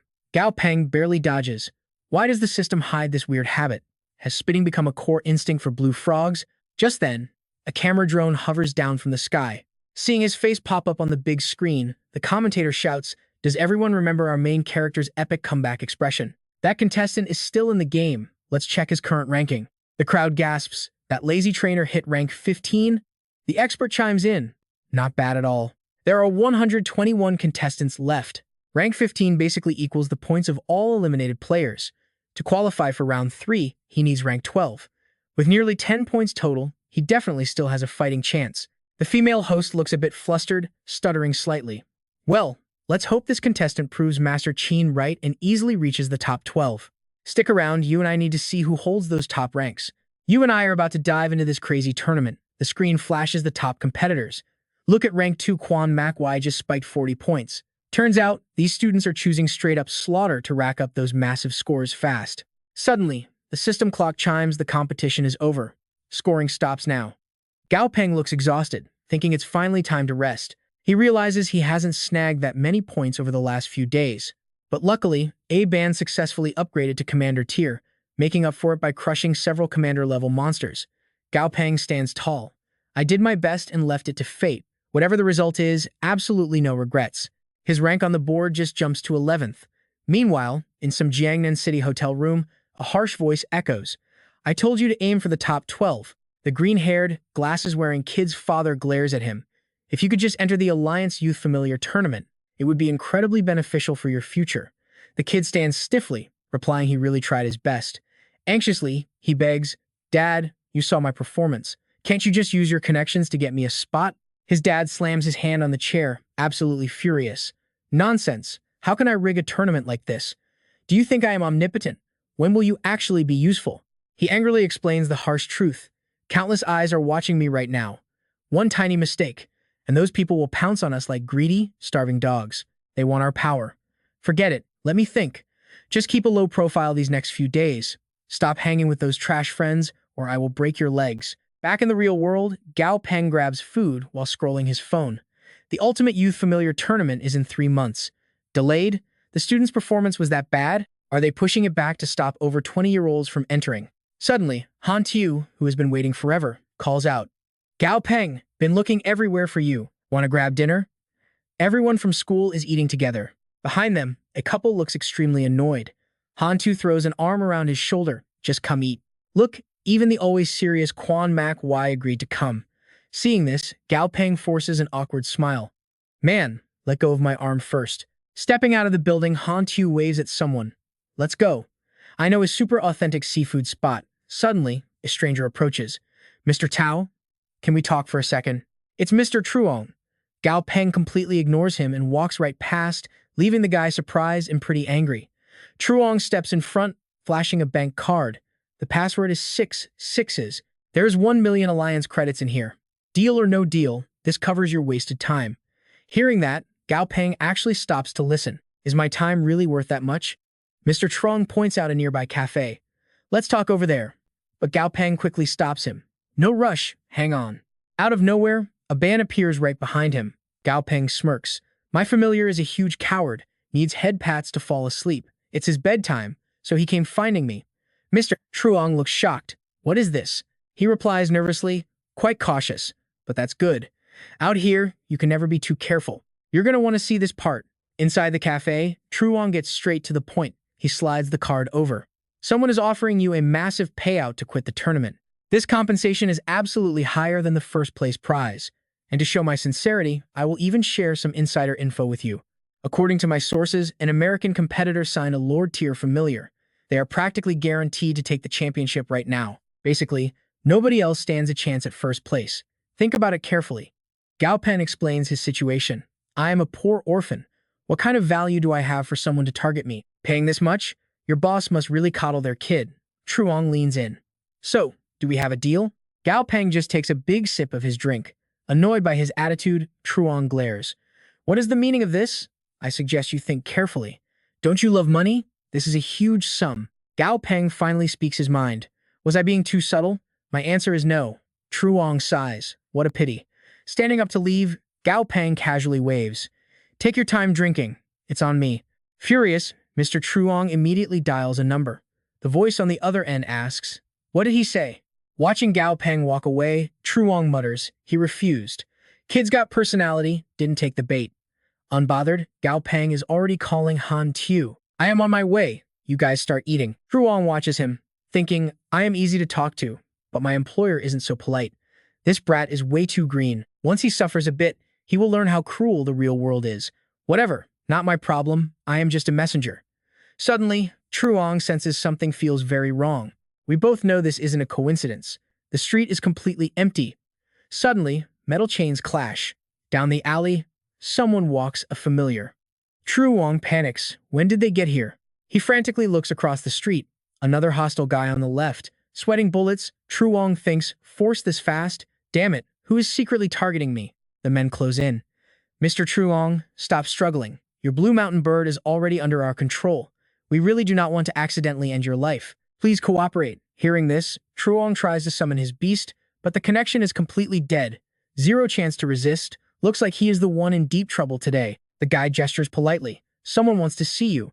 Truong thinks, fine, let's see what big shot this is. Inside, a man is already waiting. Mr. Truong, right? The girl next to him throws the exact same bank card Truong offered Gao Peng. It stabs right into the pillar beside him. The man turns around, it's Kai Han Dong, Gao Peng's powerful grandfather. He speaks coldly. Sorry for taking your precious time. That card has 5 million alliance credits. Password is 6 fives. Consider it compensation for your time. I just want to know. What did you say to that innocent pure boy? Knowing this man is untouchable, Truong forces a nervous laugh. Sir, I just chatted with him, just advising him to drop out of the tournament. Truong panics internally. Innocent, they came strictly for Gao Peng. Damn it, my intel said that Brat had zero background. How is he connected to people with this much terrifying power? Kai Han Dong steps closer, glaring. And how did the boy answer? Trembling with absolute fear, Truong stammers out his reply. He straight up refused. He said he didn't want to miss out. Suddenly, a terrifying realization hits Truong. Is Gao Peng related to him? The chairman continues. So, what is your next move? I do not want to hear a lie. I doubt your little sister wants to hear her brother lie. Bad influence. Suddenly, a tiny voice calls from behind. Big brother? Truong whips around, totally panicked. Tu Yen, why are you here? She explains, that grandpa said I could see you. You are always working and never come home. I missed you. Tears fill her eyes. He said if I hid from you, I would get 5 ice creams. So what do you and I take from this? Never mess with a protagonist's family. Stick with me here, we're jumping right into the drama. I'll give you all my ice cream, please don't be mad. I just missed you. Kai Han Dong gently pats the little girl's head. Why would he be mad, little princess? I need to chat with your brother. Go inside. Mr. Truong quickly bends down to comfort his younger sister. Exactly. I'm not mad at all. She obediently runs inside. The second she is gone, Mr. Truong snaps at the chairman. My little sister is completely innocent. She knows absolutely nothing. Whatever you want to know, I will tell everything. I haven't done anything yet. I only spoke with Gao Peng. Kai Han Dong replies calmly. That is why you are still breathing. Sitting down with his tea, he makes an offer. Work for me, mister. Truong freezes completely. You are not killing me. Taking a slow sip of tea, Kai Han Dong smirks. Everyone has value. Killing is the absolute easiest solution, but also the most wasteful. Now, keep talking. Mr. Truong spills absolutely everything. And that's the whole truth, sir. Kai Han Dong raises an eyebrow. Mayor Han Vian-min? When I heard someone was investigating Gao Peng, I racked my brain trying to figure out why. I never expected this. His female assistant leans in. Should we eliminate Han Vian-min? Kai Han Dong shakes his head. No. Let Gao Peng handle Han Vian-min personally. He started this mess, so he needs to end it. It will give the boy a good sense of achievement. Though I agree, him joining this tournament is quite something. He stands up, gazing out the window. 4 years already. Night falls. Meanwhile, Gao Peng stares down at the city skyline, wondering who pulled the strings today. He shrugs it off and crashes onto his bed. Whatever, I will deal with it tomorrow. Getting rejected today sucked. They'll make a move soon. Now watch closely, this is where things get wild. A sudden knock hits the door. Gao Peng jolts upright. Already, he creeps over.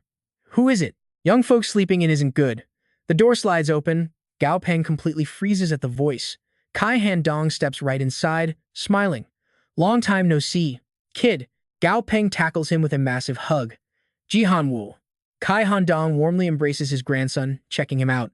You've grown so much. Taking a seat, his grandpa beams with pride. I watched your match. You were brilliant and incredibly smart. Gao Peng nervously scratches his head. Honestly, I was just too weak. I had to scheme just to score points. His grandpa completely disagrees. Survival is the ultimate victory. Never feel ashamed of that. Back when I first built the Non-Thean group, I had to swallow my pride and back down plenty of times. But I am back now. His eyes flash with absolute authority. As long as I am here, no one will ever dare bully you again. Deeply moved, Gao Peng immediately offers to help. If the company needs anything, just say the word. When it comes to training familiars, I have got some serious skills now. His grandpa chuckles coldly. Just a few bugs squirming around. They are no threat. He changes the subject. Someone is trying to strip your tournament qualifications. Recalling the man's face, he continues. Chang'an Mayor Han Vian-min. I know you already rejected him, but persuasion isn't his only trick. That was just him playing nice before turning nasty. Gao Peng frowns in confusion. The mayor? What dirty tactics could he use? His grandpa lays out the brutal reality. He will destroy your reputation. He will hire a girl who claims to be your biggest fan, invite you to dinner, and then set a vicious trap. She will falsely accuse you of assault. With no powerful background, you wouldn't stand a chance against the public outrage. That fake scandal would ruin your entire life. His grandpa looks at him sharply. I want you to handle this revenge yourself. I will back you up entirely. A little push will be great for your growth. Gao Peng slowly nods. Understood. Thanks, Ji Hanwu. The old man erupts into laughter, teasing him mercilessly. Are you memorizing my advice or memorizing your revenge targets? Gao Peng just awkwardly scratches his head, laughing sheepishly. Kai Han Dong's vibe instantly turns deadly serious. All right, let's get down to real business. Staring right into his grandson's eyes, he drops a bomb. Quit the Alliance Beastmaster tournament without a second of hesitation. Gao Peng nods. Done. I will drop out tomorrow. His grandpa blinks in sheer surprise. Just like that? You were giving up this massive opportunity? Gao Peng smiles. You definitely have a solid reason. I trust you. Pushing off the chair, his grandpa lets out a heavy sigh. Kid. He walks over to the window, staring out. It has only been 3 years since the cataclysm. The power gap between people isn't that massive yet. Looking at the ruined skyscrapers, he whispers, age doesn't give anyone a real advantage anymore. Whether you are 30, 40, or 50 years old, we all started from the exact same starting line. You and I both know what's coming, right? He turns back. Why settle for the strongest youth beastmaster? Why not drop the word youth? Gao Peng's eyes fly wide open. The strongest beastmaster? His grandpa smirks at the shattered city. Exactly, the strongest beastmaster. The old rules are dead. This is the golden era for the ambitious. The Alliance holds power now, but that is strictly temporary. A massive war is coming. Gao Peng whispers, Ji Hanwu. Picturing absolute control, the old man's voice shakes with pure adrenaline. Think about it. If you command beasts that can crush mountains, would you settle for a normal life? Never. A person's dark ambition will always match their absolute power. Gao Peng swallows hard. What happens when the world actually breaks down? His grandpa places a heavy hand on his shoulder. Get stronger. Tournaments won't save you. Trembling slightly, Gao Peng finally asks the real question. Ji Hanwu, I have one serious question. He stares right into the old man's eyes. When society collapses, will anyone actually protect the order? People will want to become gods. He hesitates. So, do you want to protect the order or destroy it? His grandpa bursts into booming laughter. You silly kid. I just want to protect you. Smiling gently, he adds, I know quitting the tournament must sting a little, but don't worry. 3 months from now, when the tournament officially starts, I am getting you back in. Not as a competitor, I am pulling strings to make you an official referee. Train hard these next 3 months. Gao Peng's eyes widen. A referee? A wicked smirk creeps across his face. Competing was boring, but judging the competition? Now that sounds incredibly fun. Imagine the look on their faces when their fellow competitor shows up as the boss. Time skip. It's a gorgeous, sunny day down at the Chang'an Base City Airport lobby. Gao Peng rides the escalator with his suitcase, his familiars trailing right behind him. He takes a deep breath. Finally made it home. But is an empty house even a home? He shakes his head. Once he wraps things up here, he is heading straight to Yuzhou. He is choosing Yuzhou University just to stay closer to his grandpa. He might not be super helpful yet, but family sticks together. His phone suddenly buzzes like crazy. It's President Feng Tu. He skips the small talk completely. Gao Peng, you're back from Jiaonam? Got time? I have a massive favor, and it's heavily profitable. Gao Peng nods into the phone. Sure thing, President. I needed to swing by the association anyway. Feng Tu lets out a massive, exhausted sigh. Actually, I completely quit the Breeder Association. Gao Peng stops dead in his tracks. Wait, what? Why did you leave? Feng Tu's eyes burn with pure rage. It's totally corrupted. The Beastmaster Alliance swallowed us up completely. And that's where we leave it, trust me. You're absolutely going to want to see how this wild twist plays out next. Let's dive right in. He glances around his office and smirks. Listen, I am working for the military now. I have a massive deal on the table. You in or what? Yeah, I cannot give you many credit points, but I can pay you back with some ultra-rare materials. Gao Peng does not want to waste time. President Feng, just give it to me straight. If it is within my power, I will help out. The guy on the other end replies right away. All right, I will be completely direct with you then. He thinks back to that massive worm with iron hooks in its mouth and starts explaining. You definitely remember those desert man-eater worms brought in from the Great Desert, right? A monster hunting squad just made a crazy discovery. Among their swarm, a leader-tier desert man-eater worm is about to break through to the Lord tier. Gao Peng is completely stunned. Wait a second, are you guys really planning to capture a Lord tier man-eater worm? Feng Tu thinks about their combat tanks and current troop numbers before giving him some quick reassurance.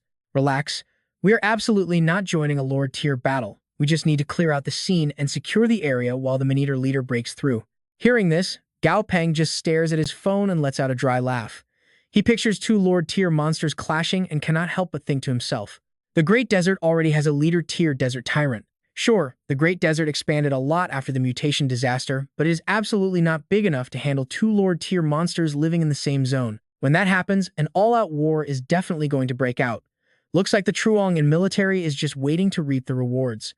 Seeing Aban laughing beside him, Gao Peng quickly clears things up. Hey, I was not talking about you. He brings the phone back to his ear and asks, Why look for me? Doesn't the military already have plenty of top-tier experts? Feng Tu covers his mouth and gives an awkward cough. Well, I actually proposed this plan, but the military leaders did not really care for it, so I'm stuck recruiting people on my own. But do not worry, there is no major danger. I have some military beast tamers with me. Plus, the Golden God Association might actually step in at the end. Gao Peng jokes. Sounds like your military life is not going so well, huh? Feng Tu does not answer, just laughs it off. He asks another question. Fine. When is that giant worm breaking through? The voice on the phone suddenly gets so loud he has to pull it away.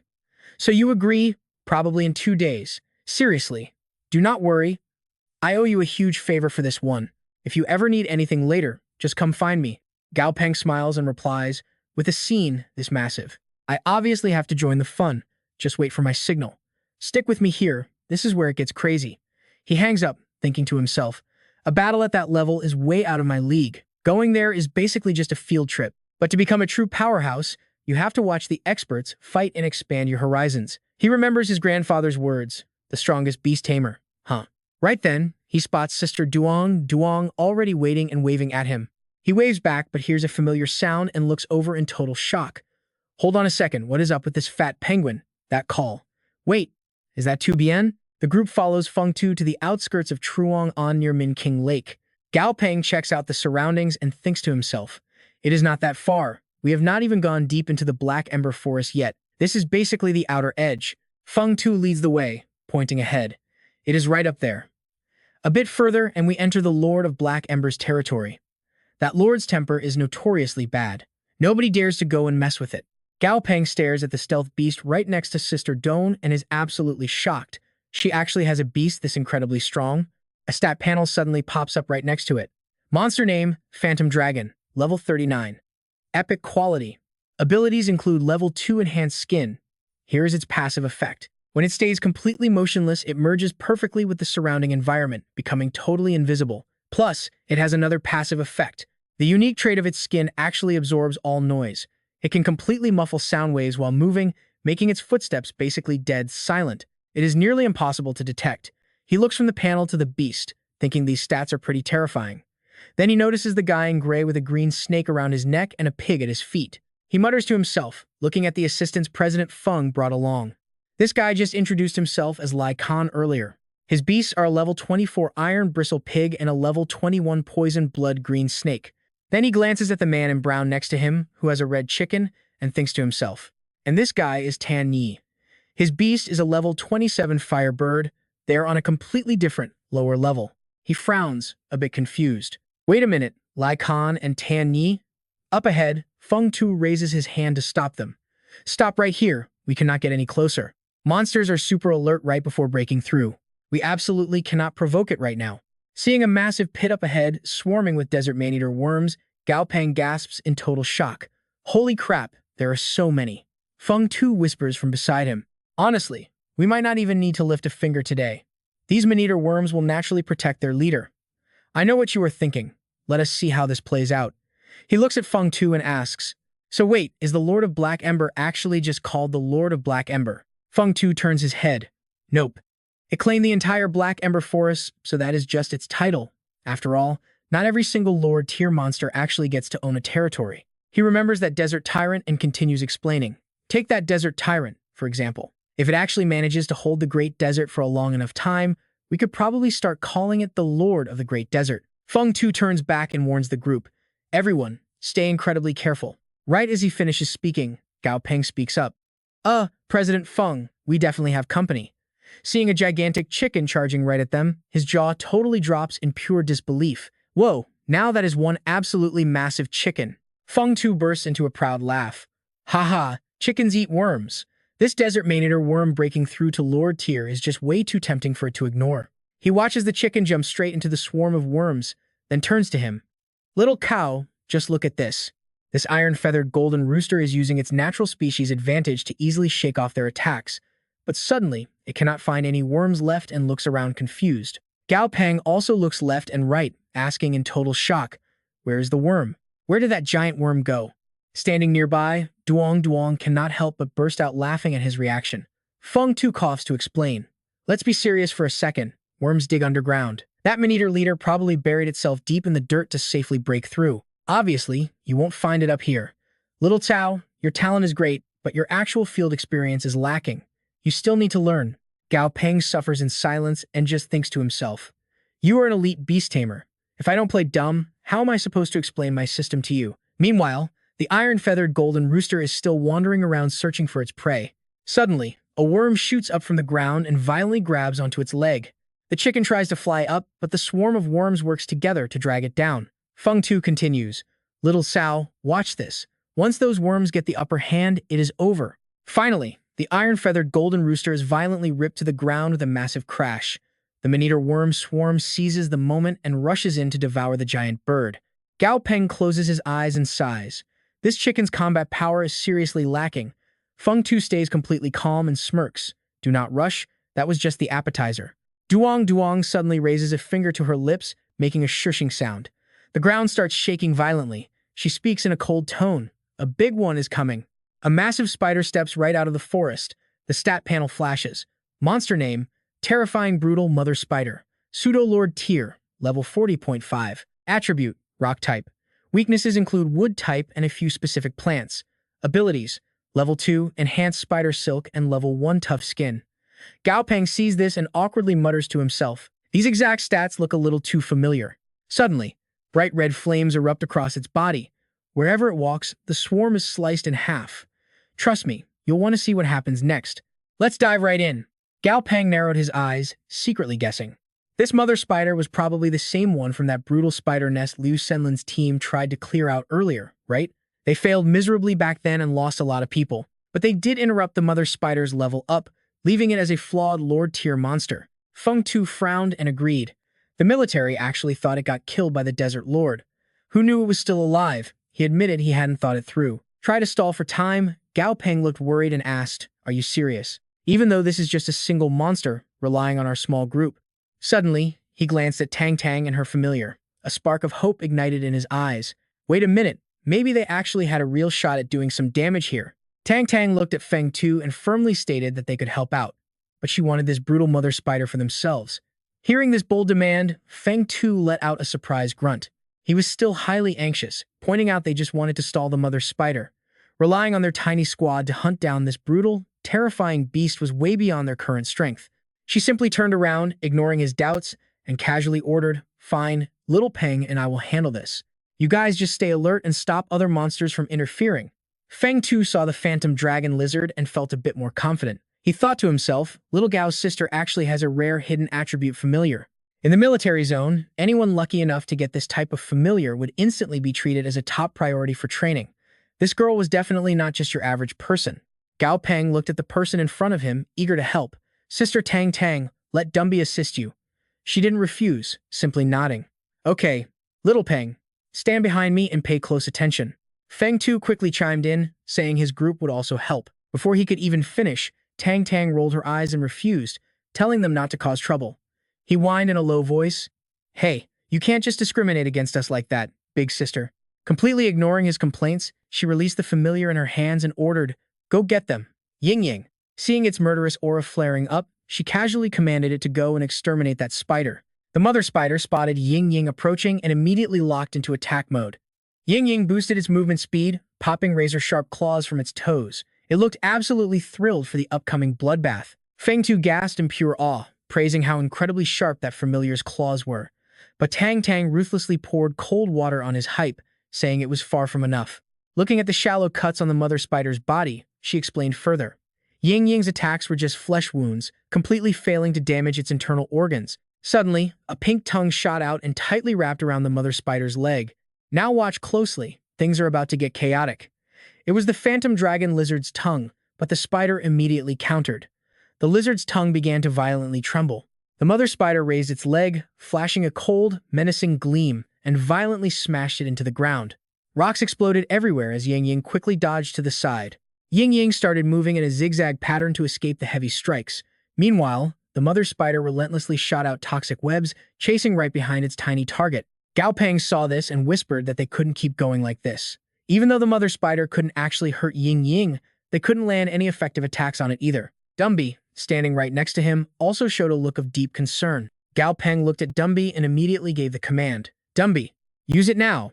The mother spider, attacked by Dumby, opened its jaws wide, looking absolutely furious. Dumby stared at the monster as it seemed to grow larger, looking visibly terrified. Gao Peng saw this and was equally shocked. Did the attack already lose its effect?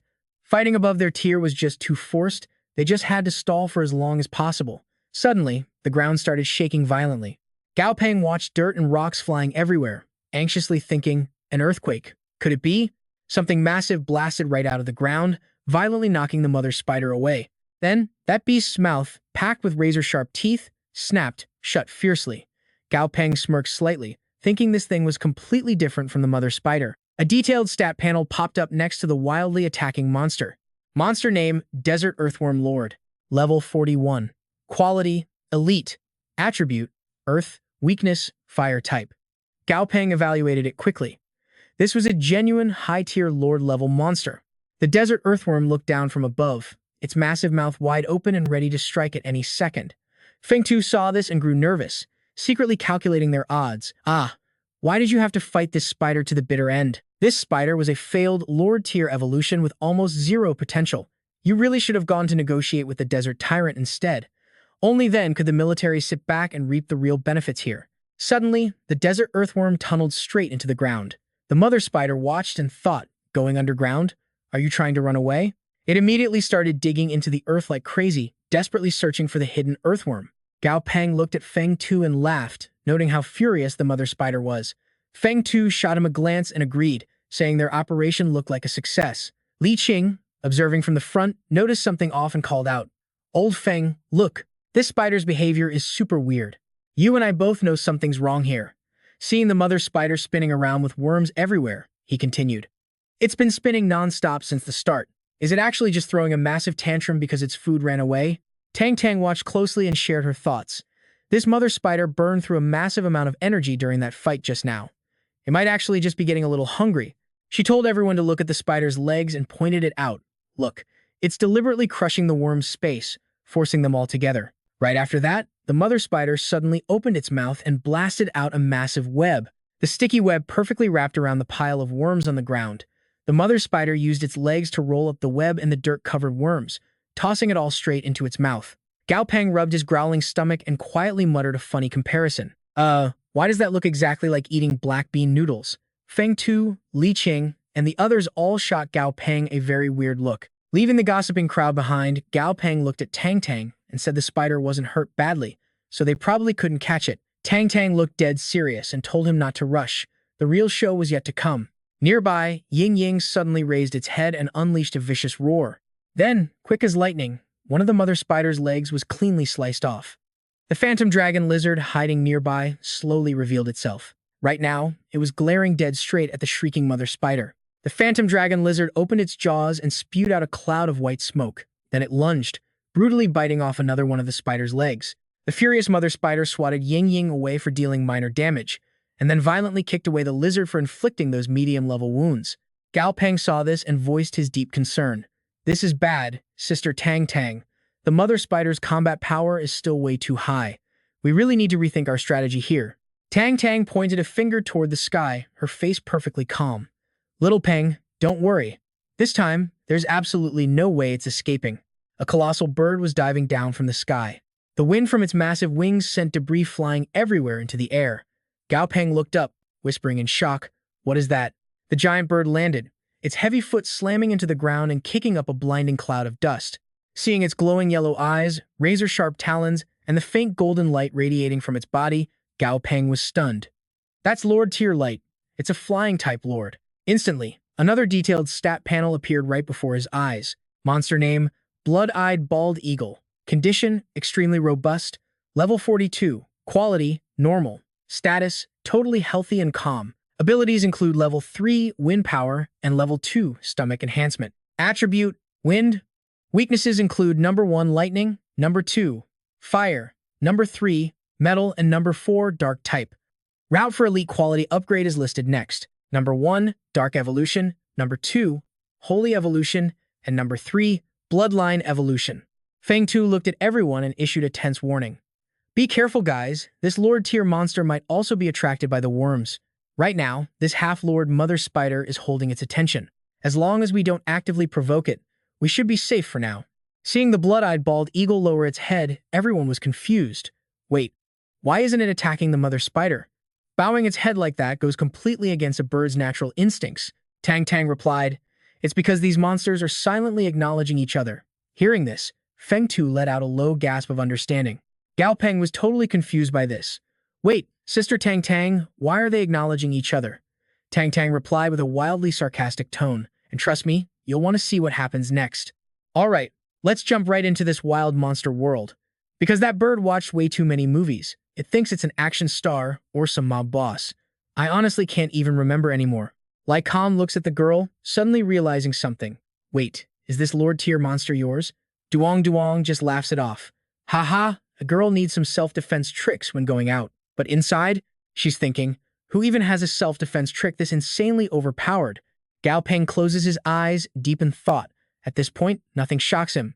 If someone said his grandfather's familiar was a literal dragon, he wouldn't even blink. Staring at the injured mother spider, the blood-eyed bald condor doesn't even bother attacking. Duong Duong watches the bird shaking its head and sighs. This guy still has that terrible habit. Gao Peng casually turns to her and asks, what kind of habit? Feng Tu and his crew are practically leaning into eavesdrop. They are secretly thinking, this is a super rare Lord Tier beast. We absolutely need to study its habits right now. Duong Duong tilts her head, trying to explain. It thinks it's some holy scavenger. It believes it can only eat rotting meat and refuses to kill. So right now, it's just adjusting its mindset. Feng Tu's group looks like they just got struck by lightning. Adjusting its mindset? What kind of ridiculous logic is that? Duong Duong glares at the condor and points her finger. You absolutely cannot eat this spider. After you wound it, we are taking it home. Hearing that, the massive bird gives her this incredibly goofy, heartbroken look. Wait, I can't eat it? It furiously flaps its wings, huffing and puffing loudly. The poor thing looks absolutely devastated. Suddenly, the giant condor shoots straight up into the sky. Gao Peng and the others stare up in absolute awe as it circles high above them. A blinding golden light erupts from its body, growing darker and more intense by the second. The terrifying mother spider looks up, its entire body shaking violently at the massive shadow dropping down. Boom! The condor slams directly into the ground. The brutal shockwave completely blasts the spider backward, sending its disgusting greenish-yellow blood splattering absolutely everywhere across the field. A few drops of green blood splash onto the bird's face. It slowly licks it off. Feng Tu watches this brutal scene and stammers in pure shock. This near Lord Tier monster just got completely crushed. That almost felt way too easy. Suddenly, Duong Duong yells out her command. Slice its leg tendons right now. The massive condor hears this and just stares down at its own razor-sharp claws, totally ready to do the job. It immediately swings its wings, slashing the spider's legs over and over. Duong Duong smiles. Perfect, now it can't run away. Feng Tu hesitates, muttering softly. Little miss, your beast is ridiculously strong. With the entire job done, Gao Peng waves at the man and says, President Feng, we will be taking this mother spider with us now. Lai Kan and Tan Engi quickly chime in, asking eagerly, so does this mean we finally completed our mission? Feng Tu slowly nods. Yeah, pretty much. The sun finally sets, giving way to the dark night. Sparkling stars completely fill up the entire night sky. Over at Gao Peng's giant villa, the lights are blazing brightly in every room. He carefully pulls up the two system panels next to the spider. Severe injuries, mobility totally ruined. Monster name? The Brutal Terror Mother Spider. Original Lord Tier. Upgrading to Lord Tier. Required materials? Perfect stone, earth core rock, and 1 pound of earth marrow. He reads the insane list and sighs heavily. The quality upgrade section only shows a single option. That means this monster only has one evolution path left. Honestly, its future potential has taken a massive hit here. Its evolution path is flawed, and I have never even heard of these materials. He looks up and asks, Sister Duong Duong, do you want this spider? She is busy feeding Little Round. She looks totally disgusted. Why would I want that ugly thing? If you do not want it, just give it to your grandpa for his lab experiments. Nearby, a band stands there with teary eyes, its whole body trembling. It totally thinks it's getting thrown away. Duong Duong gently pats a band's head to comfort it. Not you, buddy. Our A-band is the best boy. Gao Peng waves his hand to invite her. It is late, stay for dinner. But she declines. Next time, I still need to find someone to deal with this ugly spider. Gao Peng grabs the door handle and slowly pushes it open. Instantly, a blinding golden light spills out from inside. Dazi rushes out of the room, looking super pitiful. Master. Gao Peng sees his pet acting like this and quickly asks, "What is wrong?" Dazi spins around his legs, whining sadly. "I want to eat pork ribs." Gao Peng looks completely helpless. "We do not have any ribs at home. How can you eat? Do you expect me to magically create bones for you?" Suddenly, Dazi's face lights up with pure joy. Now pay attention here, because this next part is pure comedy. Gao Peng follows Dazi's pointing finger and whispers, "Ah." A wicked smile crosses his face. How interesting. He points to a boiling pot of broth and calls out, "Hey Dumby, once you finish showering, come over here." Dumby nervously hesitates. Is the master making something delicious just for me? Dumby sounds so incredibly touched right now. I am literally just a skeleton. I cannot even eat anything, but master still remembered me. Gao Peng sips the strange bone broth and nods. Not bad at all. Plus, this boiling heat is absolutely nothing to Dumby's body. Does this mean I never need to buy ingredients for pork rib soup ever again? He carries the pot over to his beasts, happily shouting, "Come get your rib soup." Meanwhile, a swan is comforting Dumby, who is hugging its bony knees. Later, Gao Peng stands by the window, gazing at the full moon. He thinks to himself, a new map is finally opening up. Yuzhou is a massive base city, packed tightly with endless towering skyscrapers, entirely surrounded by dense, super dangerous forests. Gao Peng is quietly sitting on his flight when a flight attendant walks up to remind him, "Sir, we will be arriving in Yuzhou very soon." He stares out the window. Down at the Yuzhou airport, Duong is busy answering a call. "Yes, I know." "All right, I understand. Just get back to your work." Gao Peng looks around, secretly judging the place. So this is the famous Yuzhou airport? It feels just like Chang'an City, only with way more crazy sci-fi tech everywhere. Duong looks at him. The boss has some business, so he could not come pick you up. But he set everything up at the company. We can just head straight there. Gao Peng hears this and frowns. Did something happen? Duong smiles. Just a minor issue, no need to worry. Meanwhile, a massive ship tears through the roaring waves. Two figures stand at the bow. Suddenly, the water violently churns. A massive piece of a terrifying monster breaches the surface. You and I know Ji Hanwoo, Ji doesn't play around. Kai Han Dong stands there, arms crossed, his coat whipping in the wild wind. He glares at the beast. So this is the trash delaying my reunion with my grandson? The monster opens its massive jaws, flashing razor-sharp teeth. Its glowing red eyes look absolutely feral. As the beast rapidly approaches, the guy next to him panics. "Chairman, this place is too dangerous. We need to retreat right now." But Kai Han Dong doesn't flinch. He calmly calls out, "White, finish this fast. I still need to go meet my beloved grandson." Boom! A magnificent white dragon strikes like lightning, biting straight into the monster's neck. Blood sprays absolutely everywhere. After that brutally fast clash, the monster takes its final, pathetic breath under a cloud of white mist. The mighty white dragon stands tall, looking like an absolute god of war. The water is undeniably its true domain. The dead monster's blood pours out, dyeing the entire surrounding ocean a deep, sickly red. Staring at the massive corpse, orders start flying out. Tell the extraction team to be careful. A high-tier monster corpse like this is completely full of priceless treasures. Get the logistics squad moving right now. The alloy hooks are ready. Tell the blue monkey squad to dive. A brown monkey holding giant iron hooks gets ready to plunge in, right after another one already splashed down. Underwater, those heavy metal hooks are quickly slammed into the beast's dead body.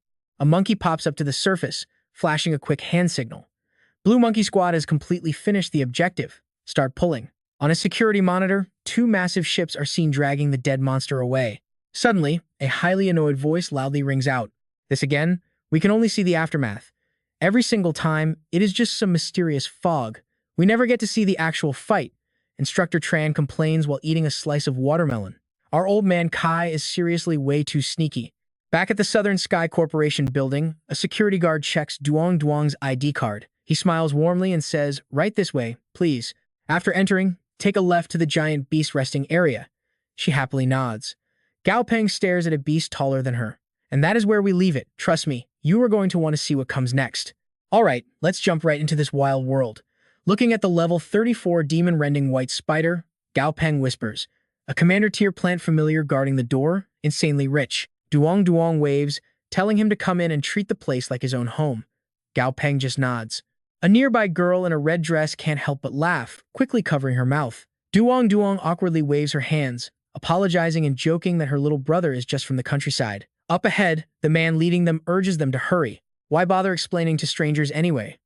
The guy tells them to hurry up. They've got a super important VIP to meet today, after all. Seeing their snobby attitude, Gao Peng smirks and teases Duong Duong. Why doesn't anyone here recognize her? Looks like she needs to step up her game. She clears her throat awkwardly. Hey, she's been stuck in Chang'an for 2 years without visiting. Suddenly, she throws her hand up and shouts to a man nearby. Hey, old Han. Secretary Han pauses, looking over at Duong Duong with absolute confusion. Wait, little Duong? The snobby guy from earlier freezes in his tracks, wondering how the famous Secretary Han knows them. Han then looks right at Gao Peng, flashing a huge, friendly smile. You must be little Bong, right? Glad you made it. Chairman Kai is already back and waiting for you upstairs. Let me show you the way. Gao Peng politely thanks him for the trouble. Hearing this, the snobby guy practically snaps his neck, turning around. He is completely shocked. Chairman Kai? He's meeting the chairman? Gao Peng glances at the girl in the red dress and just laughs out loud. Realizing she's being mocked, she stomps her foot in pure rage, calling him a rude brat. The man beside her quickly holds her back, while Gao Peng casually speaks up. My absolute best trait? I never hold grudges, because if I have one, I get my payback immediately. Duong Duong just lets out a long, heavy sigh. You really are impossible. Secretary Han just laughs out loud, actually praising his straightforward attitude. Right then, the elevator lets out a sharp ding, announcing their arrival. Kai Han Dong stands tall with his hands behind his back. Seeing him, Gao Peng's face lights up as he calls out to his grandpa. Secretary Han steps in, offering to sort out Duong Duong's room first. The chairman gives a simple nod, telling them to go. Left alone, Gao Peng looks right at the old man. Jihan Wu, did you have something specific to tell me? Kai Han Dong slowly replies. Before school starts, you are coming to work at the Nam Thien group. Now pay attention here, this is where the real plot begins. Gao Peng is stunned. Isn't that a bit rushed? The old man sighs softly. He's getting older, and accidents happen. Someday, the entire Nam Thien group will be his, so he needs to learn the ropes right now. Gripping his bag strapped tight against his chest, Gao Peng softly calls out to him. Ji Hanwu. But Kai Handong just clears his throat twice, shutting down any arguments. It's settled.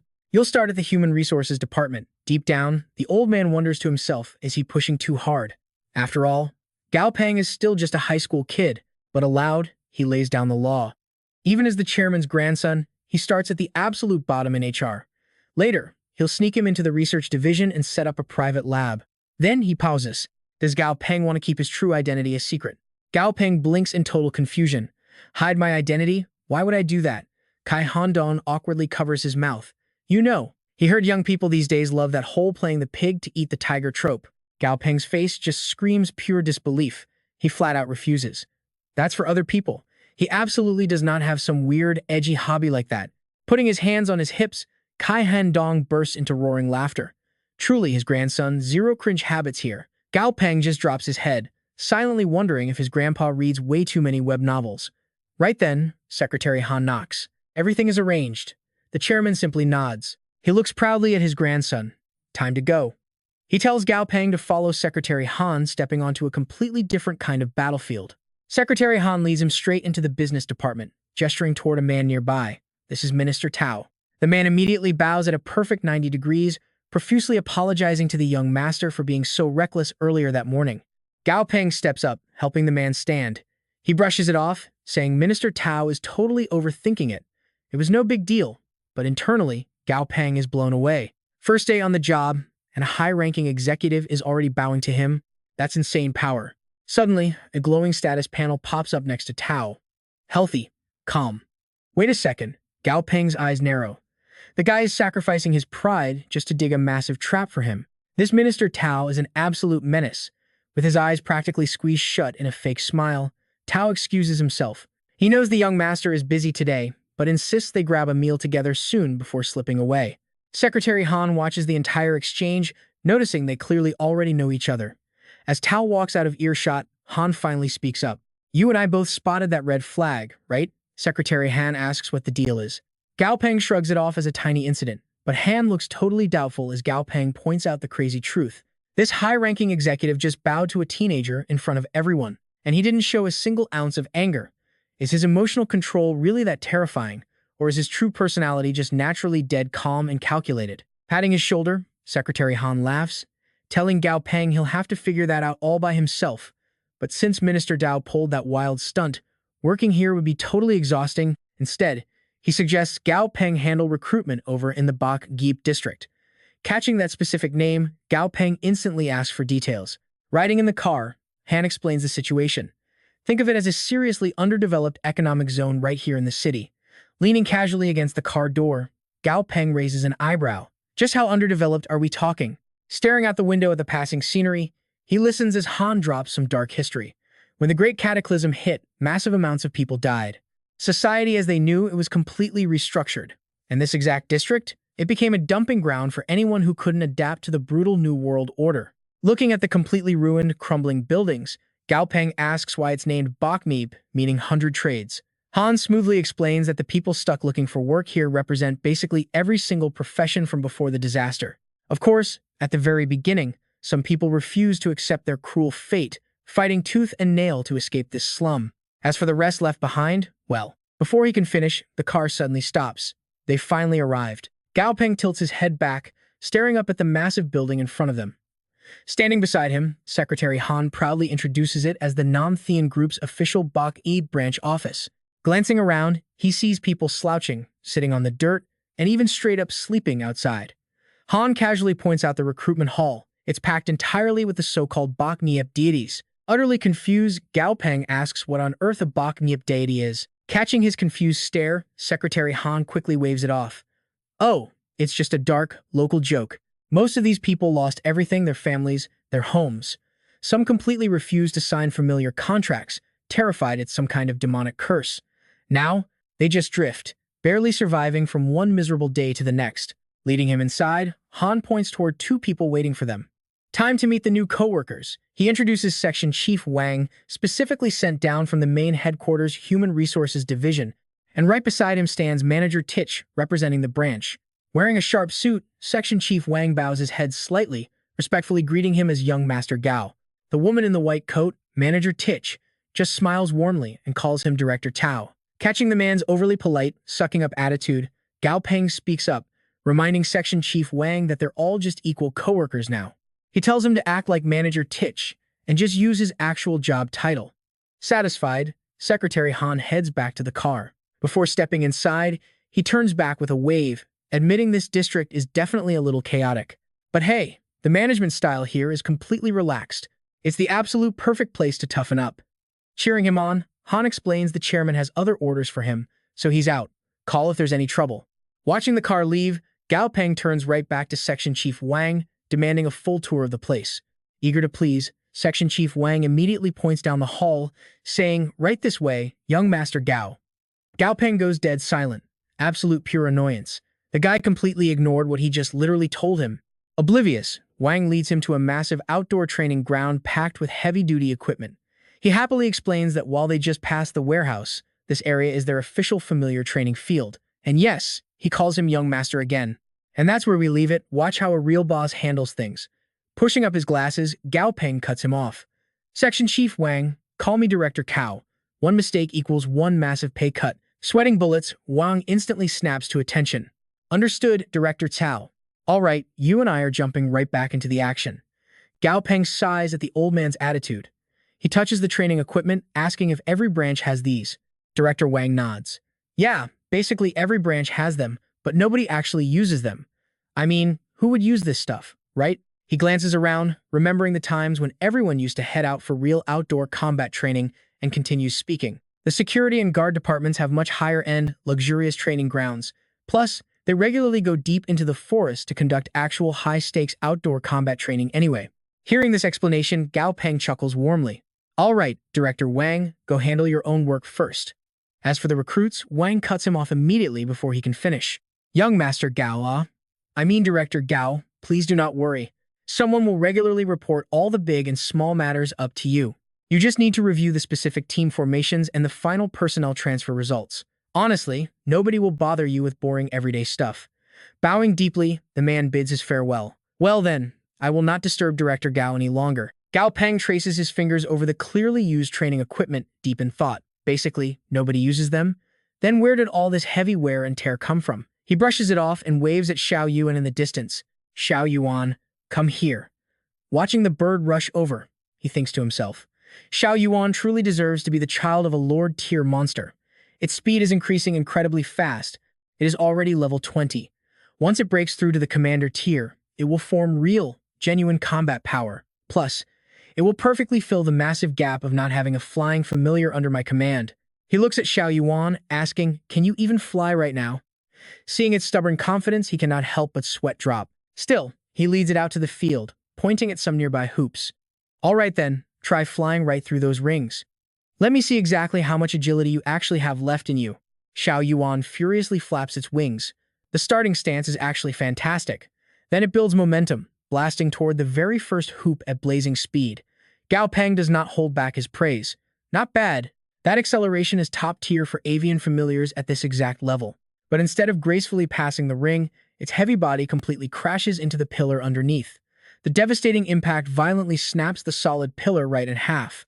Xiao Yuan is completely dazed. Seeing the poor bird dizzy with stars spinning around its head, Gao Peng immediately turns around. His whole body shakes trying to hold back his laughter, but a sudden snort totally slips out. He turns its head, comforting it. "Let's start simpler. It is okay. Do not get discouraged. You have to believe in yourself. You absolutely got this." After that, Xiao Yuan successfully darts right through the hoops. Gao Peng shouts in excitement, "You finally controlled your turning.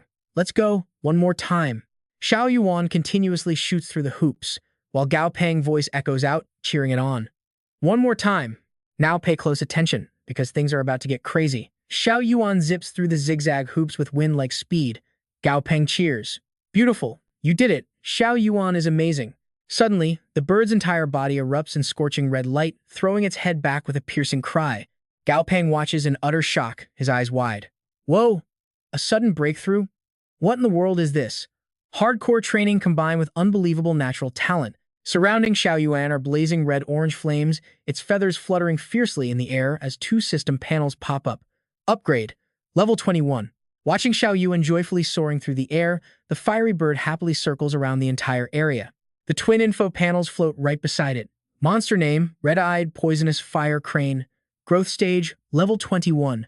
Quality grade, perfect. Current status, after advancing to the Lord tier, it will upgrade to elite quality. Attribute, fire type. Core ability, fire control level 1.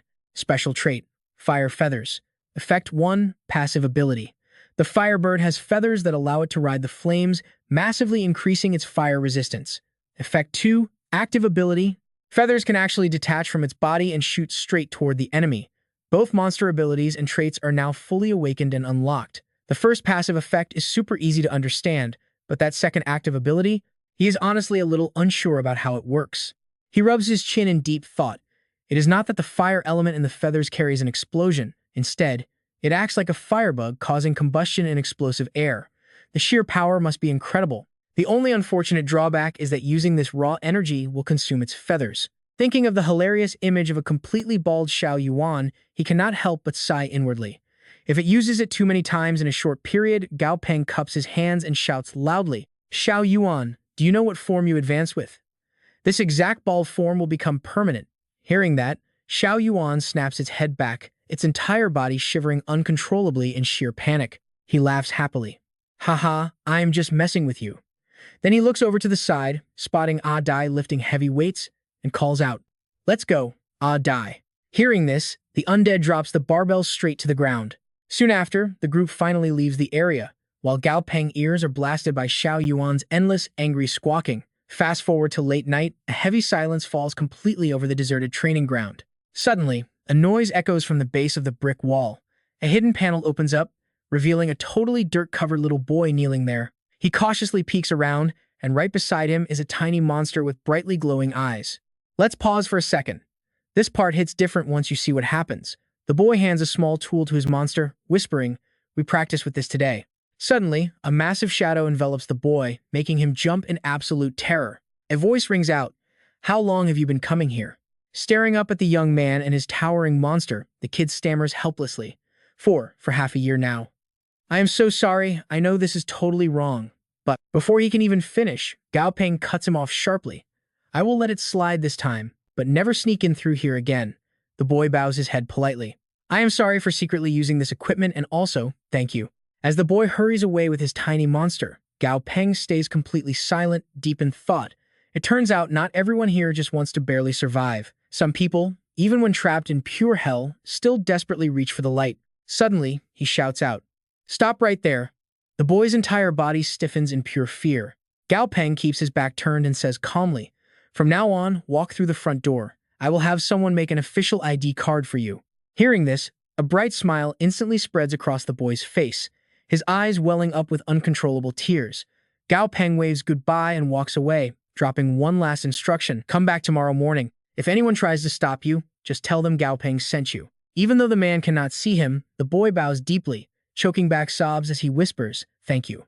The next day at the training ground, Gao Peng is practicing with Xiao Yuan. It's blazing, fire-coated body rockets high into the air. Director Wang leads the little boy from last night straight to Gao Peng.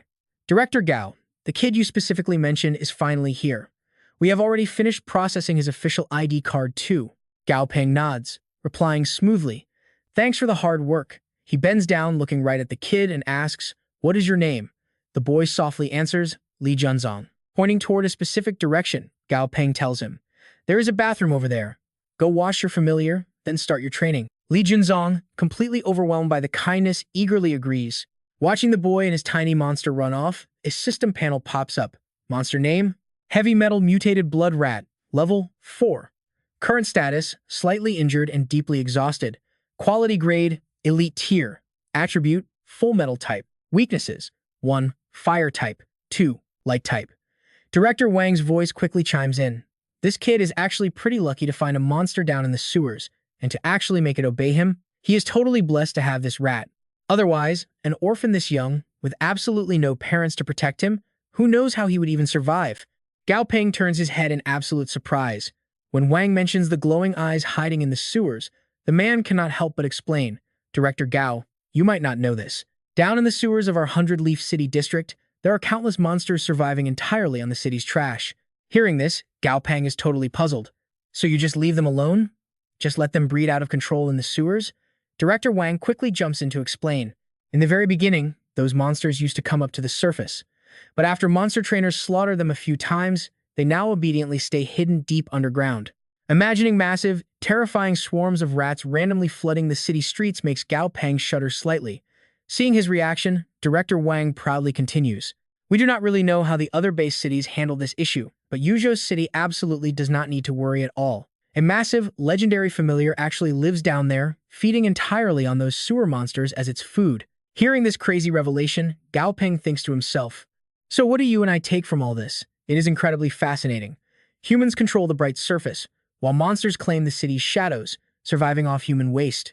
A perfectly balanced ecosystem, completely different from Chang'an City's deadly situation. Alright, stick with me, we are diving into a wild evolution journey." Li Juntong returns, looking way cleaner now. He gently wipes the little monster in his hands and speaks up. "The city streets below are packed with terrifying monsters, and nobody dares to go down there. But last time, he was starving. He risked it for food and bumped into this injured blood centipede. The little guy was super agile, dodging beasts and actually helping him score some grub." Gao Peng rubs his chin, putting the pieces together. So, he figures this wood-eating blood centipede has just been following the kid around ever since. Gao Peng turns to the guy next to him and asks, "Chief Wang, since the studio expanded recently, filling those new staff positions hasn't been easy, has it?" Chief Wang chuckles, asking Director Gao what he means. Gao Peng looks right at Li Juntong and offers him a job at their studio. Sure, he is young, so his base pay will be lower than the older guys, but room and board are covered. Plus, free access to the training grounds after work. Hearing this, the kid is completely stunned into silence. Once the shock wears off, pure excitement takes over. He practically shouts, "Thank you so much." Later on, the lights are still burning bright up in Gao Peng dorm room. He walks in, only to find Da Zi proudly showing off right on his hand. Gao Peng jaw drops. His monster status board flashes with its brand new level. Level 25, he thinks to himself. 25? He had just asked his grandpa to watch Da Zi for the morning. Did the old man feed it some crazy high-tier food or something? Gao Peng thinks about Da Zi and Stripey, his expression turning serious. Neither of them has reached the absolute peak potential of their current species yet. So right now, leveling them up is a massive priority. He looks up at Asun floating around mid-air. Its two tentacles are crossed over its chest, like it is doing some weird yoga, and he just sighs. Even while totally slacking off, Asun somehow managed to bump itself up to level 20, but its quality is still stuck at elite, meaning it cannot break through to the commander tier. He remembers that once it evolves into a spirit jellyfish, it gains wood element healing properties. Time to find a white lab rat and test it out. Now pay close attention, this healing attempt is hilarious. Half an hour later, the poor rat looks completely defeated on the floor, literal tears in its eyes, as soon as tentacles keep poking it, trying to heal. Seeing the jellyfish happily humming while doing this makes Gao Peng's face instantly darken. He cannot hold back and just snaps at it. This healing effect is absolute garbage. The wound is tiny. If you were any slower, the thing would have healed naturally on its own. Half a day of effort, and it only cured a third of the cut. Unbothered, Asun twirls its tentacles around, spinning up a cool purple vortex. Then, it magically pulls out an orange juice cup and happily sips away, looking completely blissful. Gao Peng feels like a tragic spotlight just hit him, leaving him alone in the dark. He drops to his knees, completely drained, and groans in total despair. Seriously, what kind of useless, friendly healing ability is this? The worst part? This little guy acts so incredibly arrogant about it. Asun just keeps floating back and forth over his head. Despite his annoyance, Gao Peng grits his teeth and stays determined. No, this has to be because its level just is not high enough yet. He hears that Jihanwu managed to gather quite a lot of those requested materials.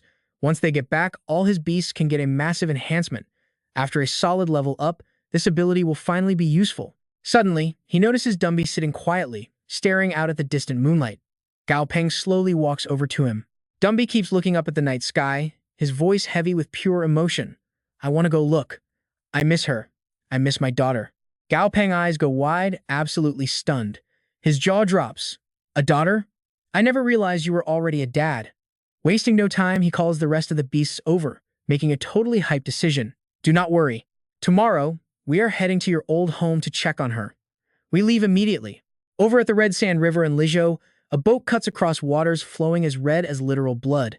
Gao Peng turns to an older man standing nearby and asks, Boss, aren't there monsters living down in this river? Honestly, he is thinking to himself, these boatmen are way too gutsy. How do they dare sail a tiny wooden boat straight across this dangerous surface without fear?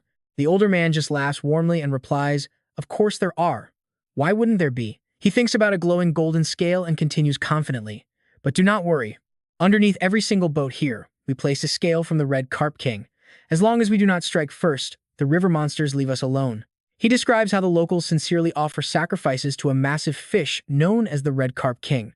Then, with deep respect in his voice, he adds, The great Red Carp King is truly merciful. You just sacrifice some lesser monsters to him, and he rewards you with his scales. Those scales act as a perfect shield, keeping us completely safe from beast attacks on the river. Gao Peng's face turns serious, lost in thought. He has never heard of this kind of setup before, but it actually makes sense. The government alliance cannot protect every single citizen's safety out here. To sink to the level of sacrificing to monsters, it is not something to be proud of. Gao Peng stares into the forest, realizing that to truly keep a base city entirely safe, you and I both know the brutal stakes here, right? You need at least a commander-tier beast to survive. Major cities have humanity's strongest tamers guarding them, so they never worry about wild invasions. But these tiny base cities, they are completely defenseless on their own. The boatman points toward the dense forest nearby and calls out, Boss, we are here.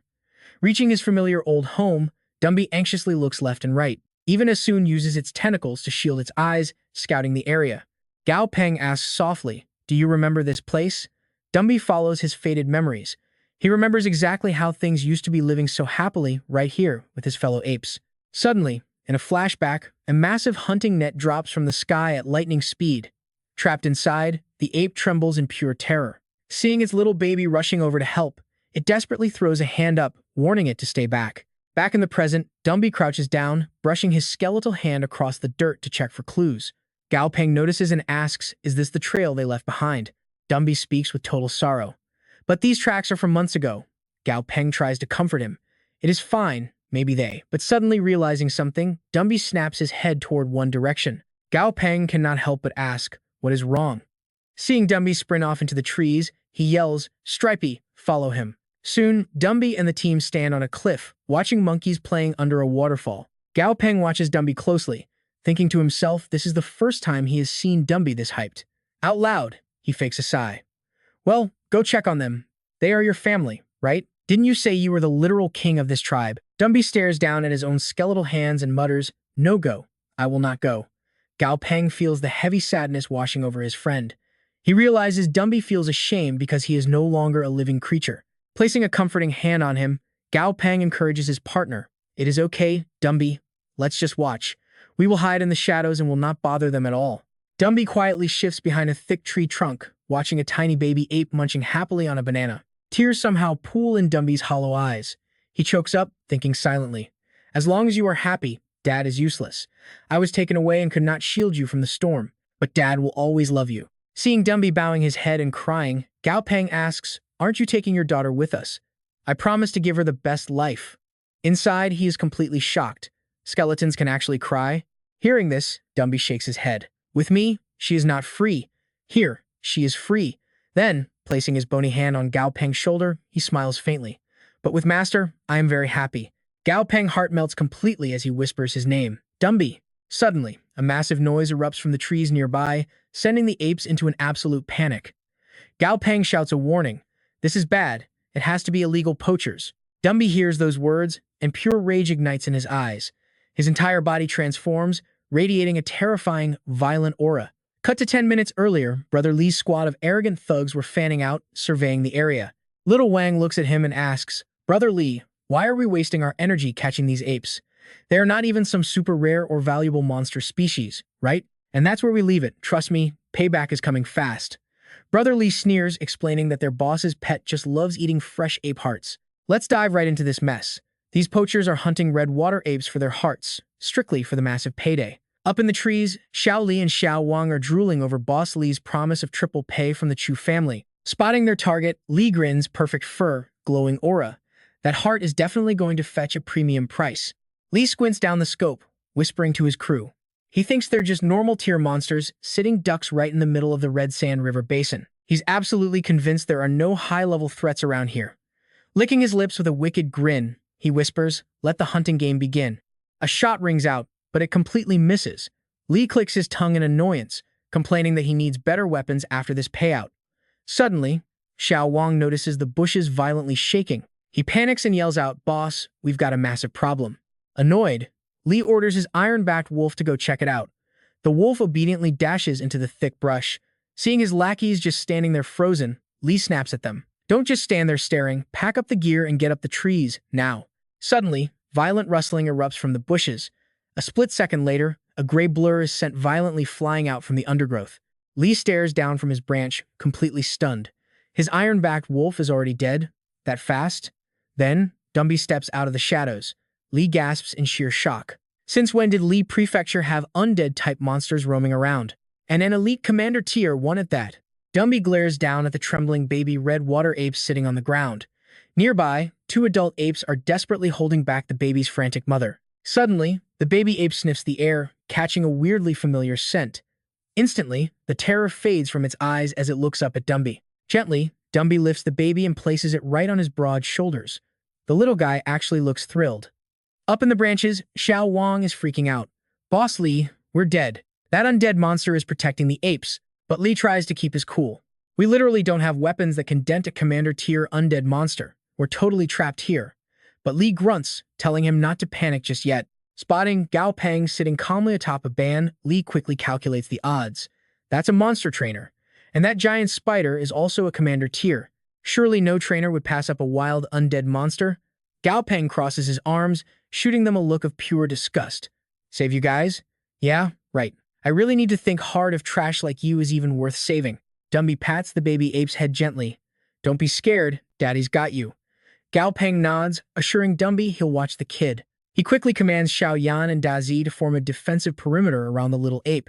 Seeing this flawless teamwork, Xiao Wang absolutely loses his mind. Boss, that trainer and the undead monster, they're on the exact same team. Now watch closely, because this is where the tables completely turn. Li slaps his hand over Xiao Wang's mouth, cursing him for being an idiot. Watching Dumby stomp closer, Li's blood runs cold. Xiao Wang hugs the tree, crying, they're coming right for us. Dumby steps up, radiating pure killing intent. With one massive strike, he snaps their hiding tree completely in half. The poachers plummet to the dirt. Li is shaking uncontrollably. He clutches his side, realizing his ribs are totally shattered. Dumby casually walks over, grabbing Xiao Wang in one hand and tossing Xiao Li over his shoulder. Li watches in absolute horror. His entire crew captured instantly. Panic sets in. Li spins around, desperate to run for his miserable life. But Gao Peng spots him instantly and calls out. A ban, web him up. A massive net of spider silk blasts out, completely trapping Lee as he screams in terror. Trapped. Looking up at his captors, Lee drops all his pride and starts pathetically begging, "Boss, please let me go. I beg you. My mom is 70. My dad is 72. My brothers both died during the last disaster. I am the only one left. If I die here, my elderly parents and my 13-year-old kid will starve to death. We'll give you every single red water ape we've caught. We're all humans here. Please don't kill us. We will gladly be your slaves, your beasts of burden. Just spare my life." Gao Peng stops, genuinely confused. "Hunted? You guys weren't capturing these apes to sell as trained monsters?" Lee shivers in pure fear. "Trained monsters? No. We only hunt them because the second miss of the Chu family's pet loves eating their hearts. Why else would anyone come out to this wasteland to hunt these worthless monkeys?" Instantly, a heavy, murderous aura erupts from Gao Peng. "Worthless monkeys?" He laughs bitterly. "So that gives you the right to slaughter them however you please? Just to feed some spoiled rich girl's pet from the Chu family?" Sensing the danger, Lee stammers desperately. "Yes, yes. They're one of the biggest, most powerful factions in all of Lee Prefecture." Right on cue, Xiao Li throws his boss completely under the bus. He cries out, "These monkeys, these red water apes are incredibly peaceful. They never attack humans first." Xiao Wang immediately jumps in to save himself. Boss, this was all Captain Lee's idea. Can you please just let us go?" "Yeah, it was all Lee's fault. You and I both know what's coming next, karma." They explain that killing the apes creates a shortage, driving the price up. Hearing this disgusting greed, Gao Peng's eyes turn ice cold. So that's how it is. He turns away, dropping one final order. "Dumby, handle this however you see fit. We'll wait by the river." Realizing he's doomed, Lee screams out, "Wait, kid, don't leave." Struggling wildly against the sticky webs, he resorts to desperate threats. "I'm warning you, kid. You mess with the Chu family, you are dead meat. Let me go right now, and I'll put in a good word for you. Are you deaf?" But Dumby just ignores him, walking straight over to the rescued apes. He looks at them and gestures, "Come here." When the surviving apes gather around, Dumby delivers one short, brutal sentence, "Blood for blood." Hearing those words, the apes' faces instantly twist into expressions of pure, unbridled rage and absolute vengeance. Seeing the enraged monkeys approaching, Lee trembles violently, his eyes wide with absolute horror. He weakly begs, "No, stay away. Don't come any closer." Scene cut, the boat is now slicing smoothly through the waters of the Red Sand River. Back on board, Dumby is carrying his newly adopted ape daughter on his back. She's sleeping soundly, and his skeletal face somehow radiates total dad energy. Gao Peng stands at the edge of the boat, video calling Jihanwu Qi Han Dong. He looks at the screen, his voice sounding a little conflicted. "Jihanwu, I don't feel like myself." The old man's voice crackles through. "Regretting your choice?" Gao Peng sighs heavily, admitting he doesn't know. Jihanwu looks at him dead serious. "All right, different question then. If you could do it all over again, would you stop your beast from getting revenge?" Gao Peng goes totally silent, thinking it over carefully. After a long pause, he answers firmly, "No." Jihanwu stands up, his tone gentle but absolute. "Then, isn't that your answer? You're just overthinking things, kid. Stick to your beliefs and do what you feel is right. Out in the real world, being ruthless keeps you safe.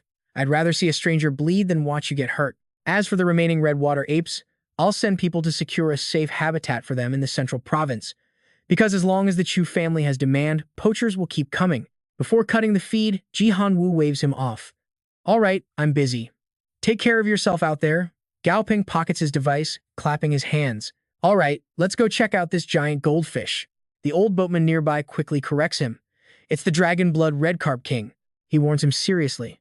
"The carp king can understand human speech, young man. Please don't disrespect it." Gao Peng just rolls his eyes and drags out his response. Yeah, I get it." After a while, the boatman points toward a distant bridge. Up ahead is the altar for the carp king. Depending on the tier and rarity of the monsters we sacrifice, we earn contribution points. And those points decide how many rare scales we get in return. Gao Peng tilts his head, completely confused. "Wait, so how does this carp king actually deliver the goods?" The old man looks awkward, muttering that delivering goods is a terrible way to phrase it. As the boat nears a massive whirlpool, someone shouts out, "We're here!" Rising from the depths is a gigantic, majestic red carp, its entire body radiating a soft golden glow. The system panel instantly pops up. "Target scanned. Dragon blood, red sand carp, the undisputed Lord of the Red Sand River. Level 44. Commander tier, quality, perfect. Water element." Its special abilities include level 3 water control, And level 2 hardened scales. Gao Peng is completely stunned. Stick around, because you're not going to want to miss what happens on this bridge. You and I are about to dive into a world of literal monsters. Seeing the massive fish approach, they panic. It's the Red Carp King. Hurry, bring out the offerings. They quickly drop the carefully prepared items onto the water. The king controls the current, gathering everything into one spot before swallowing it all whole. It closes its eyes, enjoying the meal. Its fins flap happily, pure bliss. Then it opens its mouth and spits a giant red bubble high into the sky. A man points up and screams, "It is the seven-color bubble of the Red King." Moments later, a pile of sparkling red scales crashes down right onto the ground. Someone immediately shouts out strict orders. Everyone take the scales in the exact order of your offerings or you will anger the king. Watching this wild scene, Gao Peng whispers, "This is my very first time seeing a Lord Tier actually use its power. This water control ability is exactly like the demons from ancient myths. I really wish I could stand closer and get a much better look at it." Smiling to himself, he starts wondering, what exactly is my grandpa's Lord Tier familiar anyway? Wild Lord Tiers are way too dangerous to observe from up close, so I can just go check out our families instead. Meanwhile, all the way in Lusaka, Southern Africa, a bright, colorful graffiti tag reading Butterman is painted across a city wall. Boom! A massive rift suddenly tears open right in the middle of the intersection. Everyone nearby jumps back in absolute shock. Instantly, blinding red alarm lights start flashing alongside a chaotic, deafening siren. Inside a busy control room, workers panic as the alarms scream out. Where did something huge happen this time? Someone quickly shouts back over the noise. We have a massive high-energy spatial reaction right nearby. The hollow-bellied worm is acting crazy. A new spatial rift might be opening up. A commander snaps into action. Hurry! Send out the red-spotted falcon. Take a hollow-bellied worm to the location and investigate right now. Riding the red-spotted falcon, a scout arrives right above the ruined intersection.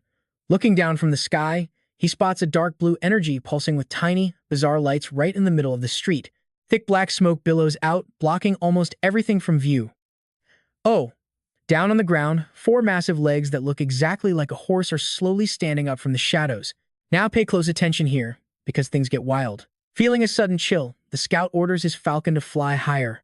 I don't know why, but I have got a seriously bad feeling about this. And just like that, glowing eyes flash. A centaur-like shadow leaps up with a massive blade, slicing both the scout and the falcon clean in half. Yep, the attacker has the lower body and head of a horse, but the torso and arms of a human. The entire beast radiates a terrifying, evil black smoke. It walks away, gripping its blood-soaked blade. That eerie black smoke instantly spreads out, swallowing the entire area in pure darkness. Meanwhile, at a massive villa surrounded by a vast blue lake, this is Ji Hanwoo's home, the diplomatic estate of Yuzhou City.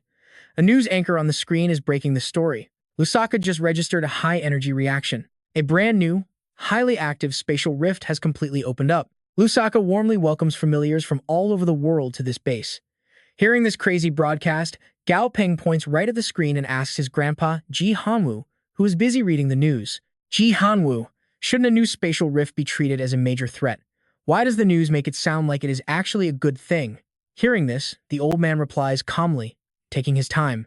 Of course, there is always danger involved. But honestly, where isn't there danger these days? Historically, new spatial rifts only appeared during the early Cataclysm era. We haven't seen a new one in 2 whole years. He looks at his grandson and continues. So, all these people who think they are incredibly strong, when they hear about a brand new rift, they don't see danger. They only see an epic opportunity. A brand new rift means completely undiscovered familiars. We are talking about literal monsters from another world. Rare, exotic stuff.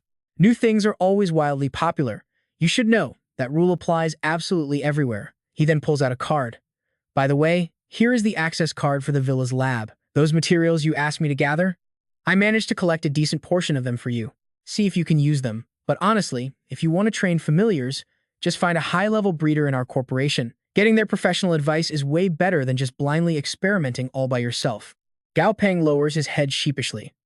Thanks, Ji Hanwoo. Inside, he is laughing.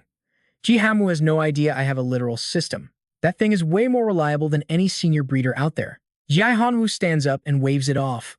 All right, enough about all this business talk. You just got back. Rest up and just play around for a few days. Hearing this, Gao Peng excitedly asks, Ji Hanwoo, can I finally see your familiar? Walking away, his grandpa turns his head. White is around the house. Go find him yourself. Out in the backyard by the massive lake, Gao Peng leans on the railing, staring at the water. White must be the familiar's name, he thinks. But I have searched this entire house and haven't seen a single trace of it. Giving up, he heads to the pool. Wearing nothing but swim trunks and holding a floaty, he looks ready for a totally relaxing day. Whatever, he says. In this crazy summer heat, nothing beats soaking in the cool water. Dazi stands right by his side, thoughtfully holding a towel for him. We all know that perfect vacation feeling, right? Well, watch this. Gao Peng floats happily on his tube. Ah, so comfortable. Ah Shui relaxes right beside him. Suddenly, his entire body is violently pushed up into the air. His sunglasses go flying. Shocked, he screams out. What is happening? Why am I? A massive pillar of water launches him skyward. Gao Peng and Ah Shui are left completely suspended in midair. Still dazed, he mutters. I am actually flying. Xiao Yuan stares down at the terrifying dark shadow under the water. Seeing those cold, piercing eyes, the ape shivers in pure terror. Tossed around by the rushing water, Gao Peng desperately screams, Xiao Yuan, hurry up and save me. Xiao Yuan jumps incredibly high, frantically muttering to himself, do not look down. Whatever you do, don't look down. Standing on a balcony above, Ji Hanwu calmly calls out, White, that is your little master. Don't play with him too roughly. Flying towards him, Xiao Yuan nervously calls out, Master. Gao Peng spots his rescue, Xiao Yuan. He reaches out, grabbing onto the ape's leg for dear life. With a strong pull, Xiao Yuan successfully brings him crashing back safely to solid ground. He and Ah Shui quickly turn their heads back. Both of their faces instantly freeze in pure shock. Oh my god! Staring right back at them is an absolutely massive, majestic white dragon. Gao Peng jaw drops. That is a literal dragon. A real, living dragon. The system panel instantly pops up. Monster name, White. Level, 50. Tier, Lord. Quality, Epic. Attributes, Cloud and Water type. Status, Healthy and absolutely calm. Abilities, Level 4 Water Control. Level 5 Cloud Control. Level 3 Hardened Scales. Special trait, Cloud and Rain Bringer. Effect 1 is a crazy passive skill. In cloudy or foggy environments, the dragon's agility and raw speed receive an absolutely massive boost. Effect 2 is another insane passive. It activates whenever it enters water environments like lakes, oceans, rivers, or heavy rainstorms. Its raw power gets a massive boost. Note, these effects can actually stack together. To upgrade its epic quality, you need 2 things. 1. Pure Blood Evolution. 2. Disaster Evolution. Ah, so it is a water-type evolution. Gao Peng's face lights up with absolute awe. They both have dragon bloodlines, but whether it is tier or raw abilities, this white completely destroys that red Carp King in every single category. He slowly approaches the white dragon, thinking fast. The special traits are both passives. One boosts speed, the other buffs armor and strength, so I can only imagine its real power. A mischievous smirk creeps onto his face. He reaches out a hand to touch it, whispering softly. This white dragon is easily the highest tier familiar I have ever seen in my entire life, but maybe because it knows I am family, it is completely hiding its terrifying aura. I honestly don't feel even a single drop of pressure right now. But then boom. The white dragon abruptly snaps its eyes open, glaring with a razor-sharp gaze that makes Gao Peng jump. Flipping on his acting skills, he fakes a big stretch. Yawn, getting kinda sleepy. Inwardly, he curses. Damn cheapskate. Guess I am definitely not touching it anytime soon. Turning around to leave, the white dragon's massive claw suddenly shoots out. Treating him exactly like a toy, it traps him right in place. Then it just pulls its claw back and smugly looks away. Gao Peng gets a massive headache, thinking to himself, what the hell is with that totally arrogant what are you gonna do about it expression? Gao Peng completely loses interest. He mutters to himself, I would rather just go upgrade Ah Shui instead. Dazi and Albin's qualities drop because they leveled up, so I need to raise them back to perfect tier. Later, inside the villa's private lab, Gao Peng stands right next to a counter with a large water tank. Stick around, because you and I both know the real magic happens here. Mask on, he pours a red liquid vial into the huge tank. Last time, the catalyst was blue. Alright, stick with me here. We are testing if this red potion will turn Silly emerald green. But Silly, it is just chilling next to it, drinking water, completely unbothered. Though, a second later, its eyes lock onto that mysterious glowing red liquid. Its body slowly sinks into the liquid. Gao Peng pulls off his mask, standing right there, nodding with a confident grin. He knows it is totally stable. He takes a sniff. Smells pretty good, actually, kind of familiar. Moments later, Silly floats upward, its whole body glowing in neon. The water flips from red straight to blue, and Gao Peng is practically radiating excitement as he shouts out loud. Look at this. Silly floats happily in the air as an info panel suddenly pops up. Monster name, Void Jellyfish. Grade, perfect. Level, 20. Attributes, 1. Space. 2. Wood type. Weaknesses, 1. Lightning. 2. Ice. 3. Fish. Seeing this, Gao Peng comforts himself. Alright, fine. At least when the lighting is not exactly the best in here. Nobody can see you. No big deal. The other familiars hiding behind the door instantly crack up seeing Silly sitting on his head. He just sighs, grumbling his final 2 words. Next scene, Li Junzong spots him dragging a heavy tool bin and waves. Good morning, boss. Gao Peng smiles back, saying he's here pretty early. Junzong pumps his fist, looking at Blood Eye, hyping it up for one more practice run. The beast nods obediently. Gao Peng watches them and quietly praises the kid. This boy Junzong is basically the very first person at the training ground every single day, and always the absolute last to leave. All that bitter hard work definitely will not betray him. Gao Peng picks up the gear, glances at his own familiar, and commands. Flamey, same as before, 2 at a time. He tosses the items high into the air, and Flamey instantly blasts them with fire. Watching the gear burn mid-air, he is seriously impressed. Flamey's flame power is already way stronger than it was just 1 week ago. The double strike combo is super easy for it now. This intense training is clearly paying off big time. Watching Flamey casually fly around breathing tiny flames like it is just playing a game, he sighs. Honestly, training a fire familiar in the dead of summer is brutal. Just as he's about to grab a drink, a voice calls out. Director Gao, Section Chief Wang chuckles, reporting that their new recruitment drive has officially kicked off, exactly as he ordered. This time, we specifically opened up several positions for orphan kids or those from single-parent homes.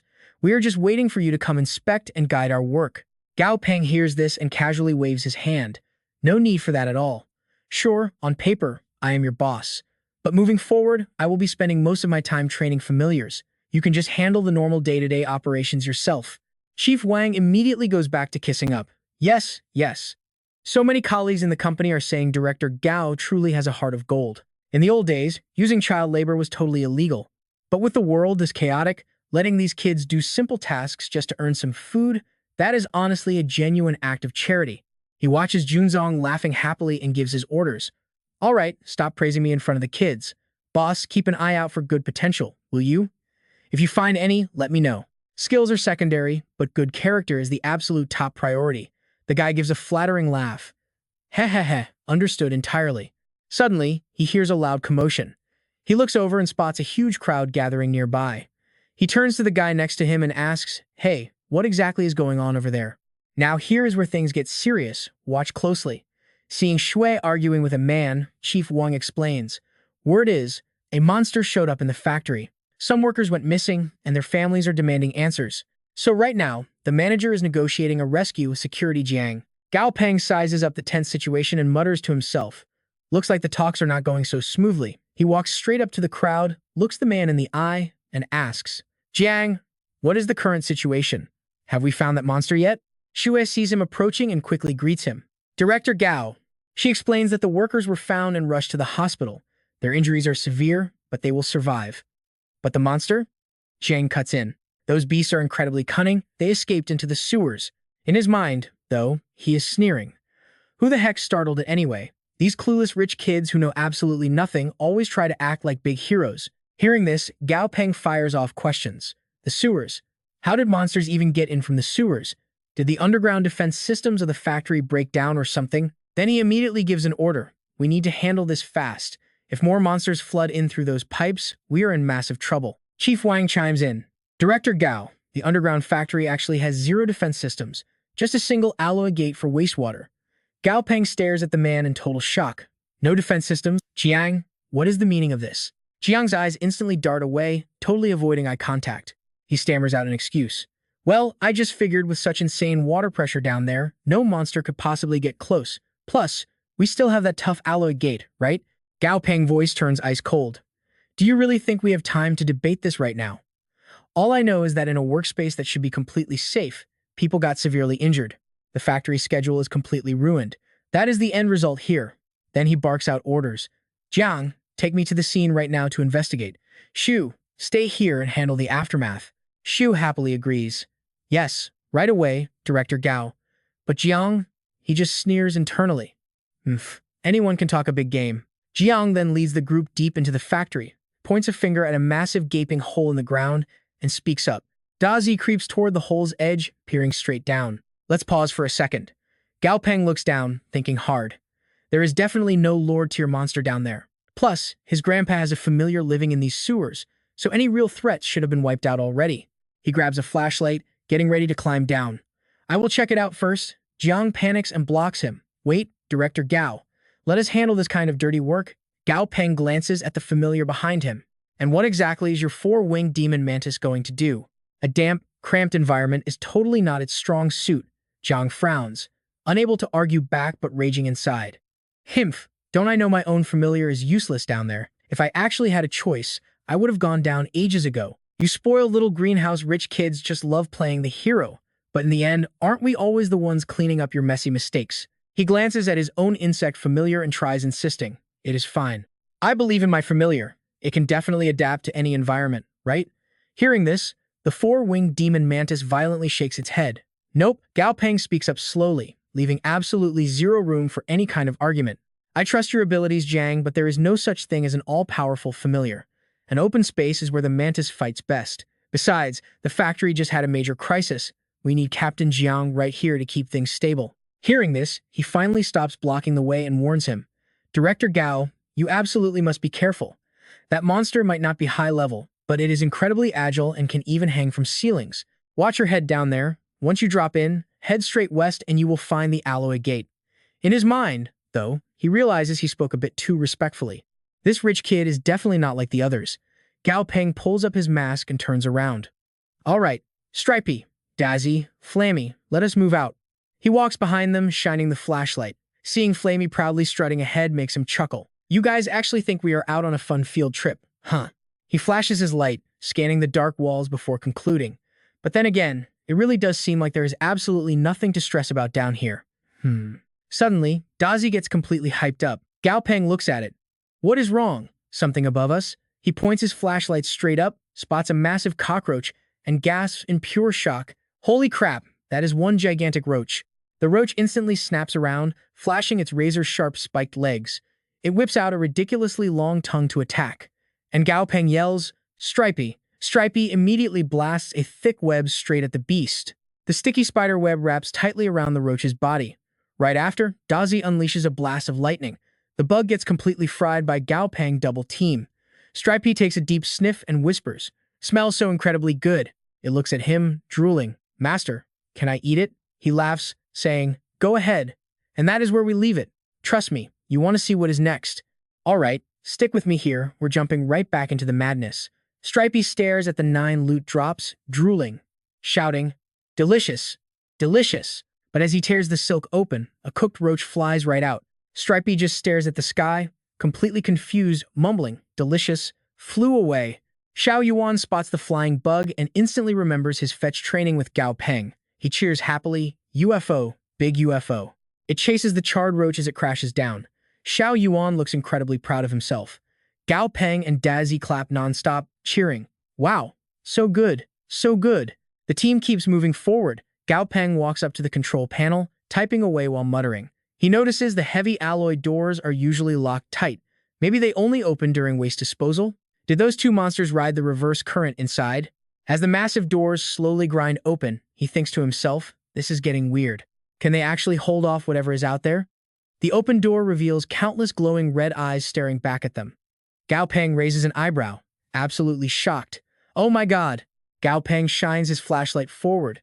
Seeing the densely packed roach army, he curses quietly. Damn it, that is way too many. The swarm hears them and charges. He whispers, What is that noise inside? The roaches bare their nasty fangs and claws, launching an all-out attack. Gao Peng barks orders. Stripey take the front, Dazi support the rear. Xiao Yuan, light them up. Xiao Yuan takes a deep breath. Gao Peng scans the battlefield, his eyes locking onto one specific spot. Ah! There is a massive roach sitting back, looking like it is controlling the others.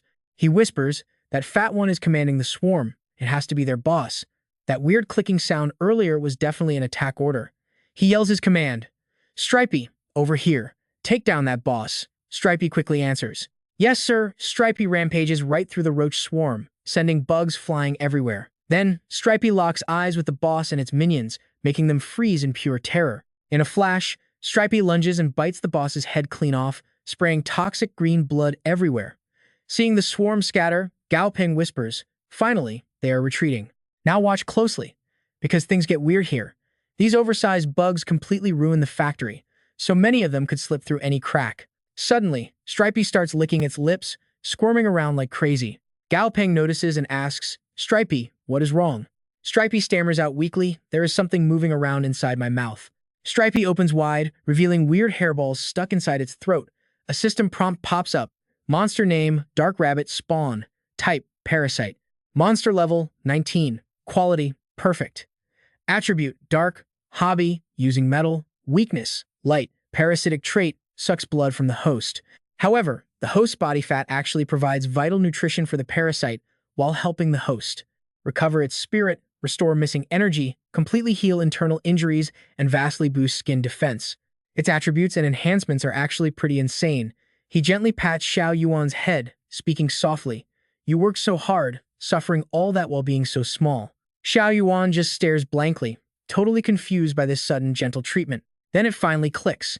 The little ape walks over to Stripey's wide-open mouth to peck out those nasty hairballs. Gao Peng stands by, passionately directing the operation. "Yes, yes, exactly right there. Check the left side, too."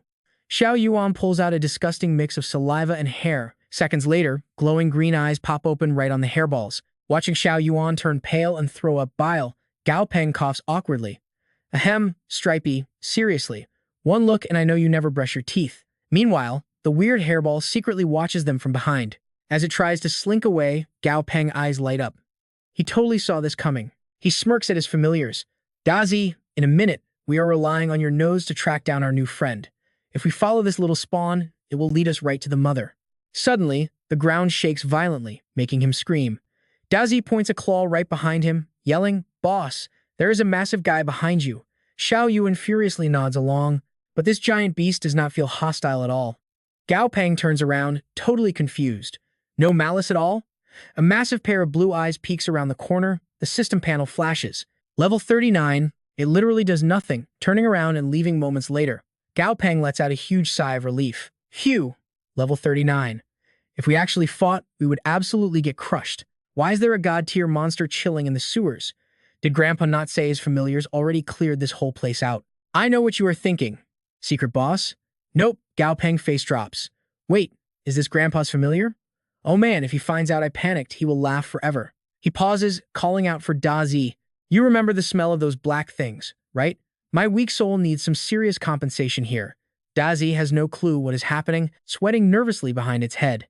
Meanwhile, the dark rabbit spawn is desperately trying to escape. Suddenly, a bright light hits it, scaring it completely stiff. Gao Peng walks up with his flashlight. Found you. Seeing it bolt again, Gao Peng immediately shouts his command. Xiao Yuan, cut it off. The little bird ape spits blazing fire, chasing the frantic rabbit spawn down. Dazi joins the hunt, attacking with unstoppable momentum. The cornered dark rabbit spawn spots a red rat nearby and instantly forces a symbiotic link. The possessed rat suddenly looks terrifyingly fierce. It bears massive fangs and giant canines, launching right at Dazi. The centipede raises its claws to block, but the backlash slams Dazi into the wall so hard the stone literally cracks. The rat smirks, flexing its razor-sharp claws. Seeing this rat act so incredibly arrogant, Gao Peng growls. Dazi, fry it with electricity. Violent lightning erupts all around Dazi. But before Dazi can even launch the attack, the rat sprints away like a coward, leaving the completely defenseless rabbit spawn on the floor. Dazi shakes off the dizziness, while Gao Peng stands there, totally speechless. He frowns, analyzing the situation. It looks like this parasite absolutely needs symbiosis to survive. The dark rabbit spawn cannot force the host to stay and fight a losing battle. But honestly, that is perfect. I just want this rabbit's abilities, not its weak mindset. Seeing it try to crawl away, Gao Peng and his monsters circle it. He sneers coldly. Fighting back is completely useless now. Once the crew heads back up to the surface, Manager Wang rushes over. Boss, what is the situation? Gao Peng looks at him, giving a cool, short reply. Handled. Send some guys down later to fix the cracked walls. He turns to the side, giving orders. Dumby, grip this tight. Dazi, all of you go take a well-deserved rest. The dark rabbit squirms wildly in Dumby's skeletal hand, desperate to escape. Suddenly, part of its body slips out, crawling straight across Dumby's face. Gao Peng's face darkens. Why does this stupid rabbit seem brain dead? Trying to find flesh and blood on a literal skeleton? Dumby just raises its other massive hand, instantly clamping down on the pest so it cannot fight back at all. Gao Peng sees the rabbit go completely limp, almost like its soul left its body. He asks uncomfortably, "Dumby, what are you doing?" Dumby answers bluntly, "Moving around too much. Annoying. Do not like." Hearing that dry response, Gao Peng just sighs mentally. Forget it. You cannot rush taming a beast anyway. He reaches right into his bag, turning to the side. "Hey, Manager Wang, go grab a bulletproof glass box and lock this thing inside." Right after finishing his orders, his phone rings. He checks the screen. "Ji Hanwu, what is up?" Ji Hanwu's voice echoes out. "Xiao Peng, you can head back now." Gao Peng is stunned. "Back? I just got here." His grandpa laughs. "Your personal lab is finally finished. Come inspect it. And trust me, you and I are not ready for what he builds next." Hearing his grandpa's words, Gao Peng can't help but laugh. "The lab is ready? Perfect. Let's head out. Stick with me, we're about to witness something wild." Kai Han Dong leads his grandson into a hidden cave behind the villa. Bong looks around, totally blown away by the massive scale of the place. "Ji Hanwu, this is absolutely incredible." Hearing this, the old man just smiles warmly. "This is nothing, kid. Go ahead, touch that beam of light right over there." He steps right up to the glowing beam, gently reaching his hand out. The second his fingers make contact, the bright light instantly shifts into a deep glowing red. A soft mechanical click echoes as a massive door slowly slides open. Bong's eyes widen in pure shock. It opened. This tech is next level, he thinks to himself. Seeing the rooms packed with brand new, ultra-modern equipment, he lets out an amazed gasp. His grandpa chuckles. "Well, does this lab meet your standards? If you don't like it, I can just tear it down and rebuild it." Bong tightly clenches his fists, his face completely lit up with sheer excitement. "It's absolutely perfect," he practically shouts. President Kai gestures to the two men standing nearby. "Come here, little Bong. Let me introduce you to these guys. These two are rank S monster breeders." Hearing this, the men step forward. The middle-aged guy adjusting his glasses gives a polite nod. "Hello there, my name is Dang Ditch Mew." The black-haired man is Tu Hamin. He shoots a clearly annoyed glare at Kai Han Dong, crossing his arms. "I was already halfway through my own experiment." Ji Hanwu just waves his hand dismissively. "Your experiment funding is getting a 20% boost." Instantly, Tu Hamin's whole attitude flips. He smiles brightly. "President Kai, you are too generous." The old man then points straight at Bong. "This is my grandson, Gao Peng, an intermediate monster breeder." Hearing that, Dang Dixmu starts praising the kid. Ji Hanwu Kai absolutely beams with pride, completely failing to hide his joy. "Ha ha ha, no way. To be honest, his talent is just painfully average. Please don't praise him too much, or the brat will get arrogant." After his little humble brag, he turns back to Bong. "These two experts are here to help you finish your experiment. If there's anything you want to do, just ask them." Bong looks right back at his grandpa and says, "Ji Hanwu, first things first, I want to craft some evolution potions." Bong looks around the room and boldly pitches his grand idea. "I previously figured out special ways to block monster evolution, which can be used directly as medicine. If we can brew commercial potions based entirely on this foundation, they will definitely sell like absolute crazy. Plus, it will massively boost the Namthean group's reputation everywhere." Everyone listens closely as Bong lays out his master plan. The chairman, hearing his grandson's brilliant pitch, gets completely hyped and laughs out loud. "Is that really true? My grandson is absolutely amazing. A true, undisputed genius. I am just so incredibly happy right now." Ha ha ha. Seeing his grandpa overacting so hard, Bong's face completely deadpans as he watches the terrible show. He sighs internally. "Ji Hanwu, your acting skills are absolutely hopeless. Honestly, your performance is way worse than Sister Duong Duong's." Seeing the heavy doubt written all over the two experts' faces, Bong smirks. "You two are probably standing there laughing, thinking I'm just spouting absolute nonsense, right?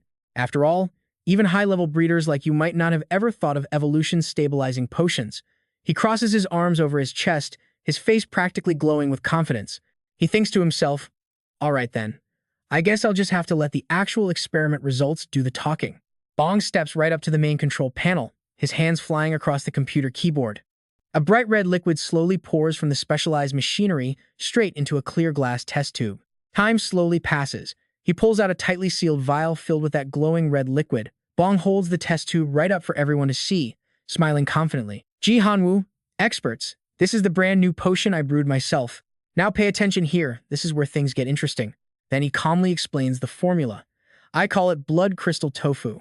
The main ingredients consist of his finger suddenly presses a shiny button right on the control panel. Bong's voice echoes out. And the test subject is he looks through the glass at a muscular ape with a long horn, happily peeling a banana inside the specialized testing room. A very common but fierce monster, the black ape. Tuhamin is totally confused hearing him use a black ape for this. A black ape? Aren't the potions for its two standard evolution paths already perfectly established? Dang Dixmu lets out a heavy sigh. Sigh.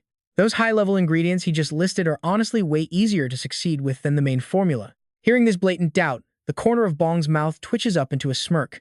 He thinks to himself, an improvement? This very first experiment will definitely leave an unforgettable impression on you guys. Standing outside, he works the controls and explains, because this specific experiment is going to be extremely intense, we need to pump in a massive amount of anesthesia. Right as the knockout gas fills the room, the ape immediately starts reacting. A robotic device targets the black ape's body. Bong calmly continues, once the black ape is completely knocked out, the machine will directly inject the custom potion. Just moments later, thick, swirling red smoke completely swallows the ape's body. Someone gasps in pure shock. This kind of violent reaction. I have never seen anything like this before. Dang Dixmio presses his face right up against the thick glass, totally desperate to observe everything. He thinks to himself, such an incredibly fierce, intensely conflicting reaction. This entire conflict process is highly worth researching. Even if this crazy experiment ultimately fails, we can still salvage something highly useful from this potion. President Kai's grandson really is something special. Deep inside the heavy smoke, the black ape's eyes glow with a terrifying, ferocious light. A moment later, it violently shatters its cocoon. Its glowing horn has grown significantly longer after this brutal evolution. Its entire body looks ridiculously powerful and pumped with raw energy. A system panel flashes into view. Monster name, Blood Crystal Butcher. Special Blood Crystal Evolution. Monster level, level 10. Monster quality, elite status. Monster attribute, blood type. Monster habit, prefers complete and total silence. Monster weaknesses, number 1, the blood defeat fruit. Number 2, any leech type living creatures. The perfect upgrade requirements are listed next. Number 1, a high-level blood crystal evolution. Dang Dikmyu looks at his boss in absolute awe. Incredible, President Kai. I have never seen this evolution before. Hearing this, Kai Handong beams. You and I both knew he'd blow their minds, right? Which means this exact monster variant has probably never been discovered before. Dang Dixmu fully agrees. Right. There is currently no record of this in any Black Ape database. Mr. Dang immediately barks an order at Tu Ha Min. Kid, hurry up and use the Star Spirit Obsidian to check its stats right now. Ha Min instantly replies, got it. Always eager to learn, Bong catches the unfamiliar term and looks at Mr. Dang for guidance. Teacher Dang, what exactly is a Star Spirit Obsidian? Hearing the boy's question, he happily explains the tool. It is a naturally mutated form of standard obsidian. After going through special processing, it can accurately check the true quality of any monster. Watching the stone shift from solid black to glowing green, someone shouts, we have a result. Green means elite quality. Kai Han Dong glances at the remaining test tubes on the table, deep in thought.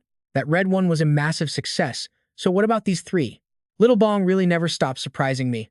But if outsiders find out about this monster-level talent, it will bring him endless danger. His whole vibe suddenly shifts.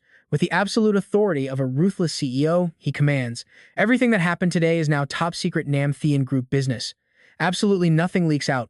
The 2 experts instantly snap to attention. Understood, President Kai. We won't say a word. Then Ji Hanwoo Kai turns back to his grandson with a smile. So, have you picked a name for this beast yet? This is the very first monster you have created. You should be the one to name it. Bong hesitates for a second, his voice a bit unsure. A name, huh? He turns to look at the massive, terrifying beast happily munching on a banana and finally decides. All right, let's call it the Blood Crystal Ape. Bong looks down at the 3 remaining test tubes in his hands. As for these 3 potions, I'm naming them Earth Potion, Type 1, Petrification Potion, Type 1, and Royal Potion. His hands nimbly fly across the touch screen again.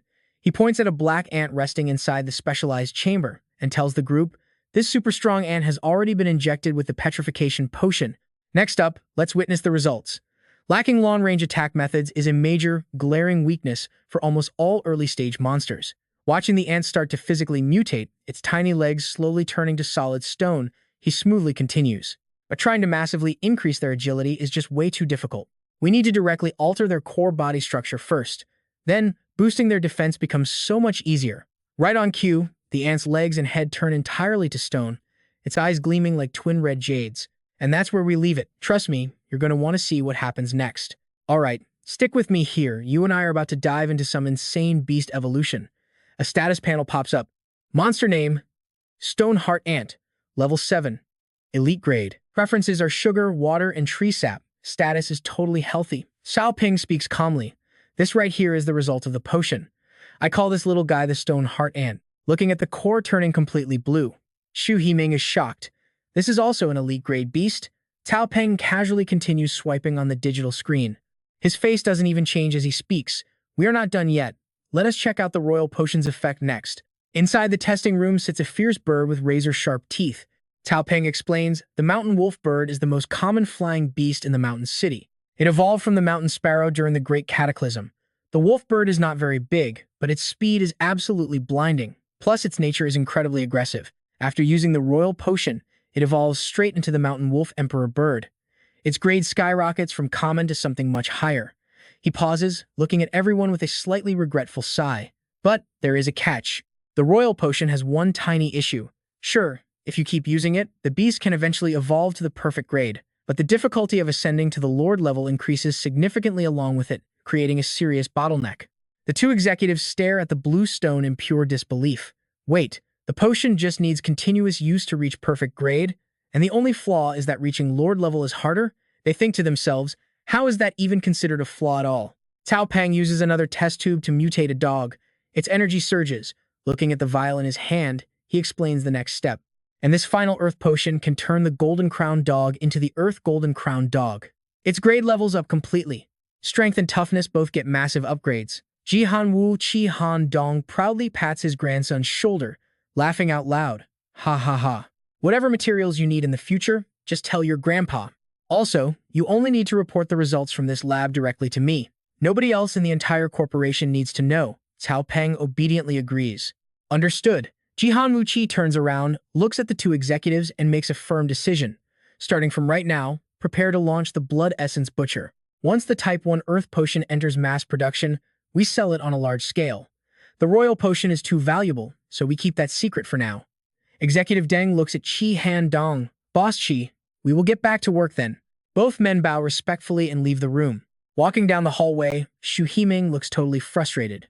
He mutters, the young people these days are seriously terrifying. Watch closely right here. This is exactly where his entire mindset starts to shift. The executives admit the kid is already catching up. Executive Deng smiles calmly. True, in less than 2 years, he will surpass us completely. Meanwhile, Gao Peng falls deep into thought.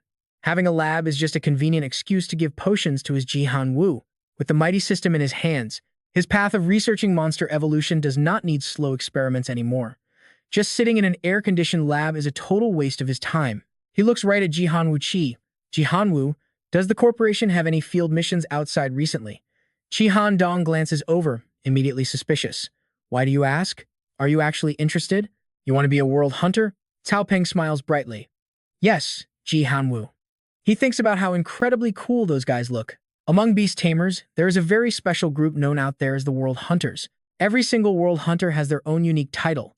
They are the absolute superstars of the tamers and the most powerful special faction in the field. He drifts into his imagination, picturing himself standing on a massive mountain peak, looking down at the world. He talks passionately. They are totally different from normal tamers. They charge into deep mountains and wild rivers, searching for completely unknown territories. They are the ultimate explorers of this world, the true wild heroes. The military needs to guard the central cities and protect the normal citizens. Today, almost half of the areas humanity has discovered are all thanks to the hard work of those world hunters.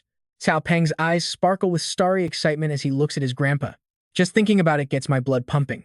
Qi Han Dong sees his eager expression and cannot help but laugh out loud. This brat. His personality has been exactly like this since childhood. Jihanwu Qi does not completely reject his grandson's eager wish. Going out into the wild is not impossible, but your tame beasts need some serious, proper training first. The combat style of these beasts is way too reckless. The real wild is absolutely not like the small forest near the central city. Extreme danger is hiding everywhere. Suddenly, one of his eyes flashes crimson red. His terrifying boss aura explodes outward as he gives a strict warning. Therefore, until you get my official permission, you are absolutely forbidden from stepping into the wild. Otherwise, I will break your legs myself. You can just lie in bed and recover. Cao Peng does not dare argue. He silently calculates in his head. I have universe-altering skills, yet he still wants to snap my legs? First, I would need to offer up the legs of all my beasts. Dazi, Aban, Achun, Little Flame. Little Flame does not need to. Jihanwuchi turns and walks away. Before leaving, he drops an order. Wake up at 6 a.m. tomorrow and bring your beasts for special training.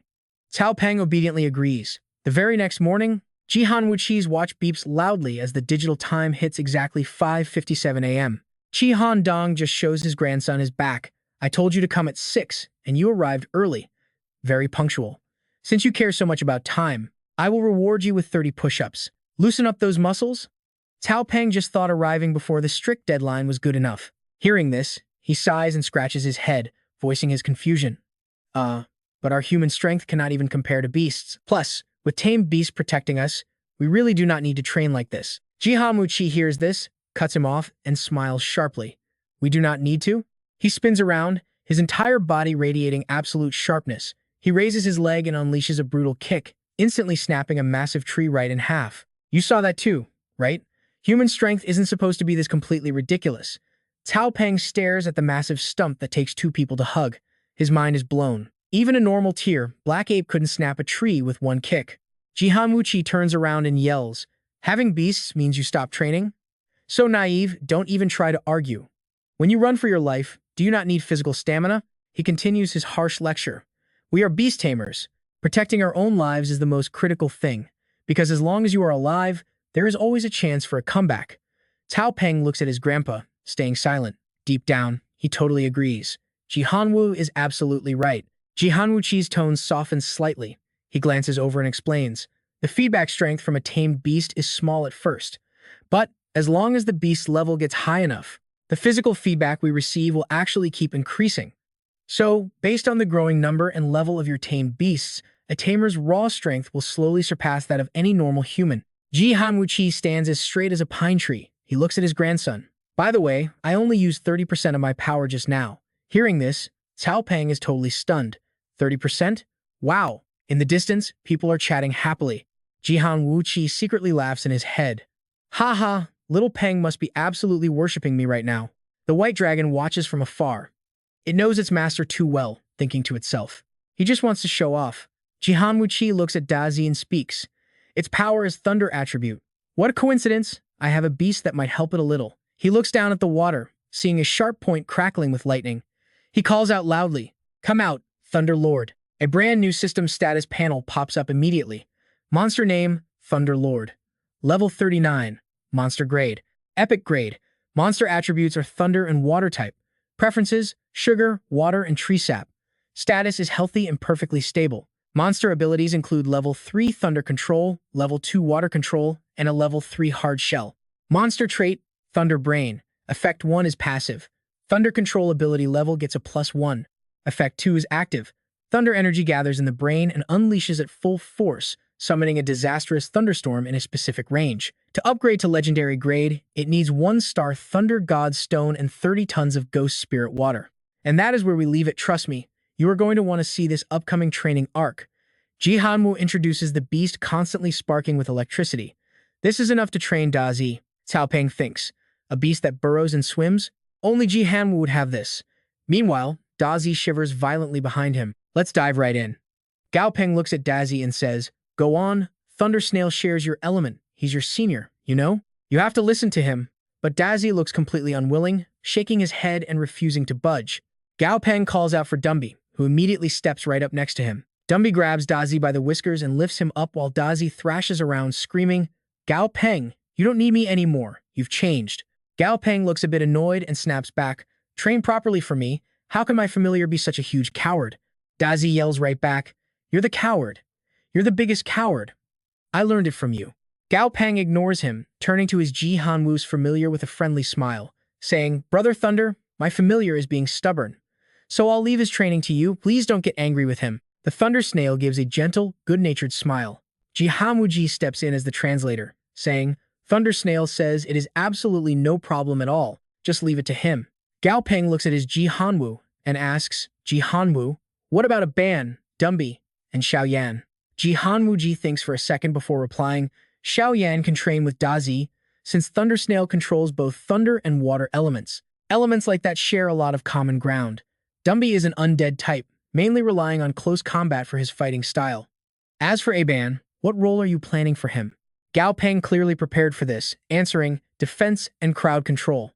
Jihan Wuji strokes his chin in deep thought, saying, so he'll be a control tank. Then he needs to train his crowd control and pure resistance. Suddenly getting an idea, Jihanwu raises a finger. He calls the White Dragon over and tells it, White Dragon, from now on, you'll be training right alongside Dumby and Aban. A son sees the White Dragon and its mind just blanks out, dropping to the ground while mumbling, what a huge fish. Jihanwu raises his hand to signal, all right then, let's begin. The White Dragon ruthlessly whips its tail, catching Dumby off guard and sending him flying 100 meters. Seeing this, Aban instantly releases a golden light to dig a deep hole in the ground. Gao Peng thinks Aban is using a brand new move, excitedly wondering about this light. Did Aban actually unlock an earth element ability right here? He's making a cave. Is he trying to set up a trap? I never expected Aban to use actual tactics. Now watch this carefully. Aban quickly dives into the hole to hide, leaving Gao Peng completely stunned. But hiding doesn't work. The White Dragon just lifts Aban up by the leg and slams him down so hard he sees stars. Furious, Aban totally loses his temper. Gao Peng panics and yells, oh no, if Aban goes crazy, we are in deep trouble. Before he can even finish, the arrogant White Dragon simply flicks its finger, sending Aban flying far away once again. Dumby struggles, pushing off the ground to stand back up. He channels all his inner energy to attack, but he's still leagues below the White Dragon. The moment he barely touches it, he gets whipped down instantly. Humph, to think I actually got hit. The White Dragon is genuinely shocked that Dumby managed to even touch its body. Gao Peng's Jihanwu bursts into roaring laughter. Ha ha ha, Aban and Dumby definitely need to train a lot more. Gao Peng's jaw drops in disbelief, thinking, I knew the level gap was big, but losing this fast is just insane. He turns around and asks, where did Dazi go? Right now, Dazi and the Thunder Snail are actually arguing. Dazi says, you're amazing. I'm nowhere near your level. The Thunder Snail replies, this is just a game suited to your current abilities. Finishing its sentence, it unleashes massive bolts of powerful lightning that completely cover the entire sky, stating, and this right here is my actual level. Seeing this, Dazi drools in pure admiration, going wow. Thunder Snail encourages him, saying, honestly, it's not as hard as you might think, at least not for me. Controlling lightning is simply my natural-born talent, exactly like how you use dozens of legs to walk around, because that is your innate gift. As long as you practice, you can easily do it. But for that little bird next to you, trying to walk with dozens of legs at the very same time is just absolutely impossible. Thunder Snail turns and asks Xiao Yan, isn't that right? Xiao Yan, suddenly dragged into this conversation, looks totally annoyed and snaps back, what does that have to do with me? Who cares if you have lots of legs, they're still super short. Xiao Yan never forgets to mock Dazi. After talking, Xiao Yan spits out a fireball. The Thunder Snail is shocked to create a fireball on the very first try. Even if it were me, I would have to try several times at first to get it right. Yet this little one-legged bird managed to succeed on its very first attempt. You have incredible potential. Praised by the Thunder Snail, Xiao Yan humps proudly. I know what you're thinking. Dazi won't take this sitting down, right? Exactly. Annoyed by the bird's arrogance, Dazi fumes, thinking, stop showing off. Isn't it just using the hidden power inside your body? I can do that too. After saying that, Dazi closes its eyes and channels all its inner energy. Its entire body gets wrapped in a glowing, bright purple light. Feeling this massive surge of energy, Dazi screams out, oh yeah, this is it. This is my true power. Gao Peng sees this, thinking he's finally getting a proud moment, and excitedly thinks, all right, so the next step is taking all that raw power inside the body and releasing it safely and steadily, right? Come on, Dazi, you got this. Dazi yells out, come out. Not wanting to disappoint him, Dazi releases a massive gas bomb, but there's a catch. This gas smells absolutely disgusting and rotten. Gao Peng is speechless. Meanwhile, a son is still in a daze, talking total nonsense. Big fish, please don't eat me. Fast forward to half a month later, we are back in that exact same massive courtyard right at this moment. Dumby is training with the White Dragon, dodging its attacks as fast as lightning. He quickly grabs the White Dragon's tail, using that momentum to launch himself high into the air. Clenching his fist, he channels every ounce of his power and lands a brutal punch right onto the White Dragon. Gao Peng stands on the sidelines cheering amazing job. Dumby bounces back out, landing hard enough to create a crater under his feet, happily throwing his hands up like he just won. At this moment, the white dragon tells Dumby, "Not bad at all. Your reaction time and speed have finally met the standard. Just now, my water control ability was actually matching the maximum power of most commander-tier water monsters.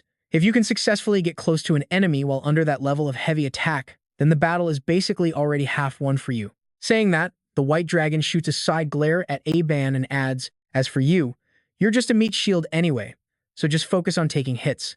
Feeling totally wronged, Aban tears up and whimpers, but Gao Peng comforts him, saying, "It's okay. At least you aren't afraid of getting hit." Up in the sky, a bird appears, surrounded by fiery orbs that blast straight into the lake, creating massive, deafening explosions. Xiaoyan, after all this intense training, can finally control the fire element flawlessly. The destructive power is incredible. As for Dazi, it looks like he still needs a bit more practice.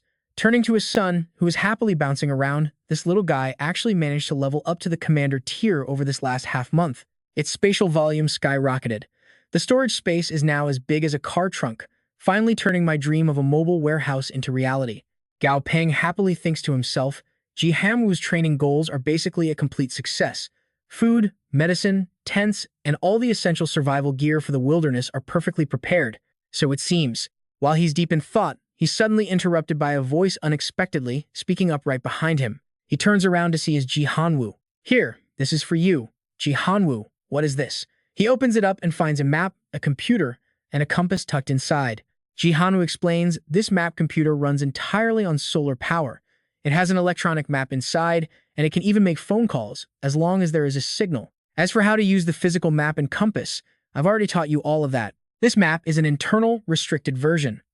All the major and minor regions near Yuzhou City, along with every single danger zone, are clearly marked right on it. Make sure you study it carefully. You have a flying type familiar, so compared to the vast majority of explorer monster trainers, you have an extra layer of defense when facing deadly dangers. You must learn how to make the right choices. Remember, your Ji Hanwu is always here for you. Deeply moved, his eyes widen as he thinks, "Ji Hanwu, I remember when your hair was still completely black." He replies warmly, "Yes, sir. Wait for my return from the deep forests outside Yuzhou City." Right now, Xiaoyan is soaring through the sky scouting the situation, while Gao Peng's group navigates the path using the map down below. We must be exactly in this spot right now. These red circles on the map are way too densely packed. Glancing over, there are easily more than 10 of them. These are all territories of Lord-tier monsters. No wonder Ji Hanwu warned him the wilderness was dangerous. And that's where we leave it. Trust me, you're going to want to see if Aban finds that Earth Spirit Heart for his epic evolution. Let's dive right into this crazy world. Bury this in black soil for 72 hours, and boom, Earth Shield evolution. He mutters about the Earth Spirit Heart, pulling up his system panel. Did his soul strength actually level up? He checks the panel. The Earth Spirit Heart grows easily deep inside caves completely surrounded by mountains. Focusing on the data actually reveals the item's living habitat. Suddenly, a massive swarm of giant mosquitoes flies in from afar. Little Flame panics, screaming that there are huge mosquitoes everywhere. Gathering its energy, it forms fireballs to attack, but Gao Peng stops it. "Hold on, Little Flame, don't attack yet." Hearing the command, the bird lands on a branch, asking its master why. Why not strike while they're off guard? He explains the deep forest is dark, filled with thick trees and heavy brush. There might be more hidden mosquitoes, and getting surrounded would be an absolute nightmare. We have to use our brains to deal with these monsters. Saying that, he reaches right into Ah Chun's spatial storage to dig around. He pulls out a huge bag. Both his and Ah Chun's faces turn super sinister as he announces the ultimate mosquito repellent bag. It's a special plant mix made to drive bugs completely crazy. Ah Ban opens the bag high up, while Ah Dai frantically waves his arms to fan the potent herbal smoke straight toward that giant mosquito swarm. Little Flame watches in awe as he declares, "Now it is time to witness a miracle." Inhaling the smoke, the giant mosquitoes totally freak out. Hiding behind the bushes, the MC's crew celebrates. Easy control. Just basic operations here. Ah Chun, Ah Dai, Ah Ban, Da Zi, and Little Flame stare with absolute sparkling eyes. Continuing their journey, the massive Ah Dai carries everyone on his shoulders to cross a stream.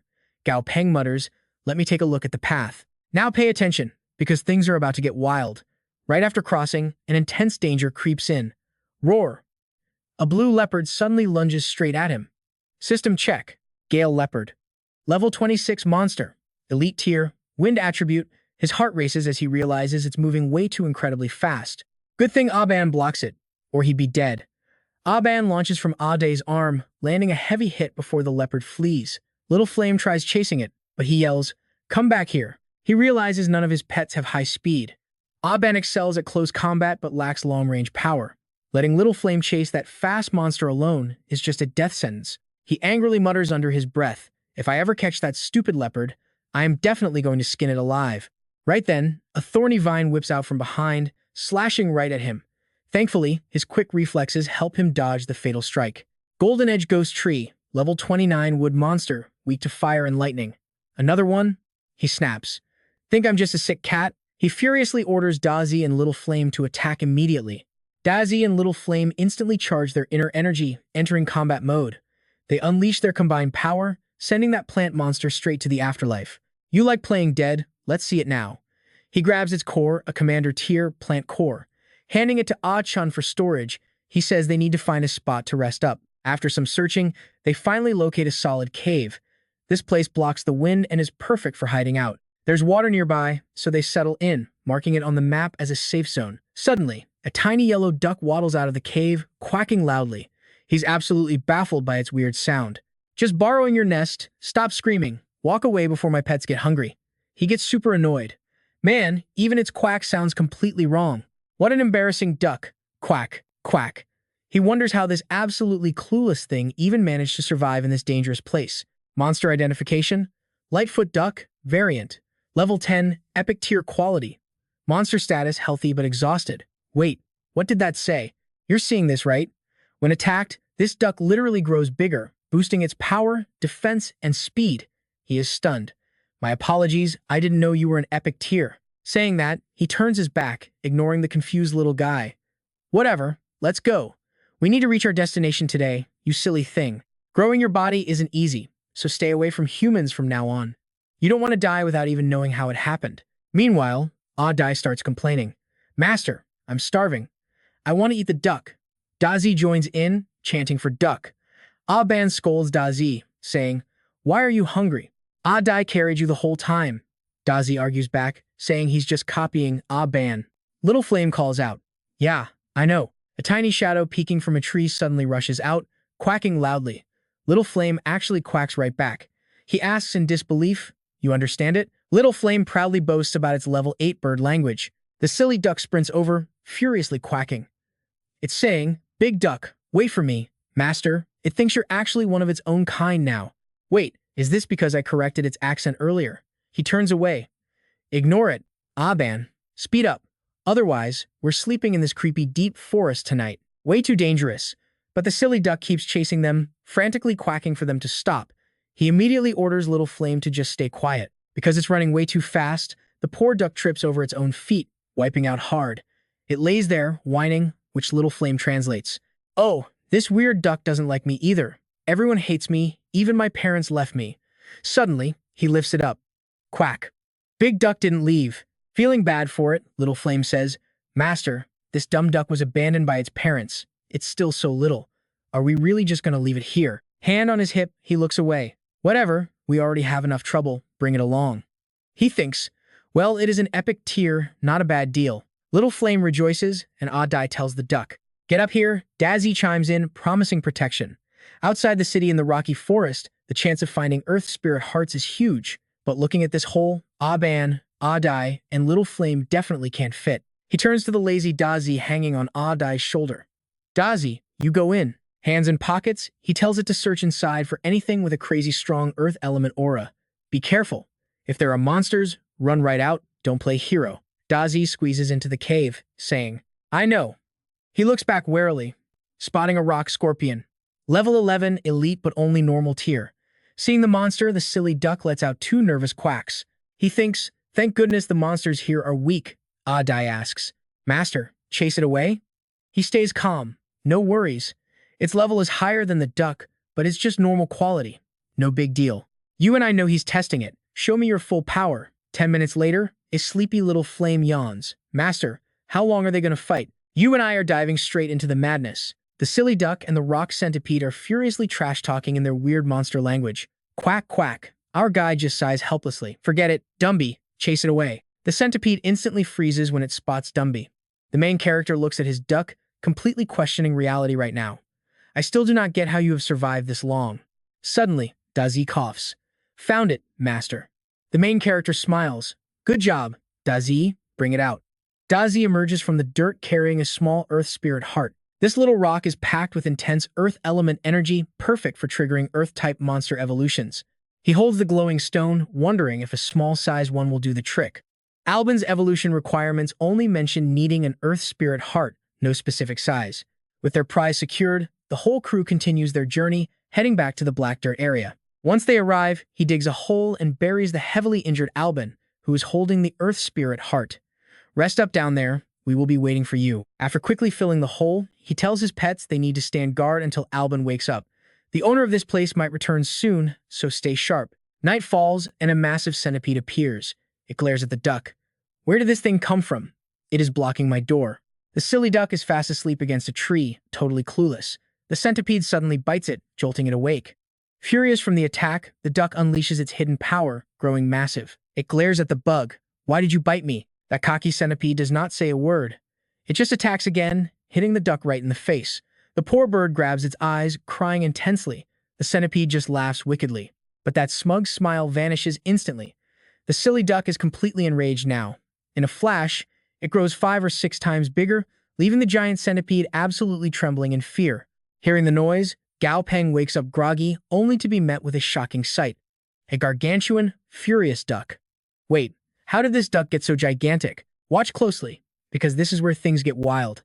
The terrified centipede tries to run for its life, but the giant duck just flattens it with one brutal stomp. Standing behind the giant bird, he thinks to himself, at first, I thought its power only increased its size slightly. I assumed that kind of growth could not stack. I thought it was a useless passive skill, but this is actually miraculous. This duck is seriously blessed. As the bird shrinks back down, he makes a decision. Maybe I should contract this guy. He calls out, hey, come over here. He uses his power to enter the duck's mental space. The outer layer is glowing with vibrant colors. He remembers the guild master saying this means the creature feels relaxed. But then things get incredibly weird. Wait, a tree with wings? He stares in absolute confusion. Flowers with mouths and eyes? This duck looks stupid, but its mind is insane. Suddenly, he freezes. The environment shifts completely, showing a memory of 2 large adult ducks. Is this our baby? One asks. Yes, look at those big eyes. But the father duck furiously screams out. It has 5 toes. It is a freakish monster. The little baby duck just sits there, confused. What does monster mean? It curls up in a corner, watching its siblings eat happily. The innocent little duck thinks, we are family, maybe they will share. But they just snap back, who is your family? Cruelly bullied and chased away by its own siblings, they scream, stay away from us, monster. Losing control of its emotions, the tiny duck accidentally activates its power, growing huge. The others scream, a real monster. One of them runs crying to their dad, Papa, that monster is bullying us. The angry father throws the little duck into a desolate area. You 5-toed freak, just stay out here and die. The mother looks sad, but does absolutely nothing. The little duck cries alone. Why abandon me? Why am I a monster just for having an extra toe? Watching this memory, the main character finally understands.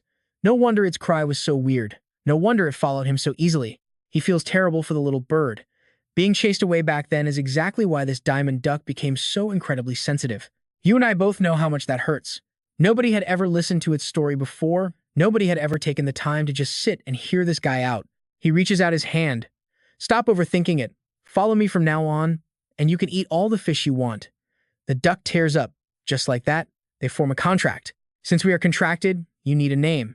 You are covered in yellow feathers, so I will call you Little Yellow. The silly duck just tilts its head, totally confused. Boom! A massive pillar of light erupts from the ground. Albin bursts out with tough scales. System check. Great Earth Shield Spider, level 25, Commander Tier, Epic Grade, Earth Attribute. Monster skills include level 2 Earth Control. Current status, perfectly healthy and extremely happy. Its special trait is Earth Spirit. The Earth Spirit heart replaced its original heart, massively boosting its Earth element connection, but dropping its compatibility with all other elements. Passive Effect 1 boosts its Earth Control power by 1 level. Effect 2 gives it Earth Protection, meaning as long as it touches the ground. It continuously absorbs power to create an Earth armor. Gao Peng is thrilled. Albin's evolution is a complete success. This mountain expedition definitely paid off big time. Let's head home. Cutting back to his Yuzhou villa. Fresh out of the shower, Gao Peng finds a note, company emergency. Eat breakfast, then check the dossier. He smiles helplessly. Jihan worries way too much. I am not a kid anymore. He opens the file to see photos of West Sea Lake, absolutely infested with giant monster fish. High-level company scouts spotted a glowing artifact sitting at the bottom of the huge lake, attracting the entire fish school. It is a water-forbidden magic stone. He just told his grandpa yesterday about needing materials to upgrade the duck. This stone is absolutely mandatory for its final evolution path into a magic-forbidden duck. I absolutely have to get my hands on this stone. Suddenly, the desk projector lights up with his grandpa's face. Read the file. Is that the material you need? Gao Peng nods. His grandpa grins confidently. Perfect. I will send my men to grab it. Just chill at home. Hanging up now. Wait, that is it? Gao Peng is stunned. Usually in these stories, the hero has to fight wild beasts, risk his life, and overcome insane trials to get the treasure. Or maybe clash with some arrogant young master from another faction and accidentally start a massive blood feud. He cracks a wicked smile. But honestly, having a rich grandpa feels so good. Meanwhile, at West Sea Lake, several boats are surrounding the spot holding the magic stone. The men in black on the deck are totally terrified. Bro, how many monster fish are actually down there? This entire lake is an absolute disaster zone. We knew there were a lot, but this is just insane. A one-eyed mercenary speaks up. For this mission, the corporation offered a 300 million Alliance coin payout, plus 3 mid-tier boss monster crystals. The reward is incredibly huge. Did you really think a payout like that would be easy? Relax. With so many squads here, we just need to survive until the end and grab the treasure. A gigantic water beast breaches the surface, and one guy panics. We are never escaping this lake alive without a flying beast. That is where we leave it, trust me. You and I will want to see what happens next. All right, you and I are diving right back into the madness. A trembling guy in black points ahead, yelling that E-rank flying beasts won't cut it. Boss, look over there. Hovering above is the yin-yang golden swallow king. His crew starts shouting they want out of this mission. He scoffs. Whoever wants this bounty can take it. We're leaving. We cut deep into the West Sea Lake. Down below, a tiny, big-headed fish swims right up to a glowing forbidden magic stone. It mutters, "This stone feels absolutely incredible. This has got to be the destiny Mama told me about. She ate one and became super powerful." It laughs, dreaming big. All the elite purple-backed yellow fish in our tribe came from Mama. I want to give birth to tons of crazy strong fish, just like her. Tons of them. Suddenly, a massive yellow fish rolls up, demanding, "Who's there?" A chilling voice shoots right back. "What makes you think you can talk to me like that? Want to get eaten?" The purple-backed fish warns the giant interloper to back off from their territory, but the giant yellow fish just glares, eyes burning blood red as it bares rows of razor-sharp teeth. The purple-backed defender instantly panics. Total disaster. This isn't just any fish, it's the giant yellow fish alpha. How in the world did they attract the boss? The purple-backed guards quickly block the little one, screaming at the massive alpha to stay far away. They threaten him. "The girl behind us is our king's favorite daughter. If you even scratch her, our king is going to absolutely lose his mind." The alpha just lets out a creepy, booming laugh. Hee hee hee. Do you really think a bear is scared of revenge just for eating a tiger cub? Still laughing, it darts straight for the tiny fish. Nope, because if a tiger ever got the chance, it wouldn't spare a bear cub either. Your king has plenty of kids anyway. Me eating just one of his daughters today is perfectly fair. Wait, what is happening? The terrified purple-backed guards shout at the little fish to run for its life. "We'll buy you time. Use the water shield." Two guards launch a desperate combo attack, trying everything they can to lock the alpha down. But those weak hits don't even scratch the giant alpha. It rises up, flexing ridiculously huge, rippling muscles and sneers. "You pathetic weaklings. Your whole evolutionary path is a joke. Pure muscle is everything."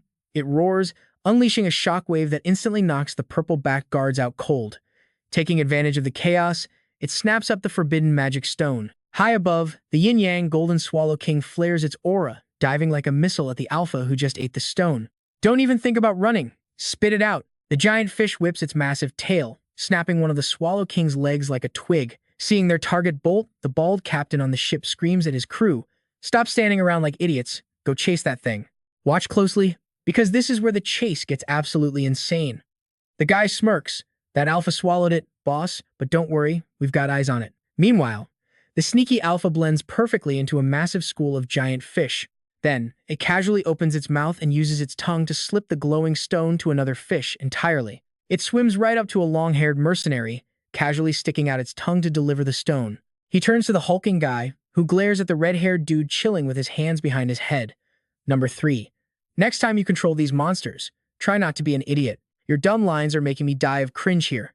The red-haired guy couldn't care less. The first crew is totally losing it. We found the alpha. Damn it, the school is too thick. We can't push through.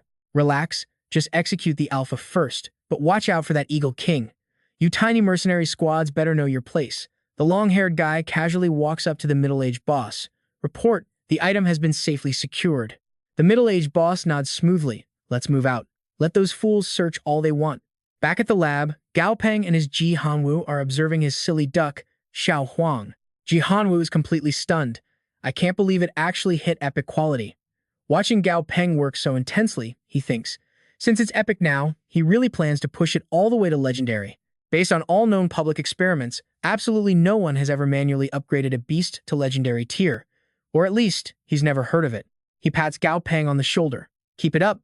Gao Peng stares at the stone, sweating a bit. The other materials are fine, but I only have one forbidden magic stone.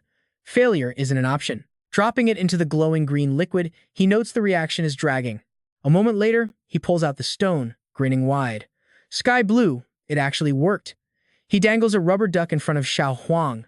Hey buddy, check this out. The duck's eyes instantly light up. Yellow duck, give it. I want the yellow duck. He taps the potion tube. Drink this first, and it's all yours. The duck wildly chomps down on the entire glass tube. Gao Peng panics. Wait, stop. I meant drink the liquid, not eat the literal test tube. Suddenly, the duck drops flat on its back, completely passed out as its feathers start falling off. You're probably thinking the same thing I am, why is it going completely bald? But wait, the duck violently jerks awake, flexing insane, rippling muscles covered in glowing blue runes. It realizes, I may be bald, but I'm finally a legendary powerhouse. The insane stats pop up. Monster, Forbidden Magic King Kong Duck. Level 10, Legendary Quality. Gao Peng immediately realizes the next step up is Mythic Quality, which actually requires the ridiculously rare Star Brilliance core. Just finding the locations of these crazy materials is going to be a massive headache. Honestly, whether they even exist on Earth anymore is a whole different problem. He sighs, swiping his screen. Let's just show Ji Hanwu the results first. Seeing the scan, Ji Hanwu loses his mind. Red tier, legendary quality. It's a success. My grandson just pulled off something nobody else on Earth could do. He firmly warns Gao Peng, looking dead serious. This stays strictly between us. If anyone asks, you tell the public this beast was already at legendary quality when you first got it. Understand me? Ji Hanwu, aye. The old man cuts him off warmly. It's fine. I know you've got your secrets, and you don't owe me any explanations. He turns away, adding casually, but I'm totally leaving my own beast's upgrades in your hands now. Gao Peng is genuinely touched. Who else would trust him this unconditionally? Right on cue, Xiao Huang snaps out of its daze. Oh, you're awake? Quack! Gao Peng busts out laughing. Don't sweat it, buddy. I think you look absolutely badass now. The duck fiercely marches to the mirror, throwing the door open. Quack! Quack! It stares hard. This is without a doubt the ugliest duck I've ever seen. It laughs like an idiot, then suddenly freezes. Wait, this ugly duck is me. It immediately bursts into tears, turning to Gao Peng. Big bird, what's your problem? The flaming owl suddenly smacks the silly duck's head. Stop yelling. We are noble bird beasts. Show some manners. Dazi and a shun pipe up in the back. Look who's talking. The system reveals the new secret pattern. It passively repels elemental energy, with the intensity scaling directly to the host's physical stats. Let's look at Effect 1, a crazy strong passive ability. It grants extreme resistance against all elements, offering especially insane defense against any water attacks. Effect 2 is a wild active skill, temporarily supercharging the secret pattern to its absolute max. It creates a massive vacuum domain around the duck, violently pushing away any approaching elements and completely wiping out all elemental power within its blast radius.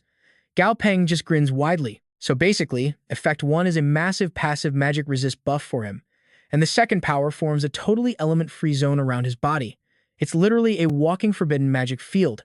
He's laughing to himself as the scene shifts to the Yuzhou University campus. Gao Peng steps right out of his car. Man, finally made it. Suddenly, he spots a familiar girl. A guy offers, "Hey Junior, need a hand?" She coldly rejects him. Turns out, she goes to Yuzhou too. Gao Peng walks past, deciding to just register. Heading into campus, he figures the tamer registration spot has to be close.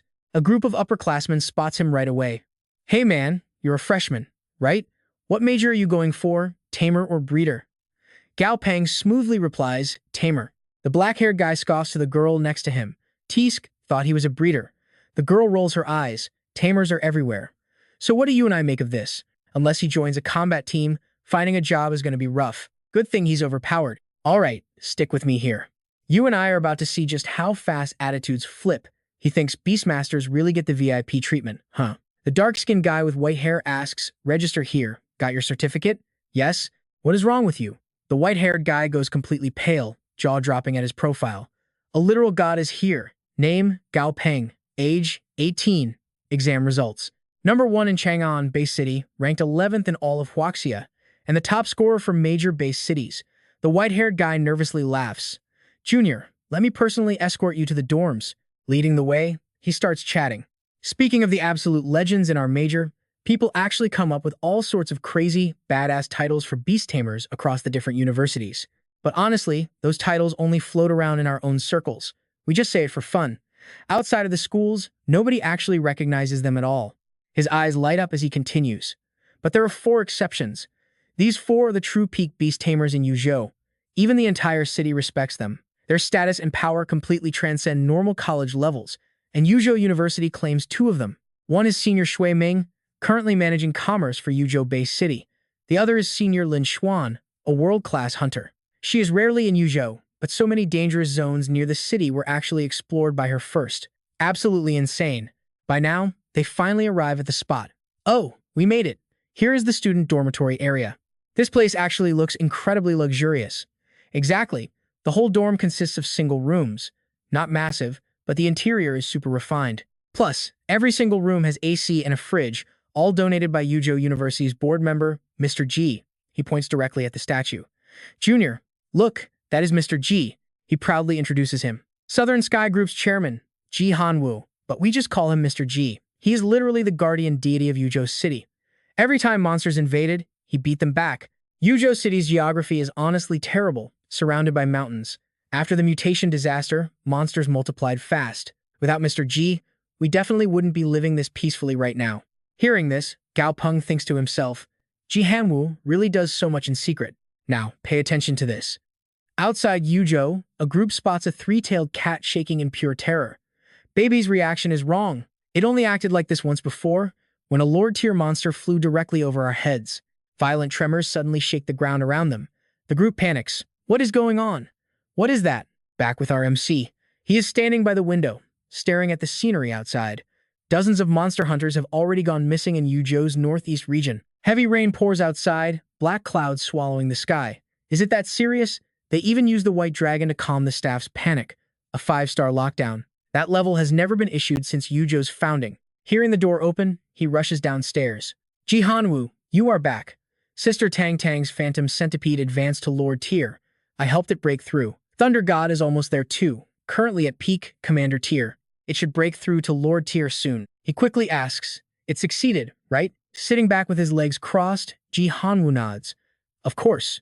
The phantom centipede transformed drastically this time. You probably would not even recognize it if you saw it now. Pouring tea, he says. "Ji Hanwu, this lockdown is for a brand new monster type." He looks confused. "A new monster? Something never discovered before?" "Exactly. And it is not just Yuzhou. Signs of mutation are appearing globally." He looks dead serious. "These new monsters have far too many bizarre traits. Scholars already think those old myths and legends weren't just nonsense." He hands him a photo, Yuzhou's top-tier monster. This is an aerial shot of its true form. Its true form is a living mountain. He is completely baffled. Ji Hanwu pats his shoulder. "Yeah, luckily, the mountain spirits we found aren't massive. The biggest is only 300 meters tall. Calling it a mountain is a stretch, more like a high hill. Plus, due to their massive size, a mountain spirit moves incredibly slowly. You and I both know a regular mountain can't do this. Look at that guy impaled on stone spikes. Its surface is deadly. We suspect the missing hunters accidentally walked onto the camouflaged mountain and were brutally killed." Walking upstairs, he reassures him, "Do not worry. Even if the sky falls, Ji Hanwu can hold it up. Plus, those mountain spirits have developed intelligence, meaning we can negotiate. If things get desperate, the military will just carpet bomb them with explosives." He looks away, thinking, I am not like him. I am selfish. I have no grand ideals about sacrificing myself to save the world. I never wanted them to be heroes anyway, because being a hero is the most dangerous job. He turns back with a smile. "Oh right, I found clues on those materials you asked for. They should arrive in a few days. His mood instantly brightens. Yeah, Ji Hanwoo, go rest. Stop worrying about all this stuff. After he leaves, Gao Peng thinks to himself, Ji Hanwoo got me the gold and blue sand, the exact materials needed to upgrade Daisy to legendary grade. Having Ji Hanwoo's help is easy mode. Grabbing an umbrella, he steps outside. Gao Peng, you've been slacking lately. Back then, I had to hide my power just to survive as a loner. Walking with a smirk, he thinks, time to make a big move. A few days later at Yuzhou University, two classmates gossip. How was that blood butcher potion you bought? Listening in, he hears, the potion is amazing. After my violent ape drank it, its fur turned completely bright red, and its strength leveled up like crazy. Its temper got way worse though. Man, I wonder when they will restock it. The situation is super tense right now. Everyone wants to get stronger. Walking out, Gao Peng thinks, Ji Hanwoo's potion production is insanely fast. Buzz, his phone vibrates. Ji Hanwoo sent a message. It is a picture of a tall mountain. Looks like the one we passed in the forest. Monster name, Mountain Spirit. Monster level, 48, Lord tier. Monster grade, normal. Monster attributes, nature, earth, and magma type. Monster abilities, level 4, earth manipulation. Monsters, lightly injured and enraged. Monster weakness, slow movement speed. But I never saw any new attributes on this mountain before. He falls deep in thought. A level 48 Lord tier monster? Feels a bit too tough to handle. Plus, according to Ji Hanwoo, this isn't the only mountain spirit near Yuzhou. There's a massive mountain range nearby called the 10,000 Great Mountains. Suddenly, Ji Hanwoo video calls him. He answers, but the screen is completely pitch black. Ji Hanwoo. Hey, isn't this a video call? Why is the screen totally black? Due to weak signal, the video is glitching out. Ji Hanwoo asks, Little Peng, are you still at school? Over at the mountain, it is total chaos. We are here, everyone land, an explorer shouts. Captain, the mountain spirit's core is already gone. Understood. Keep gathering data. I will report back to headquarters first. Right now, Gao Peng Ji Hanwoo is standing directly on the White Dragon's back, video calling him. Well, I am up really high right now. He asks again, Ji Hanwoo, what did you just say? The audio is cutting out, he replies. Little Peng, head home first. I need to get a little exercise in today. Then, he hangs up. Trust me, you'll love what happens next. Ji Hanwoo rolls his sleeves up, grinning with pure killer intent. Old friend, let's get a real workout today. Meanwhile, at Southern Sky Laboratory, a man reports to Chairman Ji. The sampling work on the mountain spirit is totally complete. The lab results will be synchronized to our corporate headquarters very soon. Let's jump back into this wild monster world. The guy keeps heavily flattering Lord Jiaxi, claiming the military secured a temporary peace agreement. But the chairman just waves it off. He knows perfectly well that possessing consciousness means wielding absolutely massive, terrifying power. They could easily wipe out all living things within their sensing range. The chairman seriously analyzes the situation even if the mountain spirit is highly intelligent. Trying to negotiate with it has never actually worked out. It just doesn't understand peace. Now that it senses its own kind failing and realizes it isn't completely invincible, negotiations might actually happen. The chairman finally concludes that when facing down literal monsters, sometimes using absolute brutal force to subdue them is just the most effective way to communicate. The mustache man listens in absolute awe, praising him as a true prodigy. Pointing eagerly toward a massive flock of birds, he says, Look here, this is the legendary Royal Mountain Wolf Sparrow Legion. He gestures to the biggest beast of them all and proudly introduces it. This is the undeniable alpha of the flock. Its overall strength is completely off the charts compared to the rest. Plus, it can actually buff the entire Royal Mountain Wolf Sparrow Legion. The chairman firmly crosses his arms and commands, Test their combat power right now. The mustache man quickly replies, Yes, sir. He spins around, slams the remote control, and instantly, a heavy iron door violently grinds open to reveal the test subject. The combat power of these Royal Mountain Wolf Sparrows is completely beyond imagination. I really want to meet the genius who invented this royal medicine. A massive mutant pig heavily stomps out of the iron container. The mustache man quickly explains the setup. This is a boss-tier boar monster. Normally, the wolf sparrows would absolutely never attack something this strong unless they had a massive flock of over 100,000, or they were literally starving to death in the wild. The alpha bird throws its head back and lets out a piercing screech. Hearing the clear command, the Royal Legion instantly dive bombs the pig monster, ruthlessly overwhelming it before it can even react. Their sheer strength and terrifying aggression are just completely insane. The mustache man gets totally hyped up and yells, This isn't even their true limit. If we just keep giving them the royal medicine, the power of these Royal Mountain Wolf Sparrows will keep skyrocketing to new heights. The inventor of this medicine is an absolute, undeniable genius. The chairman is highly satisfied. You all did a great job today. Keep it up. He feels completely thrilled and incredibly proud, thinking to himself, my grandson is obviously a total genius. The materials were already delivered to Tubong, so the kid has probably started his amazing work by now. Just as the chairman predicted, Gao Peng is currently drawing all sorts of weird, complex patterns on the ground. A moment later, he stands up to admire his work, muttering, done, but this evolution altar looks incredibly creepy. Gao Peng then reaches his hand toward his floating jellyfish familiar and says, silly, give me the 10,000-year yin gold box. It obediently hands the box over, looking completely terrified of the item as it hides behind its master. Gao Peng picks up the rare crystal, inspecting it closely. Truly a super rare material, just holding it makes my whole body freeze over. He immediately throws it straight to the dry skeleton waiting inside the altar. Ah, die, swallow it, and the skeleton immediately gulps it down without hesitation. Instantly, the surrounding space violently distorts as a brilliant blue flame erupts in a massive flash. Gao Peng quickly shields his eyes from the blinding light. Staring in absolute shock, he sees a mysterious white bone tablet appear exactly where Ah Dai was just standing moments ago. Watch closely, this is where it gets crazy. Suddenly, Gao Peng spots a shadow drifting by. He looks again, totally confused. Shadows keep multiplying everywhere, completely overwhelming him. This place is swarming with them. The insane scene leaves him completely speechless. Even wilder, these shadows all seem to be kneeling down, worshipping their absolute king. From the brilliant light, a massive hand emerges. Ah Dai successfully evolved into the mighty Bone Tyrant. Its stats instantly pop up. Monster name, Bone Tyrant. Level 30, monster grade, legendary tier, absolute madness. Monster skills, hard bone level 2, undead control level 1. Gao Peng gasps in sheer amazement. Ah Dai got a huge boost this time, upgrading its overall grade and jumping 4 whole levels. The incredible stats just keep updating. Monster trait, Blood Thread Heart. Effect 1. Passive skill. It consumes a specific amount of blood and energy to physically manifest the glowing Blood Thread Heart.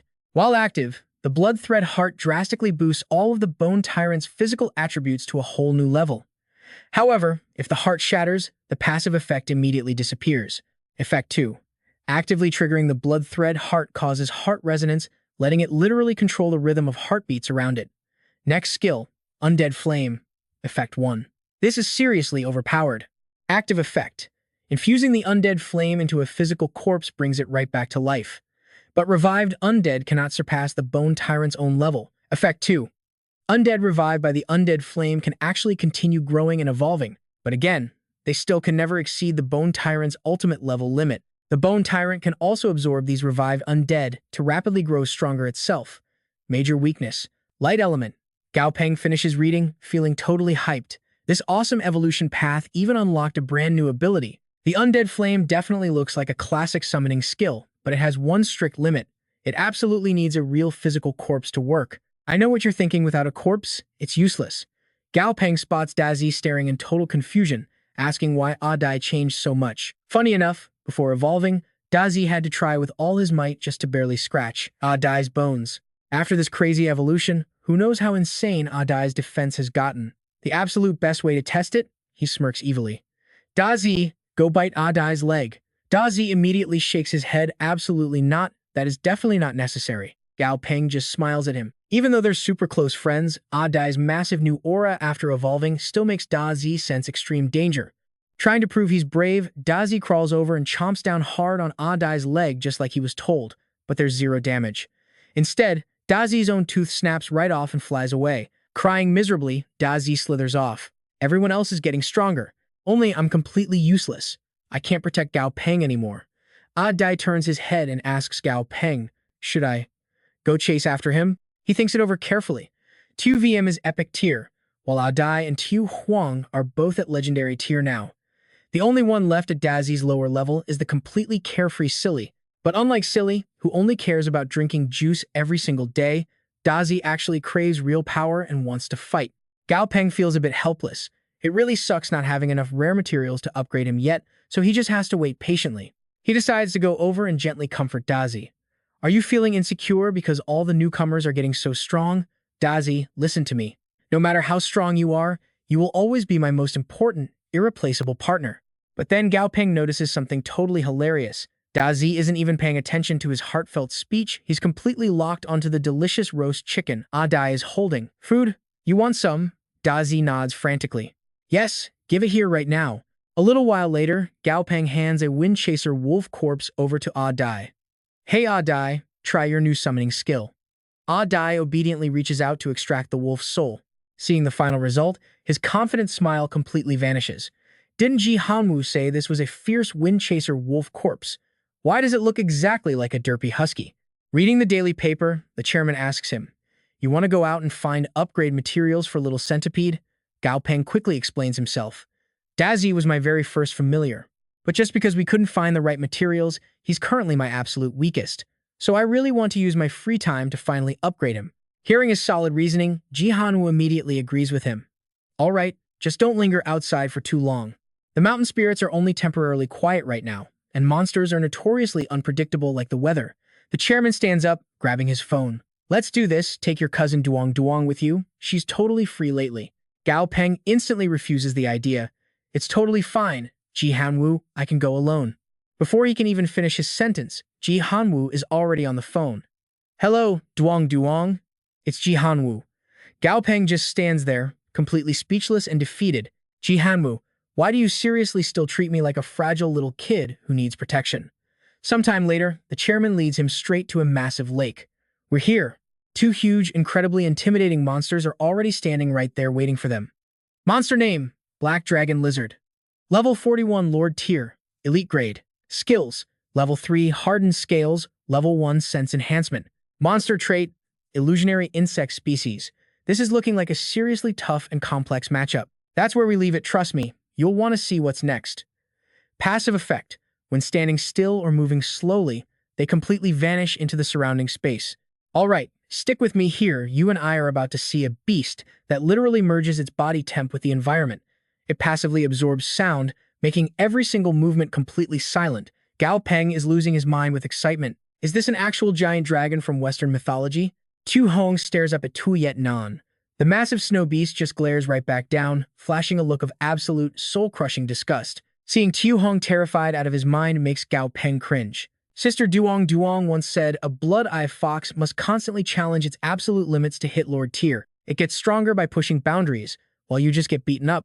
Yet you claim your aura's match? No wonder, that giant beast completely despises you right now. Right on cue, Duong arrives. She gently smiles. Tu Bong, long time no see. He immediately blushes, thinking, Sister Duong looks even more gorgeous than before. She grabs his shirt. What are you staring at? I already heard the situation. Let's roll. With just one hand, she effortlessly tosses him onto Tuet Nan's back. Let's go. The black dragon lizard grabs Dumby and launches into the sky. Gao Peng screams, Wait, I didn't bring my other beasts. She shoots back, We are not playing house here. Why bring an army? We are doing a fast run. The chairman chuckles, Be careful out there. Duong checks her phone. Tu Bong, where is our first drop zone? Getting no reply, she turns back. He is shivering up there, barely squeezing out the words, That is right. It is right here. Sister Duong. Before, I suffered for days running through that massive forest. With you, it took half an hour. Duong leads him to the water. Someone previously found a snow pattern moth at this exact lake, right? He explains they love damp environments and sunny forests. Most importantly, huge gatherings mean heavy elements. Gao Peng scratches his head. But how do we find them? I really should have brought Dazi along. Now pay close attention, this is where it gets really interesting. Suddenly, Dumby steps up, completely startling his master. The skeleton squeezes out a burst of spirit energy and tosses it right into the lake. Instantly, bizarre fish float to the surface. Gao Peng panics slightly. Holy crap, so many undead fish. Dumby really mastered that undead harvesting art. The skeleton turns. Master, just command them. Gao Peng pockets his hands, speaking coolly. Bring up absolutely anything with spirit energy from the bottom of this lake. Asan has plenty of inventory space anyway. Duong nudges him. This little skull of yours can actually revive monsters? He grins. Yep, Dumby's brand new ability. She frowns slightly. It is a cool trick, but isn't he supposed to be a close combat beast? Why gain a random summoning skill now? The build is too messy. He scratches his head. I didn't think that far ahead. Hitting legendary grade is pure luck anyway. With my current power level, I seriously have zero right to be picky about skills. Duong smiles warmly, offering some mentor advice. That mindset is solid. If you get a chance to reach Legendary, take it immediately. You must upgrade your strength first to even earn a seat at the table, she continues. To be classed as Legendary, it undeniably has insane potential. Dumby's undead flame can revive an unlimited number of minions. That means he could literally trigger a solo undead disaster. That alone confirms its legendary status. Mid-conversation, the undead fish return. He is blown away by their speed. Back already? Wait, this is mostly just junk. Suddenly, Gao Peng spots glowing crystals in their jaws. The system instantly updates. Water Spirit Crystal. Low Purity Tier. The stats roll in. It holds snow element energy on its tongue, easily forms mineral veins, absorbs fast, and has massive utility. He realizes there must be a brand new Water Spirit Crystal vein down there. Since it just formed, the purity is super low. Gao Peng quickly turns to Dumby. Nothing left underwater, let your friends rest. Boom! Dumby's level violently skyrockets. Monster level 31 unlocked. You and I know that power jump is insane. Suddenly, Duong spots danger and leaps in front. Damn it, a mountain spirit is here. She throws Gao Peng back onto Tuyet Nan. Go! He panics. Not again. Gao Peng exhales hard. Dead things never scared him before, but this conscious ghost entity? Pure nightmare fuel. If it were some coward or weak-minded rookie, they would instantly collapse. Honestly, I would turn around and run for my life too. The mountain spirit opens its eyes, growling, human. He yells, Sister Duong. That thing is calling us. She looks totally confused. What did you say? Gao Peng points straight at the mountain spirit. I think it said, human, I want to trade. They fly back. Gao Peng is hyped. What an insane, unexpected surprise.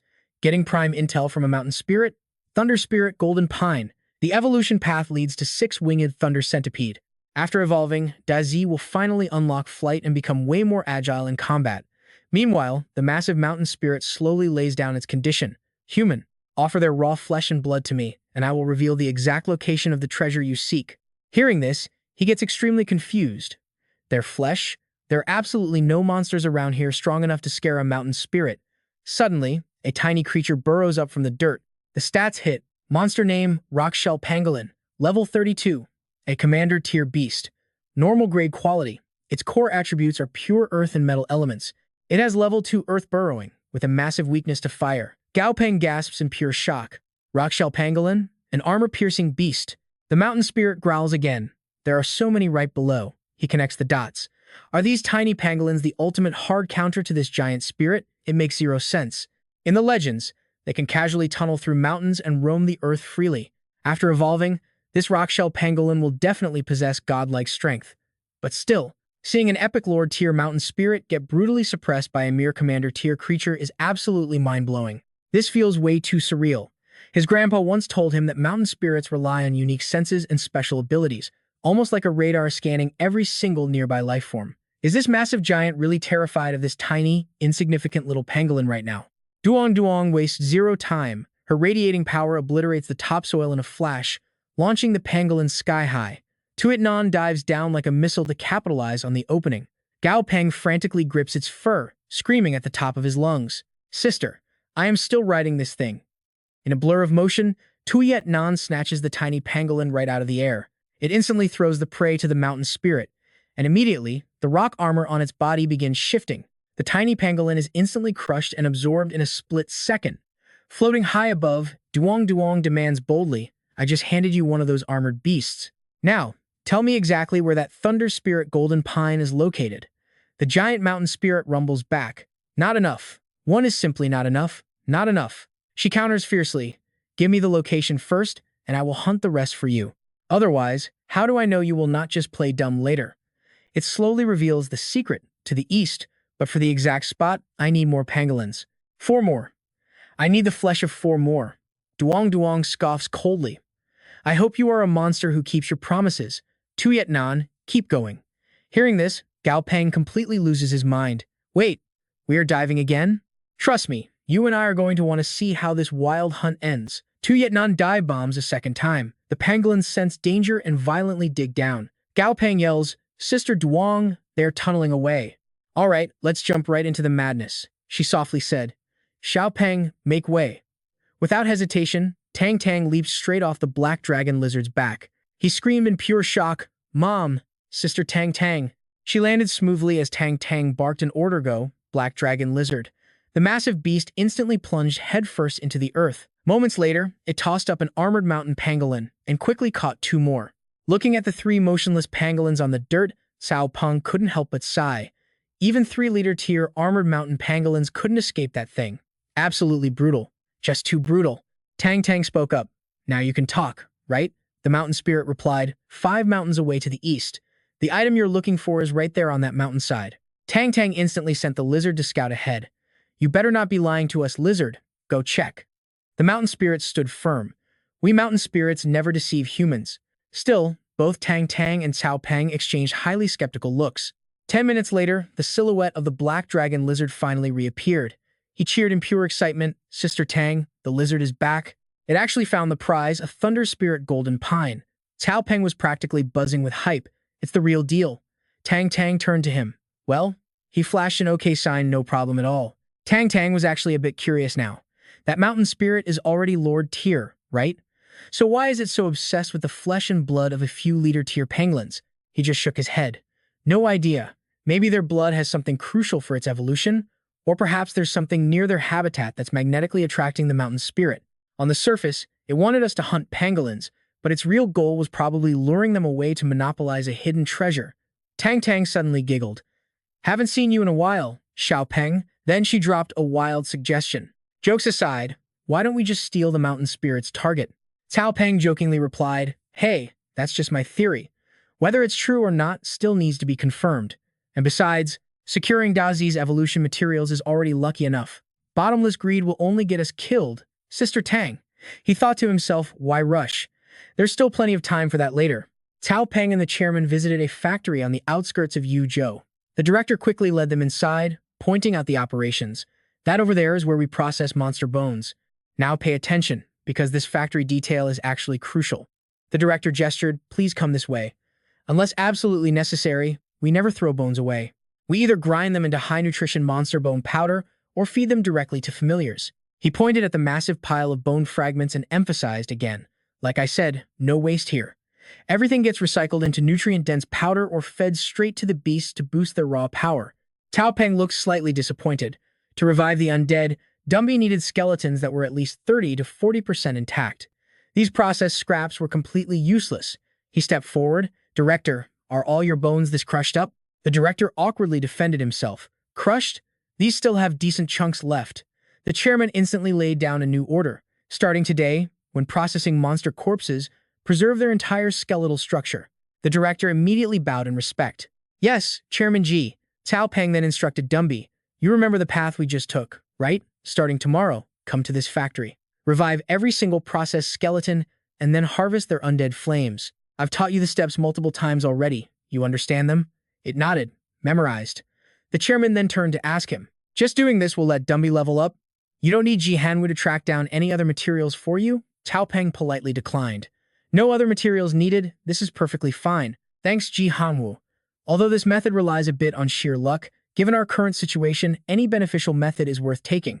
The chairman stepped up and patted his shoulder. You kid, why be so polite with your own Ji Hanwu? Dumby's situation is sorted. The centipede materials you need will arrive tomorrow. Handle the rest yourself. Cao Peng suggested taking a walk together, but the chairman laughed warmly. You cheesy kid, what's there to walk around for? By the way, that tree you kids brought back, what is it? He quickly explained. Ji Hanwu, it's the Thunder Spirit Golden Pine. Its fruit can evolve Dazi into a flying familiar. The chairman marveled. Incredible. Cao Peng continued, his eyes gleaming. Ji Hanwu, I just realized that having a Lord-tier flying familiar is just way too convenient. If I have one? No, 2 of them. The next day, Cao Peng carried a box into the garden. Dazi, come on out, it's evolution time. Hearing that, the bug popped out from the branches. Evolve? He showed Dazi the box. Look, the materials arrived. Cao Peng grinned. Let's go. We're heading to the lab. It excitedly followed, practically yelling, evolve, evolve. He inspected the items. We need to specially process the golden wings, apply the custom solution, and then soak the purple thunder centipede in the mixed potion. Cao Peng exhaled. Suddenly, a girl walked in. Hello, she introduced herself. Mr. Cao, I'm Xu Qingji, your assistant. Cao Peng was surprised. That hairstyle, it felt incredibly familiar. He asked, your surname is Xu. So you and Professor Shu from the group's lab. She answered instantly. That's my uncle, Mr. Tao. Although I haven't graduated yet, I've been a core member of the Student Council's beast taming department since day one. You absolutely don't need to worry about my skills. Hearing that, Gao Peng felt relieved. Good, don't just stand there. Come help me out. Yes, sir. He started working, meticulously analyzing the process, pierced the head with the blade, then switched knives. When stabbing, it must be fast and pinpoint accurate. No hesitation, or the golden wings will struggle and get damaged, he continued. When extracting them, don't rush. Find the exact joint first, then slice it perfectly clean. In just a few minutes, Gao Peng flawlessly finished the step. Watch closely. Do this, and you get perfect wings. Now you try it. Shu Qingji took over, strictly following his lead fast, accurate, steady. Standing aside, Gao Peng couldn't help but wonder. I know what you're thinking, and yes, he realized it too. Is she really Researcher Shu's niece?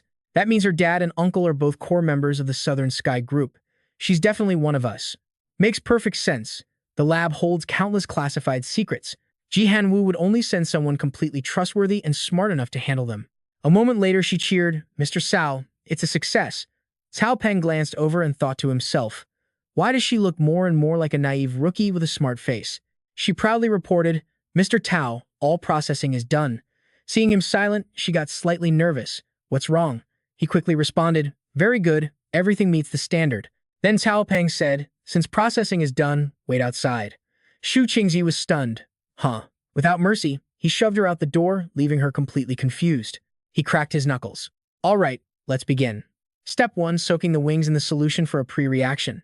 Step 2, dropping the Thunder Spirit Golden Pine Fruit right into the mix. Once prepped, he turned to his familiar.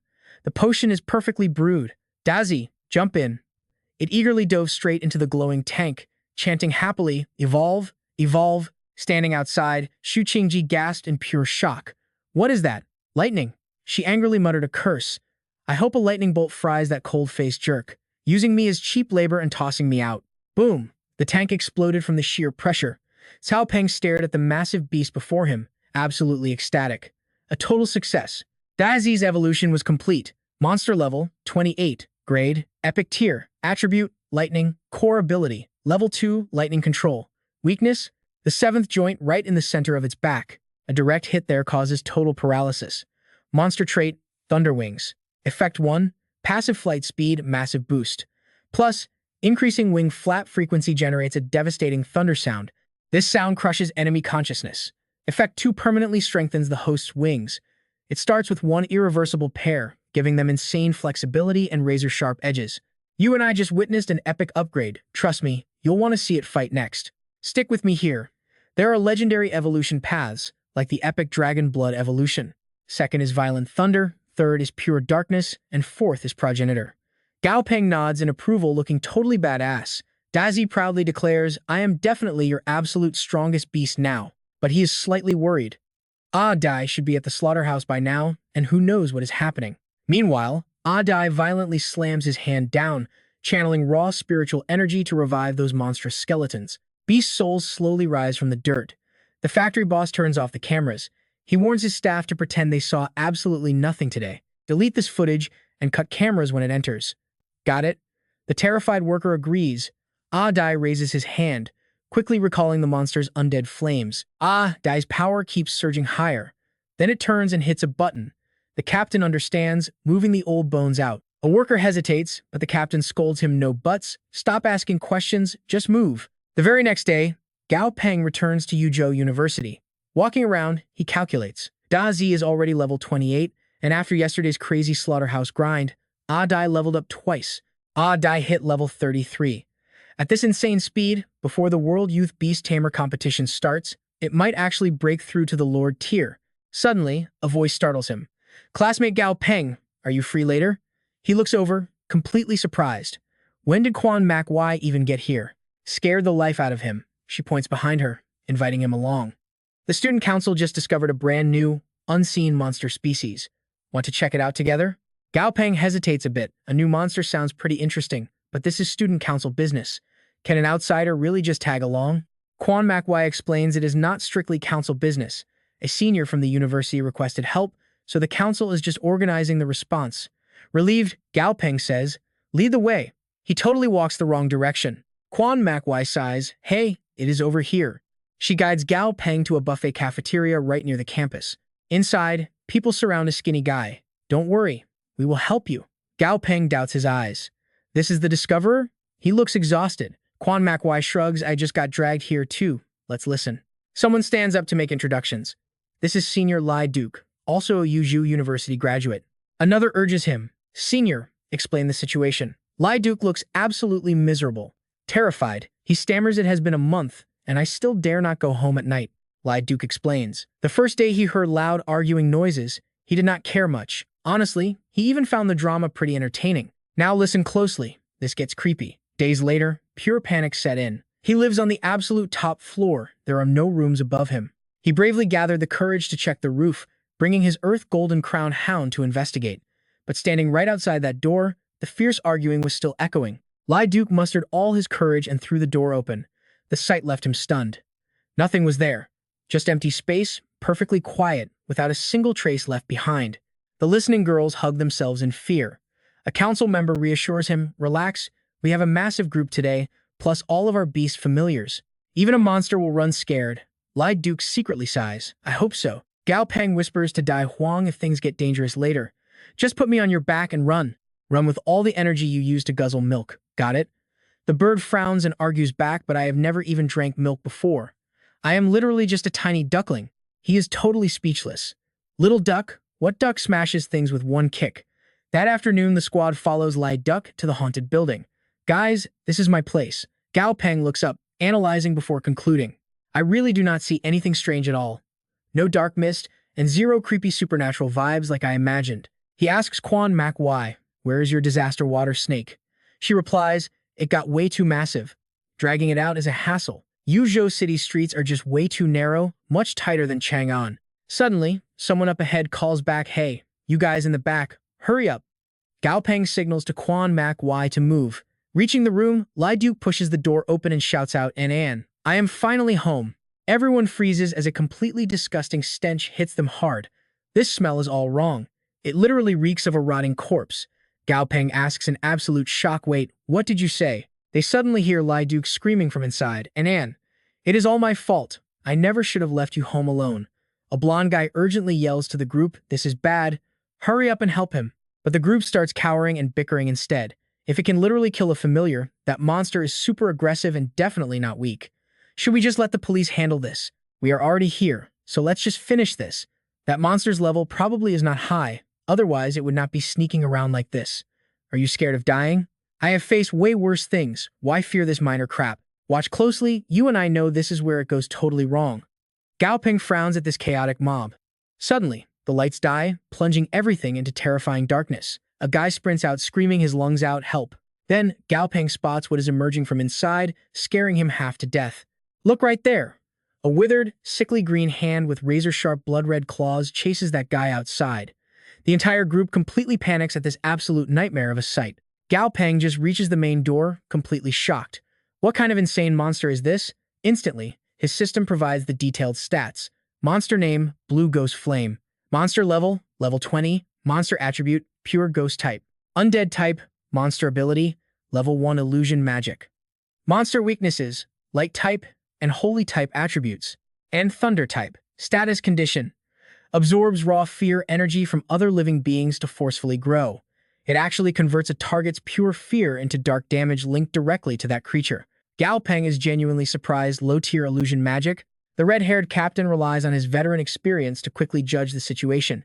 This strange fog, this is really bad. A monster altering the environment must be commander tier. At minimum, this is absolutely not something our current team can handle. Bravely deciding to sacrifice his own life to protect the group, the captain screams, "I will hold the rear. Everyone run first. Remember to call the cops, and if you can't help, just survive." Grown men crying over what exactly? The blonde guy actually sobs like he is sending his true love off to war. Gao Peng stands there completely speechless at these dramatic fools. Captain, hidden inside that eerie white smoke is a pure black eye dotted with jade green. Let's see how brave they really are now, as this monster suddenly turns completely gigantic, with countless creepy eyes randomly sprouting all over its massive body. Those razor-sharp blood-red claws inch closer to the captain. Trembling violently, he keeps his mouth tightly shut to save face, but inside he is literally wetting his pants. Mommy, what kind of terrifying monster is this? Why did it just get even bigger? How can we even fight this thing? Looks like today I am doomed. The blonde guy sprints for his life. Hurry, do not waste the captain's sacrifice. Meanwhile, a girl wearing a hat notices Gao Peng's super chill vibe and gets completely curious. Classmate Cao, are you seriously not scared? He keeps his classic signature pose, hands perfectly stuffed in his pockets. He and Dai Huang strut like they are in a supermodel fashion show, casually treating the floor like a total runway. Scared? Why should I be scared? If this blue ghost flame lived back in the great Xia era, it would literally just be considered a tiny, pathetic little monster. So what do we learn here? No monster is totally invincible. The girl peeks from the door as Gao Peng confidently speaks in front of the captain. With this crazy swagger, who is the real expert? Because practically, it is just a monster. Every monster has weaknesses, and with weaknesses, it can definitely be crushed. Alright, you and I are about to watch something wild. Why fight when you have a blazing hot duck doing the work? Little Yellow, go. This duck is even more hyped than its master. It shoots forward, quacking madly. It sees a monster dozens of times its size right on the minister. But does it stop? Nope. Little Yellow is completely reckless, never backing down. It just crashes head-on right into the beast's massive jaws. This is a boss-tier threat, but Little Yellow goes absolutely ruthless. One brutal kick sends the multi-eyed monster flying, beating it into a totally unrecognizable pile of mush. A casual strike, just like swatting a fly, completely crushes the monster in seconds. It literally dissolves into thin air in a circle. The minister finally gets how insanely strong they are. But who knew these things were so fast? Great, another one falls right into the trap. Look out. Everyone spots a second monster right by the broken window. Not sure if this minister is legit, but he acts completely clueless. What is happening? The calm guy steps up. Nothing weird here. It is just a very high-level illusion. The minister is totally stunned. An illusion? Honestly, leave it to Little Yellow to handle business. It gets super aggressive, standing right on the windowsill with its hands on its hips, totally mocking them. But then, out of nowhere, an angry kick sends the beast flying down. Hey, wait, why did you do that? Little Yellow just stands there with question marks popping up. Ah well, game over. Gao Peng actually wanted to catch all these monsters, dragging Little Yellow inside to train it.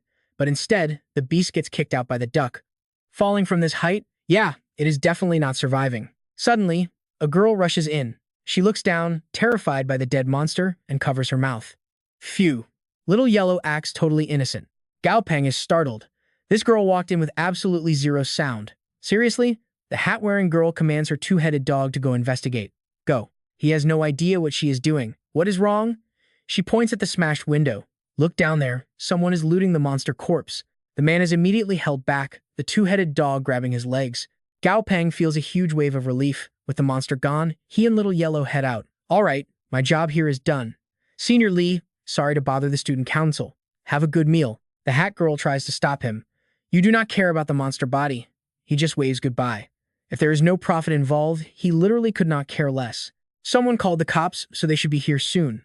They will take the body anyway, so staying is pointless. Better head home. But honestly, he still wants to sneak a peek at who the mysterious looter really is. The cops pin the guy down, and he starts screaming like a megaphone. I am innocent. This is not my monster. I just saw a dead body and wanted to sell it for quick cash. Come on. How could he possibly fool the police? Here is where you and I need to watch closely. The guy glares back, claiming he just wanted cash, but Gao Peng senses this timing is way too perfect. He checks his phone, mind racing. Little Yellow would be so smug knowing he cares, just as he thought. Little Yellow has an anti-magic domain that perfectly counters illusions, plus that crazy trait where it gets tougher the more it fights. T's key SK, the future is looking incredibly bright. Time to catch a ride and plan some backup tactics. A car smoothly pulls up. Wait, my ride arrived already? He hops into the car and gives the address. Driver, Nam Thien Group. But the driver gives him this totally creepy, sly look. Gao Peng sharply decides to test him. Hey driver, pull over ahead. I really need a bathroom break. The driver glares back in the rearview mirror like a total predator. Definitely not a good guy. Young man, hold it. I will drive faster, 10 minutes to Nam Thien Group. Thinking he can fool the chairman's grandson, Gao Peng claps back hard. Oh really? Because this is definitely not the way to Nam Thien Group. This guy is absolutely asking for a death wish. Little Yellow is about to wreck this car. Little Yellow, beat him down. The duck is super hyped since it barely fought earlier. The driver panics. What? He is still trying to play it cool despite the danger in his eyes. Young man, do not be so impulsive. Little Yellow starts cursing up a storm, and its wing smacks the driver hard. Bam! The car swerves into a dark alley. Gao Peng kicks the door wide open, ready to throw down. He walks right up to the driver's side. Wouldn't it have been smarter to stop earlier? Talk. Who sent you? The driver steps out, hands raised, trying to act innocent. Hey, little brother, no conflict here. Suddenly, a hairy monster hand bursts from the trunk. Gao Peng smirks. No conflict, huh? He does not notice the white monkey monster leaping from behind. It goes straight for Gao Peng. The driver crosses his arms with an evil smirk. Do not blame me for this. If anyone is to blame, it is you for being a nosy brat. Gao Peng casually rubs his head, totally unfazed. I know what you are thinking. Damage immunity does not mean pain immunity. That hits still hurt. The driver is absolutely stunned. How did he take 0 damage? This defies science. Gao Peng checks his system screen. Target analysis, White Frost Corpse Monkey. Level 20. Elite Quality Corpse Attribute. It all clicks. Another corpse-type enemy. The last attacker was a ghost type, now this. Clearly, this is the Syndicate getting their revenge, and they move surprisingly fast. Oh my god, what is happening? The monkey aims a brutal strike, but its target is off. Gao Peng panics, protecting his crotch. Suddenly, a familiar plump weight slams down, grabbing the monkey. Little Yellow stares it down with dead, emotionless eyes. Even the terrifying monkey freezes up. The duck starts acting like a total gangster. You dare touch my duck belly? The driver is completely mind-blown. What is wrong with this duck? Why did it get so huge? Gao Peng just smirks, feeling total contempt for the guy. Humph. Brutal savages like you would never understand. We beast tamers use actual tactics. He planned this flawlessly from the start, knowing exactly how to maximize every single advantage on the battlefield. When I made the contract with Little Yellow, I figured it out. Transferring my damage perfectly triggers its defensive passive ability. It keeps me totally safe from fatal hits, while instantly boosting Little Yellow's combat power to the max. A perfect combo. Also, those feathers? Just a wearable backpack it can toss aside. Underneath, Little Yellow is absolutely shredded with glowing marks. It toys with the monkey like a cat and mouse. Gao Peng just cheers from the sidelines. Perfect. The desperate driver grabs an iron pipe from the car. You little brat, did he lose his mind? Trying to swing a pipe at the giant duck? Go to hell. Suddenly, Gao Peng remembers a flashback, doing push-ups with his grandpa sitting on his back. Little Peng, since you know, tamers can draw energy from their beasts. Let's pause here. The first step is using mental power to draw that energy. Trust me, you and I need to see what comes next. Stick with me, you're about to see an absolute masterclass in power. Before Han could even blink, our guy snatched his staff. He channeled pure energy, boosting his core strength and explosive power from the inside out. Waist, back, shoulders, arms gathering, devastating force. No talking, just pure action. A massive left hook launched Han straight up into the sky, crashing down heavily right into his fist. You really thought you could mess with his beast? One single, brutal strike knocked him completely cold, leaving everyone absolutely terrified and speechless. He turned around and realized it was towering 2 whole heads above him. Its face stretched wide open, desperately trying to swallow the white-boned demon monkey. Sigh, Little Yellow, don't eat that. It looked super annoyed but still obeyed, pinning the monster down with its foot. Meanwhile, our guy was completely lost. Who knows where that taxi even dropped him off? He remembered his grandpa saying to call this exact number if he ever needed backup. Someone picked up instantly. Young Master Cao, what are your orders? Cao Peng quickly asked for rescue, admitting he ran into some trouble. I have no idea where I am right now, probably near the old city. Can you track my location and send some actual heavy hitters? The person on the other end clearly treated him with massive respect. Young Master Cao, the exact second you dialed this number, your coordinates were already secured. Do you need us to deploy to your location right away? He was totally blown away by their insane efficiency. Wow, that is some high-class service. Come on over, I'll be waiting for you guys. A helicopter was dispatched in the blink of an eye. Xuan Yao landed with his squad. Young Master Cao, what are your orders? Honestly, seeing them in those matching black suits made them look exactly like anime villains. You couldn't ignore that incredibly cool aura with his hands stuffed in his pockets. Thanks for the hard work. How should I address you? He replied smoothly. Xuan, yeah. All of us here owe President Ji a massive debt. Now we handle all the shadow work for him. If young Master Cao has any messy problems that can't be solved openly, leaving it to us is the best move. One glance and he knew this guy was dangerously elite. Tonight, when my friend and I were sorting something out, we accidentally dragged ourselves into some trouble.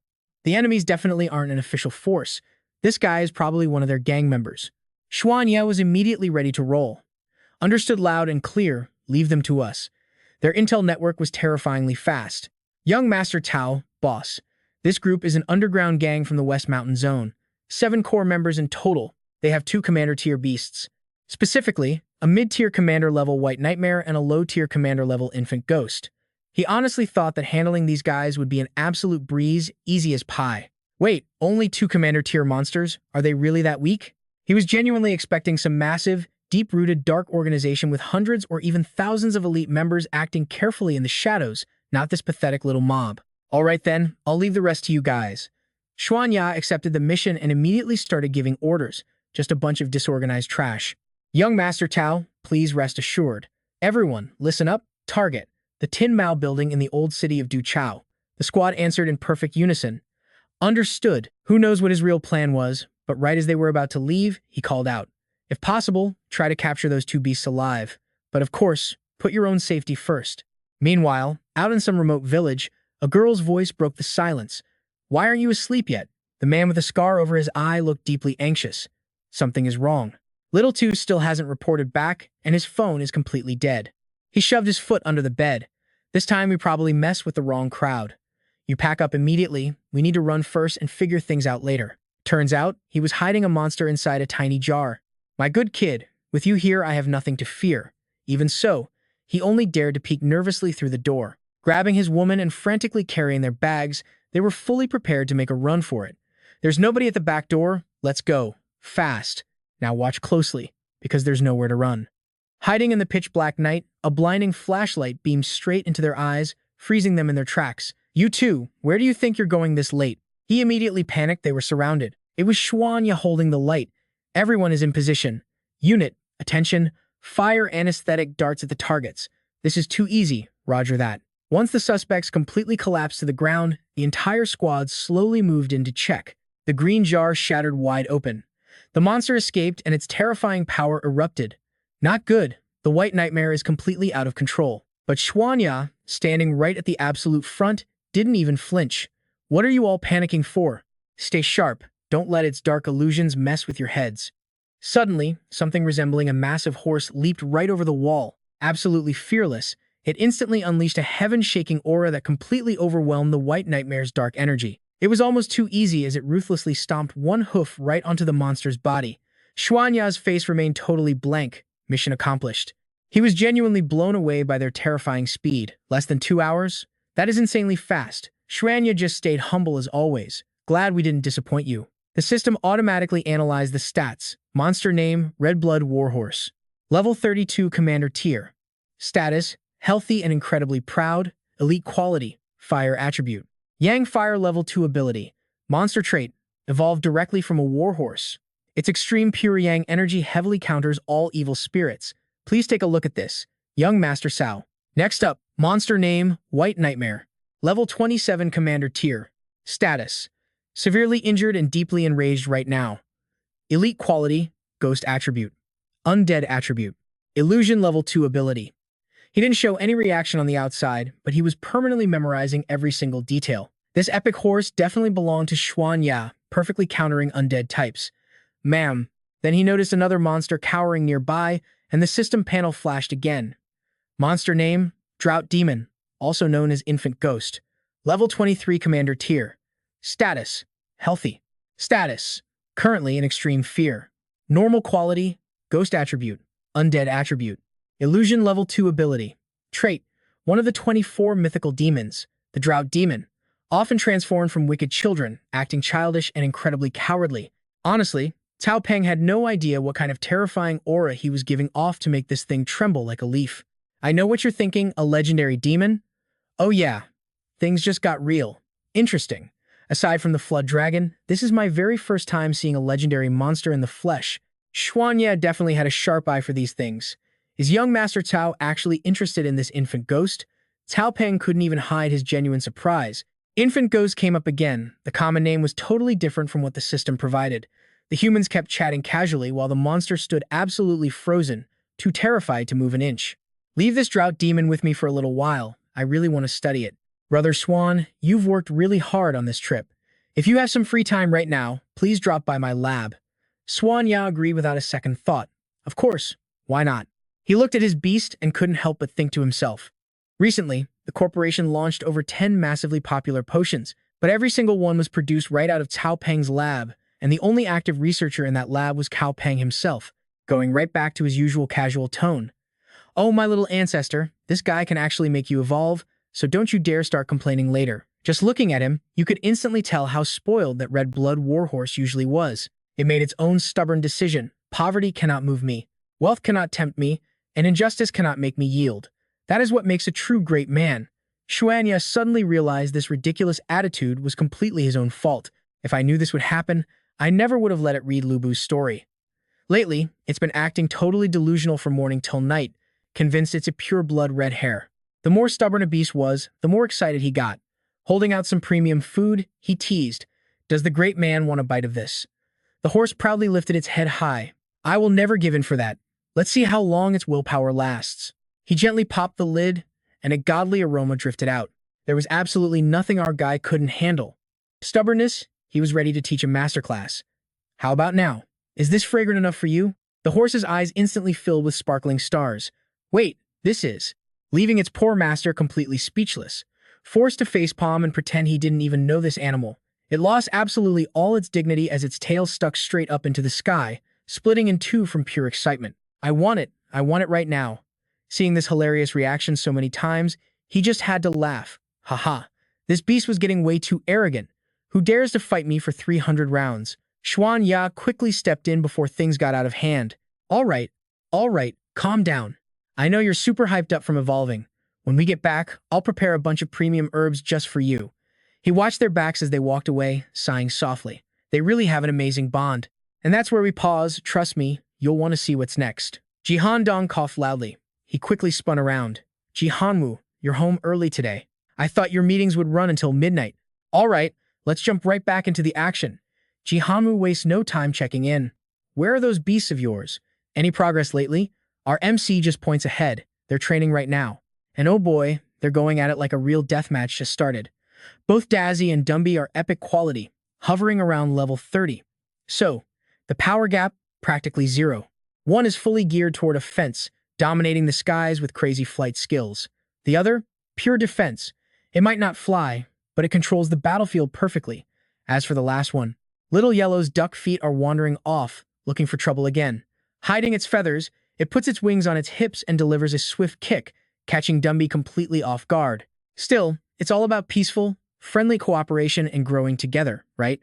Not bad at all. But wait, Dumby just materializes a weapon out of nowhere. With one clean, ruthless slash, it strikes down. Little Yellow clumsily scrambles away in sheer panic, screaming, "Since when did you learn how to summon weapons? Huh, that's totally cheating." The MC, though, is extremely satisfied with his beasts. Dumby has been grinding in the slaughterhouse for 3 whole weeks. It's level 39 now, just 2 tiny levels away from the commander tier. 2 weeks ago, Little Yellow broke through to the elite tier, finally recovering its lost legendary quality. That makes these two the absolute perfect training partners right now. But of course, looking at the situation, his grandfather still has every reason to be incredibly worried. There's only 1 week left until the World Youth Beast Tamer Championship, and just entering isn't enough. Getting peace of mind is harder than reaching the heavens. To truly silence the crowd and completely crush all those negative comments, you absolutely need to secure a commander tier beast before you even think about entering that competition. The MC feels totally helpless. At this rate, Dumby might hit level 40 by the time the tournament begins, but reaching the true commander tier, they're still going to need a little more time. How could his grandfather not notice all his hard work? "Just keep training hard," he says. "Besides, the white dragon is getting ready to break through tonight." Hearing that, his eyes immediately sparkle. So sudden. But wait, if the white evolves again, it's going to become a legendary king tier beast. We're literally talking about the absolute highest beast tier currently known to all of humanity. His spirit gets completely pumped. "All right, I'll stand guard for you tonight." Ji Han Wu just laughs it off. "Haha, you want to guard me with that little power? Just go get some rest. Now watch closely here, guys." Moonlight hits the suburban lake, and suddenly, water violently erupts into the sky. He simply can't resist going out there to witness it himself. Thick white mist rises over the lake. Startled, his eyes widen in pure shock, unsure of what's happening. Roar! Through the dense, swirling fog, a divine dragon twists and turns. Not being terrified would be weird here. Monster level 51. Level 51? It's already level 51? Wait, wasn't the breakthrough supposed to happen tonight? If it already broke through, why is it screaming like that? Gao Peng completely freezes on the spot. Did something go horribly wrong? Or does Ji Hanwoo have some crazy hidden plan? No wonder Ji Hanwoo told him not to worry. Unexpectedly, the military's 5G network is insanely fast. Urgent news just dropped. Chi Hanyu's Flood Dragon beast is currently breaking through its tier. The Flood Dragon is evolving, but it's already at the absolute peak of the Commander tier. One more breakthrough means it hits the King tier. So what exactly are these guys so worried about? Old Master Chi is hailed as the Half-City King entirely because of this incredibly strong peak Commander beast. The Southern Sky Group maintained its absolute independence because both the government and our military have to give him face. And now, that dragon is actually breaking through. A guy with a chin beard chimes in. That's exactly right. But no matter how you look at it, Chi Hanyu is still a man from our Yuzhou. The brown-haired guy sitting nearby also adds his thoughts. Honestly, Chi Hanyu is actually pretty decent. At the very least, he's not totally arrogant. Plus, he treats our military forces with a good amount of respect. You're just being stubbornly naive, blindly defending him. You simply don't understand the terrifying kind of man Chi Hanyu really is. He doesn't actually respect our military. He just knows how to read the room and bide his time. If you dug into his dark past, you'd know he's definitely not a soft, merciful guy. Someone else yells out, and the petty insults start flying. That's right. If you guys want to be loyal guard dogs for greedy merchants, go do it yourselves. A massive argument inevitably blows up. People are aggressively pointing fingers, completely ignoring their superiors. What's that supposed to mean? Keep your mouth clean. Did I even say something wrong? Do you even know how other bases treat our Yuzhou military zone? A guy in a hat cautiously asks, so, are we making a move or not? Then a loud shout finally halts the tension. What the hell are you guys thinking? Let that sink in for a second. Things are getting messy. We haven't even dealt with the monsters outside, and you're starting a civil war? If you want to argue, do it alone. I'm out. He violently slams the door shut. The massive bang makes the two hat guys flinch. Longxing already walked out first. Seriously, that guy is always so painfully uptight. He just got lucky with a decent beast.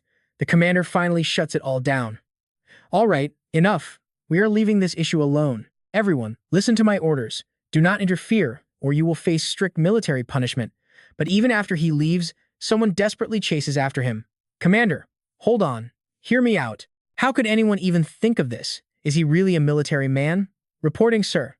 I have a brilliant idea. I know it's wildly inconvenient for us to strike directly, but isn't there someone else who absolutely could do it? What if we just leak the intel out? There are definitely people out there who desperately want to stop Chi Hanyu's beast from breaking through. The commander glares at him so hard his pupils practically vanish, as if that would ever get approved. Enough? Go back. Don't even think about selling intel. Nobody in the entire Yuzhou would ever dare lay a finger on Chi Hanyu. Yuzhou might not. The guy smirks, clearly prepared for this. But that's not exactly guaranteed. Meanwhile, a massive fox beast stands high on a cliff, practically drooling over an incredibly rare prey. That puny human really didn't lie to me after all. There really is a dragon preparing to break through. A monster with dragon blood? That's the ultimate super supplement for me. Could it be a trap, though? Or maybe a massive defensive formation? With its rainbow horns glowing, it decides to leap down and check it out. It's screaming so miserably, definitely still in the middle of evolution. Whatever, I can't miss this chance. But boom, it gets slapped with a massive surprise in the empty clearing. Two brutal lines of blood instantly spray the air. The white dragon emerges in its terrifyingly colossal form, lifting the giant fox with just its claws. Meanwhile, our MC is completely oblivious, happily holding a cake with a 100 on it, celebrating with his beasts. Ji Hanwoo is casually on a call with his right-hand man. Little Sue? Everything is completely wrapped up on my end. How are things looking over there? On the projector screen, Uncle Zhu looks dead serious, analyzing everything. Our security brothers made quite a massive discovery. We purged the corporation's internal staff once before, but some filthy rats clearly slipped through. So, we're simply using this perfect opportunity to completely wipe them out once and for all. Just as expected. The moment you show even a tiny hint of weakness, those little demons can't wait to jump out. Having a competent subordinate makes Ji Hanwoo incredibly relieved. Take action. Uncle Shu accepts without hesitation. Yes, sir. Over at the corporation's tech department, the guys have the attitude and the massive builds to match. A blue-haired guy quickly calls out, Minister Shu. Let's see who actually dares to stand in his way. Boss, the door is locked. Not a problem when you've got a beast. Perfectly syncing with its master's vibe, Golden receives the order. Its face is tense, looking absolutely furious. Go. It's way too easy. With its raw strength, Concrete shatters like glass, let alone a wooden door. Rocking a red scarf, it instantly bashes inside. Hiding beast behind the door, what a completely pathetic, low-level trick. Its eyes shine brighter than car headlights. The moment they meet, boom, a devastating palm strike to the gut, sending it straight to the floor. Uncle Shu doesn't even need to lift a finger to handle this. Shu Wang, bring the brothers inside. The blue-haired subordinate searches the cabinets super carefully. Captain, a massive amount of documents is missing. Another tech guy isn't having any better luck over there. Captain, all the computer files have been completely wiped out too. With those bulging muscles, the beast has every right to be arrogant. Standing tall, it awaits his next command. Golden, go fin our beloved minister and drag him out. Turning on its literal built-in eye flashlights. Screech! Screech! What the hell is going on now? A girl starts screaming in total panic as it violently attacks, turning the whole room into absolute chaos. Ah! A guy in black, sitting in a car, grips his head in pure frustration. Nothing is going his way. Why the hell did I betray them? That damn fox beast actually failed. And that's where we leave it, trust me. You'll want to see the payback next time. Alright, stick with me here. This guy is absolutely fuming. He gave them tons of expensive gifts, but it was all for nothing. Plus, that old man totally hid his cards, pretending his dragon hadn't evolved yet. He figured this escape route was his best bet. Swallowing his bitter anger, he consoled himself with one thought. He'd stolen a massive stash of Nam Thean Group's confidential internal files. If he could just hand those documents over to the rival Thean Ha Group, they would absolutely make him vice director. Still, he was furious. As the actual tech minister, he should have had total access to Nam Thean's core data. But that paranoid old man trusted literally no one. He guarded every single secret like a hawk, and it was beyond hateful. His car sped out like a bullet, tearing right past the security gate as it lifted. You could literally feel the driver's unstable panic. But how could he possibly expect what was coming next? That speeding car was an absolute joke compared to the blinding golden flash that intercepted it. It was a mind-blowing scene. The beast grabbed the entire vehicle with both hands, hoisting it up into the air like a cheap plastic toy. Without a single wasted movement, and wearing an expression of pure rage, it slammed the car straight down into the dirt. Let's see him try to run now. The windshield shattered completely as the golden beast bared its teeth at the traitor, who was left hanging upside down in his seat. Meanwhile, back at the estate, our main character was pitching a new idea. Ji Hanwoo, while I was helping Captain Hoang upgrade his beast, I had a major breakthrough. This is a brand new potion formula. It can massively boost a beast's endurance and raw burst power. Here is all the specific data. Ji Hanwoo Kai was absolutely thrilled, heavily praising the incredible work. Suddenly, Uncle Tu stepped into the room. President Kai. Honestly, it was shocking to see him back so soon after just receiving his mission. Wait, Dad, how are you here? Ji Hanwoo just stood up, laughing as he patted Uncle Tu's shoulder. I called him over. Little Bomb, this guy right here is the son of old Tu Ha Di, one of my most capable and trusted subordinates. Go on, say hello to your Uncle Tu. Our main character politely greeted him, making the guy smile awkwardly, clearly not used to such manners. Despite looking like a literal mob boss, he was incredibly loyal, humble, and completely respectable. Oh, President Kai, you're joking. Young Master Cao is an absolute genius. My father literally never stops praising him. How could I possibly accept being called his uncle? In his head, our guy couldn't even find the right words to describe him. That intimidating gangster image completely vanished into thin air. This was Tu Hade, the hardcore head of security for the Nam Thean Group. He'd heard the legendary name before, but had never met the man in person. Oddly enough, the rest of his family looked elegant and polite, a total contrast to this tough guy. But honestly, watching that golden beast casually smash the traitor into the ground was way more entertaining. Beasts are just way cooler than people. That massive kangaroo actually looked kind of cute, staring back at him. You really had to wonder how many years in the gym does it take to get a shredded body like that. The system interface instantly popped up, analyzing everything about it. Monster name, the Radiant Golden Boxing Kangaroo. Threat level 40, perfect grade quality. It possessed a level 2 Super Sixth Sense, a pure light attribute, and was currently healthy if not a little hyperactive. Time to check the monster's bio. This beast was absolutely obsessed with kickboxing and building muscle. Through insane daily training and a massive diet of high-quality protein, it just kept getting stronger, faster, and way more terrifyingly buff. Thanks to all that brutal training, combined with its natural talent, it evolved a supernatural sixth sense that completely outclassed any ordinary monster out there. He was absolutely blown away by these ultra-rare stats. His brain was racing, analyzing the data like a mad scientist. A super sixth sense? This was literally his first time ever seeing an ability like that. Wait, Are all six of its senses heavily boosted? Enhanced sight, hearing, smell, touch, taste, and even perfect danger detection in the pitch black? For a normal magic-type monster, a skill like that might honestly be pure trash. But for a pure physical brawler that relies on kickboxing, like this radiant golden kangaroo, it's basically a permanent cheat code. Truly, like giving a savage tiger a pair of wings. Seriously, if that kangaroo knew how much he was praising it, its ego would skyrocket. It really makes you wonder, does a longer monster name automatically mean it's ridiculously overpowered? Ji Hanwoo usually kept quiet, but when he got mad, absolutely terrifying. Even his own grandson wouldn't dare cross him. Uncle Tu casually shoved his hands into his pockets, stepping back to let the boss handle things. Ji Hanwoo's voice was ice cold. Kwanwok, when your father owed 3 million in gambling debts, I paid it. For years, I trained you like a trusted confidant. Tell me, how did I treat you? The traitor stayed frozen on his knees, shivering as the old man's words hit him. President Kai, you never mistreated me, he stuttered, absolutely terrified. The old man radiated pure boss energy. Look, people climb up, water flows down. Having ambition and leaving this company? I don't blame you for that. But stealing our highly classified internal documents? That crosses the line. You actually tried selling them to the Hienha Group, our biggest rival. The traitor violently smashed his head against the floor, begging for just one more chance. But Ji Hanwoo ignored the pathetic crying. Instead, he turned straight to the MC, Little Bong. Now pay attention, because this changes everything. It was a sudden test, catching him completely off guard, the old man asked. If it were you, how would you handle this? A second later, he decisively handled the situation with just 3 cold words. Just kill him. Ji Hanwoo nodded, looking incredibly satisfied with that ruthless answer. He already knew what had to be done. Not bad. If we were still in an era of peace, we'd naturally use the law.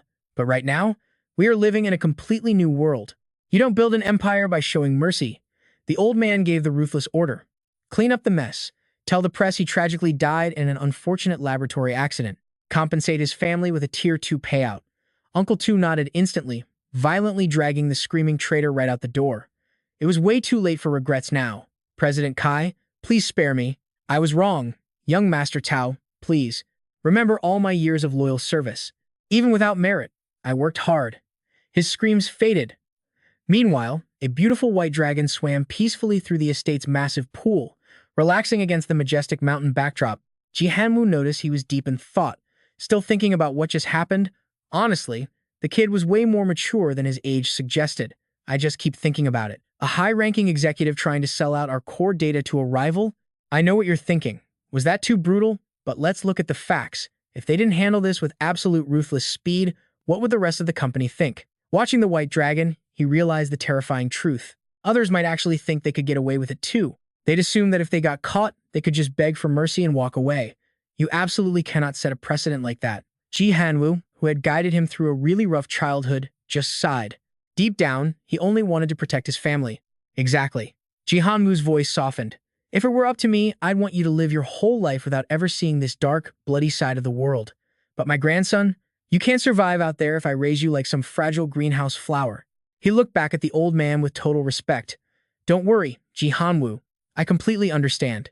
Just as the emotional moment peaked, both of them froze, staring in sheer confusion as the dragon's massive tail suddenly swept something violently across the yard. Yep, that was the poor beast getting swatted like a tennis ball. Ji Hanwoo just helplessly coughed at the chaotic scene. The white dragon has been playing a little too aggressively lately. It literally cannot contain its wild energy anymore. Actually, perfect timing. I'll send it out to hunt down some high-level monsters. We can use the loot to upgrade your little skeleton beast. Hearing that, the majestic dragon roared, proudly lifting its massive head. He excitedly nodded. Awesome. I'll gladly leave the hunting to the white dragon, then. My skeleton, Dumby, only needs a tiny bit more energy to finally level up. Flash forward a few days later, a massive airplane soared through the sky, touching down at the imperial capital. The entire tournament team gathered together, practically vibrating with victorious energy. Quan, my boy, this time, you absolutely have to show everyone the unstoppable style of our Duchao University. If he performs at his peak, our junior Quan is absolutely guaranteed to secure a spot in the top 3. You've got this, man. Do your best. Suddenly, a girl with shoulder-length hair froze, pointing at a familiar figure in the crowd. Wait, isn't that Gao Peng over there? They instantly started whispering and gossiping. Her pink-haired friend sighed heavily. Wow, it really is him. Is he actually at the airport too? She asked, completely full of questions. Seriously, why is he here? I thought he officially withdrew from the World Youth Beast Tamer tournament all on his own. A guy in a blue shirt immediately chimed in with a wild guess. Do you think he's regretting it and just wants to watch? Meanwhile, our MC casually checked his phone. Jihanwoo promised that once he landed in the capital, someone would pick him up. The pink-haired girl looked totally bummed. Man, what a massive shame. If only Gao Peng hadn't dropped out, our university would have had 3 elite competitors fighting in the world tournament. The blue shirt guy ground his teeth, absolutely bitter. Ugh, don't remind me. The arrogant Imperial Capital University brought 3 fighters. They're so obnoxiously smug, bragging online that they'll sweep the top 3 spots. And that's where we leave it, trust me. You're going to want to see what happens next. Let's dive straight into the madness. A girl points out a massive convoy of 10 Alliance cars rolling in. Everyone's whispering is some huge VIP from another base visiting the Imperial Capital. Gao Peng just gives it a side eye, playing it completely cool. Who could it be? Talk about showing off. Do they really need to flex their wealth like this? But then, a chubby guy in a black suit smiles right at Gao Peng. Wait, why does that smile feel so chilling? The guide bows respectfully. Young Master Gao, please get in. Gao Peng doesn't even care about the VIP treatment. He just sighs. Hold on a second, I need to go get my familiar first. But they're way ahead of him. Don't worry, young Master Gao, we already arranged a separate transport for your familiar. If everything is in order, we can head out. Gao Peng is totally speechless. Didn't his grandpa tell him to keep a low profile? His classmates can't believe their eyes. Gao Peng has this kind of crazy background. The pink-haired girl is stunned, silent. That's Gao Peng? The guy in the blue shirt is losing his mind.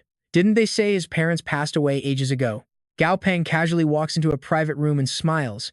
Hello, Uncle Chu. The middle-aged man sitting there is Chu Tianmin, one of the 12 Alliance elders and a massive corporate boss. He looks Gao Peng up and down, clearly impressed.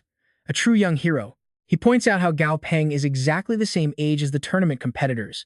Gao Peng doesn't know what to say. Honestly, he was literally a competitor who just dropped out. Uncle Chu sighs, making his frustration with the situation very clear.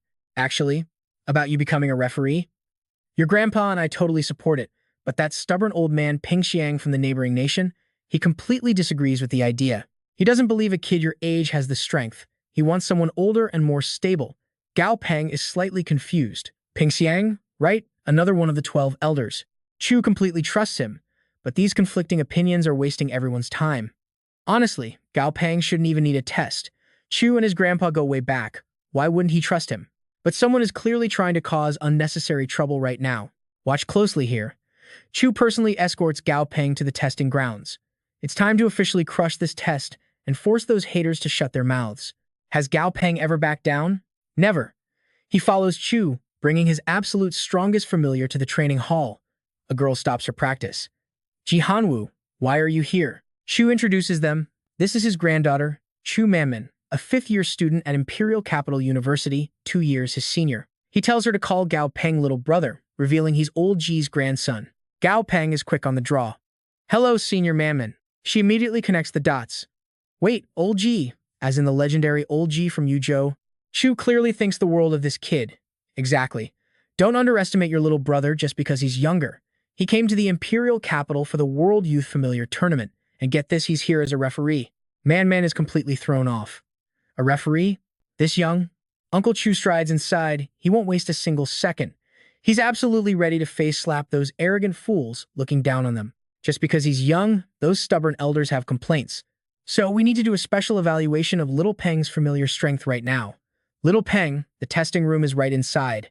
Chu is already plotting to speedrun this process and shut the critics up. Olji mentioned you have 6 familiars. At your age, having 3 commander-tier monsters is a rare genius level. Even with 2, I can pull strings. Looking totally cool, Gao Peng speaks with absolute confidence. Uncle Chu, if that's the case, no test needed. Dumby. The black cloak figure steps up. Show Uncle Chu what you can do. Talk about dramatic flair.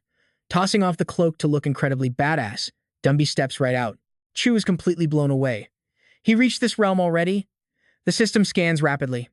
Monster name Bone Tyrant. Level 41. Lord tier.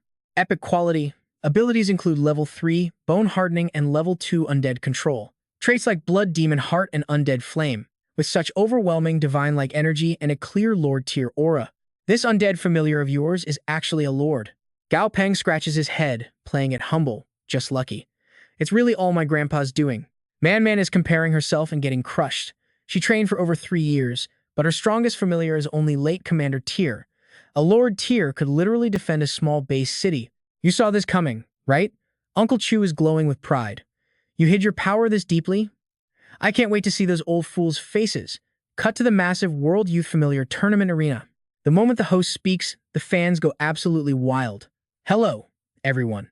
Reporter Han Yoon from the Southwest Satellite TV bringing you the live coverage. We are live at the World Youth Familiar Tournament. The matches don't start for another hour, but the atmosphere inside this arena is already boiling over with excitement. A blonde reporter follows the competitors straight off the bus. I'm with Matto Satellite TV. The arena is currently in final prep mode. In just 30 minutes, the competitors will make their grand entrance onto the field. The giant clock hits 8. A purple-haired host steps up, dropping pure professional charisma. Hello, everyone. Welcome to the very first World Youth Familiar Tournament. This is history in the making. The first time rookie trainers from across the entire globe are clashing on one stage. I know you guys absolutely cannot wait any longer. Let me quickly break down the official rules for this massive tournament. 64 players total. Round 1 cuts it to 32. Round 2 leaves 16. They'll keep fighting until only the absolute strongest remains. The matches are about to begin. Meanwhile, Han Lei sits in the waiting room, sweating bullets. Are you guys nervous? But unlike his total panic, the other 3 just stare at their phones, completely ignoring him. His insecurity instantly turns into rage. Is it just because he got in through connections? Being a substitute still takes real skill. Just wait. He didn't waste these past 3 months. Today, he's going to completely blindside everyone who ever looked down on him. I, Han Lei, am second to none. I'm not just Gao Peng replacement, and he's up in the very first match. All right, everyone, the draw results are live on screen. Round 1, Match 1. Han Lei from the Huaxia region versus Lucas Coubertin. The host announces Han Lei stepping onto the battlefield first. Nobody acts like this guy. Riding his beast, totally showing off. You see this? All these people are finally looking at me, but nobody really cares. Next up, Lucas enters the arena, and completely opposite to Han Lei's try-hard energy, the fans absolutely erupt with love for this new competitor. Lucas, we love you. You're so handsome. He waves warmly. Thank you. Han Lei is fuming, literally blowing steam. Pretty boy. He's just slightly better looking than me. Now, the host introduces the final VIP stepping out. Next up, the youngest of our 3 referees for this entire tournament. Han Lei looks up and completely panics. Wait, how is it him? He always thought of him as a quiet, rich kid, but dressed in that sharp red suit, looking completely dashing. It's Gao Peng. The live audience is questioning reality. This is a referee, the youngest referee, but this is way too young. If you said he was a competitor, we'd believe it. A sharp-eyed fan suddenly recognizes him. That's Gao Peng. Everyone is shocked. Names can be identical, but you can't fake that exact face, right? Han Lei's dad is watching live. Fearing his son will be targeted for revenge, he frantically scrambles to save the Chang'an City Han family. Didn't this kid accept our favor to drop out? Becoming a referee takes insane power and background. Trust me, you're going to want to see how Gao Peng handles this next. Let us jump right into this wild tournament together. Could our investigation really be wrong? This Gao Peng guy is incredibly cunning. While everyone else panics, Jiang Han is already looking for a backdoor, desperately begging to contact Director Chen of the Monster Alliance. The call connects, and Jiang Han is sweating bullets, practically begging since time is running out. Director Chen, can you please get me Cao Peng? But the answer hits him like a truck, showing zero respect for his pride. Haha, Mr. Cao is currently a referee. Just wait until the tournament ends to find him. I am hanging up now. Beep, beep, beep. He is absolutely furious but completely powerless. Meanwhile, Cao clears his throat, calling for silence before dropping the bomb. Quiet down. I am indeed the official referee today, and I am only 18. The crowd completely ignores his upcoming monster, heavily doubting his skills. The minimum age for a spirit contract is 18. Why is this random kid a referee? Everyone is screaming that it is rigged, but he just stands there looking insanely cool, snaps his fingers, and summons an absolute beast of a Lord-tier monster. It leaps out of nowhere, determined not to let its master lose face. Just flashing a tiny fraction of its aura completely terrifies the opponent's monster into submission. Now pay attention, because this changes everything. A Lord-tier. Cao Peng actually owns a Lord-tier beast. He just pockets his hands, smirking. Any other questions? Who still doubts my qualifications? From complete disrespect to absolute worship, the crowd does a massive 180. This is just terrifying. 18 years old with a Lord-tier monster. Is this guy using a cheat code? No wonder they begged him to be the referee. If he competed, nobody else would stand a chance. The organizers are playing smart. Wait, did he cheat his way through the earlier rounds? Back to the match. He repeats the rules loud and clear to avoid any drama. Combat stays inside the arena limits. No restrictions on fighting styles or skills. Direct attacks on players are strictly forbidden. The match ends when a monster falls or surrenders. Monsters stay here. Contestants, please step back to the command zone. He drops his hand to signal the start. First match of round 1, begin. Right away, Han Lei's massive buffalo charges straight into a literal swamp. He judges flawlessly. Sigh, the outcome is already locked in. A bit boring, honestly. Too bad referees cannot place bets here. The system kicks in. Monster name, White Bone Rhino. Level 27, elite quality, undead, and bone attributes. Status is healthy and aggressive. Weakness is holy magic. Nothing escapes his sharp eyes. However, that bone rhino clearly has the level advantage, totally suppressing the swamp slime in base combat status. Next up is Lucas's monster, the swamp slime. Level 26, elite quality, earth and mud attributes. Status is healthy but fearful, major weaknesses to wood and water elements. With his massive experience, Gao Peng easily spots the rhino's massive flaw. System warning. The slime has a level 2 passive, making it immune to physical damage unless completely torn apart. The rhino looks so aggressive, but it can only rely on its tough body to fight. Now its element is completely countered by the thick mud. Han Lei starts panicking hard. He totally picked the wrong opponent. You absolute bastard. His intel clearly stated this guy uses silver-backed ape. Why the hell is it suddenly a swamp slime? Seeing his monster frozen, he screams at it. You idiot, move your ass and attack. A moment later, the slime cannot hold it and spits the rhino out. It broke free. The audience leans in, totally hooked. Look at that. But the slime will not let go easily.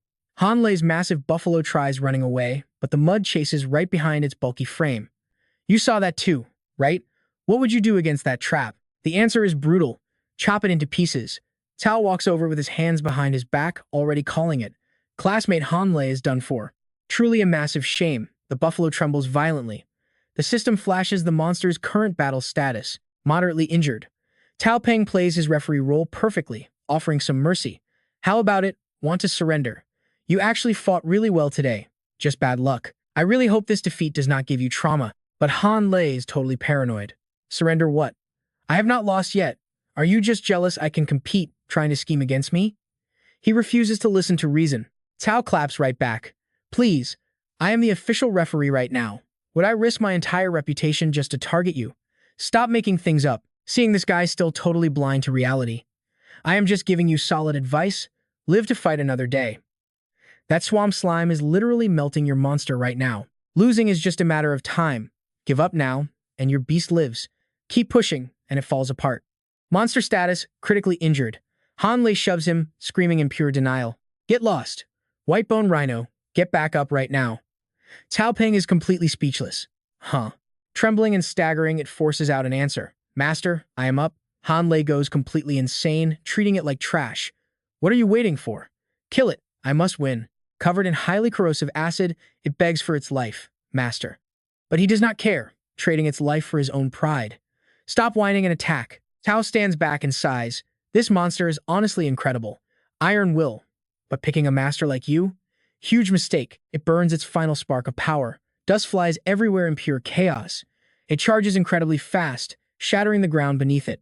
What the hell? Completely unexpected. It forces the slime onto its own head and smashes straight into the arena wall. Its horn snaps, leaving a huge crater in the reinforced black tortoise rock. System warning, status. Critically dying. Warning flashes in red. Please heal immediately. Gao Peng radios the medical team right away to report the results. Contestant Han's monster has been down for 30 seconds. I officially declare Lucas as the absolute winner. The beast is violently shaking on the ground. Master. But Han Lei just turns his back, spitting insults. Useless trash. Just die then. My dad will buy a stronger one. Tao shakes hands. Congratulations. True strength requires a good heart. Lucas asks worriedly. Thanks. But is that beast okay? That guy is completely heartless. Stripey downing his own partner like that. But with Tao here, there is no need to worry. Relax, we will handle it. He kneels down, gently comforting the fading beast. You were a truly good partner. Sadly, your master never deserved you. So what do you and I take from this? Karma always remembers. Half a day on the job, and he is already viral. Gao Peng. Contestant number 11, Huaxia region. Quit the tournament, 18 years old, official referee, possesses a legendary Lord-tier monster. He just cannot avoid his own countrymen today.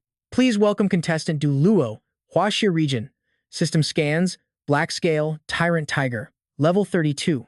Perfect quality, Dark Attribute. Passive effect 1. Vision is completely unaffected in pitch-black environments. Let's dive right into this insane tournament. The system scans the beast, revealing spirit, vision, and dark element mastery. Passive skill 2. Targets caught in its gaze are plunged into absolute darkness, blinding them instantly. Its opponent is just as confident. The number 1 fighter from the Yanlan district, Brown. The system is working overtime today to scan this actual monster, the Wailing Snake Tree. Epic quality. Level 30. Wood attribute. Monster skills include Tier 2 Agile Vines and Tier 1 Rapid Regeneration. But its real terror? That acid sac trait, passive skill 1. That sac constantly generates highly corrosive acid. Through a mutated windpipe, it can literally shoot this burning liquid straight outward, dealing massive melting damage to anyone unlucky enough to get hit. Passive skill 2. Crushing and swallowing prey produces even more acid. And passive 3. If that acid is not used for a long time, it stores up deep inside that sac. This creates special boosts. We are talking insanely increased corrosion or even heavy paralysis effects, but it has one fatal monster weakness, the fire attribute. The crowd is going wild, placing their bets. It is the top fighter of Huaxia versus Yanlan's best. Most think Yu Luo will win, but Brown is no joke. He is number 1 for a reason. The ref stands between the beasts and shouts. The match begins. Our MC analyzes the system data in seconds. The black-scaled Violent Tiger is exactly 2 levels higher, but its quality is 1 entire tier lower than the Wailing Snake Tree. That epic tier completely cancels out the level gap. Honestly, the tree might even have the edge. Neither element counters the other, and the tiger's special abilities won't do much here. It provides almost 0 support. Meanwhile, the Wailing Snake Tree's corrosive acid attacks cover a massive area, making it deadly up close.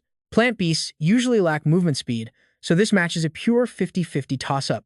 At first glance, animals beat plants, right? Boom! The black-scaled tiger attacks first. It roars. Eyes glowing blood red, raw power exploding outwards. Full of confidence, it unleashes its ultimate technique to drive the enemy back. The tiger instantly creates an absolute zone of darkness. But wait! Now watch closely, because this is where it gets wild. Total darkness means nothing here. The plant beast does not even use eyes. It locks onto targets using pure biological waves. Massive vines whip through the air endlessly. The tiger is completely stunned. How could a literal tree bypass its ultimate shadow cover technique so easily? It fails to dodge and takes a brutal whip strike right to the back. Going completely insane, it charges to bite the trunk. Yu Luo is celebrating early, totally oblivious. He thinks the vine strikes cannot break the tiger's defense. Gao Peng stands on the sidelines, his brain constantly analyzing. Sure, the tree's vines lack raw destructive power. It looks painless. But those vines are soaked in highly corrosive acid. That is the real killing weapon. The system updates the monster's status, light injuries, acid corrosion, damage stacking up fast. Before it knows it, the tiger is dragged inward by the crushing vines. The more it struggles, the tighter they squeeze. This Wailing Snake Tree is a beast. Attributes are secondary. Its patience is the most terrifying part. It acts like a master hunter. It baited the tiger to attack its main body, only to slowly melt it with acid. The match is already over. The tiger's legs are deeply corroded by the acid trap. It still wants to fight, but its master cannot bear to watch. He throws his hand up. I surrender. Ahoo! Stop. He immediately walks over to Brown. Congratulations, competitor Brown. You won this match. I have heard about you for a long time. You are incredibly strong, but I hope we can have a real battle in the future. Gao Peng has unparalleled pride and reckless energy. I will make sure you lose with dignity. Brown nods with absolute determination. I will give it my all. They part ways happily. Goodbye. The MC stands there stunned. Try your best. For what? Yu Luo walks back with his beast. I know you are furious. Ahoo, but fighting more was too dangerous. That tree can regenerate, but you cannot heal yourself. From a distance, Gao Peng shouts, Wait up, competitor Yu. Yu Luo gets annoyed, thinking he came to offer pity. A loss is a loss. My skills were worse, nothing to say. Keep your comfort, but Gao Peng only acts for profit. I do not have time to comfort people. Is your mother the blood shadow hunting captain? Leading the conversation smoothly, he drops the bait. I have a business deal for her. And you know what else? Yu Luo scratches his head awkwardly. My experience was lacking today. My tiger was too reckless. Maybe next time. He thinks it was just the tree's abilities, but Gao Peng steps in to explain. No, that is not it. You still have not grasped the real core issue here. Your beast's quality is one entire tier lower than his. You and I both saw this coming, right? His tree is epic tier. Your tiger is only perfect quality. Yu Luo is finally enlightened. Epic tier? No wonder he dared to bring a plant beast into this arena. Usually, plants are way too slow. Against any beast with long-range attacks, it would just be a punching bag. Plus, a fire element monster would absolutely obliterate it. He pats his shoulder with some solid advice. If your black-scaled violent tiger was epic quality, it would have ripped those vines to shreds. That tree could not have used any tricks. I have a way to evolve your tiger into an epic beast. Yu Luo is stunned. Evolution to epic tier? Who on earth is Gao Peng? He grabs some water while referee Lee scrolls on his phone in the coach's waiting room. Lee is always online and catches the latest trends. Man, the news yesterday was all about you. You are officially trending now. He has zero time for this useless stuff. Stop joking, referee Lee. It is just temporary hype. Soon enough, some new drama will pop up and they will completely forget me. Referee Guo checks the competitor analysis board. Round 2 has 32 fighters left, and Hua Xia only makes up a quarter of them. Referee Lee gauges the crowd and states the facts. This ratio is way lower than expected, but honestly, it is not too surprising. Southeast Asia and Africa face disasters, and their economic power is dragging far behind ours. But their raw, natural environments are perfect for monster survival, making their beasts incredibly strong, or rather, absolutely ruthless. Referee Guo explains the dark reason. I've heard about this. I am from Guangzhou, bordering Southeast Asia. Their training method is literally like raising venomous insects. This hooks our MC's curiosity instantly. Raising insects? Tell me more, referee Guo. He reveals the inhumane things they do to kids. After the World Alliance was formed, those countries became the Southeast Asia zone. During the early mutations, massive casualties left countless orphans behind. Later, the government took these orphans in and built brutal, isolated training camps. They used ruthless militarized management. Once they hit 18, they are handed a beast and thrown into a savage insect jar survival game. Mountains of broken bodies pile up, just so one winner can stand at the very top. Hearing this sends chills down his spine. That cruel, referee Lee shares the exact same look. Sure, we live in a crazy era, and some harsh methods are expected, but this is crossing the line. These kids are treated like literal toys by the rich. They turn into bugs tearing each other apart, just to generate insane profits for men who do not care at all. The elites who survive this hellish system are fought over by massive families and government corporations alike. Overnight, they get unimaginable wealth and power. Status becomes easy to grab. But without this brutal path, those orphans would barely survive at all. So what do you and I take from this? The MC starts plotting. Maybe his family could try a training camp too, just without the insane cruelty. Since I can directly upgrade a familiar's grade anyway, if there are other kids stuck in the exact same situation as Li Junzong was, giving them this power is basically throwing them a lifeline in this apocalyptic world. Dazzy is just chilling on the grass, soaking up the sun and fully relaxing. But he suddenly snaps awake hearing a voice. Dazzy, what are you doing? He frantically looks around everywhere but sees absolutely nobody. Gao Peng is here. Wait, where is Gao Peng? Stick with me here. Because who would have expected he is actually using a tracking and communication robot barely the size of a fist? Maybe you just do not understand the true power of modern technology. You have got to hand it to him. It is just like remote training with built-in shock punishments. From the exact moment you started slacking off, I already knew. I just wanted to give you a chance to regret it, but instead, you pushed your luck. From now on, for every hour you slack off, your training load increases 1,000 times over. Dazi immediately tries to defend himself. Gao Peng, please, just listen to me explain. He yells right into the screen. I have been watching you this entire time, every single move.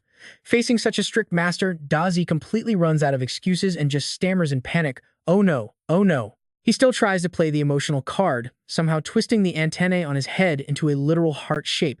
I like you the most. But who does he think Gao Peng is? Haha, you really think that cheap trick works on me? He keeps shamelessly acting cute and flattering him. Gao Peng is the absolute best. Despite the tough act, Gao Peng still cares. No next time, finish your 10,000 reps today. I am watching you, so do not slack off. The referee is completely speechless. Seriously, referee Lee just freezes up for 5 whole seconds. I have heard that all geniuses have their own weird, quirky hobbies. I totally get it. The blonde senior walks over and stands right next to Gao Peng. He asks, do you want a piece of advice from a senior, little Peng? Hearing this, Gao Peng turns his head.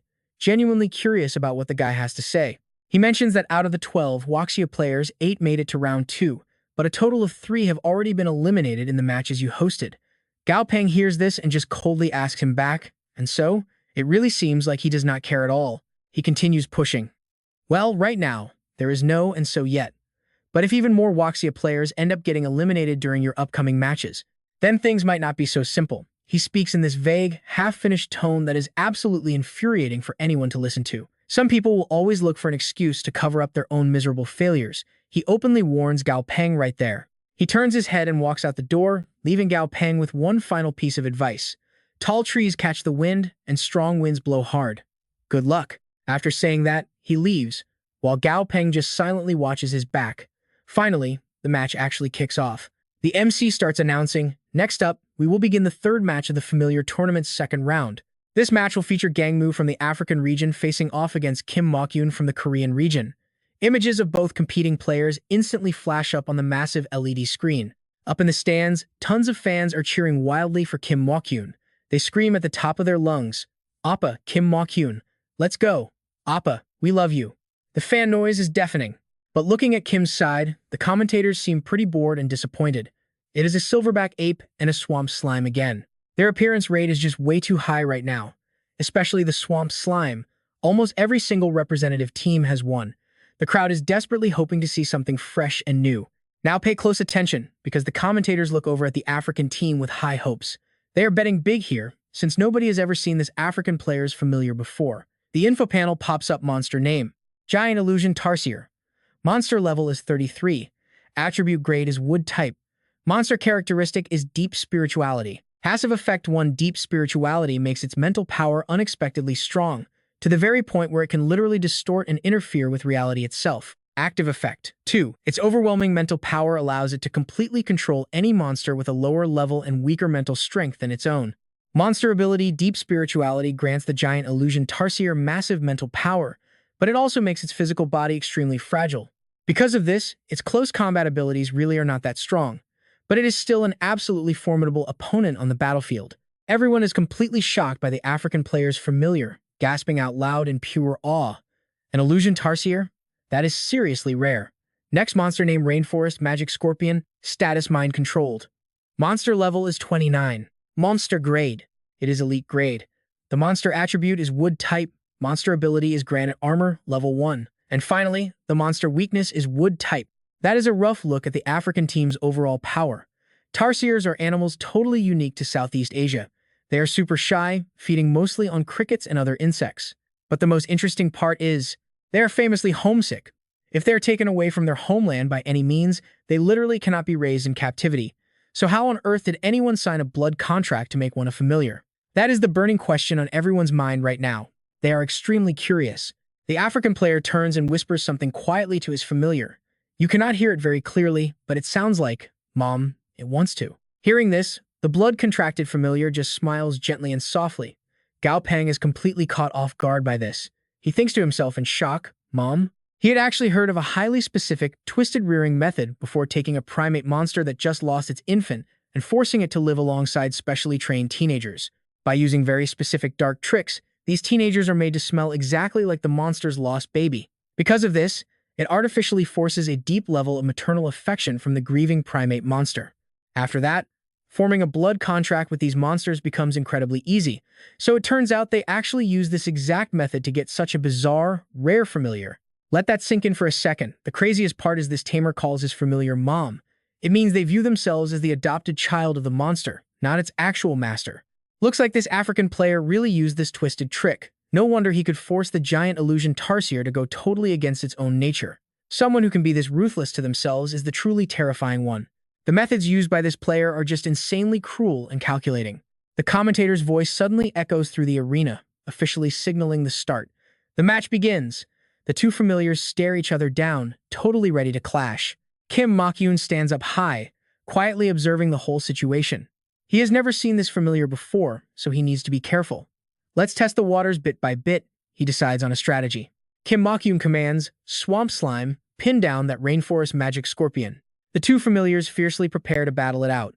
Under Kim Mok-yoon's command, the swamp slime launches a surprisingly smooth attack right at the rainforest magic scorpion. The swamp slime uses its arms to land several direct, heavy punches. The physical power of this slime is genuinely insane. Just one single downward strike completely craters the ground. Kim Mok-yoon sees the perfect opening. He orders his familiar to go all out with an all-in attack. This is our chance. Silverback, attack that tarsier right now. He barks out the rapid order, and his familiar is already locked and loaded, winding up its massive arms for the final strike. The silverback's giant fist is aimed dead straight at the tarsier. A massive, heavy punch comes crashing down. Can the African team's familiar actually withstand a blow like that? If it cannot, their monster is going to be smashed into absolute paste. But right at this exact moment, the African team's tarsier finally activates its terrifying ability. Its eyes slowly shift into a deep hypnotic state. Anyone who even glances into those swirling eyes would instantly feel dizzy and completely disoriented. And sure enough, Kim Mok-yoon's silverback ape falls straight into the deep hypnosis. Its vision totally blurs, its head heavily spins, and its mental state becomes completely unstable. Monster stats is mind-controlled. Gao Peng closely watches this entire intense battle unfold from the sidelines. He quietly analyzes the dangerous situation to himself. Mind control. The Korean player's main attacker, the silverback ape, got controlled just like that. The gap in pure strength is way too massive. A huge silverback like that, yet it could not escape the hypnosis at all. The African player clearly sees that the Korean team's massive silverback has already fallen into a complete daze. He casually whispers to his tarsier familiar, "Mom, it wants to hurt us. Kill it." The tarsier familiar has now almost completely lost its own independent consciousness. It mindlessly raises its tiny hand, blindly following the dark, brutal command its African tamer just gave to it. All by itself, the tarsier uses just one single arm to violently smash down the towering silverback. The massive ape gets blasted flat onto the ground.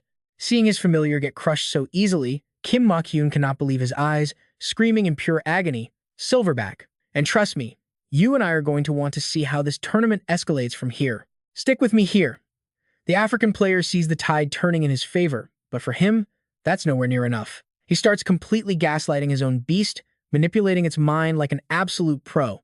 "Mom, there is another bad guy, and bad guys have to die." His eyes suddenly flash with this unpredictable, deadly malice. "Now, watch closely." Completely brainwashed, the spectacled monkey obeys its master's sick command, mindlessly shambling straight toward Kim Mok-yoon.